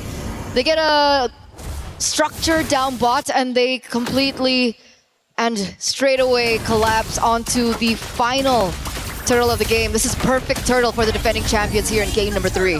There was an attempt from Zev on the Harley, who's been sokoliled by Vivian on Cho. Oh my god. The Harley should have an advantage by now at this point of the game, but now without the advantage, and then you take a glance over Vitality's composition, you look at their composition here, and there's no one to target for Zev. The Arlet's too tanky. The Kai for sure. Yep. That's another kick on Zev. Vivian's reading her like a book. Zev gets out. The trick was already used. Vivil's just gonna walk her down, and look who's coming. Fumi Echo with the cut in the final slash. He's forced back to the Panda. Vival will happily collect that kill. Chell in the mid lane with the Blazing Wind and also the BMI back. Baits them all into the rest of the team. And all this time used by Cine up top to zone live from the farm. Fumi Echo with constant pressure, not letting them back away for free. They're shutting everything down this time around. A 4,000 gold lead. Counting for Team Vitality up until this point in time, and they are collapsing once again. You can see the dive coming in from Vivian, but Team Falcons are quick to read it. Heavy spin utilized already. They are going to get a structure. They don't get a pick, they get a structure. And I think Shell is going to get another one up top. It looks like it's going to be 2. No heavy spin, but it's worth it, man. No retaliation from Falcons at all. Tier 2 up top, Tier 1 in mid falling. And look at Vival trying to take it away. The purple buff gets taken out by Cine. Violet has to use the Shifting Skies, and again, oh, Vivian! Wait, the dragon kicks her away! Sev cannot move. The final slash finds Sue, and now Vival is going to collapse under turret. Violet's going to be chain CC'd. It's Fumi Echo with the dive. Vivian wants a bit more, but cannot find it. They're going to go for the Tier 2 in mid, and I hope they call it a day. It's only been 9 minutes. It's only been 9 minutes, and they're this deep into enemy territory. They've taken structures left and right like it's been nothing. Vivian constantly being able to look for these opportunities from a counter engage off of Violet's initiation. And it worked. And the person that she gets out of everyone there was Zev again. Zev is not having the greatest of times right now. 0-4-2. 1 level below of Vival. It's going to be very difficult for them to go for the contest on the objectives. And once again, they're looking for some revenge onto Vivian. And she just recalls on them. When a Cho can recall on the enemy jungle like that, and everything gets used with Vivian not feeling like it's a threat at all, that's a problem right there. Oh god. She's stickered. Zev, you don't have deadly magic. If Vivian gets a kick on you, I think Vivian knows. I don't think she knows. She would have already walked in the bush and looked for the kick, but Zev desperately wants to hold on to this position. Turret down below, already taken down. Vivian, again, just corralling over. Zev has a great position here, but Vivil's going to walk up. And she finds her. Vivian doesn't have the flicker, so Zev should be fine. Maybe not. Maybe Vivian just wants to chase her to the end of the map. Hello? She's forcing Zev out of the fight. Violet with the shifting skies in the mid lane. Now it's going to be a 4v4 as the heavy spin gets used up by Vivo, but he won't be able to find a pin. Spear of Misery. Vivian still chasing Zev. Up top she goes, running to the other side of the map. And there's no escape. This Cho is relentless on the chase. Finally, Zev gets a chance to recall. That was a good 30 seconds of just chasing one another down.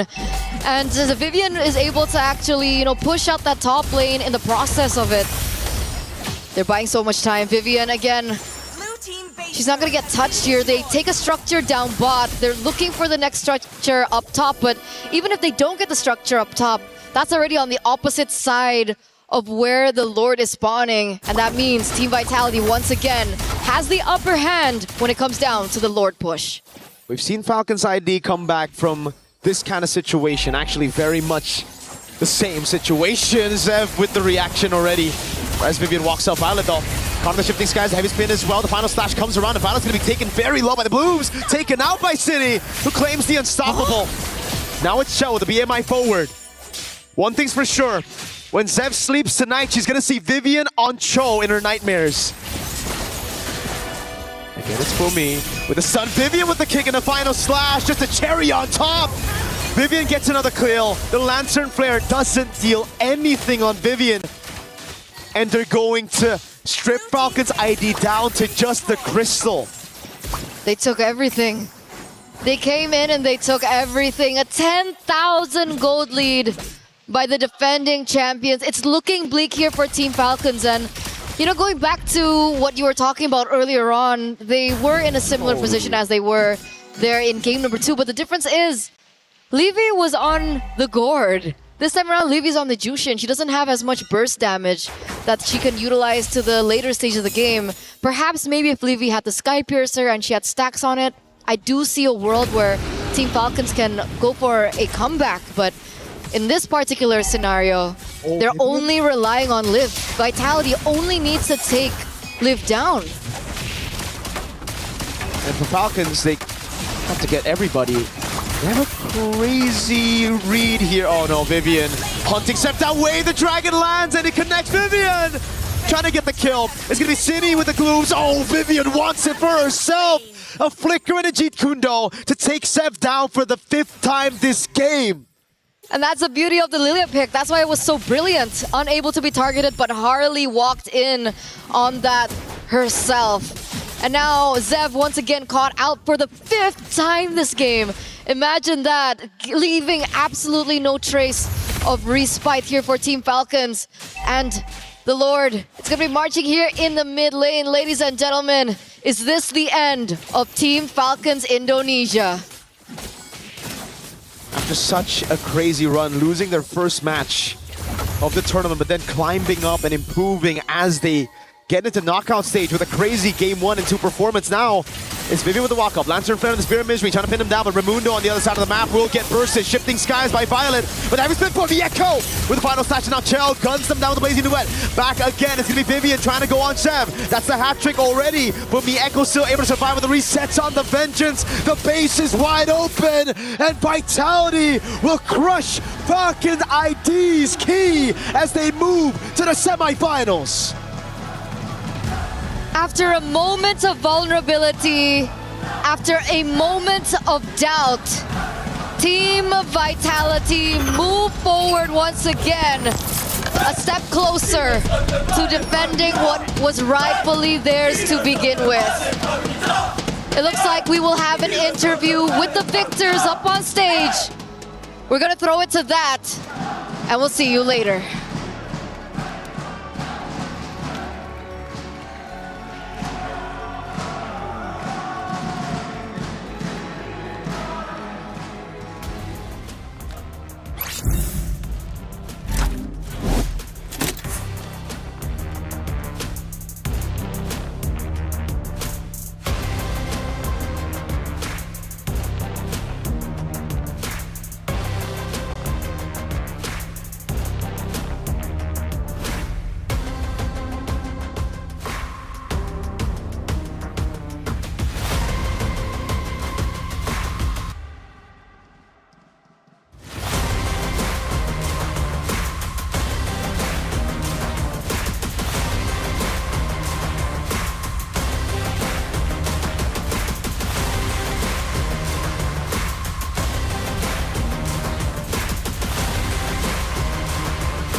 Yes, congratulations! You guys have successfully defended the throne. Now I have Vival right here beside me. Look at the beehive! They're all cheering you guys on. Now you guys have faced Falcons Indonesia so many times. So what makes this match different? I think it's just us that we didn't play like our best, where everything was in order and all. We had a lot of blunders, so that's one thing for us to reevaluate. But what makes this match different, given that, you met Falcons Indonesia so many times? What makes this particular match, mean more?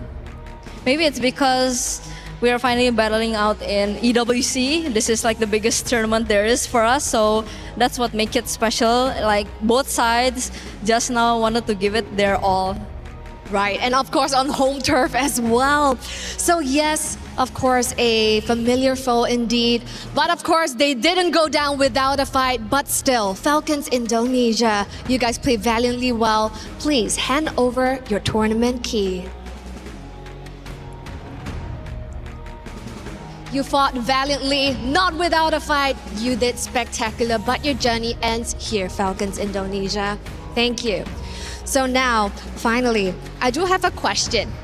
After today, we will see the culmination of 4 of the best teams here at MWI. We will also be seeing 4 of the best junglers at the Land of Dawn.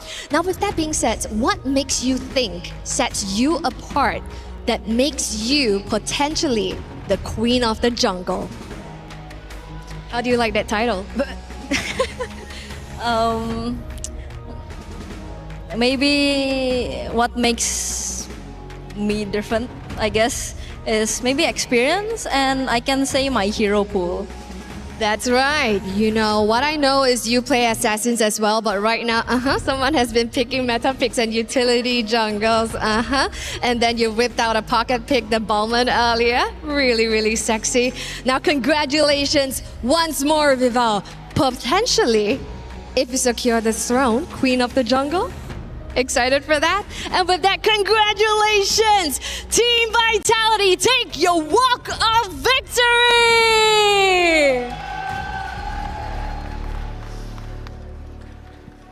And now, of course, it is time for the classic, the key crusher. You take opponents' dreams and you crush them. But of course, this time, I got very special guests behind me. Les fans de Vita qui sont là pour faire du bruit, évidemment. Un max de bruit, s'il vous plaît. La première clé qui est détruite, on va continuer pendant tout le week-end.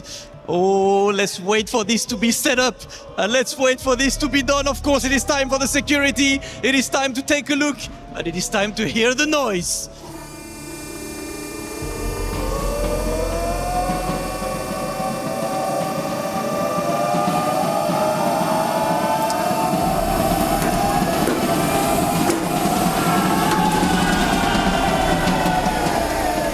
Vitality will move forward in the playoffs. They will be back tomorrow, of course, and I cannot even hear what I'm saying. I do hope you guys can hear anything, because the vibes are immaculate. But without further ado, let these guys party, and let's take a look at the highlights.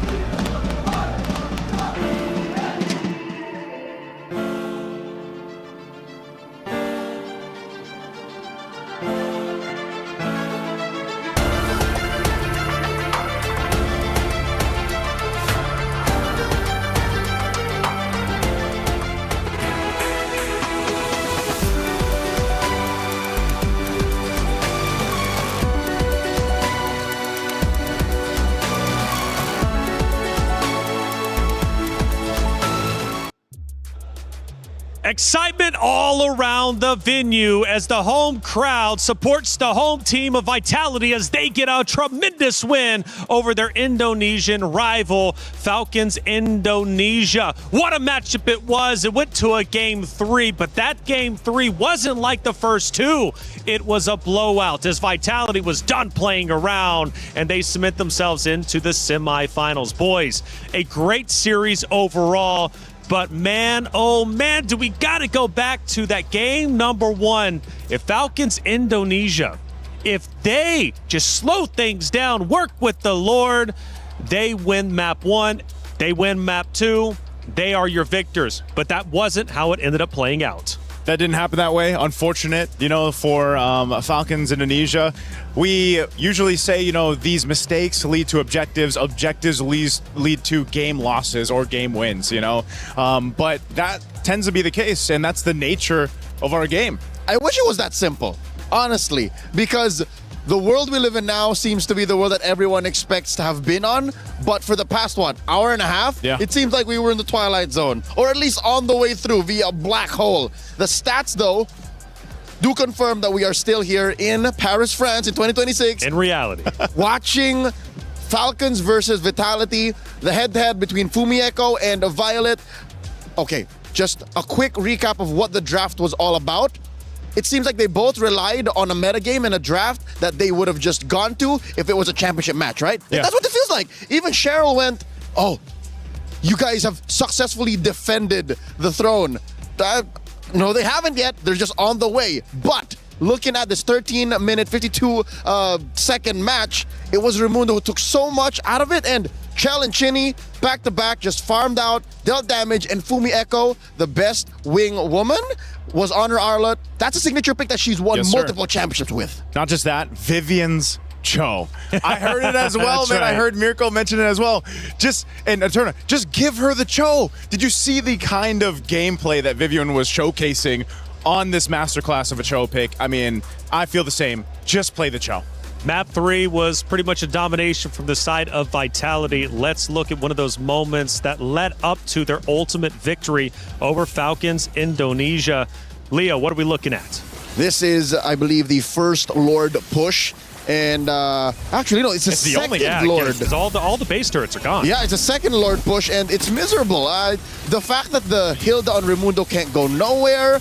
This was post the moment where Sev was chased down by Vivian. There's at least Sev gets close to the base. It's the finish. I think there's very few moments that we could have actually watched and broken down, because if you all just check them out, it would be the same thing. It's just Vitality, taking names, and kicking butt. That's right. It was Vitality taking turrets left and right. And when they pushed the base, you could tell they were angry. They wanted to destroy Falcons Indonesia. They didn't want to just take the crystal. They wanted to take the entire base over, and they did so one base turret at a time, and then ultimately pushing in.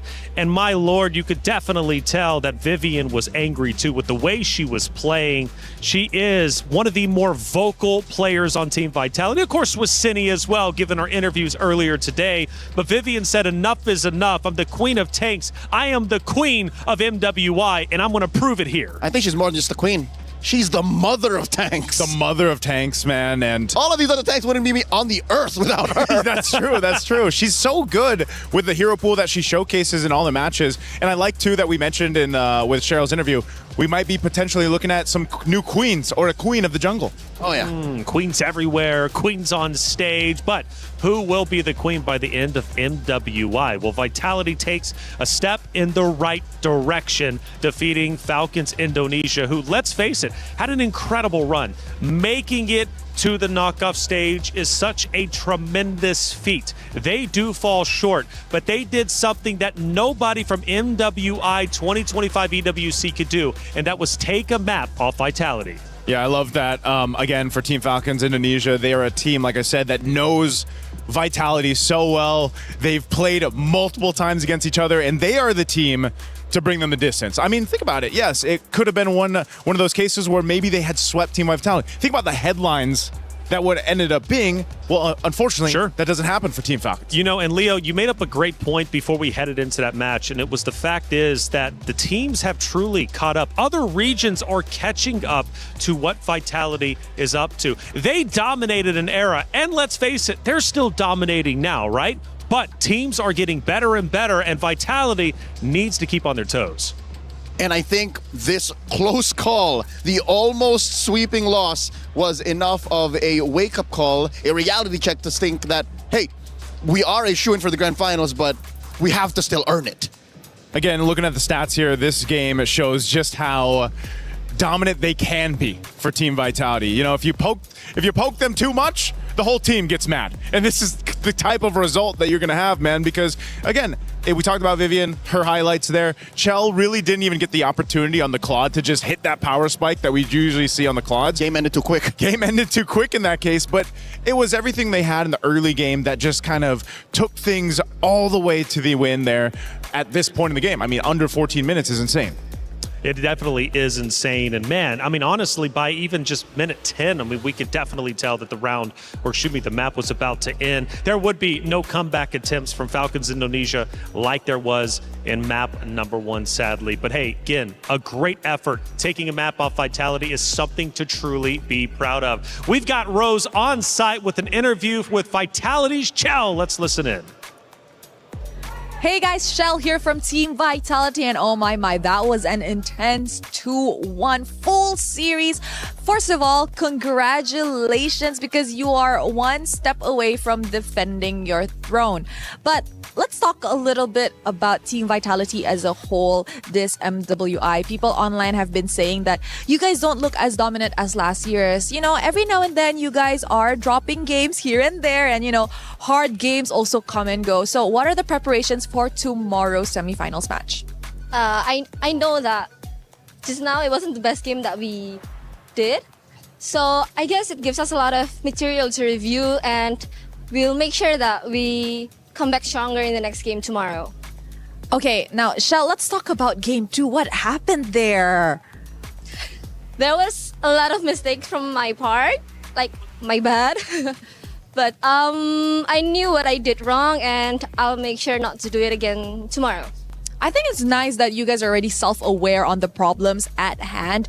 Easier for you guys to revise it overnight. Now, I know it's a tough ID match, the first one, you know, as you enter the knockout. So perhaps a message for your fellow Indonesians in the room to Team Falcons ID? I think Falcons ID, they were solid as a team. Their teamwork is great, and they are the best opponent so far. Aw, thank you very much, Shell. Congratulations. We'll see you tomorrow. That's it from us. Thank you, Rose, as always, for that great interview. Again, not only from the interview on stage with Cheryl, but also, of course, with Rose. Vitality realizes we made some mistakes, individual mistakes, team mistakes.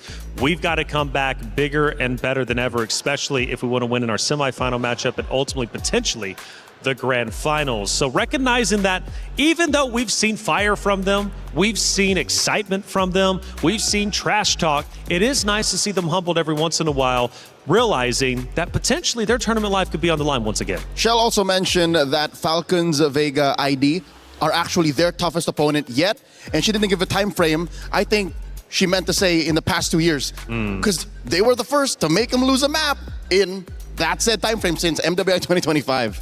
Yeah, and that's why I think, again, hats off to all the teams competing here in MWI, because I feel like they have improved so much. For Team Falcons Indonesia, again, they are the first team to give Team Vitality, I feel like that kind of feeling like, no, we might not be able to move forward. That's right. Well, hey, we know Vival, she knows how to win with Team Vitality, but does she know about all the places around Paris? Let's find out in our Aramco Blind Rankings. Yo, what's up, everybody? We're back at MWI EWC26. It's Mirko, joined here by the defending MWI champion, Vivo. How you doing, Vivo?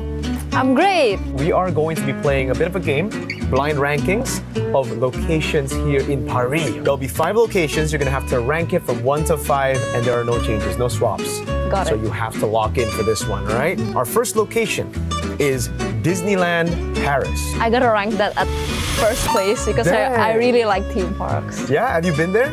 I have been there before. Okay. Eiffel Tower.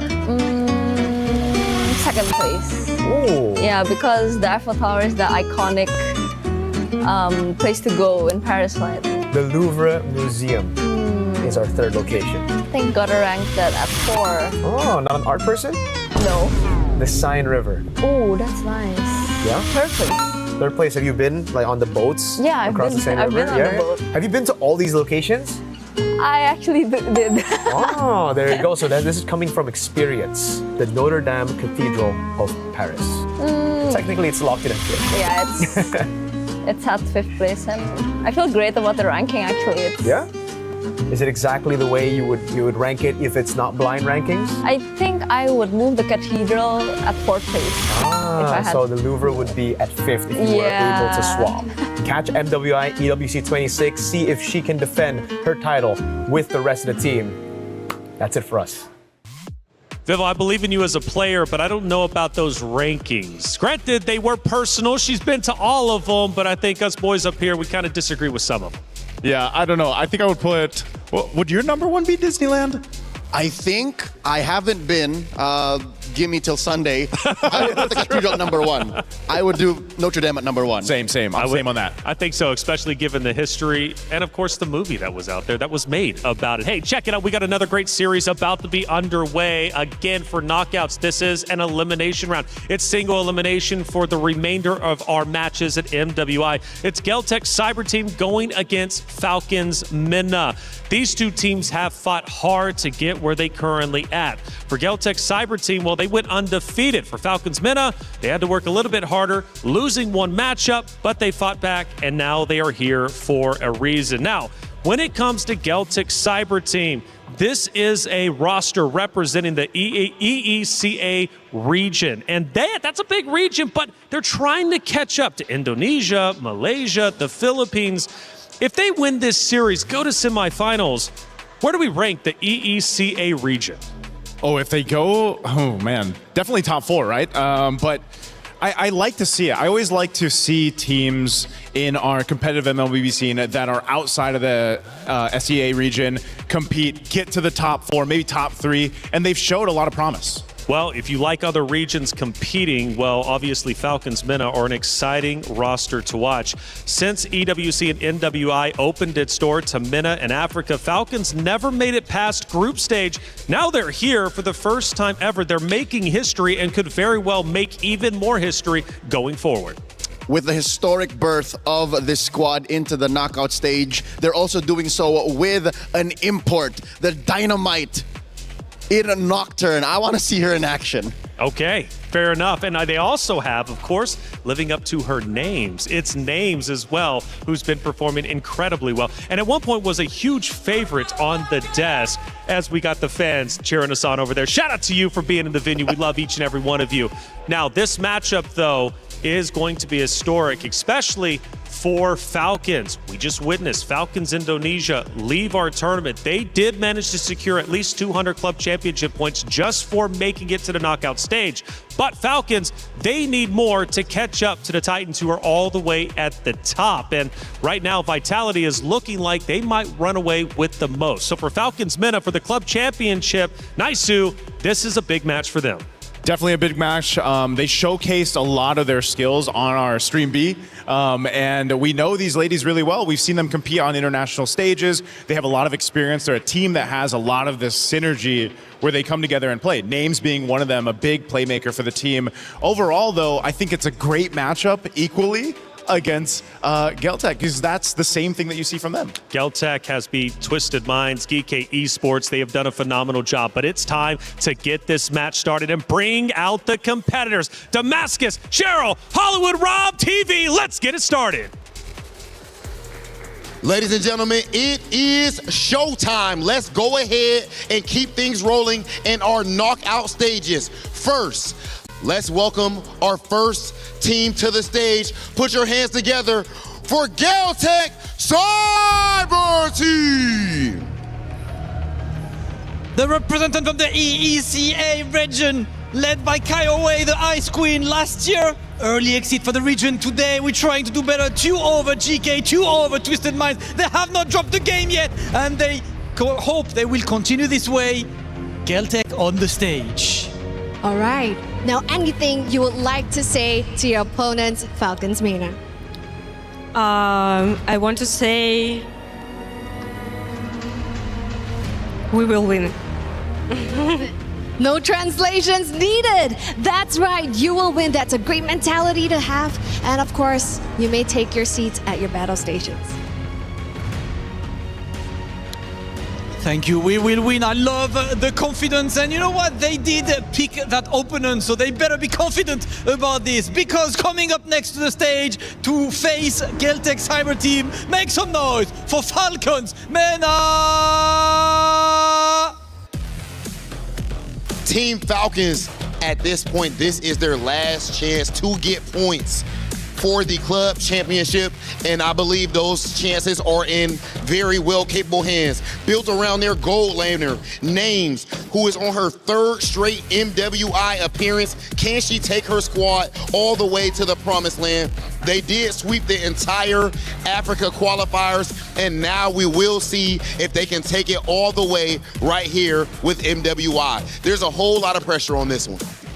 Now that's absolutely right. Now, with Falcons MENA, they have already made history by qualifying right here for the knockout stage. While Geltec Cyber Team, on the other hand, is looking to surpass their third place finish with an even better podium finish this time round. Now, earlier on at MWI 2024 was the very first time Kiowa and Names met each other as an international debutante. This time, 2 years later, how will they fare? We will find that out over at the Land of Dawn as they duke it out. So over to you guys back at the studio.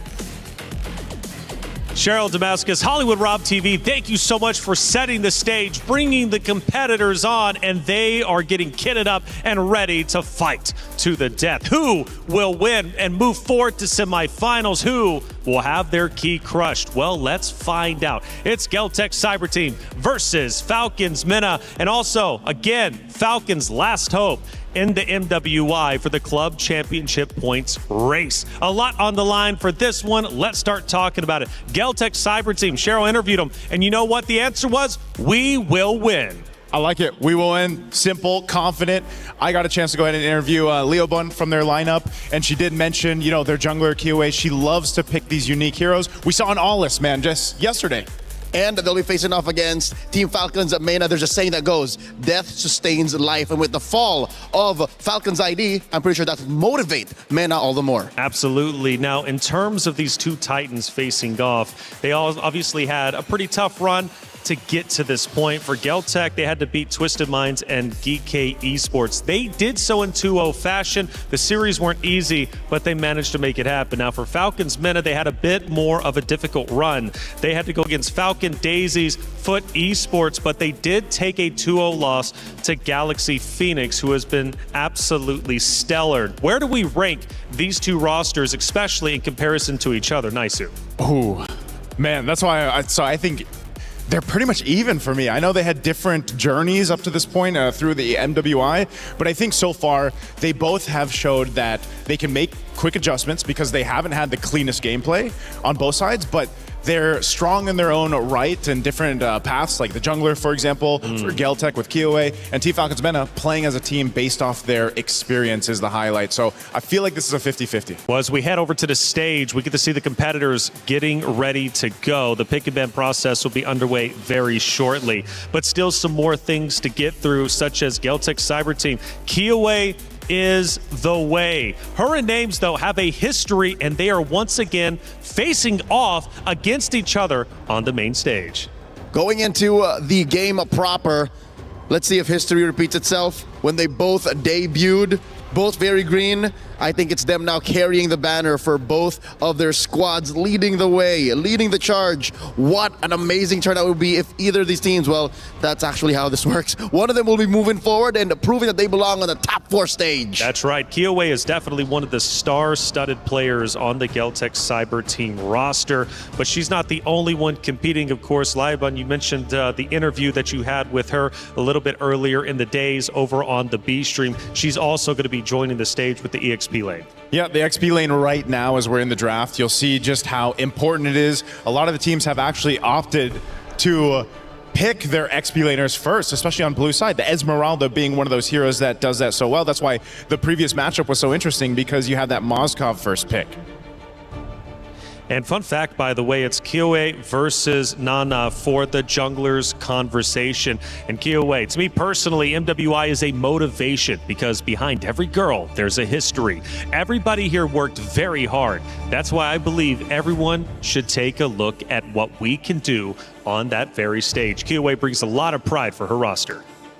I think it's good, man. Again, the way that Geltec has performed so far, their journey up to this point, they've showcased so many interesting things. I mean, and I know some of them might have been seen as mistakes. I'm thinking the Louis Yi diversion send with the Clint. The Aulus. The Aulus. There's been so many good moments from them that I'm wondering if they look at that and say, you know what, that's a part of us. That's our personality. That's the way we play. We laugh about it, we correct it, and we move on. It's a brand of the region. Davai. I would not want to see Geltec turn into the next macro team. This is them. You expect them to fight. You expect them to get in there, play in the paint. Opening picks, Beleric has been banned out, so that means Esmeralda's open. Carry might actually be a big pick here. You were saying? I say it's got to be. Yeah. It's got to be, I think, the Esmeralda. That's probably the safest, I would say. One of the picks that they could go with because, yeah, most likely you're going to face off the trade. Carry goes over to Falcons if they decide to go ahead and pick this, unless they have something else planned that we haven't seen just yet. But whoa, of course. What is it with the Hirata? Okay, so Hirata has gotten relatively silent for the past maybe 12, 18 hours after yesterday, but here we are. If Kyoe decides that this is the way, then we're expecting a snowball. Beleric, again, already banned out. I'm expecting him to always be open anyways. Freya's open too. Yeah, the Hirara is a weird pick. You know, Seda Esports were the first ones to truly dive in to Hirara after the new meta, of course, ended up giving her a buff. But the thing that I've learned is Hirara is only one piece of the puzzle, and you can't rely on it. Oh, Joseph. Taylor, look at this. Coach Koba getting real playful, picking a Carmilla early on, red 2, alongside a guard. I can see that smile on your face. Yes, sir. I'm not smiling about the Hirara, though. Yeah, no. This Carmilla says nothing about what the draft is going to be. This is mind games. Smoke and mirrors. Smoke and mirrors, that's the way to play it. Leo, I was saying this earlier on. I was like, man, I think when we get to the knockouts, we're not going to see a first pick Hirara. Right? I love the way Reflection says it, by the way. It validates me a little bit, but that's the thing. The Hirara is something that teams have been trying to test out, fumbling around with, and now in this best of 3, where it's this single elimination now in knockouts, can they utilize this? Can they actually make it work? They'll pick up a Claude to go ahead and put in the gold lane with this so far. Okay. Quick run through and a review of how the mechanics work.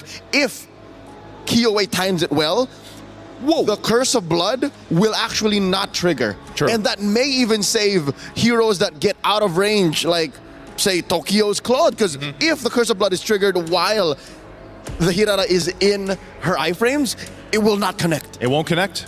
So that's all, it's timing, but it's also the micro skills, that ability of Kyoe. And then there's Charizla, man. I'm actually so surprised. It's been a while. He's only been picked once in MWI so far, but the Rizzler is back. And is this the right move? Because you were working against the Carmilla. A good answer to the Carmilla. Exactly. Because when you're the Carmilla, you want to play in front. You want to be able to get the perfect COB. But with the Terizla, there's a threat of a counter penalty zone. Moskov closes up the first phase for Falcons Mena, and you know what something tells me? They faced off way too many macro teams in the past 2 days. And that they just want to have an answer that can kind of clip back across the map. Yeah, just choose that way. I mean, this is one of the things, right, where Names has been able to do relatively well. She plays the Moskov. Remember, just earlier today, feels like yesterday, but just earlier today, how many SOD she was landing. That ultimate of the Moskov. She was on point with them. And so hopefully she's got that accuracy here too, because that's going to be really important on the way they play the map. If she's going to be split pushing, joining the team fights at the right moment to win those team fights, when that Curse of Blood or even the Mystic Gush are expended. Going into the second phase, Coach Koba first bans the Valentina, while Coach Osprey here taking out the Hylo, so they're not quite sure just yet. I don't know where that Carmilla's going. I'm not so sure if that's a jungler or a roamer, so we'll start taking out solid frontliners so that eventually our backline, if we do invest in one through the blue 4 and 5 picks, can kind of survive. Still no mid laner for Geltec Cyber Team. What is left? Got to be an Eve, man. I don't know. There's. I'm thinking the Eve. You already got the Terizla. You can fight in literally a penalty box at that point. That's true, and you kind of want something to answer back to the straight line, the true damage that's coming out of the passive of the Gourd. Yeah, I was actually thinking the last ban from Falcons Mena should have been the Eve. Yeah. Not the Lilia, but they go that way anyway. So let's just say it's the Eve for Geltec. What else do they need? They still need that roam option over here, which is integral to making the Harara work. Like we mentioned, for that most successful that we've seen with the Harara performances has been because of that roam option. They can still Gatot. Yep. Gatot Kacha is still on the board. Red 4 here, though. Do you go with your XP now? Yes, in hopes of not revealing that jungle pick. Coach Koba, you have to commit to the bit. Hold out for it. Because that could still be a roam Carmilla. Even though naturally we've seen her in the jungle. Mainly for this. Yuzhong got banned. I was going to say, you need more ways to pop that Purify. You got to pop that Purify. There's Sora. Sora, all right. One of the best to do it. One of the best to do it. Picks that up. Got your crowd control. Set up potential so that the Carmilla doesn't have to be the only one to do that. You can follow through from the projectiles. And deny the natural predators, the Gourd. Fun fact about Sora. Sora has only lost once today, okay? Only once, and that was during our last matchup, map number 1. Until then, Sora had a 100% win rate. Sora's a menace. He's always been. And it tells you so much by that red 4 ban. Exactly. The Valentina. Yeah, they don't want, and that was why we were so surprised earlier today, too, when we saw the Sora and the Valentina actually face off. Joseph, what if? Yeah. Atlas Red 5. Atlas Red 5. He's open. It would make it even more deadly. Imagine all of the linking. Too much layering. Okay, Geltec's going to take one out of the book that we saw from Vitality. They'll take a Cho. They've got the Jushin. That's a lot of crowd control. Everyone but the Claude can actually either slow, stun, or knock you up. Yep. Hirara to a smaller extent. But are we going to get it? Could this be the Atlas for the all-in? The Wombo combo, link y'all up and call it a day. This would be the most Wombo combo we've seen in a while if it is the Atlas. They can afford to do it. It's game 1. It's game 1. You might as well. What other roam would you want to take here? Unless it is a swing on the Carmilla, but I'm not sure if it's actually going to be. And I think that's the major decision that Team Falcons men are trying to decide right now, just because, again, the mere fact if they get the upper hand in game 1, they're off to already a momentous start in this best of 3 I series. would trust Nana to get there with it. Oh, so it is. Okay. Yep, it's the usual. It's a roam. Hold up. Wait, it's a roam Carmilla. Is it a jungle Alice? Huh? It has been a while since we've seen that. And it's been a while since we've seen these two teams face off against each other, but it's also a classic. Kiowa versus Names. Geltec Cyber Team versus Falcons Mena. For Falcons Mena, not only trying to make history, but also trying to stay alive for the club championship race and represent Falcons on the biggest totem we have at EWC. Geltec Cyber Team faces off against Falcons Mena. Let's get it started. Mirako Eterna, take it away. This was a matchup that Nucci really wanted after her previous accomplishment by taking her previous opponents down. And she finally gets it here and now with a very interesting and peculiar draft. The Alice in the jungle, Nana once again flexing her versatility in that role. Ridiculous to bring this up so late into the tournament as well. We'll find out if it actually works. Again, though, at the start of the game, we can see Sanjika and Koejo holding the mid very, very well. Already winning the trade. Names in the bottom lane. Gonna have to deal with Kiowa. Double dash. Baiting out the Purify early. Quite a big win for GCT already. Yeah, you can see the control coming through there, and it looks like GCT also want to look for something even more. Already going in for the invade into the enemy jungle. The Cho and the Jushin in the mid lane. That mid duo, it's going to be difficult to try and look for something. As the pickup happens, Syrinx getting caught. Nana with the walk up too on this Alice jungle. I think GCT will have enough shred to deal with Alice. later on in the game. I think they have enough damage as well early to just pin her down, especially with Liubon here already getting the XP crab. It's all about that first turtle. And yeah, the Sora has lost map 1 earlier, and also I believe it was game number 3 with Fumi Echo on the Arlet. Was that a flicker? It's very interesting. Series flickers out but walks up again, giving the opportunity for GCT to walk up and to get even more punishment down. Another battle spell already taken out of the play before the first turtle. It's Syrinx and Nucci having to use Flicker and Revitalize. I think it was a little bit of pressure. I think a little bit of nerves perhaps here in the stage, because once again, this is a elimination match. If they want to move forward here in MWI, they do need to take each other down.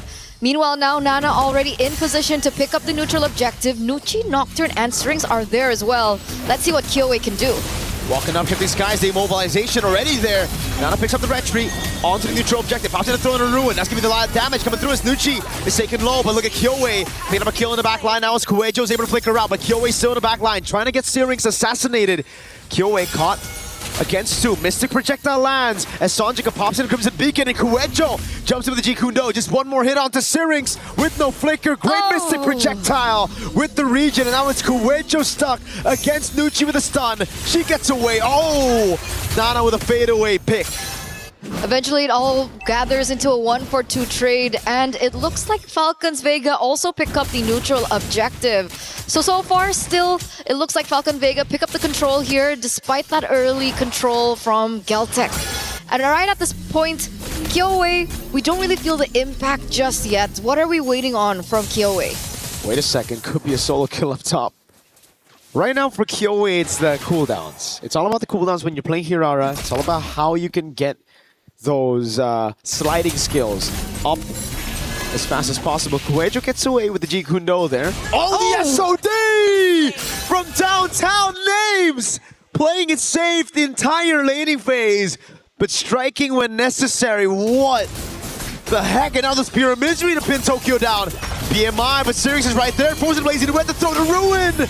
Gives Nana the killing spree, and it's Falcons Mena who are just running away with this game. The panel literally just talked about it. In their previous match, Names was able to pick up the Moskov, and the SODs landed perfectly. And then we see one right at the get-go here, 3 minutes in, and she gets a snipe of her own. An imbalance for the lane, despite Tokyo being able to survive for just a bit until, well, Nana came in and said, no, Kyoei! Gets away with the untargetable Curse of Blood though. Double untargetable, now it's Kuejo walking up, getting stunned, and now a turret for Falcons Vega. Turtles up, but GCT cannot contest. It just seems like Falcons Vega are gonna go for another fight. Nocturne is the one who forces out the Crimson Beacon. Yet another big resource burnt out as Nana will just book it straight onto Turtle 2. That, and they also take a creep away from Geltec. So they're really denying the resources from Geltec. They don't want Kyoei to farm. They know that one of the saving graces for Geltec is Kyoei, and she seems to have not as much space as she'd like here in this particular game. Falcons Vega really pumping up the gas, a 2,500 gold lead, 2 objectives under their belt, and they were able to pick up the turret down bot as well. So Falcons Vega, they're playing it clean, and they're really just collapsing over and over. And yet again, they do it. Liubon flickers out, gets the penalty zone. Defensively, the SOD. Close, but not close enough. Kuejo now with the Jikundo, able to get the Jikundo down, but no way the Dragon just yet. Shifting skies brings Kyoei right into the midst of it all right now. No untargetable. It's still on cooldown. Names takes her out, and Sanjika has to use the Crimson Beacon defensively. Now, can they get a trade in the bottom lane is the question. Nana rotates over. Tokyo's gonna have to respect this. And up top, it's all Falcons Vega. Picking up a turret for free yet again. Down below and now up top. They don't get the trade. They don't get the trade. They deny it away from Tokyo. And Tokyo is forced back here. You can see Nana just chasing her down. And it looks like the composition from Falcons Vega is working really, really well. They're using brute force between Nana, Nucci, and Nocturne. And they're facilitating Names and Syrinx. Quite similar to, I would say, Game 2 of the other Falcons that we saw earlier on. Unfortunately, yes, Falcons IP sent home earlier today. Falcons Vega have no intention to suffer the same fate as their sisters. So far, so good. They've done a good job at balancing that safety with the right amount of aggression. Speaking of aggression, man, forcing it out. Oh, it's still in range of the Mystic Gush and the SOD. Again, at this point, that SOD is an execute. Who needs Flame Shot? Who needs Flame Shot when you have an SOD that lands like that? 2 out of 3 so far for Names. And she is really working with this Moskov. I think this is one of her new power picks from the, you know, old Clint, Brunos of the world. She's finally picked up another hero that really suits her.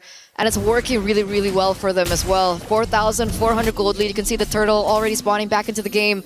But Nocturne is already in position to deny Kyoei from entering into that vicinity. And I think she knows that. Kyoei only focusing on the buffs and looking for something elsewhere. There's nothing for them to trade it with. This is getting very scary for GCT. It's only a best of 3. Getting that game 1. Huge momentum, huge morale boost. They're always doing a good job here just farming up a storm, but question is, will it be enough? Tokyo on the clot as well, under farm compared to Names. Uh-oh, Kyoei spotted, unable to get these waves. Falcons Vega, such a good way to suffocate their opponents, not to conceal. Cancel for the Mystic Projectile, straight into the Mystic Gush. Now Kyoei jumps onto the Moskov, but Names has a Spirit of Misery. Now Kyoei's on cooldown. The Curse of Blood, not even necessary. Lantern Flare knocks Nocturne up, and Nucci gets the stun on Kuejo. Now Names with the SOD and the Misery. A double for Names. What a follow-up there by Falcons Mena. You'd think that they were, you know, just chilling for quite a bit, but it looks like they still have their eyes on the prize. The insta follow-up coming in from Names and the initial stun there from Nucci. You can really feel the chemistry just beating into their gameplay, and they pick up yet another structure in the bottom lane. It's looking bleak for Geltec as even the buff gets taken away, and it's in the hands of Names, of all people. 5-0-1. She better get the orange buff at this point, man. She's the hyper carry right now, dealing so much damage, and oh, at 8 minutes, almost completing that DHS to make it the Swift Trinity. A whole 1,500 gold ahead of her laner as well. This is just fantastic stuff from Names. So she afforded all that without her Swift Trinity. And without the Bargain Hunter as well. Usually you'd expect a Bargain Hunter for a Moskov that does, I mean, to get this Swift Trinity early on. Kuejo, wait, the Dragon out to Nucci. Nucci's gonna find a Curse of Blood very soon now. She's gonna wait for the moment as well. They can see on the SOD lands again. The Spirit of Misery locks her down. Names with a monster kill, 6-0-1. She's tearing it up. She is for sure. And what I wanted to say was, before Kuejo could afford these things, right? Of course, Kuejo is expected to open up the map, look into bushes, look for opportunities to create a turnaround for Falcons Mena, but at this state in time, the damage it's really amounting to something. Names is already with her Swift Trinity. You do see that Geltec are looking for something else on the map. They do take a structure there down bot with the help of Kyoei and her fast rotations. But that's all they've been able to get so far. I guess slowly but surely they can come back, but it's a 7,000 gold lead in 10 minutes. Against a composition that should be the good one in late game. This is a scaling comp. It's a Gord, a Moskov, and even Alice in the jungle. GCT were the ones that should have had the early game here with their composition, but we'll see if they can defend this. Nana's already looking for the entrance here to go for the skirmish. You're going to track and get the Holy Shield down before the Lord even gets into the siege of Falcons Vega. I feel like everything banks on Kuejo right now. I mean, Syrinx doesn't have Purify, so there is an opportunity. Wait a second! Mystic Gush, defensive penalty zone with the flicker from Newbon. But they've already dealt with the Holy Shield. Now they go for the charge with a Trident on the Lord. Good stun on Sonjika, who has to use the Crimson Beacon. Now they track back, holding the Lord into the mid, getting the Holy Shield. But again, it's such a massive victory for Falcons Vega. Far lane control already. Kyoei walks up. The Mystic Projectile not in range. Falcons want more. The Ice Queen. Throwing a ruin. Gets one, just one now. Kyoe trying to go for the clear in the wave already. Liubon's coming there, but the shifting skies brings Sanjika back into the Mystic Gush. Names just caught the Milfit gun now. Could have been a kill on Kyoe. Liubon taking up a storm, but now Snuff against Names. Way the Dragon Purified out of now is Names. Is able to just go for the damage. Kyoe's gonna fall to Syrinx. Names on the base. Kuecho's trying to take that damage again, but Names stays locked in 11 minutes. And it's game 1 for Falcons Vega. Such a decisive victory here by Team Falcons Mena. It looks like after their victory against Foot Esports earlier on, it was enough energy, motivation, and momentum for them to carry it through here for game number 1. But remember, ladies and gentlemen, this is a best of 3. This is just the beginning. Geltec Cyber team still have a chance to come back and force a game number 3. It all depends on the reset here. But my oh my, did not expect Falcons Vega Mena to come guns blazing like this in game number 1. And I think you even had some thoughts about the draft. When you snowball like this with a late game composition, when you beat GCT's WinCon and take it away from them that early on, it's chopped either way. So we are going to throw it over to a break, give the girls some cool down. But we'll see you after for game number 2. Take it over.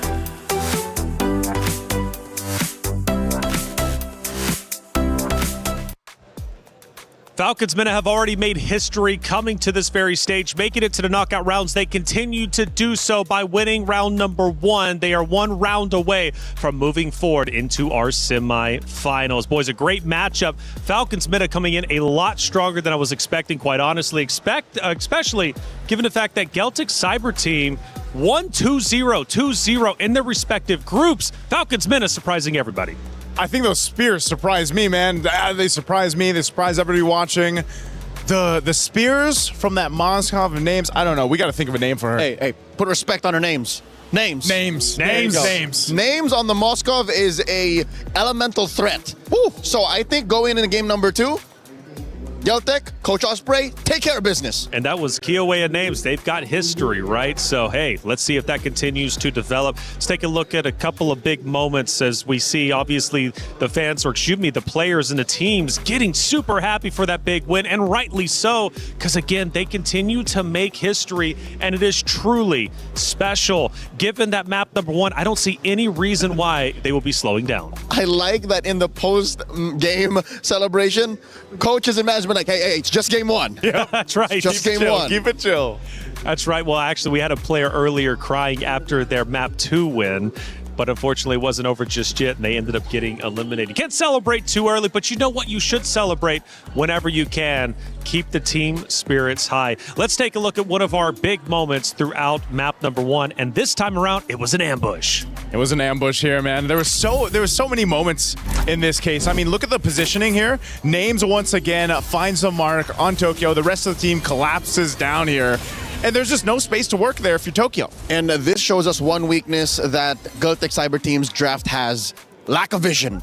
Cho is great. Cho is an immortal figure in MLBB. He's always going to be around given his kit, but they had no vision. They didn't know where the rest of Falcons Vega Mena was, so they couldn't protect Tokyo. Well, let's take a look at our second moment from the game, and this will be the final moment we'll be reviewing. We get towards the tail end, the home base. It's under evasion.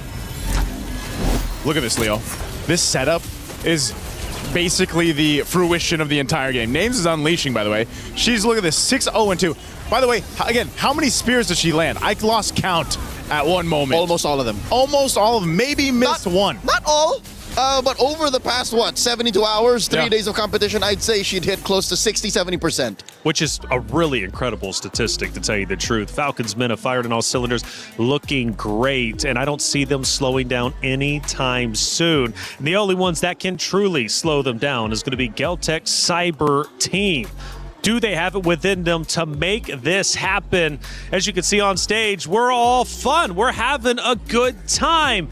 But you know what? Things start to get real when you move into map 2 and you are down a map. Your key is at risk of being crushed. I'm dying to know what kind of joke was being told amongst the members of Falcons Mena. Yeah. Because Names and Nucci were losing it. Yeah, Nucci's really always in high spirits. I mean, even in their interview earlier on when they finished up on B Stream, you know, you can just see the excitement that they all have. And this is, again, a showcase of just how well they know each other as a team, as friends, and it showed in the land on even. And I'm afraid to say it might be the opposite for Geltec right now. They are on the cusp of getting eliminated. And I'm just reading body language. Nobody's laughing.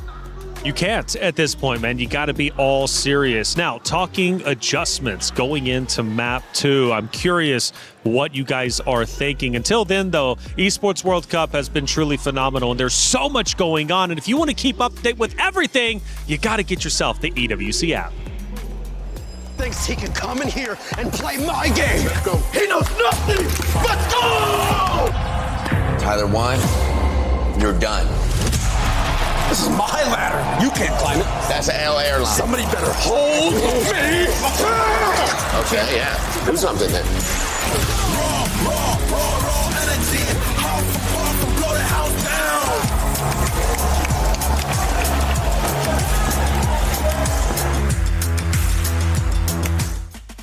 EWC app, it's live now. All you have to do, of course, is just scan the QR code that's going to be on your screen momentarily to get involved. Like I said, the Esports World Cup is truly phenomenal. There's so much going on. And if you think you can call it, if you think you got what it takes to see who's going to win, well, go ahead and put it all on the line. Scan the app and let us know how good you are. Not only through that, but also in our chat as well. Make sure you're keeping active. Let's take a look at a couple of our stats from that map number 1. And clearly it's going to be favored heavily towards Falcons Mena. Oh, man, 11:37 on this one at 12-1 in favor of Falcons Mena, and you can just see it across the board. You know, they started out strong and they finished even stronger for this one. You get nothing, ma'am. Not a single turtle, nor lord, at least a turret.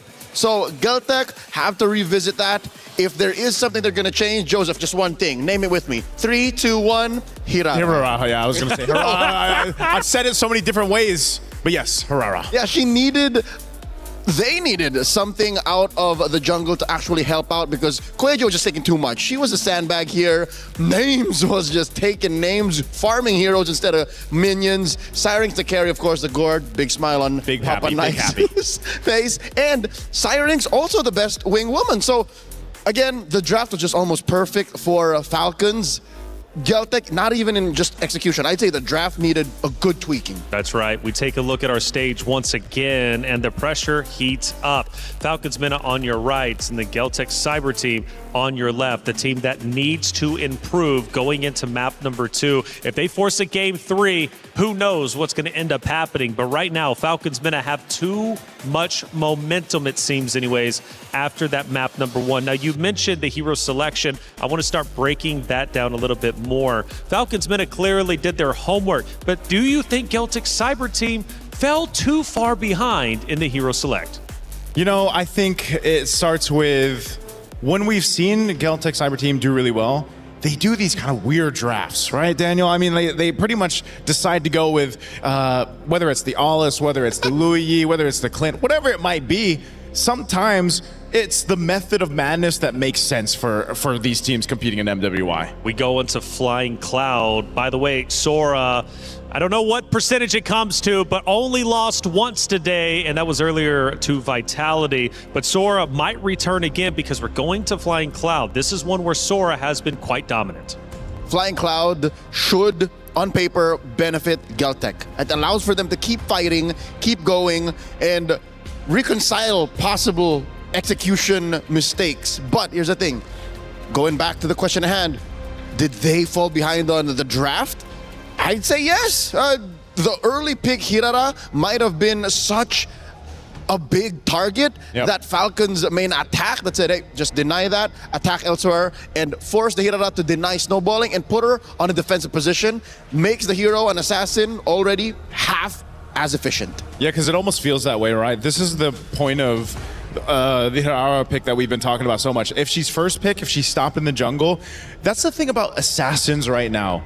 The jungle assassins, if you pressure them early on, if you stop them from even getting a hint of momentum, they seem to struggle extremely terribly right now. I don't know what it is about the current meta. That's why, despite Moonton's efforts in the recent Scarlet Embers update, when we all thought, hey, they killed the big three, Fredrin, Akai, Baksha, they didn't. We still live in a utility world. Praise be, opening with a Baksha. Yeah, I was going to say, speaking of the Baksha, there's one of the big three. Lock it in. You know, this is good. Yeah. He appears. Pick it up, roll around with it. Again, this stalwart of a hero has, I don't know what his the cross KDA is for Baksha right now, but I know it's one of the junglers that has the least deaths out there currently, just how fast you can move around the map, how tanky you are. And that's not even what proves his efficiency. He can die like 5 or 6 times and still do what the team needs. Him not dying just shows that the opponent had nothing on the squad. Pretty much. So how do you slow down the drive-by? Find a way. Oh my lord! You give him the glorious way. Yes, but I was gonna say also, get a carry, right? And she just strikes through any tank, but not when you got the Pharaoh's spear on you. I like it. I like it. The Pharaoh's spear. For sure, you've been. I've been throwing it out there, but yeah. You know, I wanted to make sure that she was, you know, the accuracy was there, and Names has done it, so might as well just go the Moskov again. And the high loss allows for a front line to exist, which is something that we didn't get to talk about much about Game 1. What impressed me the most about Falcon Vega's playoffs form is, in Game 1, despite them not having a traditional box, they were able to make one along the way. How'd they do that? The Sora starts it up, great initiations from Nocturne. You have the threat of the linking from the Carmilla, and that automatically just creates a box that doesn't have to be a physical box like an Eve. It's like a moving box. It's a moving box with the Gord too. Galtech now looking to try and dismantle that with a lot of on-ground damage, almost literally, with the Lilia, and of course the carry to answer to the high loss. How does Mena close up the first half? Do they lock in the mid lane option now, or do they also pick up a jungler just to make sure that more aren't banned out? I mean, there's a couple things, and one thing that Falcons Meta has really showcased is that versatility in the draft, you know, and they've showed us here, they're going to go ahead and pick up the Fanny. Speaking of versatility, it's only been picked twice so far for MWI, and now we get to see it showcased here. There's Fanana. She's phenomenal with it. Phenomenal. I mean, there's got to be a reason why Coach Koba agreed to picking it here in Red 3. Good news is they're going to be able to protect it through the Red 4 and 5 bans, and then still Red 4 power pick. Which is, come to think of it, maybe the reason why assassins are still scarce in the current metagame. It's because you have to protect them. You have to find a way to get them to work in a certain environment. And looking at Galtech's draft right now, the box is what, 50-50 with the Fanny. You have to find her midair to stop her, or else she just goes rough shot. There you go, getting rid of the Ruby. I wouldn't be surprised if Red 5 was a Cho. Red 5 Cho. Something to support that Fanny pick. These are basically the picks being banned out that just counter the Fanny directly. The Hilda, the Ruby, deny her the purple. Get rid of those. What's the last ban going to be from Galtech here? They still want to hone in on the XP option. We still need a mid lane or two from Falcons. Oh, Sora, because they can't invest in a Valentina anymore. One of the few valid ways to beat a Sora, so they put Nocturne on check. Red 4, I believe this should be the mid laner. What do you want to take up here? Eve? Eve's open. Yeah, Eve's open. You're going against Lilia. There's not too much, unless you are looking to experiment a little bit. And you outrange the carry. Yeah. Eve seems like the only answer, unless there's something else up the sleeves here of Falcons Mena. This might be the swerve. There could be a swerve. But I do think, yes, Eve is the categorically correct answer. Because other than that, it's just, what, the Farsa? They're gonna hold off on the mid lane pick. They'll pick up a Lapu Lapu for now. Yeah, no rush. They know it's a Lilia, and they know that there's no way that Eve can get denied anymore. I wonder if that's something Coach Osprey at this current moment is thinking about, or if did it even cross their minds or come up in conversation? Yeah. I almost thought they'd just hold off on the XP just to see what the XP lane would be for Geltec first, but I think this is also just kind of showcasing how confident Nocturne is in her play and her ability to go ahead and fight off. Yeah. Coach, give it to me. Coach, let me take it. Coach. Also, it's another way to, in the early to mid, put the carry on check. Yeah. Keep that in track.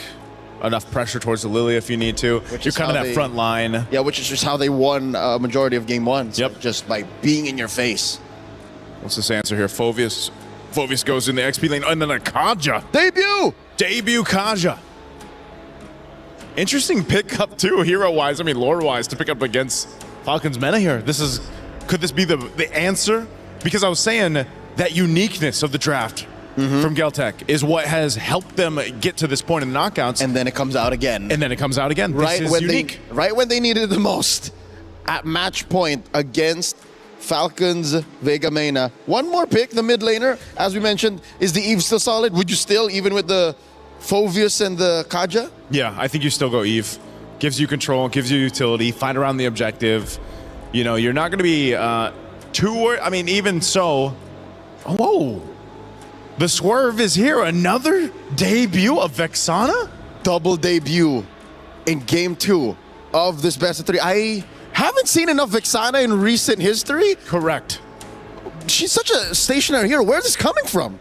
Where is it coming from? Well, we all want to know, and we want to know for sure if Geltec's Cyber team can in fact come back, or will Falcons Mena close the series out with a 2-0 victory, once again continuing the history they've already made so far. Geltec Cyber team, do they have it within them to come back? Let's find out. Miracle Eterna, sending it to you. We're at match point, ladies and gentlemen, here with DD. Whoa. The double debut. All right, we have the Vexana on one side and we have the Kaja on the other. This is ramping up to be a very exciting matchup. But one thing's for sure, taking a look at the composition from Geltec, the Kaja in the roaming position, they are looking for a ways to shut down Nana and perhaps names in the later portions of the game. It's crazy. They doubled down on it, man. I thought the Phobius was going to be enough and then they would go for something like Cho, right? But they didn't really need any more clear. They would already have it with the Lilia. You add in the Kaja and it just makes it so difficult for anyone to walk up without getting... And you can see it, right? Almost forcing a recall there by Nucci. You can already see that even Strings was caught low. And look at the Insta invade. Oh, Nana though, walking up with the cable, stunned up already. Nana gets away with Revitalize, helped out by the team, and still is able to get the purple buff. Not a successful invade for now because it's a Purify for a Revitalize. And look at the wave that Sonjika is going to be missing out on. Yeah, not the greatest of trades, but obviously they are trying to look for ways to shut down Nana early on, and they're gonna look for something more. I mean, technically the Lilia still clears very quickly. Kaja as well should be able to help facilitate that, so we can expect more aggression and more mid rotations, especially with Kyoe on the Baxia, ever as mobile. The zoning as well now for Nucci. It should have been one of the winning conditions for GCT, getting instant mid prio, but it doesn't seem like it's going to be the case coming into turtle number 1. Sonjika, she won't be level 4. Nana's already level 4. On the other side of the map, Liuban is going to have to play it safe here. If she walks up, she's going to get chunked, and it's just a bit of damage by Nana. And so far, Nana doesn't really have anyone to use that kill pressure on. I guess you could go for the gold laner, but even the Lilia is not a straightforward target that you'd want at this state in time. Level 4 advantage. No Eternal Guard, but Kuecho's down to Sirius already. And now Sirius gonna throw the Eternal Guard straight into the Raven Spider. Kyoe locked down. Now the Raging Slashes and a Flicker as well by Nocturne. Nucci with the Revitalize. That's a Dark Wave and a Flicker into Sonjika's Glooms. Tokyo with the rotation all the way from the bottom lane. No SOD. Just a turtle for Falcons Vega and 2 kills to GCT. which is not bad, right? That's a trade that we didn't really see from game number 1. I mean, Falcons Vega went a little bit too greedy into the enemy jungle, and Geltec was able to punish them for it, right? 2 members. Luckily, there was, you know, the facilitation or the backup coming in from Liuban on the Phobius, and they were able to get a little trade of their own. Now, the big question is, what do they use alongside it? Where do they go after that? Because obviously neutral objective will go into the hands of Nana, and that is going to push them a little bit further on as we get into the mid-game. Kyo is going to go in with the shield unity a couple of times there. Oh, for me, it's just strange. Falcons Vega, they got enough damage on Kyoe to guarantee Turtle, but then they just overextended. The Lapu Lapu Nocturne decided the Raging Slash, missing the first 2, but wanting to flicker past for the third one to hit. A bit off on the calculations, but at this time, it's still okay. They were able to make it away, but it could have been a big win. Could have been. It's not that bad, though. They do see the rotations coming through from Falcons. Whoa, whoa, whoa. Mena. It looks like they want to target the gold lane like we talked about earlier on, but Nucci there gets spot out. Kuejo and Sonjik are in the vicinity, but the thing is, if the Kaja gets the Divine Judgment, there's no insta-burst to follow it through. It's a Lilia. It's not like a Farsa. It's not like a Kadita. So it's going to be interesting to see that chemistry between these two. Yeah, the combo will be for later. I agree, the Lilia won't be able to go for it, but that's why Nana is trying to deal with Tokyo. That's the real one-shot that they have right now. With the Divine Judgment straight into the carry. Now that the carry, Tokyo, has already used the ultimate, I think Falcons Vega have just depleted GCT of that resource, that main resource, negated the insta-kill with the Divine Judgment now. And that's going to make it a little bit more difficult for Geltec if they still want to contest for the second neutral objective, the second turtle of the game, considering that Kyoe is a level below of Nana right now. I guess she does catch up. There is still a chance for a drive run. Let's see if they're able to get it, because it looks like Geltec are actually in a better position to pick up this turtle this time around. It should be Geltec with the advantage over the neutral objectives with the Phobies and Abaksha. Nucci gonna have to escape from this one. Dark Wave comes out with the Eternal Guard, locks them down. 2 members. AoE coming around with Nocturne and Nana with the cut thrown around Tokyo. Nana with a double. Now the Black Shoes baited away already. Nocturne trying to go for this dive again.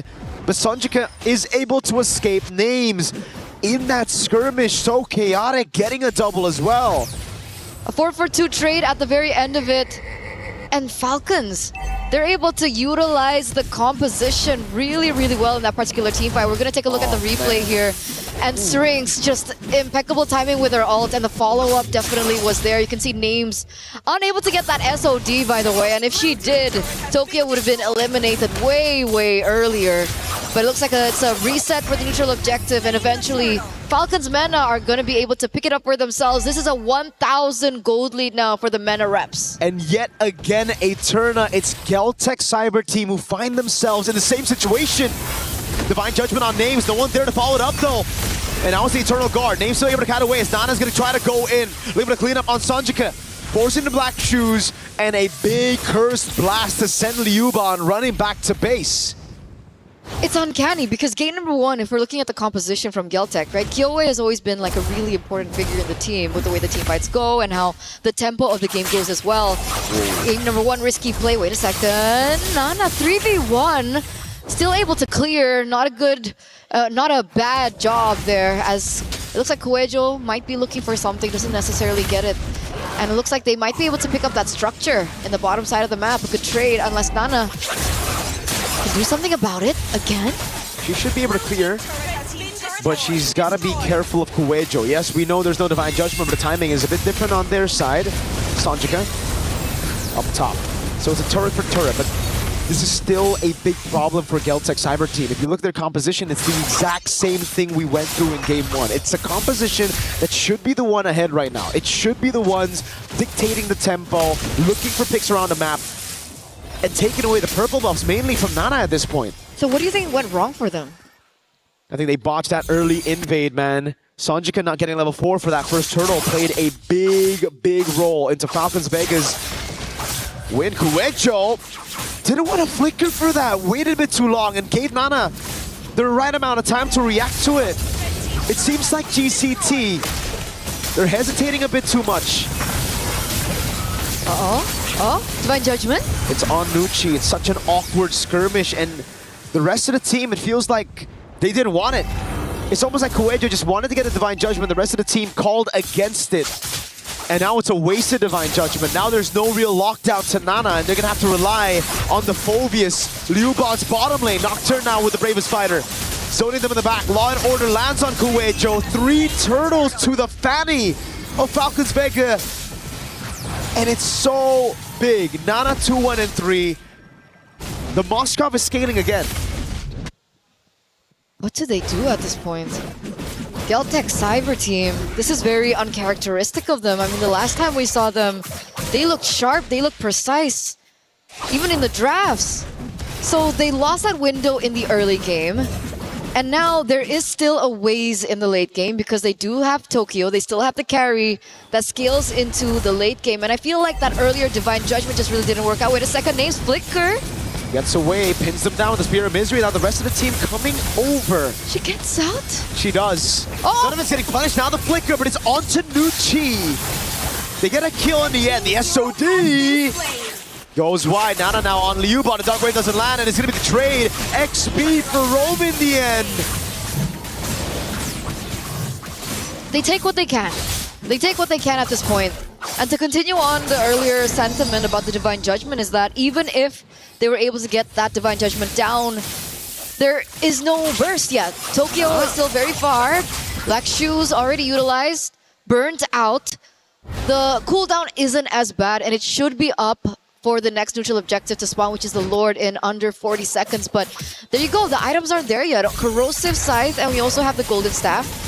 But she's away from, you know, DHS and so forth. You can see that she's falling behind of Names, who already has that Swift Trinity down. We're still losing out on so much farming space, so you can see Names and Nana constantly in the side lanes working up. Doctor knows the Black Shoes was used earlier, so now the Purify gets sped away. Nana's going crazy with the cables, but it's on to just the frontliners. A few of those shots. Nocturne getting caught by Divine Judgment straight up into Tokyo. Dark Wave lands on 2 Syrinx. Trying to cut away, but Kyoi's going to be able to cut her down as Tokyo gets a double. It might be the way for them to come back in the game. That gold lead now erased completely. Falcons Mena need to be very careful when they choose to pick their team fights. Yep. Right? Because in situations when they take the team fights in the enemy jungle, you know, the nooks and the crannies, those are prime positions for Sonjik to deal out the damage, for Ryubon to go in for an engage. So that's why they lost 1 by 1 there. And Geltec, they finally find their rhythm, they finally find their footing here in the 10th minute of the game, and it feels like that gold lead that Falcons was able to get earlier on easily taken back. Well the comeback play. It really is. It's a punish. Geltec were just waiting for that punish, and like you mentioned, Falcons Vega Mena, they have to be very careful where to pick these fights. If they go around those choke points against this AoE of the Dark Wave and those blooms, to be fair, it's going to be really tough. So GCT, they do better while they're moving backwards through Falcons Vega's crazy aggression. But a lot of times, Coelho again doesn't want to use that flicker, is going to stay very conservative. Sees 2 members' names. Oh. Whoa, these are crazy moves to be making on Kaja with the flicker up. Nucci just face checks that push and gets obliterated. Not sure what the plan is. She really can't underestimate the damage from Geltec at this point. She felt the damage earlier on the top side. I think it was the first 7 minutes or 6 minutes of the game. And she did get obliterated after that. There was still a Lord marching, by the way. So it looks like now Falcons Vega, they're going to have to be on defense. They lose all the outer turrets. The inhibitors still stand, but even the shield gets popped there in the middle and at top. Full defense mode for Falcons Vega. They have pretty good clear with the Moskov still. GCT, on the other hand, it's going to be very tough for them to siege past these base turrets. Tier 2s, all right. But then into the base turret, that's where their lack of range will start to hurt them. Tokyo's going to have to get a Melpick gun before she can actually threaten these base turrets. But finally, this is what we were talking about in the early game with this composition. It's all about tempo and then taking the purple buff away. Nana wanted to get a bit more compensation of that purple buff take. Melpick gun, there you go for Tokyo. So far so good now for GCT. They can just play to peel for Tokyo.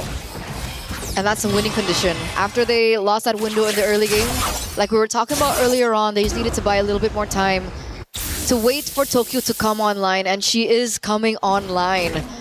They are gonna really feel that damage sooner rather than later. Even though the damage dealt ranking, it looks like Sonjik is still up top. Lilia, again, the burst damage, sometimes you just really don't feel it coming. It's uncanny. It's like you don't feel it and then suddenly you're dead. Especially when the items start rolling in. And the penetration. It's tough. Wait, what? Sonjika walking up way too aggressively. Kuwejo with Divine Judgment, it's only onto Nucci. This is actually the angle for them to go in. Dark Wave lands. But that's about it. Nana, no purple buff's gonna have to play it safe now, but they have split the fight open. The Terror fight comes around and they bait it out. Oh, Tokyo! Taking them very low already. Insta shred, like you mentioned, Eterna onto Nucci. A big blast of damage, and now it's Geltech Cyber Team. It's looking for a shield unity. Lands onto Nana, but she's able to get the cable in time. Now 5 seconds on the purple buff. GCT looking at the Lord. Uh-oh.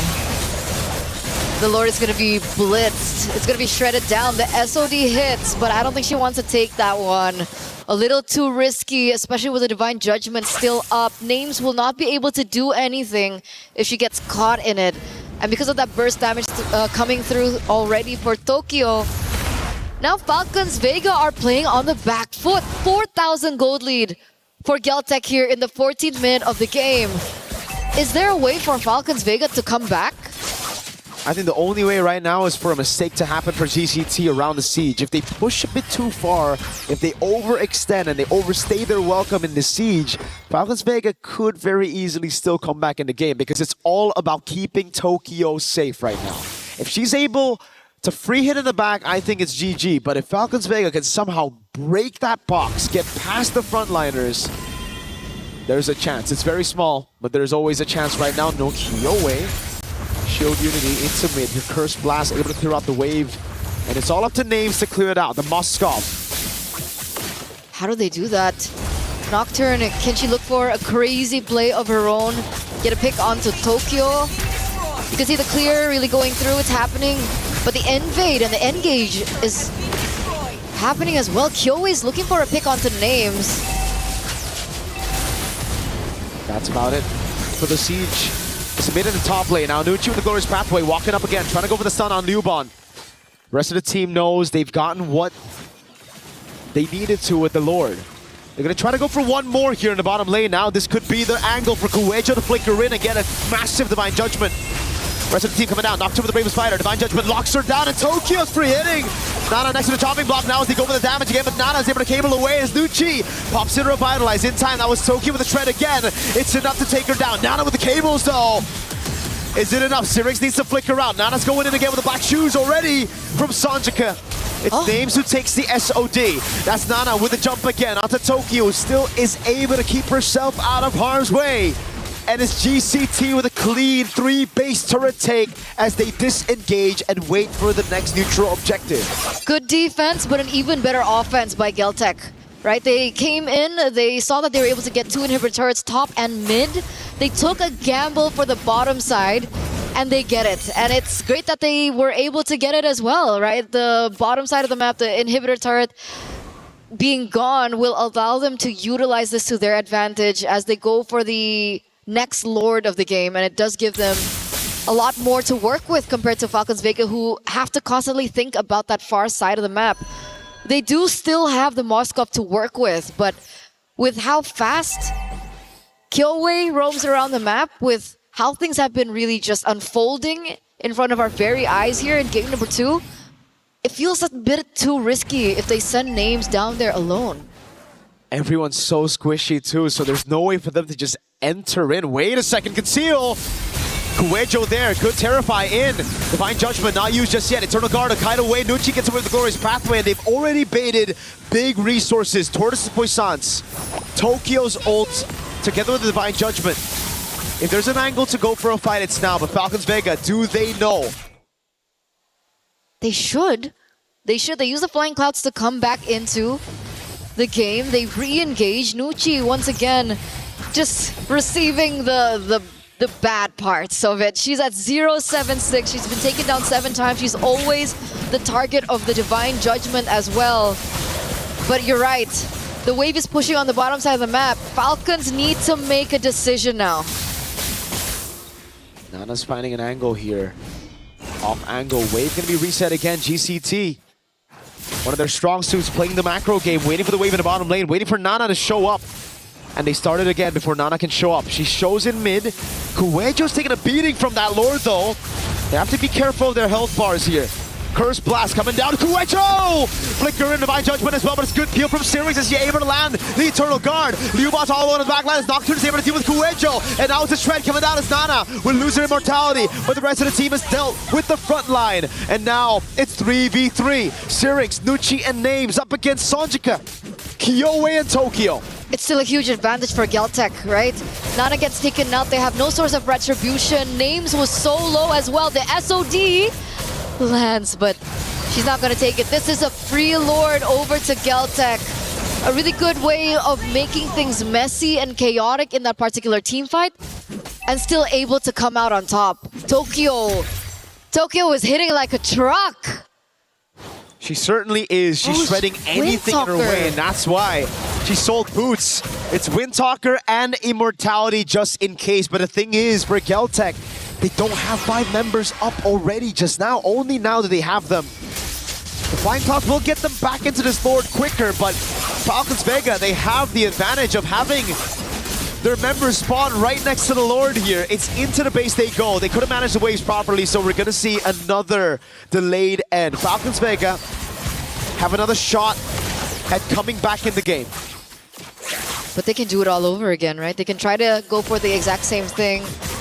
Because again, despite the Lord spawning on the opposite side of the map, it's still an advantage for Geltec that they can utilize. But look at this weird rotation from Kuejo as well as Kyowe. They're anticipating for a buff take and they're waiting in the bush there to open up a trap.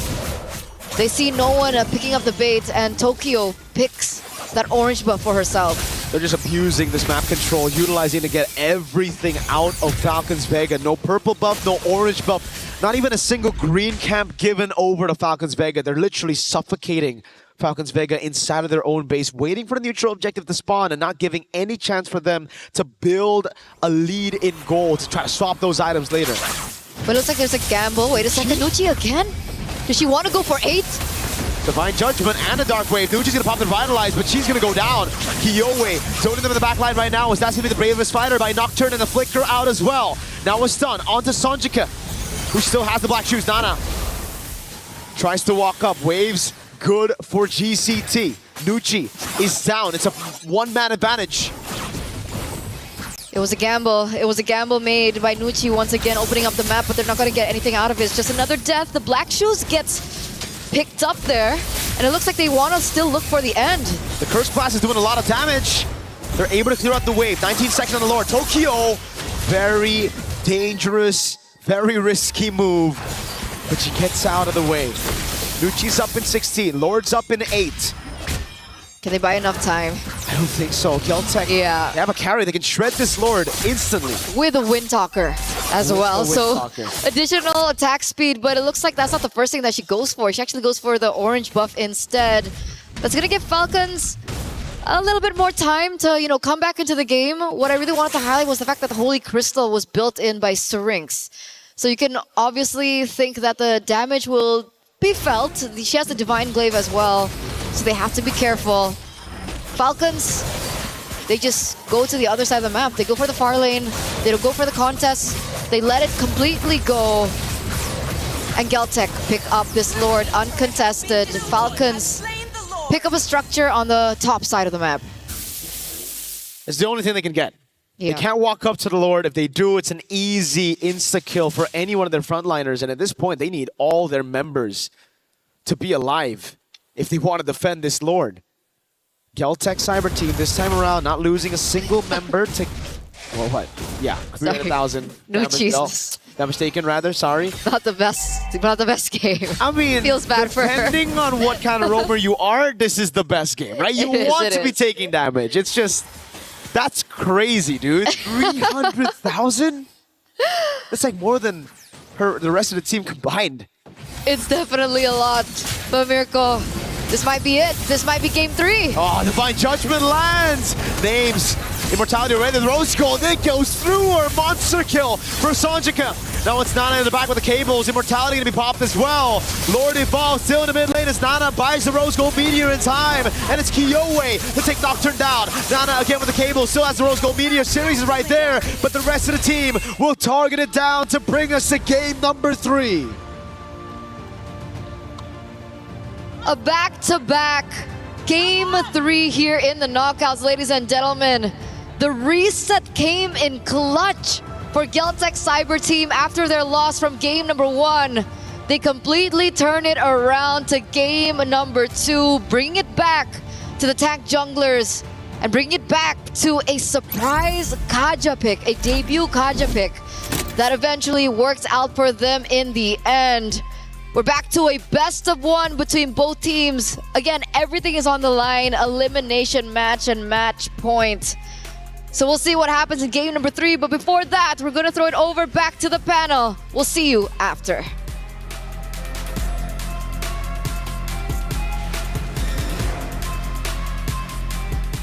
We're there. For every click, every clutch, every respawn. We were there for the years of grind. And we're here. Now. The proud founding partner of EWC. Powering the biggest event in gaming. Shoulder to shoulder with the world's best. Making history. Greatness deserves a stage. Lenovo Legion. Reach your impossible.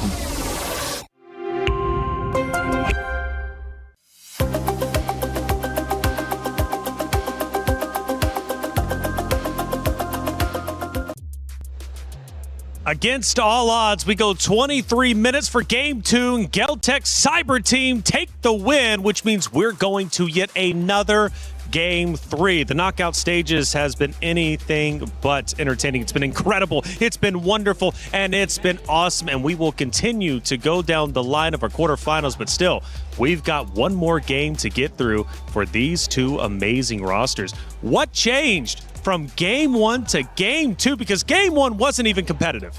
You know what changed? The draft. I think the draft was a big part. Leo and I shared some sentiments about that.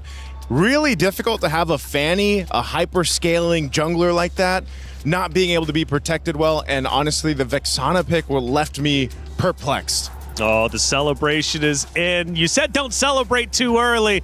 Well, maybe that might be the case for Falcons Mina, but of course, Geltec Cyber Team are also going to get their celebrations in order as well, Leo. It's the opposite of celebrations that fans of Falcons Main are having, because I had a conversation not just with Joseph. Of course, we have friends out there. Jonas, one of Mena's great names in MLBB, he was asking Leo, why Vexana? Why Vexana? We were saying that it was Geltec who needed to adjust, but they did more than just adjust. They actually optimized their picks. But on the other hand, it's Falcons Vega Main. I think they got carried away. Coach Koba, why? Why the Vexana? Carried away with the Vexana specifically? Yeah, I think a lot of players say Nana's Fanny is almost the best. Some arguments to be had there, asterisk, but she's good on it. But Syrinx's Vexana. Joseph, when was the last time you saw Vexana in competitive play? And that's the thing. It hasn't been picked up at all in MWI just yet. They decided to go with it. Again, not sure why, because the Vexana works in a really specific way, right? The main thing is you have an Eternal Guard, it's your ultimate, you drop down, you have this extra kind of body on the field. She does have good damage within her first and second skills too, but other than that, it's just not the protection value that you would have got, for example, with an Eve that we were thinking would come up from the draft. Vexana almost has 0 combat resilience. You need so much more than that in the current metagame. Looking at this 23-minute bout once again, names still, the rich guy, she was given everything she needs. It's just, it was too much to ask for that lineup to win. Songjae, the carry, of course you're going to get that kind of damage down when you have a Divine Judgment on. Nucci took so much damage. What was that, 300k? 300k, I have to agree. That's significant. Yeah, that's so much damage to take. It's all of it. That's all of the damage. All of the damage indeed. We'll get to look at some of that damage heading into our first clip from game number 2, which went the distance. A far cry from what game 1 was. We're now at the 15-minute mark. We're now approaching the home base. Yeah, a lot of these base defenses that they tried again, you'll see that whole choreography. The Eternal Guard goes down while they deal with the Lord. But it just, again, when you're trapped in this kind of space to work with, once those tools are used up, where do you go from there? You know, and Leo, we were talking about this, especially on some of the later base defenses. It just, they didn't have much of a choice once the tools were gone. Like, what else do we do here? And our Fanny doesn't even have a buff. And that's tough, isn't it? When you get that pressure on, it's tough to come back from. Only few teams have been able to accomplish it and be successful, right, in backing the team away from their home base. Let's look at our second clip, Leo, and start breaking it down from the perspective, obviously, of yourself as an expert of the game. What are we looking at? We're now at 20 minutes, and this was quite the oopsie. Nucci just face-checked into 5 members of GCT, and there's, I can say, about 100 other things that you should have been doing with that Flying Clouds, with this kind of map, and I'm pretty sure they're talking about it now. That's what I hope they're doing, so that we don't see the same kind of result, because no one saw this coming from out of nowhere. It was a draft that shouldn't have happened, with a result that no one was thinking could happen in game 2. Nice suit. Let's go to our third and final clip from game number 2. And I'm sure it's going to be towards the tail end of things. Now 22-32, and the Crystal is at risk of being eliminated. Main point there, Names gets dragged by the Divine Judgment. That's the Kaja ultimate. Once Names is gone, your main point of contention in defending this base are pretty much out of the picture. And Names was such a big part of what their concept was. Other than the Fanny, you rely on, okay, well, we can split push with a Mozkov. We've seen it many times. She's relying on the spears. But once you're taken out of the picture with a Divine Judgment ultimate, you're pretty much gone. We have to appreciate, though, the composure from Galtech Cyber Team to be able to come back after that map 1 loss, because we were thinking personally it might be a quick 2-0 series. Not the case here. After all, Galtech Cyber Team didn't make it to this very stage by just rolling over and dying. No, they won and dominated their respective group, winning 2-0, 2-0, and they're coming in with a mission. Game 1 was their very first loss in MWI 2026, so that puts things into perspective.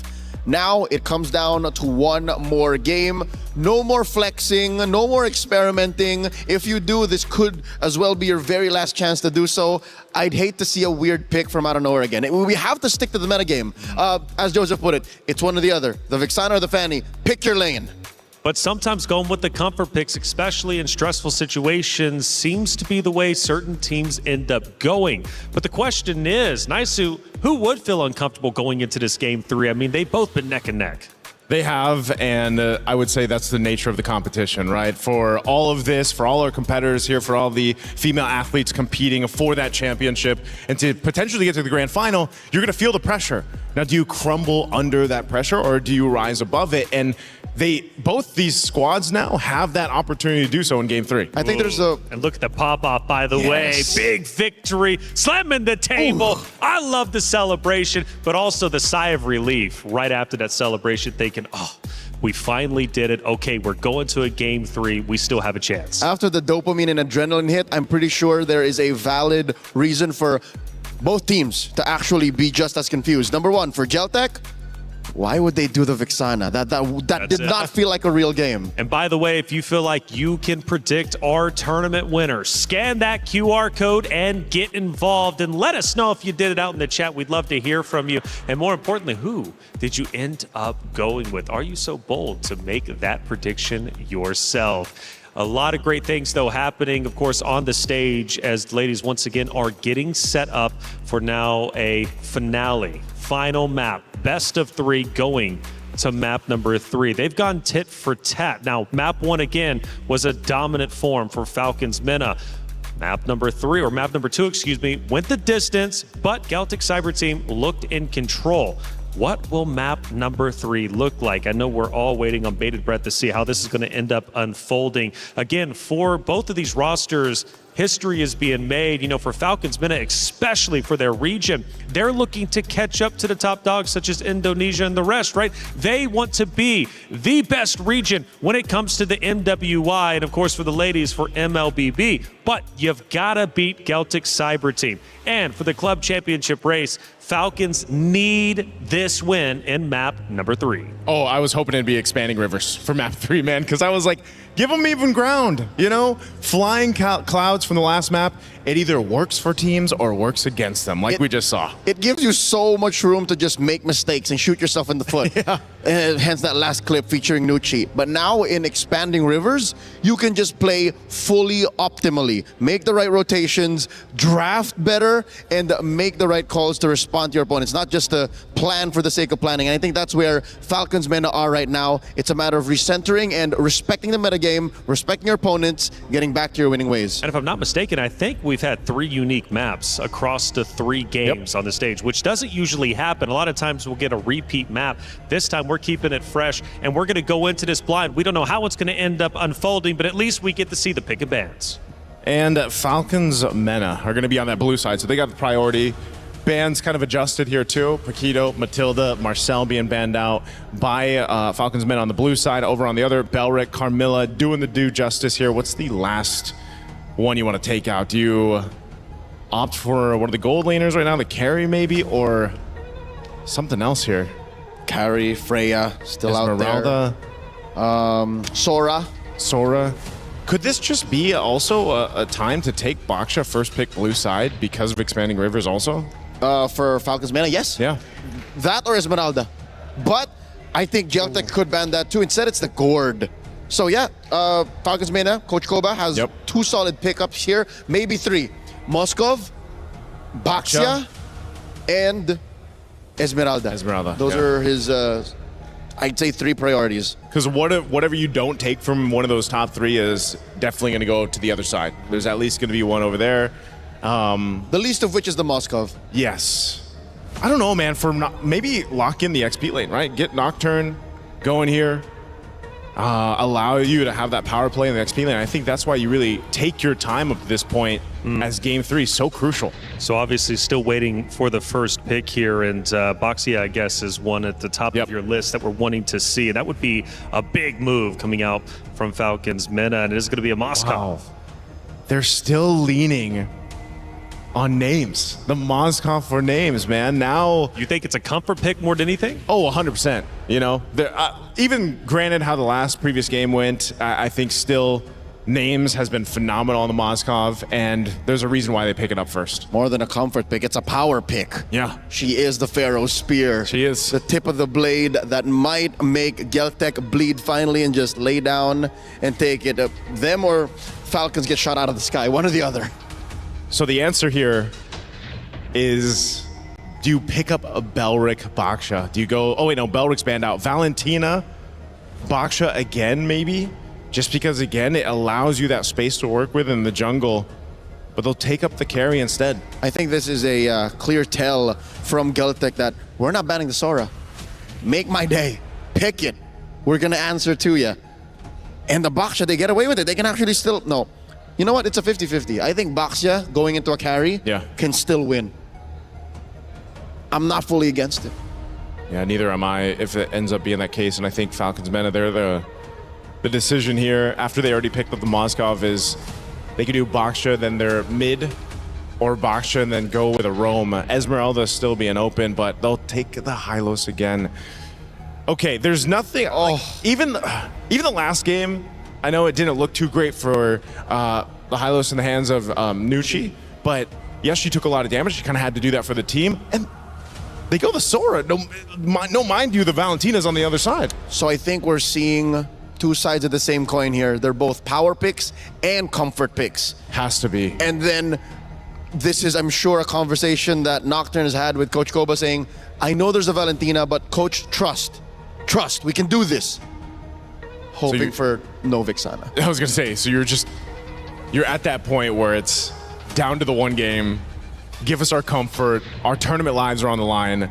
Let's just do that. Why not? I think comfort picks at this point might actually be a smart play because, like it was brought up earlier on the desk, if you don't have to really worry about playing around the hero, you just know how it works inherently. I mean, that's a comfort in its own right, especially going into a Game 3. Definitely so. Atlas is going to be one of the main picks that we've seen in the Roam work so far throughout the current meta. Yep, he is a rising tide. The buffs over the past couple of patches have done well to make this bombastic setter really make an impact in the current metagame. Going into the bans, attack the mid lane.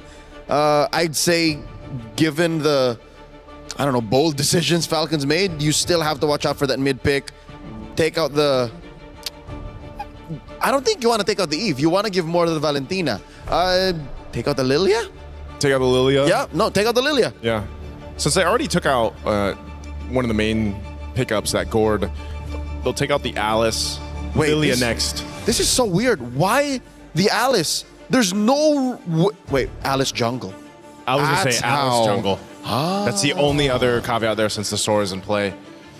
Alice jungle. Because, like, I mean, it's not often that we see it. We actually thought we might see it in the previous one, but... It already won. Yeah, already won.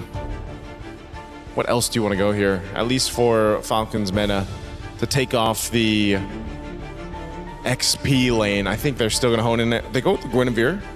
Also a solid jungle pick. Jungle. So it's both. 2 birds with 1 stone. Galtech, this has to be a mid. I'd say. Mid lane? Yeah. Go with the mid lane ban. At least to... I don't know. Like you said, you can just leave the Eve open. You can let the Eve go through. Yep.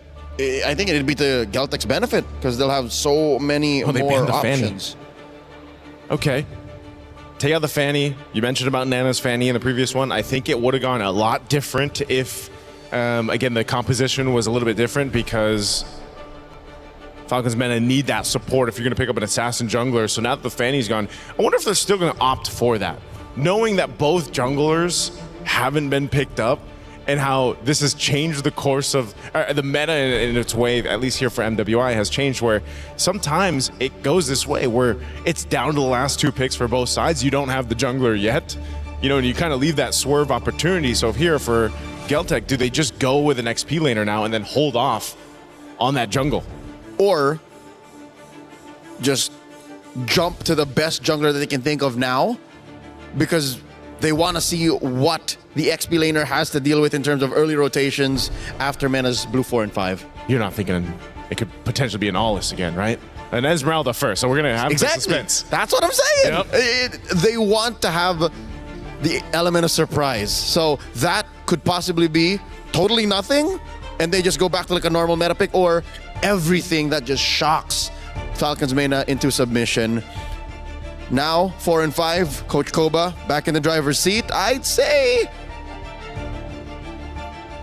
looking at Galtech's draft for now, and knowing how Falcons Mena rely so much on names, maybe a tank jungler or a fighter, a tank or a fighter jungler. Tank or fighter jungler, Eve, but they'll go Lilia. Very good. At least a Lilia's there. Either of the two were great. Now for jungle option, what do you pick up? Oh, the YSS. Okay. So fighter. I mean, and a hybrid. Hybrid, basically. He's a tweener. Yep. In between right there. And then now for the last pick. And I think it's just so much better given that his old Mountain Shocker provides vision, something that Falcons Mena was struggling with in game 2. 100%. So now this is up to Kiowe. What is she going to put in the jungle? Ice Queen, what you got? She going to be cold with it, or is she just... Because if this is a standard pick, this would be one of the most standard compositions that we've seen Galtech actually play. And I would be all the happier for it. Same. I don't want no shenanigans. I want them to earn their slot in the top 4 by playing the best MLBB they got. Oof. Decisions made. It is the Allis. And I'll say this again. Leobon mentioned, I asked why the Allis. She said, you know what? Kiowe just likes playing the Allis. If they're going to make it a top 4, they're going to make it with style. Galtech Cyber Team, their key was at risk of being crushed. It still very much is. However, their chances are a lot better as they force a game number 3, putting the pressure back onto Falcons Mena, who is once again trying to achieve history. They've already done so, but do they want to end in quarterfinals or progress forward to semis and therefore closer to the trophy? It's up to them to decide. Miracle, Eterna, let's finish this story. And finish the story we shall. Ladies and gentlemen, welcome to game number 3, the final game of this best of 3 series between Team Falcons Mena and Geltec Cyber Team. Tournament lives are at stake. Keys are going to be crushed after this. The question is, who will move forward and who will have to bow out? We're going straight into this with a very signature and unique Aulus for the ice queen. It's just so weird to see the Aulus, but it's already something that we've seen from Kyoe, right? She won on it too. It was with a Hanabi, I remember. It was kind of a crazy game. It's just give it up to Coach Osprey and the Geltec Cyber Team girls to pull off a pick like this and a Hanabi. Looking at the emblems though, nothing too crazy. Nucci already maybe suffering the same fate as the previous game. But Liubon's taking a beating. Has to flicker out. Nocturne. Cancel that regeneration. Flicker for Revitalize. A win for Falcons Vega. So she still gets out this time around. I think her last KDA was 0-8 something. But she got punished a lot. And I think the panel also mentioned it, right? She was struggling with visibility. She couldn't see around the map. So it does make sense that the YSS comes through, gives her the opportunity to help out Nucci in that respect. She was the highest damage taken earlier on. Had to chuckle a little. And not because it was funny, it was just, man, what a fate. Must have not been as easy for Nucci, and hopefully this time around it will be different for them. But as it stands, still at a 0-0, no one has been able to get any pickoffs so far. Yep. A slower game. They know what's at stake. They're literally fighting for their tournament lives still here. 1-1. It's all or nothing. Nocturne first onto the XP Crab. This is going to be a big battle for the XP Crab because whoever gets it first, they get pure tempo over the turtle. But it seems like Liubon doesn't want to go for it. Kuejo baits out the Mountain Shocker. That was Kyoe with the walk-up. Gets caught in the Mountain Shocker. This could be the chunk of damage they need to start the fight. Sonjika with the steel in the black shoes. Now it's Liubon. Getting a bit of damage. Kyoe having to use the ultimate to get out of harm's way. Sonjika now holding the position. Splashing a bit more damage. Nucci with the Revitalize. Taking a heck of a lot of damage. Toki with the rotation. Nocturne diving in. First blood. The SOD lands as well. This could very well be a 5v5 as Nocturne takes to the skies. Very well. No! It's terrified. Cancelled out. Nana gets the turtle. It's level. 2 kills for a kill and the turtle. Huh. They went for the re-engage. Eventually it does pay off because they do get 2 kills because of it. And it feels like a similar story from Game 1, Game 2, right? Falcons being able to get the neutral objective first. Geltec being able to get the team fights, and usually they're able to capitalize over that with another domino effect around the map. But so far, again, still very equal on the board. Nana, though, I didn't expect that much damage from YSS early game up against the Aulus. It's so tough when you get chunked like that, right? You're built for CC immunity and long team fights, but when you just get bursted at the start of the fight, when you're down to a quarter of HP as an Aulus, it just gives over the neutral objective for free. Luckily, the rest of the team, Sonjika, definitely the MVP of that fight, coming back into the fight, rotating over, getting space, and then Tokyo, always rotating quicker than names. Certainly going to be a big problem as we get into the later stage of the game if Tokyo is this active. There's no one on the side of Falcons Vega that can really zone Tokyo. That was why, you know, the Yeve could have been an answer. The Mountain Shocker now opened up. Nana caught the perfect match, thrown back again, and the rotation instantly from Kyoe on the Aulus. The SOD this time doesn't land. Nocturne with the shifting skies lands it on Sonjika, but she has the black shoes. Stunned up constantly. Oh, a few recalls. Sonjika's feeling it. Spear of Misery into the CC immune. It's still so close. 50-50 in the mid lane. Flicker out. Syrinx with the black shoes. A win in the mid. 13 seconds for the next neutral objective. And it does seem like it should be Falcons Vega with tempo. It's a battle of micro, it's a battle of macro, it's a battle of flare as well in that mid lane. Both took black shoes out. And luckily, both of them were still able to escape with their lives. But with that being said, it's another reset as both teams are going to be corralling against the next neutral objective. You can see that Kuejo is already in position.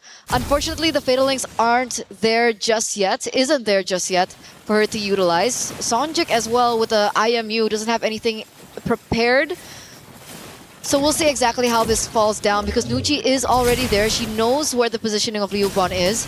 But I think Kyoe has the better grasp over the turtle. It's all up to Kuejo to find a big set. She doesn't have the flicker, but she's waiting right in there for the legs! A massive combo! Kyoe running it down as well. The SOD lands, but Kyoe's able to survive right now as Nocturne's gonna get taken down. Names just teleported straight into harm's way! Kyoe and Tokyo running them down. Sanjika gonna be taken out, but Shu Bond is still there, chasing Nucci away. Nana's out of the fight. Nucci's getting chased by Liubon under the turret. This should just be a kill, a falling Star Moon to take Nucci down for the first time in this game. Sorry, rather the second. A 4-4-2 trade, and unfortunately it was Kyoe that was able to pick up the neutral objective as well. It was a big Fatal Links, a really good initiation play coming in from Kuejo, and everyone collapsed over that really, really well. Falcons are now on the back foot here in the first 6 minutes of the game. You can see the gold gap instantly take its place. 1,000 gold lead and counting. And they were able to pick up a structure in the top side as well. Things are not looking good for Falcons men. Sanjika and Kuejo, redemption from the previous games, especially for Kuejo. On the Kaja Gunshy here, on the Atlas, she's just running with it. Perfect match lands. Fatal Links. Whoa. What the heck? That was Nana with a traceless forward. Luckily, the rest of the team was there to help her out. But this could be a tragic day for Falcons. Hey, Turner, just earlier, Falcons ID sent home by Vitality. Falcons Vegas started off really strong with game 1, but game 2 slipped out of their hands. Then we have a game 3 where Geltec Cyber Team, for the first time in the series, hold a lead at the start of the game. They came in this knowing that Geltec was a strong foe. They wanted up again, but that's a Fatal Links. Baiting out the Purify, shift these guys by Nocturne, delaying the skirmish a bit. Nana with a rotation as well. Nocturne just walks into it. Tokyo with the shred. That's a big mountain shocker, but there's no follow-up now. Black Shoes in the midst of it all. Black Shoes again from Sanjika. Liubon, falling Star Moon, stops Syrinx in her place, but no more kills. Just an open turtle for GCT to take. Another advantage that they are able to put in their belt, or under their belt rather, a neutral objective, a kill over, and they have as much map control as ever. You see the SOD being placed but doesn't get its mark. Nucci tries her best to try and prevent this structure take. They go ahead and open up that ult. I think it's fine if they lose Kuejo. That's a sacrifice that they should be willing to take. Kyoe, CC Immune, gets out of the mountain shocker. Tokyo picked up the turret while all that was happening. So it's value. And we're now just about to hit the power point of Owlus. Typically, mid-game is where they're the strongest, and we're heading into that point, and Geltec already had the early game under their belt to begin with. So things are going according to plan for Geltec here. 2,500 gold lead. You can see the top lane being bullied. Names and Liubon. Look at the damage that she's outputting onto Names. Names has absolutely no space to farm. Nowhere to farm. Wherever she goes, there's one of the Geltec Cyber Team members just stalking her. And this time it's Liubon, always on her. In the skirmishes as well, what makes it so good for the Aulas is that usually as a normal, assassin jungle, you gotta be creative. On an Aulas, you can just brute force your way into it with CC immunity. Through the front line, right into Names and Syrinx. And Sanjika, always stealing the Black Shoes, has given Falcons Vegas such a tough time because there's no one that's vulnerable on this team. It's really hard to look for an advantage. It's really hard to look for something to trade with. And now you can see that Nana is taking a risk there, trying to push in that bottom side of the map. She should be able to get it, but wait a second, the SOD does not land. Esme, she's gonna be able to clear it. They don't even get the structure down bot. It's almost like Names made a sacrifice in that game 1 to land all the SODs, but never to land them again in game 3. Tokyo with the shred on Nucci. Sanjika with the Terrify! Purify comes out, but Syrinx gets away in time. Now it's the pullback. Tokyo shut down. In the midst of it all, the Fatal Links lands. Now with Liubon on the falling Star Moon. Sanjika trying to provide damage. Oh, the AoE is big. Names survives Liubon. Flickers in forward, but Names is able to blink out in time. Signs of life from Falcons Vega. It's mid for goal. Tokyo finally shut down in this game. Really, really worth. Really, really worth. They don't even lose the structure in mid, so they do still have a control over their own jungle. But Nana's in trouble now. There is backup coming from Nucci. Do they really want to go for this re-engage? Coelho's in a tough spot. Nana, oh, shifting skies and a flicker, bringing her back as well.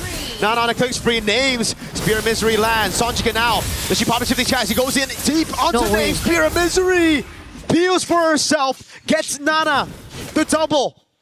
That would have been too much. That would have been too much if Sonjika could get that kill over names. Luckily, she still had the spear to bring her back and eventually have the damage to take her down. Tokyo. And this does mean that 2 members are down. Falcons should be able to pick up this Lord. Kyoe went for the chase. Lord's already very low. Kyoe won't be able to make it in time. The retreat from Nana is good. And Falcons Vega get their hands back in the game. 10 minutes in.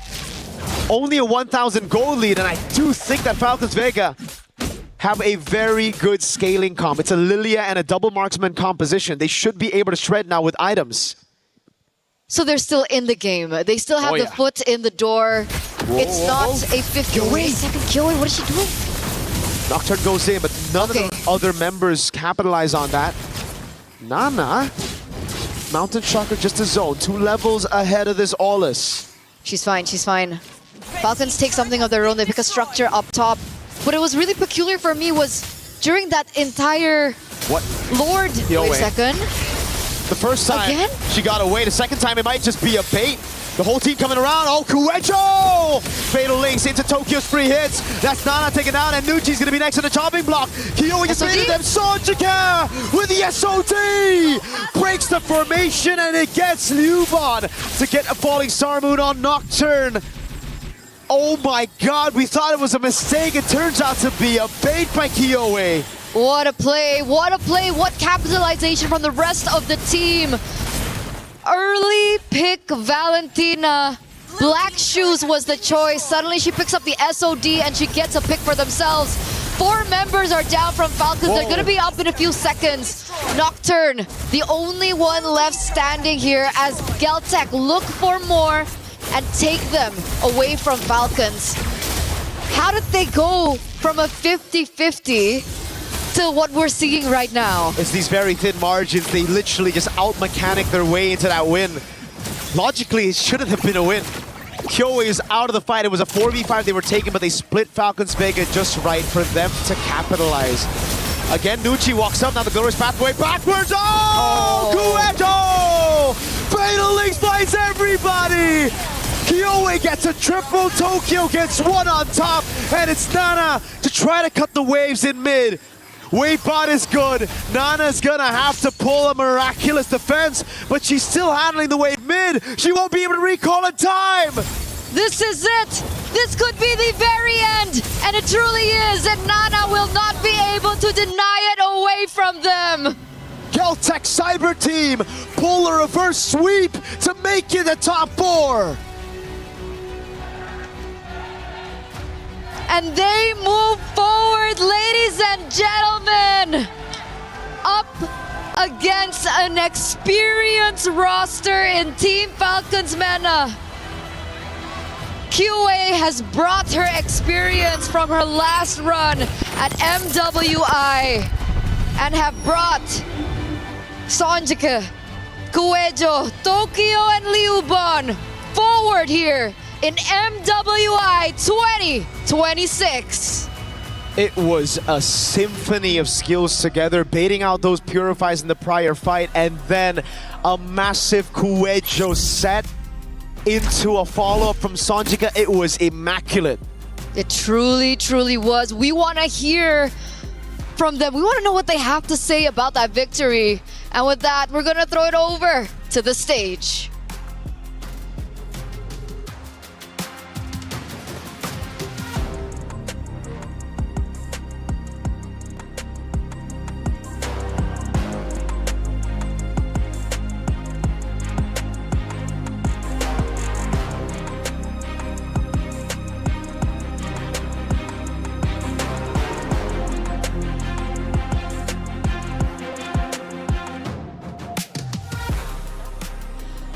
serious congratulations. And now Galtech Cyber Team has secured their position over in the semis. Wow, we, the team are so excited. You can hear cheers coming from across the floor right here. Now, we would like to ask, what happened in the first game? You guys had a real smooth game so far without dropping a single game, but that one game happened. What happened? Tell us more. У нас не было урона на миду, тренера налажали. Well, we didn't have the drop, but anyway, the coaches, the trainers somehow screwed up. Oh, so there has been a misdraft? То есть, получается, произошел мисдрафт. Okay, and then they regrouped and has taken the series itself, so congratulations. And now, we would like to have Falcons MENA hand on over their keys to Galtech Cyber Team.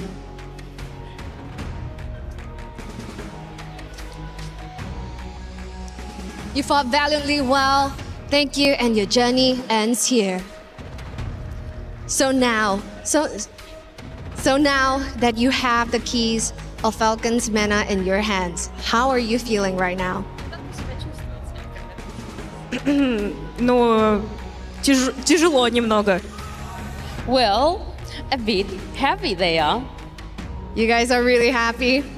You know what will be even happier? When you hear that pop. Congratulations one more to Galtech Cyber Team. Take your walk of victory!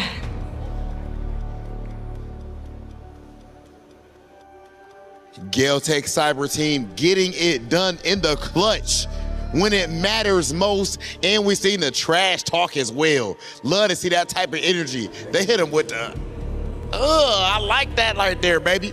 You know what I mean? Galtech Cyber Team showing that they are here to stay, and the trash talk wasn't enough. You know they're about to savor. You can hear their fans in the background. They're about to savor this key pop. It's gonna get serious. It's gonna get serious all the way. Congratulations to Galtech Cyber Team. You see what type of energy we have right here. You only get this action right here at MWI, ladies and gentlemen, EWC26. We have one match left for today. Let's go ahead and check out our highlights.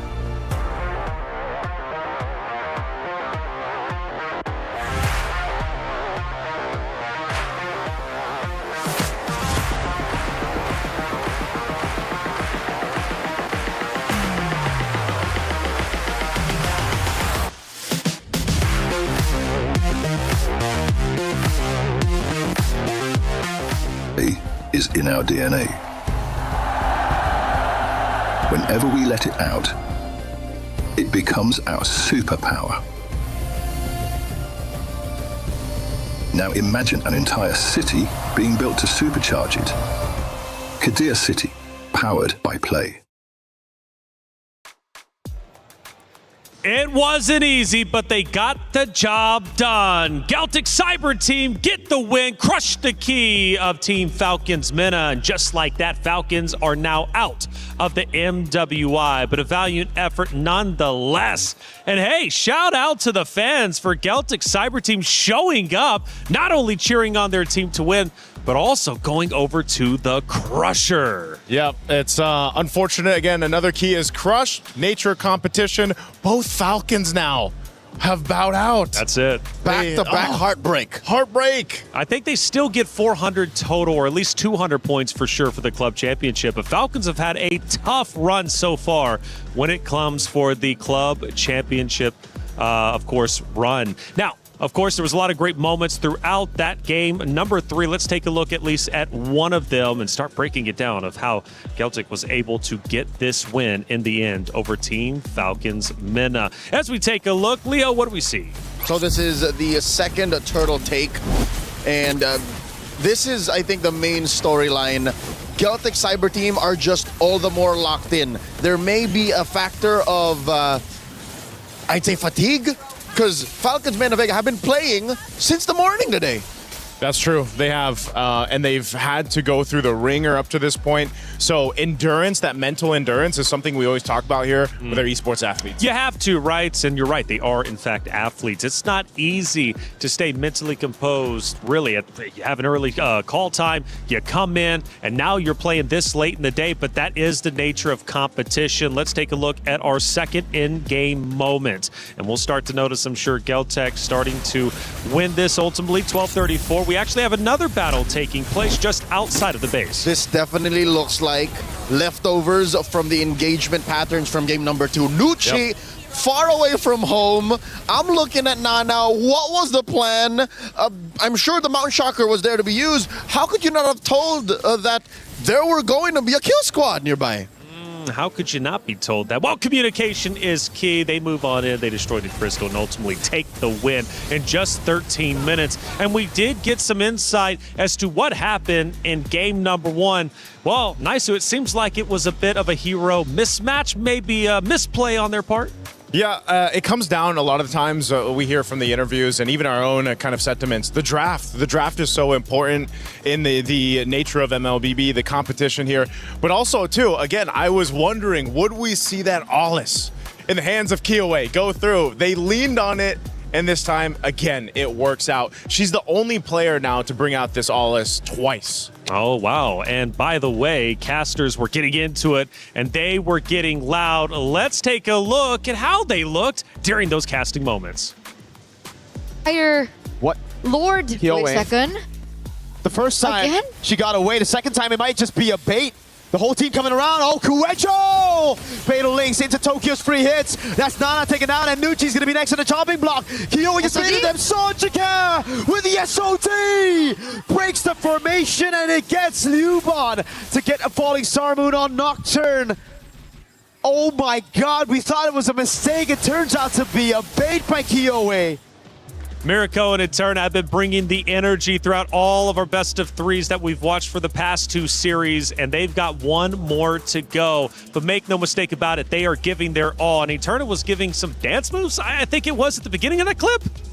It's like, was it like this? Something like that. Something like that. You know, hey, us as casters, when we're in the heat of the game, that's right. We can't help it. We do what we do, and don't ask any more questions. This was a great series. Falcons Mena to celebrate them. Again, making history for their region. It was a tremendous deal that they made it to the knockout stage. Yes, they fall short from what they wanted. Everybody wants that championship, but only one team can get it. And now, Geltech Cyber Team are in true dark horse territory. Much like their counterparts in the men's division, they are the pride of ECA, and they can legit just upset almost anyone, especially in best of 5. Ooh, that is a big talking point. We brought it up at the beginning, right? EECA, maybe an underrepresented region now looking to make headway and join the likes of Indonesia and the rest of them out there. And they very well could do so, because now they are officially top 4. Top 4 secured right now. And yes, a big representation for the ECA region is something that they can hold high. Because top 4 against some of the best teams right now currently in MWI, let's see how they compete in the days to come. That's right. We'll have to see. Oh no, the disrespect after winning, the crying faces. And you know what? Well deserved. We love when personality is shown out there on that stage. No hate, of course, towards the other roster. It's all love at the end of the day. But in the heat of the moment, sometimes you just gotta emote on your opponents after getting a big win. And speaking of emoting, maybe we'll have that coming up. From what I'm hearing, Damascus and Trev were roaming around, and they got into some crazy business. All right, we're on the EWC venue. There's plenty of stuff to do for the competitive minds like us. We played basketball yesterday. We're going to play some more, Trump. Yeah, we're cooking. We're going to do this the reactions game here. It's going to be Hollywood Rob TV up first.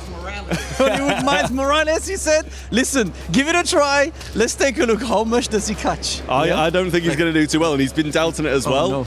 He's obviously got a little bit of a lower sense. Bro, he's a fighting game player. Oh, he didn't even see the first one. All right, it's not bad. Yeah, I mean, he touched it at least, but no. Oh, no.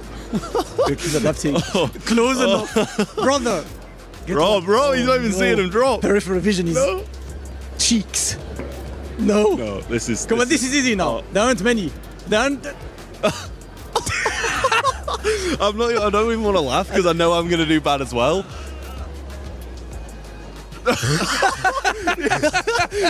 Hey, he got one. Bro, I guarantee you this is so much harder than it looks, bro.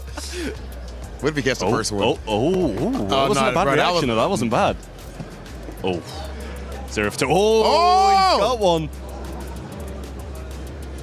Oof. Yo, he's doing good, though. The peripheral vision's working. His peripheral vision is really good. Oh, that feels like it should have been one. Oh, did he catch that? Oh, he did. That's two. Oh. Oh. Yeah, there we go. Man, this is going to be a 4.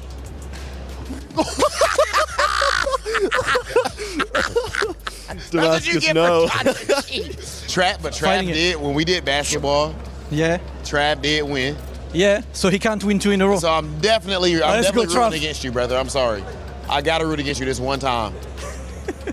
Oh, look, he's in position. He's ready. Okay. That was a good reaction, though. Okay. You got it? Yes, let's go. Last one. Almost. I'm scared. He got one right now? Oh, no.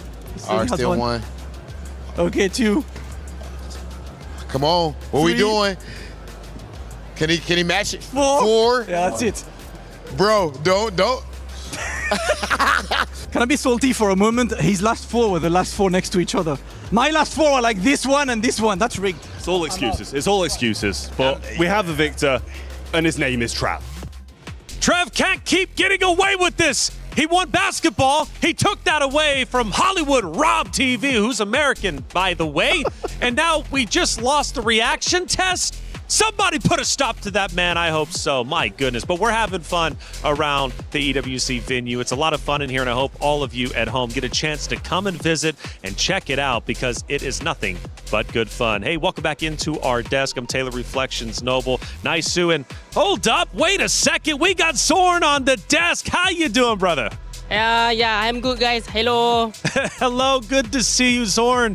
For maybe the people out there who might not know you, which you should, who are you, man? Because from what I'm hearing, you're a serious competitor. I'm known as a pro player, as far as you guys know, and now I'm here to be a KOL or media for Malaysia. Okay, and now one of the best. And now he's an analyst, right? So another feather in your cap. One of the best out there for sure. And you're watching the best in MWI play. These ladies are truly talented. Have you had a chance to watch any of them? Because coming up next is our unfinished business. Keyboy and Quinn get another shot at the trio that ended their MWI 2024 campaign. It's a revenge match, and the business is unfinished, but it will be finished by the end of this series. Now, for you, Zorn, you've been watching MWI. I'm sure of it. You've been seeing some of the upsets. What has been some of your favorite moments or maybe even surprises? I feel like I'm surprised with so many country that already improved a lot, I guess, for this MWI since last year, I guess they cannot play very good as this year. So I guess it's going to be interesting to watch them. Interesting to watch indeed, and we just had an interesting series ended up unfolding. And we've got Rose with our post-match interview. Hey, Trentmar here right now with KOA, fresh off of their victory. I want to start off asking about your Allus. What's so special about it? Why is it your pick now? По поводу Алуса, просто мне очень нравится персонаж, и мы с ним в целом очень хорошо играем, поэтому вот так вот получается. Alus, I really love the hero, and it just comes into play that we have a great chemistry, and that's exactly what happened. So the chemistry is unlocked, of course, by the Allus pick. Now, after that Game 1 performance, what was the discussion like behind the scenes? Were you more emotional and trying to motivate each other? Or were you more calculated about how you would make the comeback? Ну, нам сказали, что мы сумасшедшие в очередной раз. Наш тренер сказал, что мы, просто энергия и идем до конца. У нас начинается вечерняя немножечко, как это сказать, шиза, и мы в целом берем все в свои руки. Well, you know, our coach told us, as he does multiple times on repeat, that we are crazy. And we thought, well, we have no way back. We just gotta move forward, that we gotta do something. And you know, it's late in the evening, we get into our vibes, and we just decided to refocus and move on. Well, you got it. You got that win, and you're moving forward. Real quick, a message for your fans. Message посыл для ваших фанатов. Спасибо большое за то, что вы нас поддерживаете. Я очень надеюсь, что мы покажем завтра очень хорошую игру. Наслаждайтесь, смотрите, болейте за нас. Thank you very much for your support.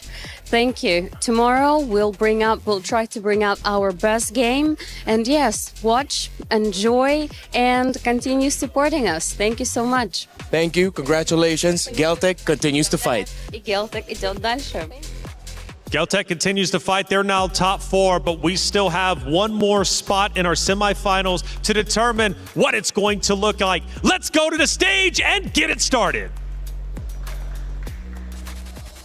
Thank you, Taylor. It's time to kick off with our final match of the day. The knockout round has been incredible, and once again, there is one team that will stay away as a victor today and one last out. Without further ado, let's get our first competitors onto the stage, qualifying out of Malaysia, Team Ray Young.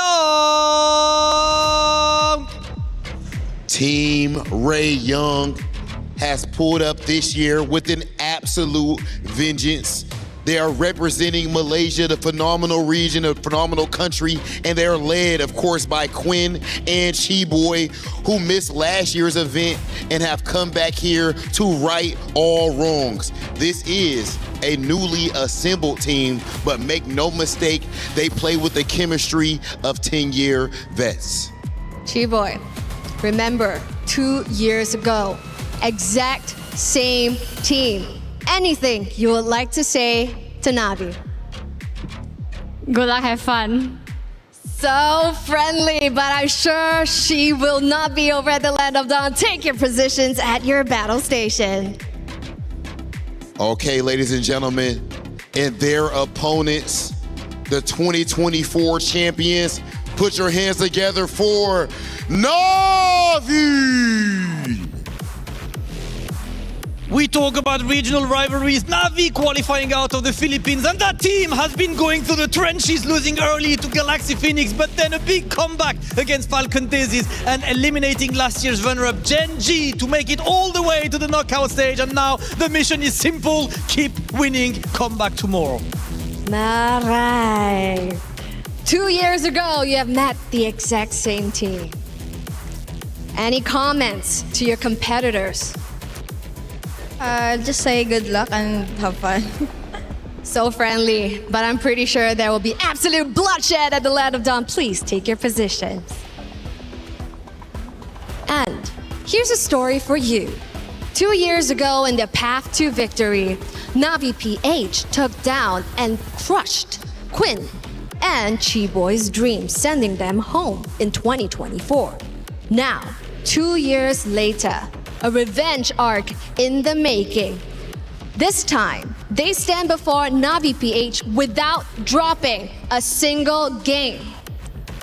On one hand, it seems they look ready. Question is Navi ready? Let's settle that score over in the Land of Dawn. Over to you guys at the studio.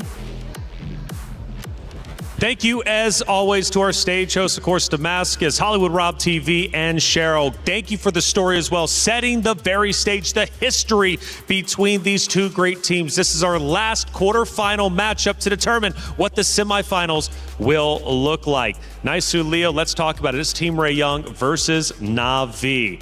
This means a lot for both regions. Just to add a chapter to the story that Cheryl told 2 years ago, yes, Navi PH, then known as Smart Omega Empress, dropped Quinn and Chiboy, and they lived happily ever after. In case you missed out, they became champions. They eventually did, and they rode their way all the way in a sweep, I believe, in that championship in 2024. So this is a great story of redemption, revenge, however you want to put it, for Team Ray Young.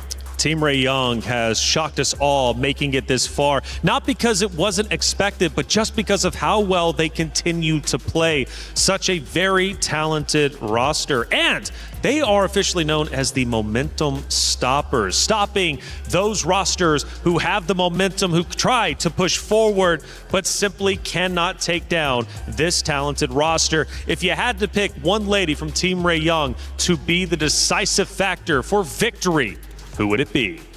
I personally say, not biased because I'm a jungler too, but I'm looking at Tan. I think, Tan. As the Indonesian import, I think she does so much to make this momentum breaker character come through for Team Ray Young. And now I'm looking back at history. This is not the first time they're facing off against a Na'Vi. They took down Na'Vi MY in the qualifier. Yep, and I think either way at this point, I know Zorn mentioned this too. He mentioned that last year, it was so different watching MWI because the quality of teams, the quality of gameplay we've seen from these ladies so far for 2026 has been a huge leap in just performance and improvement.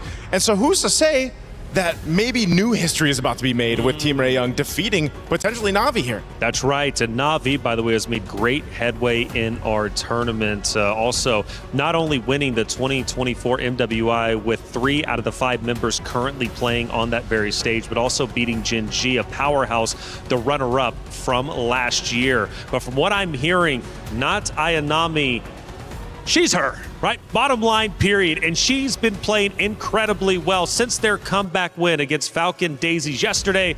Not Ayanami has shown a true mastery in her role. Gwen, Na Ayanami, Diagon, a national athlete at that, has awoken. I think that's the key to Navi's rise throughout the brackets in MWI. The first couple of matches we saw her play, she wasn't her. She was not Ayanami.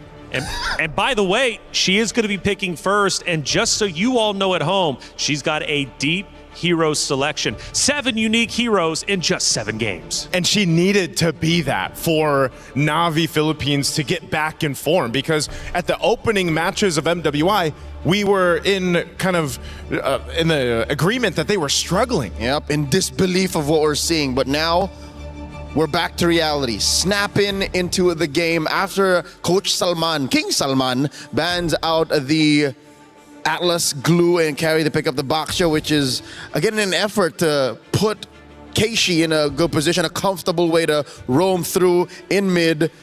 That mid trio should be solid. Team Ray Young, Coach Frost picks up a Lily and a Belleric. I missed you, Big Tree. Big Tree, man. You know who else, surprisingly, is banned out is the Chips. I mean, because Chip was picked up by Na'Vi yesterday. I don't know if it's still the only team to actually bring the Chip to play, but a good smart ban from Coach Frost and the rest of Team Ray Young here. This Lilia plus the Belric pick already pose a huge amount of threat, and that's why you have to pick up the Eve if you're Na'Vi. Again, Claude being the most picked gold laner aside from the Moskov right now is going to be the choice. These first 3 picks for Na'Vi are already solid across the board. Team Ray Young to match this. What do they pick up? Their jungler now? Maybe Esmeralda. She's still open. That's true. Does well against the Eve. Yep. Stops Zach holding its tracks. Might struggle against the Baxia, but again, a powerhouse pick is such, given the metagame, overtuned, this one. Esmeralda? Still, I believe so. She's a little OP. Yep. And look at that. In your first 3 picks, you get 2 out of 3 best in lane. Yep. Eve is on the other side. I'm going to die on this hill. Eve is the best mid laner right now. Yeah, that's unfortunate. So I would say Gord is like, it's weird how much he's climbed in the meta. 50-50 maybe? Do 50-50. they share the podium? I don't think they share the podium. He's like almost there. You know, maybe I put him at like number 3, maybe 2. Who's the other choice? Other than Eve? Valentina? Lately Valentina, yeah. Lilia's working her way up. Lilia is starting to get there too. Maybe 5. A solid start for Team Ray Young. Going into the bans, Gatot Kacha, get out of here. Moskov. So, Na'Vi PX, the play seems to be choke out Quinn. So this could potentially be, because the carries already banned Moskov, you already picked up the Claude. Harith? Is it gonna be a Harith, a Harith, who we haven't seen picked up as much as we used to, which I'm not complaining about. It needed to change. That gold lane was getting a little stale. What else is there for the SEA Games gold medalist in Quinn? Granger? What else? Other than the Granger, maybe, I don't know if there's room for... A Bruno. A Bruno. We've seen that in the hands of the likes of Lunar. These are the choices left. Alice taken out of the equation by Coach Frost. King Salman. Oh, the there you go. Another one. There is an absolute that you have to get out of your opponent's hands. Now Quinn has to have a conversation with Coach Frost. They took it all away. What do I pick? Maybe just the Granger, Harith. Who else do we have? Bruno. Granger, Harith, Bruno. Those are your choices. That's about it. Unless they have something else planned. I know we did see a Clint also come to play. That could be something they lean on. But that's outranged by the Eve. Exactly. Guinevere for now. So this is the that's the your jungler. combo. That combo we saw in Stream B. What's the name of it? The Bellavere. Bellavere. Yeah. Bellavere. The Belric and the Guinevere combo is deadly. And it's worked a lot of times, just those two heroes alone. Yep, they set each other up. Exactly. Belric can taunt them, and then the Requiem or Lancelot's sister can come in and then extend the crowd control, and then, you know, have the rest of the damage dealers come in. Deep in thought is Rain. She'll be playing the Eve here. Yet to see not Ayanami's pick, and of course, a roamer. Yeah, a roam option.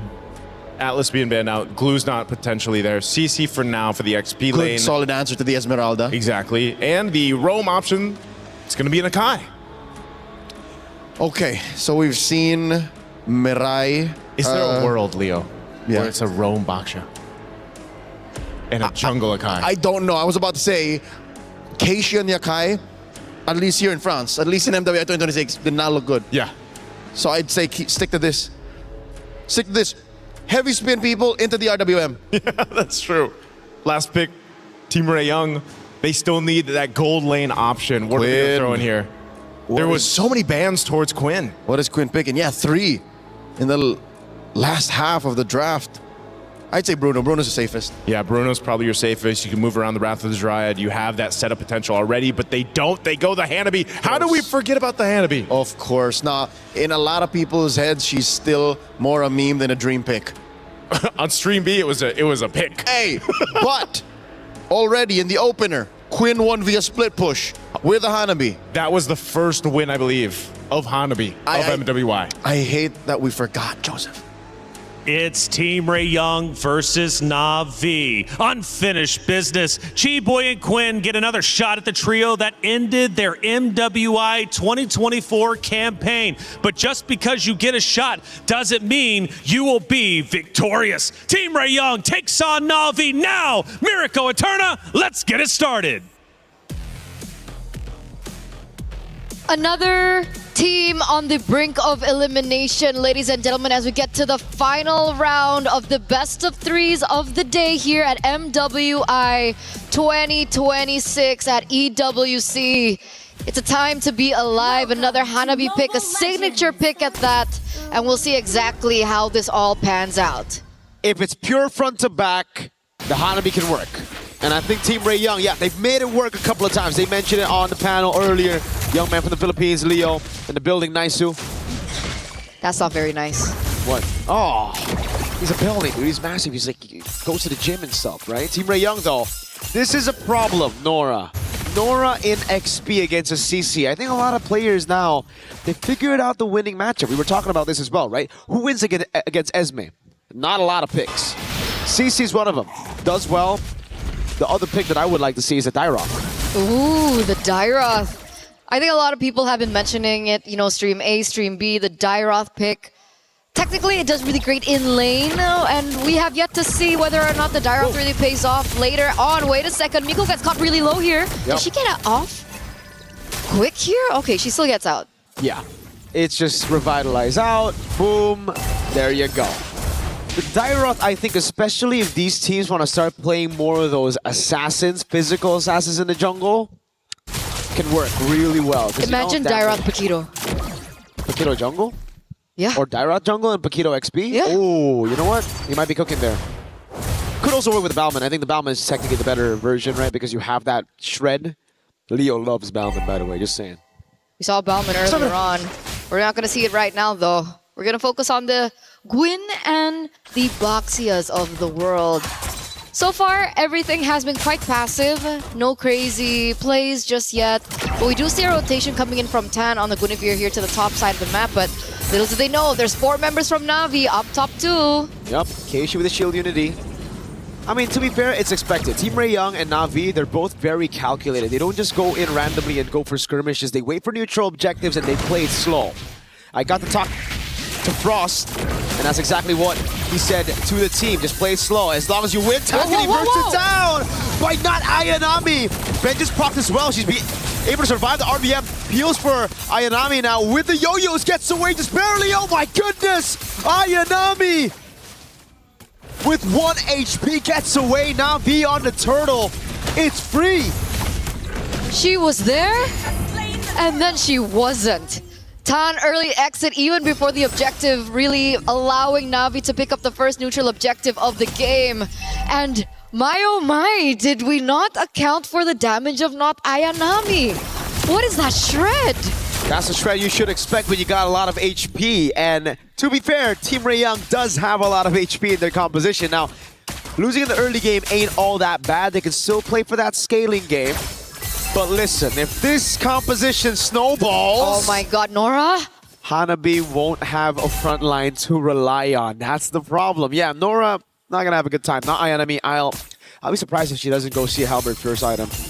And it feels like if we, go back to the discussion of the gold lane, Hanabi requires a little bit more time to get rolling, to get online. She needs a lot more farm. She needs to scale. She needs to get to her items maybe a lot later than compared to the Claude. So Team Ray Young right now are in a peculiar position where there's a window that they lost early and they need to rely later on, and hopefully they can withstand the storm coming through from Na'Vi PH, because if we know them for anything, Na'Vi PH are great at looking for opportunities and looking for weaknesses in the enemy composition, and they're doing just that. Uh-oh. Headbutt baiting on the Purify, the RBM as well. Chiboy's gonna get thrown back by the heavy spin. Now Mirai with a pin down on Miku. The current call on both of them. Oh, they gotta run together. Synchronize Ayanami. Almost takes Miku out of the skirmish. Kin, all she can do is clear bot. Right now, that's the case. This is the weak side gold laner effect. Absolutely. Now things are shaping up to still be in favor of Na'Vi. We do see that the turtle is going to spawn in under 7 seconds. Keishi's already in the area, just picking out her own jungle, looking to farm a bit more. And something important to note is Keishi's actually a level ahead of the enemy jungle right now. Tan, does she really want to go for that 50-50 on that neutral objective, or does she want to get a pick before she goes for that 50-50 retry take? I don't know. It's going to be very, very tough, man. I don't even think it's 50-50 with all the poke that Na'Vi have and the heavy spin. That's an all-in over on Chiboy. Wrath of the Triad going to be used up, but look at the heavy spin again. Able to pin her down for Keishi to get a free retribution as Rayan walks up with the Blazing Duet. Rain gets away as well. Now Riyadh goes back to the BMI onto Nora with the anti-regen honor for the passive. Ayanami just tearing her apart. Nora goes down. Rian's on Quinn. She has CC immunity. She's going for a little bit more damage. Keishi's going to walk up, slam onto the minions. 5-0. Na'Vi are just clean. Brutal, brutal, brutal, brutal. They made a decision there, Team Ray Young, and it really didn't pay off. Maybe they'll understand that they need to play for Hanabi more. It looks like there are rotations coming in from Miku and Chiboy to the bottom side of the map, maybe looking for a punish on not Ayanami, who's sitting at 2-0-2. Let's see if they can make it happen. Ikebana lands, the taunt doesn't. The Wrath of the Triad though lands, but Ayanami is still able to survive for a bit. Gets 1 kill before she dies, but it's now going to be 2 on the board, and Miku might just follow next. Rain is going to go for the chase right now, and Mirai is looking for the cut. RWM dropped on her, and the Panda gets a big body slam to take her down. Rihanna instantly with the Blazing Duet. Headbutt and the heavy spins. Hands just pinned down. 8-1. This is a stomp and a half for Na'Vi. Whoa. Nora with a walk up. Huh? Yeah, she just purifies out. This is very unlike Team Ray Young. Okay, I think they're really playing into the tempo and the momentum that has shaped from Na'Vi PH. And you would think as an experienced roster from Team Ray Young, they even have a gold medalist in the midst, that they wouldn't, fall into that kind of momentum. But Na'Vi, again, taking so much control over what's going on right now here in the 7th minute of the game. That was a 1-for-4 trade, by the way. They only took not Ayanami for the price of everything. But luckily enough, Team Rayong, they do get something in return. They get a structure. Keishi just really wants to go with the fights, man. This is Spatial Migration and the Valo Requiem landing, but Keishi with the Poisons is unkillable. Quinn, though, is very vulnerable. Mirai with a pin down of the heavy spin. Tan and G-Boy isolated from the rest of the team, and it's just pickups here and there. Nora gets a trade in the end with Ayanami falling, but Mirai is practically soloing Miku with the help of the Blazing Duet. Now Rian's gonna take the kill on Miku, and it'll be all good as Rain flickers out to safety against Nora. 13-3. That's a 10-kill gap in the span of 7 minutes. We were talking about them being two teams that really love the objective plays. Yeah. Two teams that really play slow, and yet this is what we're getting here, as it seems like Na'Vi PH are playing like they have something to prove. But here it is, the replay. You can see the collapse coming in from Mirai as well with the heavy spin and the follow-up damage coming through. Not Ayanami still is just wreaking havoc, and it was somewhat of a staple before, and it has come back again. Not Ayanami, again being one of the pivotal roles here in Na'Vi PH from then and now back here again. And you can see it already, Perfect Turtle, that impact showing right in the Land of Dawn, man. Dominance Ice picked up by Mirai. She's got to be careful. She has a bounty on her. 3-0-6 on the Roaming Panda. That's kind of crazy. Huh? That's your... What? She got more kills than right. Rian. If you cover the names, you'd expect Rian to have that KDA. Maybe she's like, you know, Rian, it's okay. Just chill. I can do it for a bit. I thought that was going to be like an inspirational message. There. Just, okay, Rian, it's okay. Do I want to bring up stoicism now? You know stoicism? That's how I deal with it. Yo, Winter Crown picked up by Tan. RWM straight onto Quinn. Blazing Duet is... Whoa. Maybe they need a bit of stoicism. This is a bit too crazy, a bit too bonkers. Rian gets punished for it, and now Keishi as well. Spatial Migration and the Violet Requiem.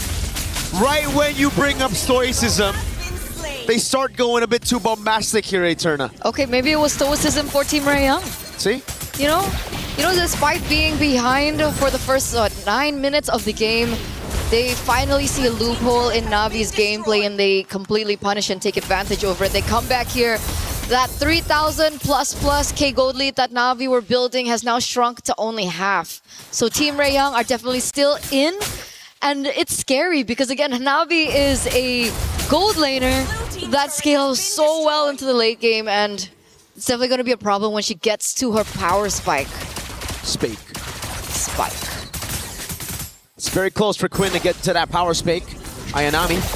Curtain call, but it's only on Chi-Boy again to go for a fight, but now it's going to be all the damage placed out. Oh, Quinn gets pincered all over with a flicker. Ayanami survives again, getting chased out by Nora. Miku has to flicker out of the way. Ayanami's going back to sustain, and it's Nora who got baited by Ayanami. Now the rest of the team falling through, and it's Nora that pops into Purify, gets out with the help of Chi-Boy's Revitalize. That's the second time. That's the second time not Ayanami has done something like that and still is able to get out alive. She's so good at baiting, and Team Rayong always fall into that. Look at the space now Na'Vi instantly has. Team Rayong was able to find a moment of capitalization, and yet Na'Vi adapting again on the fly, and they have all it takes. They have the tools, but they don't have the ults just yet, so they do have to buy a little bit more time for those resources to come back up if they want to go for the 5v5 contest on the Lord. The gold lead's gone, though. Despite that crazy fight again, it's 14-5, but the gold lead is only at 1,600. Team Rayong, they gotta understand the winning condition now. They need to kite back. They need to be the ones to play around Quinn and Miku. They can't be the one chasing. Na'Vi losing out of that mid-prio. Team Rayong wanna gamble. Tan's level 12. Keisha's level 13. Now it's Rian with the Blazing Duet and the pin down as well. Wrath of the Dryad locking him down again as Mirai gets shut down, but the Retribution comes through from Keishi. RWM onto Chi-Boy. In the back is finally Ayanami falling to Miku, and Chi-Boy gets away in time. Lord for Na'Vi, but everything else goes to Team Rayong. It was a really good winter crown, I believe, for Tan. She knew exactly what Na'Vi wanted to do earlier on. Sure, she misses out that retribution and, gives the neutral objective over to Na'Vi. But at the very end of it, she wastes a lot of resources and allows the other members of Team Young to actually find more value in that particular team fight. So now they're going to have to push with not Ayanami. I know she's spawning in 6 seconds. So hopefully Na'Vi can still utilize the wave control and allow them to collapse together so they can get something out of that Lord take. Because it looks like Team Young are in position to look for that clear before the structure. Seems like they've also figured out the fact that they need to kite back against Na'Vi. Na'Vi, crazy engage. They got that zoning as well. If Team Young chase though, however, they don't really have the right resources to get the Hanabi and the Lilia in place. So it's all about kiting back with your carries. Sure, you can have some few members doing their own thing. I'd say Nora can just try to split this front to back of Na'Vi, but everybody else got a peel for Quinn and Miku. I agree. Lilia's starting to hurt. Miku's starting to hurt. She has 2 items under her belt right now, the glowing wand as well as the lightning truncheon, and that burst damage is not seen, but it definitely will be felt, especially when it gets to the team fights where they group up a lot, and I think Na'Vi are definitely starting to feel it now. I wonder what items Quinn is on now, right? Has she gotten every one of those Swift Trinity items? Yes. All right. She has the Golden Staff, Corrosion, and the DHS. So does she have the Melfic Gun now is the question. There you go.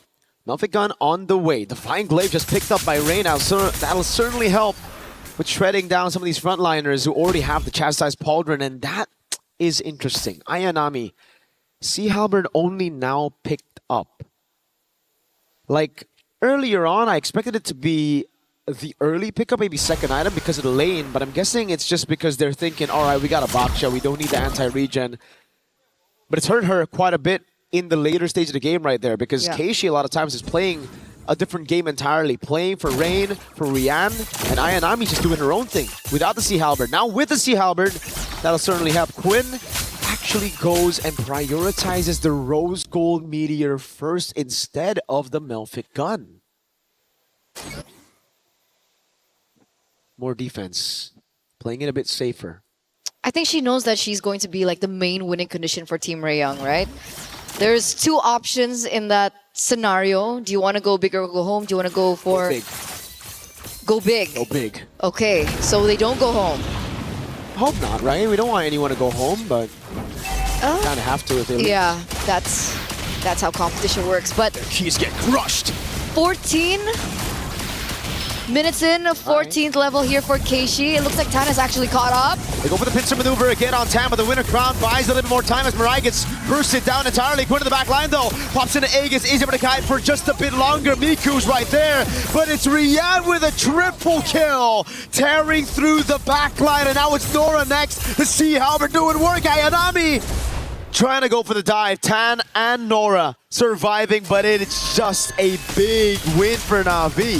It's crazy how one item can alter the course of the game, can alter the course of the team fight, and alter the fate of Team Young earlier on. I mean, you guys saw that, right?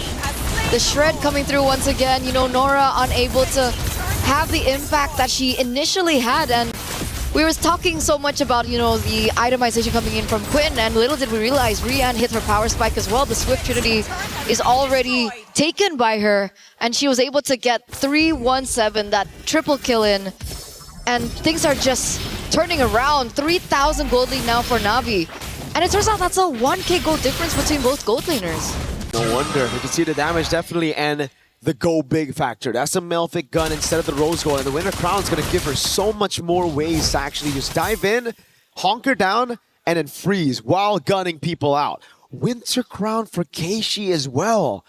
I love the response here. Team Young, they were the ones first onto the winner crowns for the Guinevere. It's just kind of like a common item though for the Guinevere. It's like the usual build for her. Now for Keishi, she realizes that. She realizes that Team Young can actually start shredding down a lot of the frontliners, so she wants to delay the fights as well. Ray, just for a bit more safety, picks up another winner crown. So we got 3 winner crowns for Na'Vi. That's crazy. That's a lot of winter crowns. Gotta say it right. That's crazy. That's crazy. But wait, Here goes the siege. That's a real world manipulation. Crazy zoning with Winter Crown already used by Tam, but she's gonna get changed CC now with the rest of the Dryad locking him down as well. Mirai loses the immortality, but the rest of the team's right there. Mirai is able to flicker out, so they just crack open the far lane base turret and they back away. Signature Filipino discipline. And that's all they need. That's all they need. They don't even have to risk anything more. They know once again the opposite side of the Lord inhibitor was taken down, and that's something that they can play to their advantage. And if Team Ray Young forget housekeeping, remember there is a Claude on the other side of the map. We already saw a Claude backdoor in MWI earlier on. I think it was the first day of the MWI groups. I don't think we want to see it again. Not with everything on the line here. 150,000 damage taken by G-Boy. Retreat from Keishi to take the purple buff away. It really is a battle of front to back. You see those numbers on the frontliners. It's purely who has the better front, who has the better peel for their backline. Thing is, for Na'Vi, only Ray needs peel, really. Rian's diving with the rest of the team, and that's really what's caused such a problem for Team Ray Young's backline. Miku and Quinn, they don't have enough sustainability to deal with a Claude and Ayanami walking up on the CC with all the CC of the Akai. And that's not even taking into consideration of the magic damage coming in from Rain. And Keishi. It would be interesting to see what items Eve has right now, like how far she's in. Fishing Lantern, Glowing Wand, Divine Glaive, Winter Crown. At this point, I wouldn't be surprised if that's a Holy Crystal. That but hurts. it's probably Blood Wings. That hurts for the frontliners, man. Oh, yeah. That's the reason Chiboy's been taking a lot. Number one in the damage taken, and look at the waves in the bottom lane. This is why Na'Vi just back away after getting that base turret. They have a slow push built up bot, and they know for a fact no one on Team Ray Young can be sent down below. So right now for Team Ray Young, it's either you gamble on a 5v5 or a Lord take, or you lose out completely on the bottom lane. They need to make a decision now. They need to make a decision quick, because the waves are still crashing there in the bottom side of the map. Tan, Macroed. You want to go 50-50? You're both at level 15 now. Oh, but, no.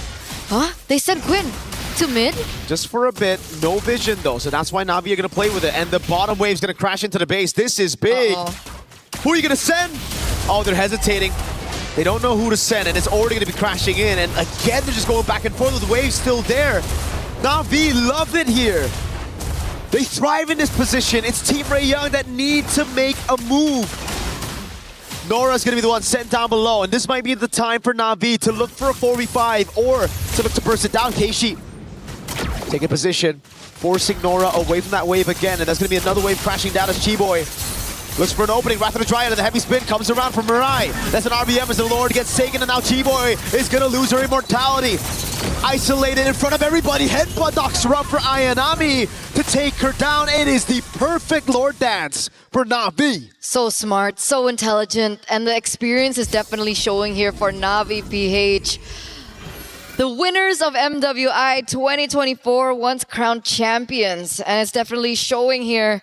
Not Ayanami, very smart build with the Winter Crown earlier on.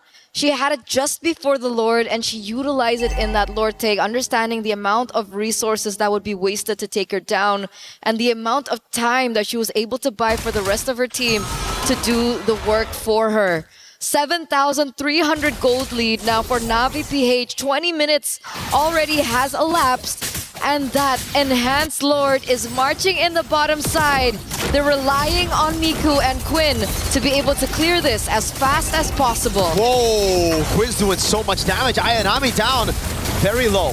Lazy to end with a crown. Mirai's gonna be caught by the Wrath of the Dryad earlier. Keishi with the Poissance. And look at that. The struggle for Na'Vi to take the crystal down, but they've taken all the base turrets. Team Ray Young, they have amazing clear with the Hanabi and the Lilia. What's been the problem has been the frontliners not really being able to peel for the backline, but when they're under that crystal, makes it a heck of a lot easier. Yeah, it's all good. It's all G in their own base. It's so much easier as well to go for the targeting. They don't necessarily have to go to that much of an effort. There's no possibility of like a backdoor play as well, a flanking play. And we can already see that Quinn, full items. Swift Trinity, she has the Malefic gun, and she also has the Immortal, just in case things go south for her.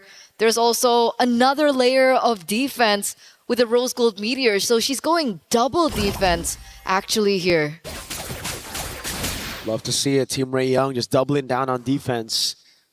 Winter Crown again. Rian swapped it out earlier after utilizing the Winter Crown, going straight to the Immortality. Now we have a slow game again before the Lord spawns. And this time around, folks, it's another Evolved Lord that we're waiting for. Another Winter Crown picked up. Mirai baits out the Purify. Big resource spent. Down for 90 seconds as the Lord will spawn in the game. And the bottom wave is still in favor of Na'Vi. Hell, it's not just the bottom lane, it's mid and top as well. So Team Ray Young, they're going to have a lot to deal with. It's these small things that Na'Vi PH are able to get out. Like something as simple as a spell that can really alter the course of these particular team fights. So it looks like they do and will be able to clear in that bottom side of the map, but it's still going to be pushing in favor of Na'Vi. So again, Team Ray Young are the ones on the timer here. They have 2 waves pushing in favor of Na'Vi. This is a headache, if anything, for Team Ray Young. They really have to dig deep into this one. And Na'Vi are not giving them any chance. Constantly resetting the Lord, not giving Team Ray Young any space. Ayanami will shove in mid to force these rotations and to force Team Ray Young to reveal themselves. Quinn and Miku both visible on the map. That means Na'Vi are going to go straight for the Lord again. They know Team Ray Young have no hold. Even in their own jungle, Na'Vi, a free Lord. This time it's Evolved. They're going to have that damage reduction as they look to close this one out. They don't go for it. They don't go for the gamble. And No chance. I guess it makes sense. Their only hope now is to wait for maybe an overstep or an oversight from Na'Vi as they push in with the Lord. But like you mentioned, an Evolved Lord is not a Lord to underestimate as well. So we'll find out whether we're underestimating the Lord or we're underestimating the clear potential of a Hanabi Lilia combo. Because if there's a composition that can clear an Evolved Lord at 23 minutes, it should be one with a Lilia and Hanabi. That is true. That is true. Game 1 on the line here for Team Ray Young. Na'Vi Philippines looking to close this, but will they be able to? Chiboy jumps very low. Look at the zone already. Mirai in the back line now, gonna go for the zone, and pins her down with the RWM as well. Hanabi and Lilia not able to go for the hits. The base just gets wide open, and Na'Vi close it out with beautiful macro. Match point now for Na'Vi PH. As they were able to get that very decisively, very clean, very macro-centric. And Na'Vi PH show you just how the small things in the game can lead to something big, can lead to mountains as well in the particular game. But of course, Team Ray Young, once again, like we mentioned in the previous game, they do have time to go for the reset. We did see a reverse sweep in our previous match, so let's see if we're going to game number 3 and see how they reset come game 2. We're throwing it over back to our hosts.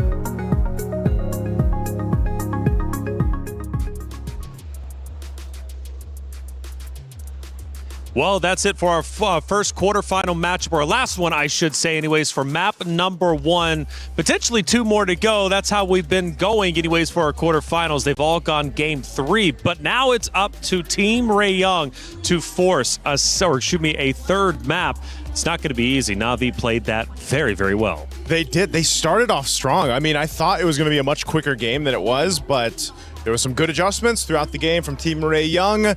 They did challenge Na'Vi Philippines, kept them guessing, but I mean, this is a long game, 24 plus minutes, but they can bounce back. Who knows if they do that starting in the draft. After the first few engagements, I could have sworn it was going to be a quick one. Yeah. Maybe like a 13, 14-minute banger.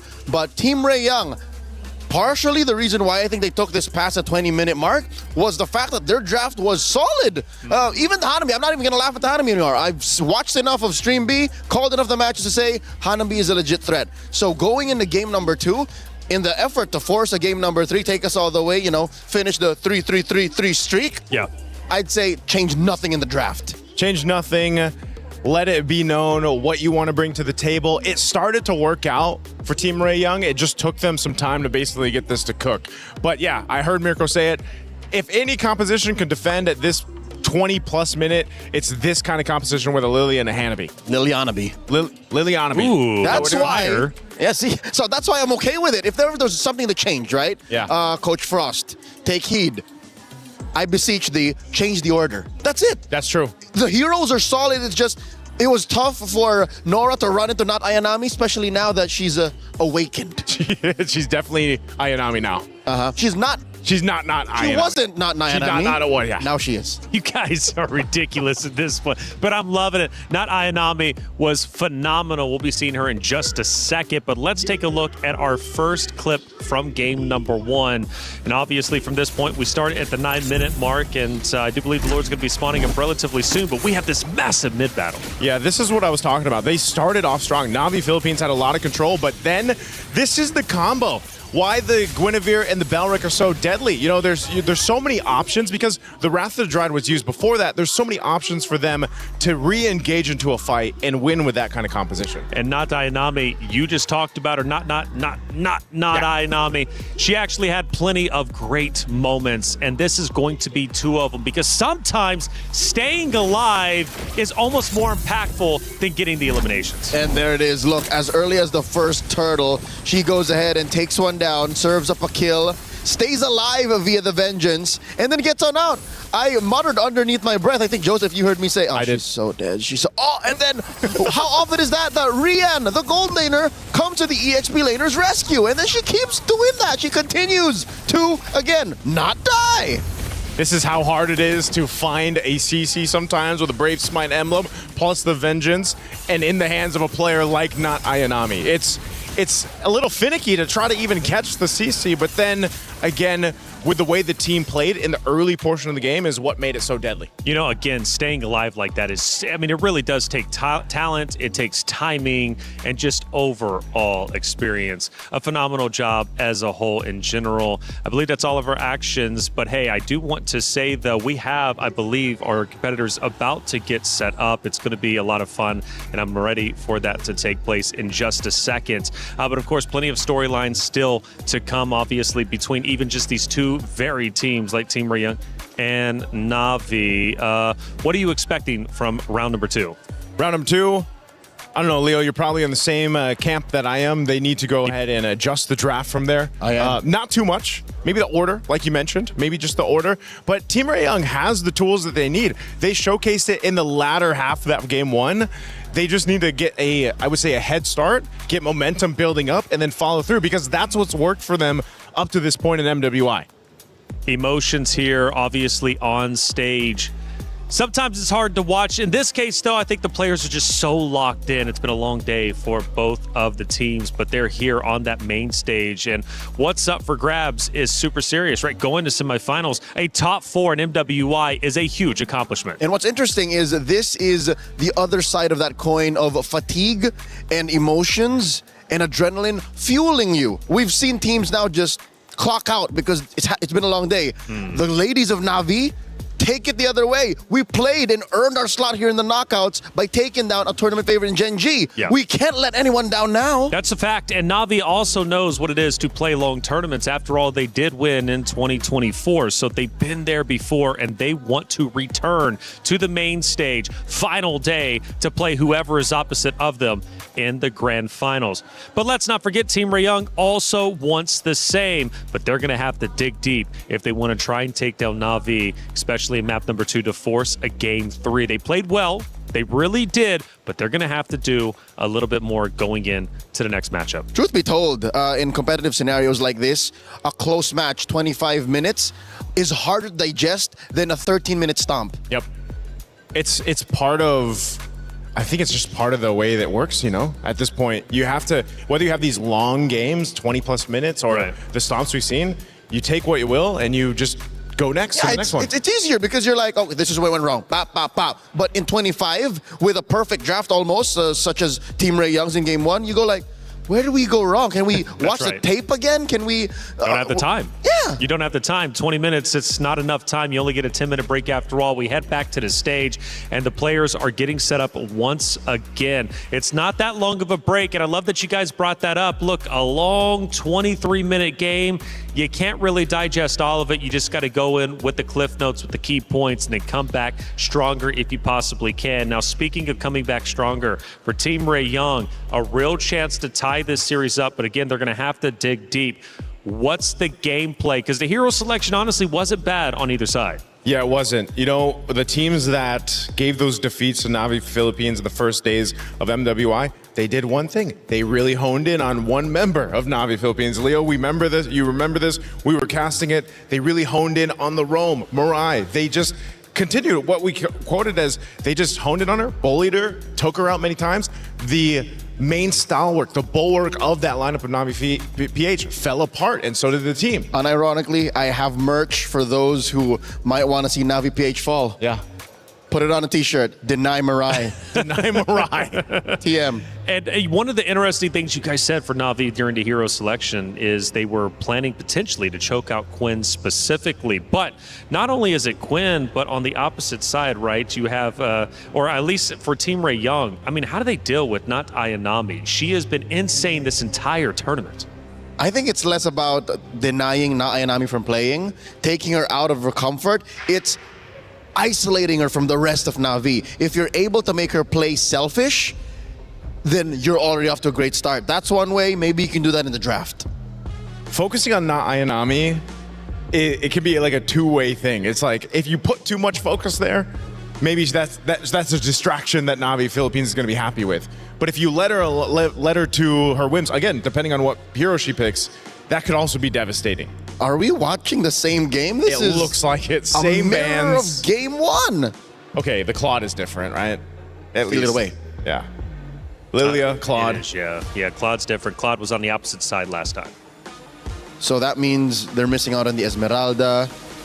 Belleric is still out there too. Do they take the Belleric now?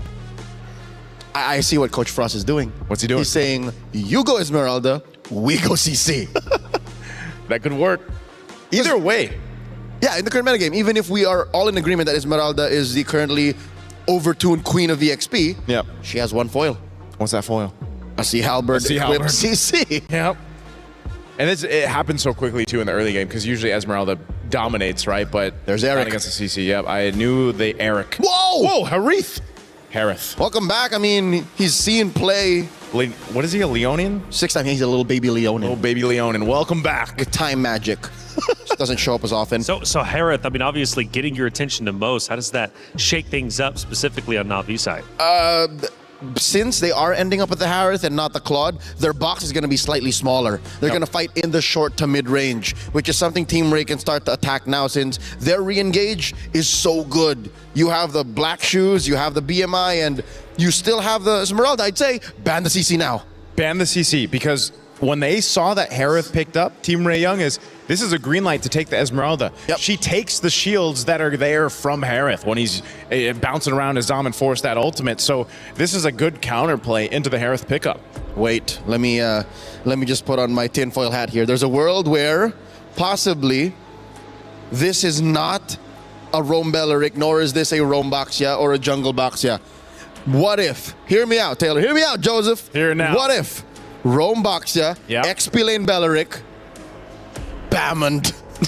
What if it's Valmond, right? Has it been that long of a day? That's one of the few answers to an Esmeralda. It came from the horse's mouth. That's Navi. true. Navi explained it, right? That's how you dealt with that durability that Esmeralda has. Shred it out.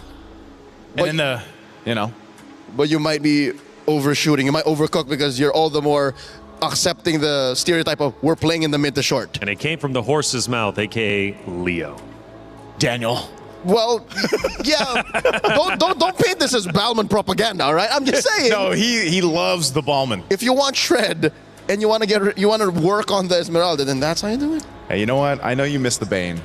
Balman could be the next successor of that. But yeah, it makes sense. I think you're right though too. It's a little bit overcooked. It's too in your face. It's too much, yeah. This is interesting though. The export ban comes through. This is possibly telegraphing the fact that Na'Vi want to play in that short to mid range. Yeah. And imagine how difficult would it be for this front line to survive and to succeed when you're getting scorched, getting barbecued. I was gonna say, you know what else is counter into the tree? Fire. That's it's right. either the Valier or the X-Borg. So no room for the Valier though. No room for the Valier. Might as well take out the X-Borg. This was actually played earlier today as well, if I recall. As a jungler. And which is exactly what Team Rayoung still needs. They're going to pick up the Gatakacha. This also has been kind of slept on throughout MWI. It looks like Team Rayoung, whatever conversation they had with Coach Frost, there was one keyword: re-engage. Yep. They have all the tools to re-engage, man. The only thing that would be better is the Matilda, but that's true. What are they? So jungle-wise, if they want to lean into that re-engagement against a Baksha, because the Kai's gone, we don't see the likes of Fredrin. Are you ready for this? I'm ready. Harley. That's the double shadow jutsu. That's true. Duo, right? That's true. BMI and space escape. Yep. Even if they nerfed his space escape a little bit, he's still deadly. There he is, Yu Zhang, Valentina. Last picks here for Na'Vi. This is good. I mean, the Valentina, you have... What do you mainly take here, though? Avatar of the Guardian or maybe the Black Shoes? Avatar of the Guardian is your main choice. Black Shoes we've seen do very well in recent memory. That's a weird ult that's usually used defensively but can win you fights. But you're right, what's in the jungle? Harley, by the way, just came to mind because it looks like what they need. It looks like, yeah. But is that enough of a front line? Esmeralda Gatot, I think it is. It could be. I mean, those two heroes alone built up the front line. You can use the thing I'm worried about is, again, the Gatakacha being picked up. If you're not able to actually jump in offensively with the Avatar of the Guardian and you have to defensively use it, then that's the thing. There's the Suyo, though. That's going in the jungle. Last pick for Team Rayoung. How could I forget? Ooh, it comes down potentially to this. Na'Vi is one map away from moving forward in the tournament and getting that much closer to reclaiming what they lost in 2025. Can they make it theirs? Well, they're going to have to get through Chiboy as well as Quinn, who are still on that unfinished business because they want a shot at taking down the trio that ended their run in 2024 MWI. But time might be running short. They need to get to work. It's Team Rayoung versus Na'Vi, map number 2, Miracle Eterna. Let's get it started. Potentially the final game that we are going to be seeing here at MWI 2026 if Na'Vi PH get their way. But of course, there is still potential for Team Rayoung to come back here in game number 2 in this best of 3 series. Let's head over into the land of Dawn. It's not potentially the final game. It is the final game if you're Na'Vi. You gotta look at it that way. 2-0. But Team Rayoung, they've got a solid composition, and it relies on, I think, what we've seen more of from Team Rayoung towards this tournament, right? It's a lot more aggressive. It's a lot more, all right, in your face with the Suyo. Thing is, though, they picked it up against a Baksha, Harith, Valentina, and a Yu Zhang. There's going to be so much punishment for Tan with the slightest of mistakes. So if you want to be the best, you got to literally be the best. And you gotta beat the best, all right? Suyo, definitely not the easiest of matchups here, but hey, if they're able to make it work, then that shows the level of potential and the level of skill that they have here and the mastery of it in game number 2. But so far with the Lilia, you know, being in the mid lane, she is gonna be able to clear a lot quicker. It looks like Rain can't be as aggressive as she was in the previous game. No, not as aggressive, but it's still kind of like the passive early game we expect. If there's no neutral objective, no real crazy fights. Tando picks up the XP crab, takes it away from Ayanami. Or do they call her not Ayanami, right? That's why. Is she Ayanami or not no, Ayanami? I confirmed it. It's Ayanami, but you can say not Ayanami when you want to, you know? It's like So second not surprise. Ayanami or Ayanami? Nora is doing a pretty good job in lane right now with the Esmeralda. Despite going up against Yuzong, you'd expect Yuzong to do really well. Keishi getting a quick wheel on Tan. The battle for Prio. Who gets level 4 first, Nora or not Ayanami? We'll see. We'll see. It looks like both of them are actually at level 4. But it looks like the mid laners are the ones that are falling quite behind. Rain is still level 3. Meanwhile, Miko already has that black shoes down. And that's a black dragon form for not Ayanami. Boom, bang, bada bing. Instant neutral objective take. Every single time you have a Yuzong, as long as she doesn't get ganked early on, you don't lose out on that level, you get level 4 quick, it's almost guaranteed. Unless, you know, you're like the goat of MLBB or something, like that Carl or Nepomuceno guy. And we learn, you know, black dragon form is required when we want to get the neutral objective or just fights in general. Okay, we learned that from someone very wise once, but... He's not with us anymore. He isn't. He's alive, but like, you know, he's just... Yes. Yeah. Yes, that is true. That is true. 3 minutes in, neutral objective take for Navi PH, and it looks like Team Rayong are still struggling to look for something on the board. Obviously, they do still have Quinn to fall onto in the later stage of the game, but of course, they do need to be able to work with the lane because the Claude and the Harith matchup is a definitely interesting one. I think it was something that was way more popular back in the day. We don't see the Harith too often anymore, and there's a reason for it. But, oh, look at this interesting lane, Quinn and Rian. Yeah, Rian's doing a good job right now, just freezing a wave. And Quinn, I think early on, lost out on a couple of trades because Rian is a level ahead of Quinn. Interesting stuff. You'd expect the Claw to actually do quite well early on, level 1 to 3. But it's Rian really pushing the pace. Look at that, more and more damage piling onto Quinn. Now 2 levels ahead, she's going to have control over the Gold Crab as well. Keyboy and Tan have come to help though. G-Boy is in the building, obviously still has the AOG if they want to go for an engage, but it was just pure backup here, making sure that Quinn has the time and the space to farm, but Nora, will she have the time and space? She's still able to get out, but G-Boy? Walks up, gets a passive AOG onto Mirai, but it's going to be caught by the Wrath of the Dryad. 2 members. Zaman force back up. Miko's going to be taken very low. Splash of damage from Rain. Just a little bit more on a basic attack to take her out for first blood. Rain has Black Shoes. Quinn in the midst of it all now. The Black Shoes going to be procced by Rain as Quinn might be caught as a flicker in. And Keishi's on the other. Miku falls. A double kill for Rain. And Navi go up 3-0. Now the Black Dragon comes around. And it's the Zone Tan away from her orange buff. When Navi is silent, they're just building up to that one moment when they know, yes, it's now, it's time to strike, and that they did.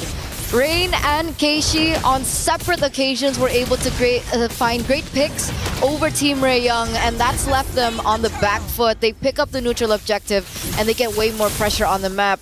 What a play once again from Navi. 3-0. You'd know a thing or two about that, right? I don't recall what you were saying. In a month. Navi up top, gonna try to go for the clear and the siege. Rain down below, gets caught by the taunt, no flicker here. BM Blazy to win. Whoa, AOG forward, gets a knockup, but gets quelled down. Now it's Ayanami with the Furious Dive, lands onto Quinn. It's a 2v4 with Rain dead already, but they still get the favorable trade on the gold lane. So worth. Rain for Quinn, a really, really good moment there from not Ayanami as well with the Petrify, just really locking Quinn down. She was definitely unable to escape, and the damage output after that was really the nail in the coffin. You can see Tan here trying to do something, but she can't. Goes in for a recall. Mirai as well doing really good at zoning.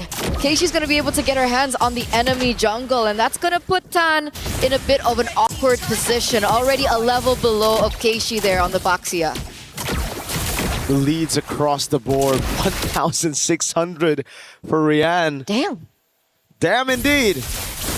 It's looking tough, and this is what happens when the Harith wins out of the lane early, level 1 to 3, and then you get all the control over the Gold Crab.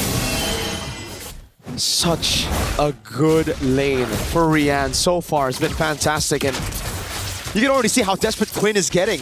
Trying to get farm in the mid lane as Rian just zones up top. Look, doesn't shove. Gets the Gold Crab, rotates straight into the mid lane, now catches the wave up top, and it never shoves over so that Quinn can get free farm. That's why I told you from game number 1, right? It's these little small things that Na'Vi have been able to do that really amounts to a lot. Like something as simple as a small rotation, a small move, a trigger of a single battle spell, and so on and so forth. But it's led us to this moment that Na'Vi are now leading with a 3,000 gold lead. Quinn now has absolutely no choice but to try and push in that top lane, but Flicker? Yeah, Flicker's out of the way, has the chrono dashes. Oh god, Chibo's gonna be caught in the backline. Ayanami assassinates Miku. The AOG cancelled and she's taken out before she can even fly. Quinn gets a trade up top, but look at Keishi. Can she cancel in time? Does she know where Quinn is at? No, unfortunately not. A taunt comes down. Nora in the mid lane, a Terrify from Rain, and that'll be it. Another 2 men down there for Team Raeyang. Nora might be the third. Oh my god, the chrono dash is synchro vision. Rain with a splash of damage. Black shoes away. Now Keishi trying to go for the cut. Mirai zoning them. The taunt lands on Chiboy. 7-1. 5,000 gold lead at 7 minutes with a Suyo down in levels. 2 whole levels. It's uncanny. It's uncanny, the aggression and the dominance that we're seeing here from Na'Vi PH. And I would say that they're coming into this match with a lot of weight on their shoulders, right? They were knocked out 2024 by Team Raeyang, by Chiboy, as well as by Quinn. So definitely vengeance is on their plate right now. And man, they're cooking and they want dinner. You have to take a look at the run again to get to this point. Na'Vi losing early on, then almost getting knocked out by Falcon Daisies, a game down in that best of 3. Coming back from that, turning things around, reverse sweeping Falcon Daisies, and then having to meet the team that literally threw them out of the tournament to make it here. And now, a 1-0 lead. Match point, 7-1. These ladies know how it's been while being behind. And they're so close. And they're so close. They're so close to coming back, making it to top 4, guaranteeing that spot, and maybe, just maybe, reclaiming that 2024 glory. That's been the whole story for them right now, and it's looking really good for them so far. Look at them now rotating back onto the Lord. Nora is in the vicinity, and it does look like Tan is near as well, but with her so far behind, Keishi's level 12, Tan level 11. There's no way for a contest. This is a free Lord over to Na'Vi PH. And it's still the same clean macro from Na'Vi that we saw in Game 1. We saw a few bombastic moves from Na'Vi in Game 1, and it almost seems like instantly they fixed it. Playing it clean for all the Lord fights in Game 1, and then transitioning into this game, not letting that match point get into their heads. They're playing it even cleaner than that Game 1 endgame. Especially when they get the tools to do so, right? Rihanna on the Harriet, not Ayanami on a hero like this. Very aggressive. Is that a misstep? Could be, could be. Now she gets a purple buff, so I guess, you know, more cooldown, it don't matter. Gonna be up as well. Mid lane's gonna go down for sure. Chiboy's the only one sent there. The rest of the team knows it's better to just play in the back. But the thing is, for Team Raeyang, they don't have a Hanabi to clear these waves out. It's not as good as a Hanabi. Yes, you have a Lilia. Yes, they have the Holy Shields. But Na'Vi also in this game have a better way to siege with the Black Dragon form zoning everybody away. Despite them not having like the siege potential per se, right? They have the Valentina, but Mirai is walking in very deep actually.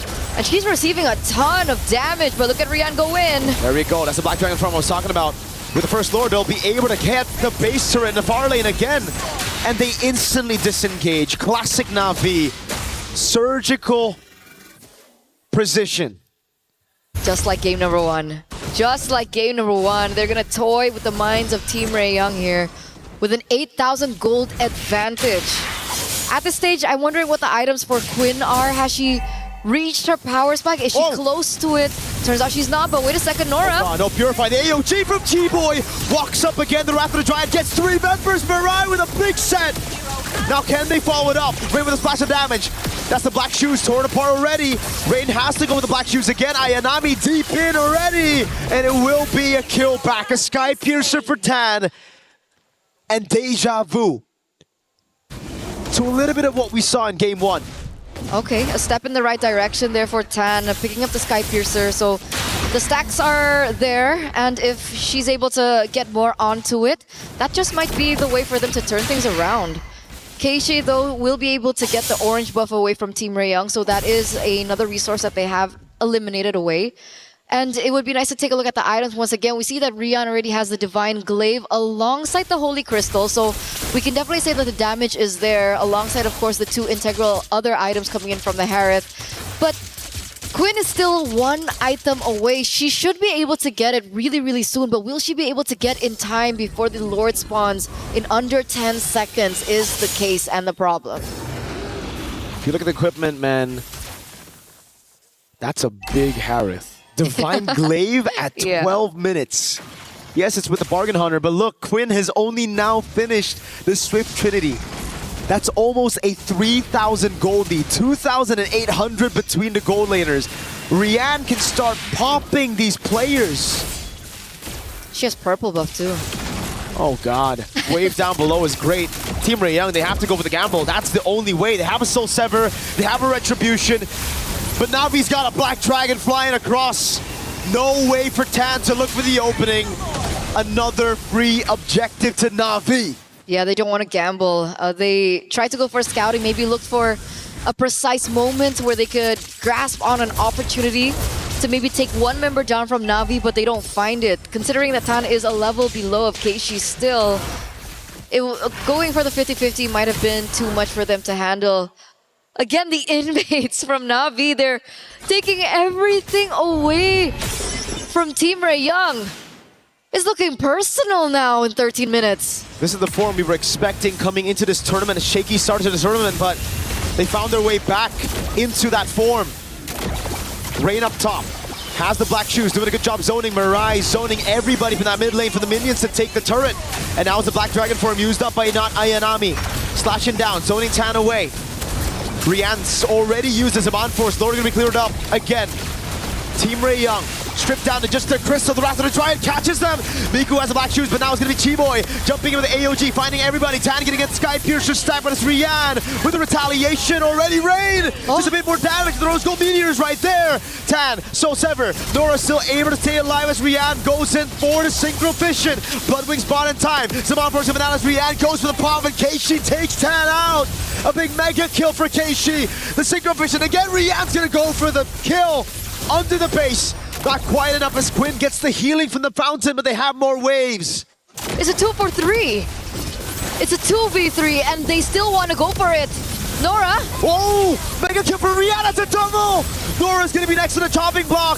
Rihanna has no mana, and it saves Nora. Just in time, Chiboy back up. Waves, they need to handle it now for Team Rayoung to survive. Rian has no mana. Nora's dealing with the wave in the bottom lane, but she gets caught in the shield unity. That was the AOG to try to help her out, but it's the AOG from Rain. Stolen away. Now it's Chiboy. Tan walks up with a Queller. Tries to clear it up with a Soul Sever, but Na'Vi, stay objective. Welcome to the top four, Na'Vi. After placing so low last time around at MWI 2025, Na'Vi PH, the 2024 champions, come back. And they come back with a vengeance. They woke up today and chose violence up against the former rivals Team Rayoung, as they will be the ones to crush their keys later on. They did it. They found their revenge here. What a time to be alive. They must be so excited as they move forward here at MWI. The dream for the PH former champions are still alive. We're gonna talk to them real soon as we throw it over to the stage.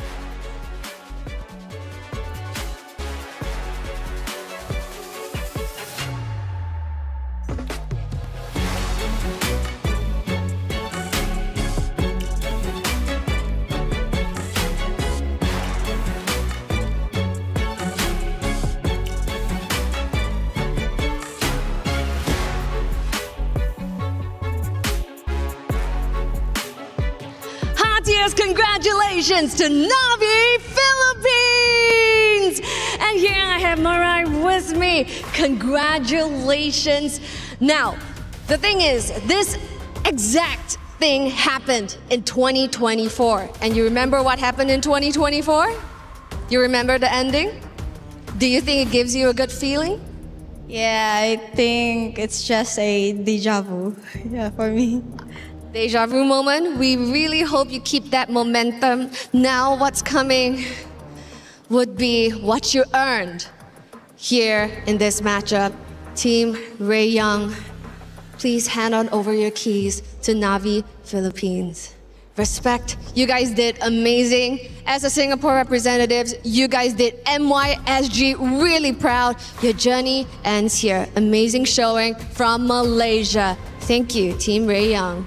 And now, Marai, next question, all right?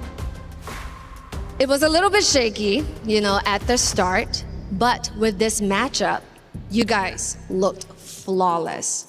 So now you guys are heading over to the semis. Is there anything you would love to say to all the Filipino fans out there who are literally sitting on the edge of their seats? You can say in Tagalog. I just want to say that thank you to everyone who is believing in us, especially we had a rocky start at first in group stage, and yeah, thank you, and keep supporting us up until the playoffs. So can we say, Pinas lang malakas? Pinas lang malakas. Take your walk of victory! It's Navi Philippines! An ecstatic win for Navi Philippines, staying alive in this tournament. And we mentioned it, their start was extremely difficult. They've been through the trenches. But is there anything better than an early loss to just get that confidence back? It is time to go through the grueling process. That is the key crusher. This is the 8th key that's about to be crushed today. 8 dreams that went completely out in shambles. And this is the final one of the day, to the delight of Team Navi and all the Filipino fans out there. Ooh, a good old loud key broken to finish the day. Another dream is shattered, another dream is up in the air, but Navi's dream is still alive. Team Navi will move forward to the top 4 tomorrow. The playoffs are going to happen tomorrow, and Navi has an evening to celebrate and to get ready for tomorrow. Now today, we have seen 8 keys crushed. 8 teams that we have said goodbye. But throughout this long day today, it has unveiled 4 teams who are gonna make it over to the semis, and us being one step closer to crowning a MWI champion. So this is us, our final key crush for the day. And this is Cheryl and Damascus signing out. Back to the studio.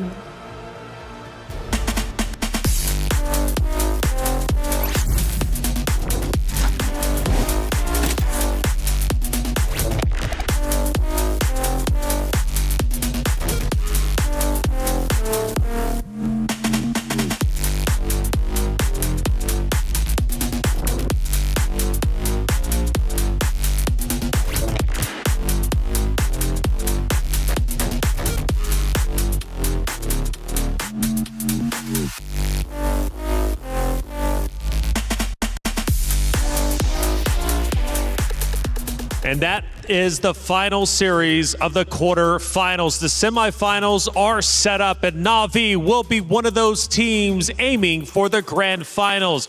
But shout out to the hardworking team of Team Ray Young, who battled very hard to get to this point and making it to the knockout bracket, man. Knockout bracket was just absolutely phenomenal and a huge accomplishment they should be proud of. Despite this not going the distance of what we expected in the quarterfinals of the knockout stage, I think Team Ray Young still put on quite a show. Terima kasih for representing MY and SG, but tonight, how could you defeat Navi, who is what Cheryl was referring to as back to their winning ways. This is the championship run, possibly. Absolutely, and they are, in fact, making a championship run. And they've taken down Titans, not only Gen.G, but also, in this case, right, Team Ray Young, who had a phenomenal running throughout their groups and ultimately here coming in to the knockout stages. But Na'Vi is on fire, and it looks as if they are poised to go into the grand finals. We take a look at the statistics, and honestly, pretty reminiscent of game number one outside of the game time, which this time was shorter.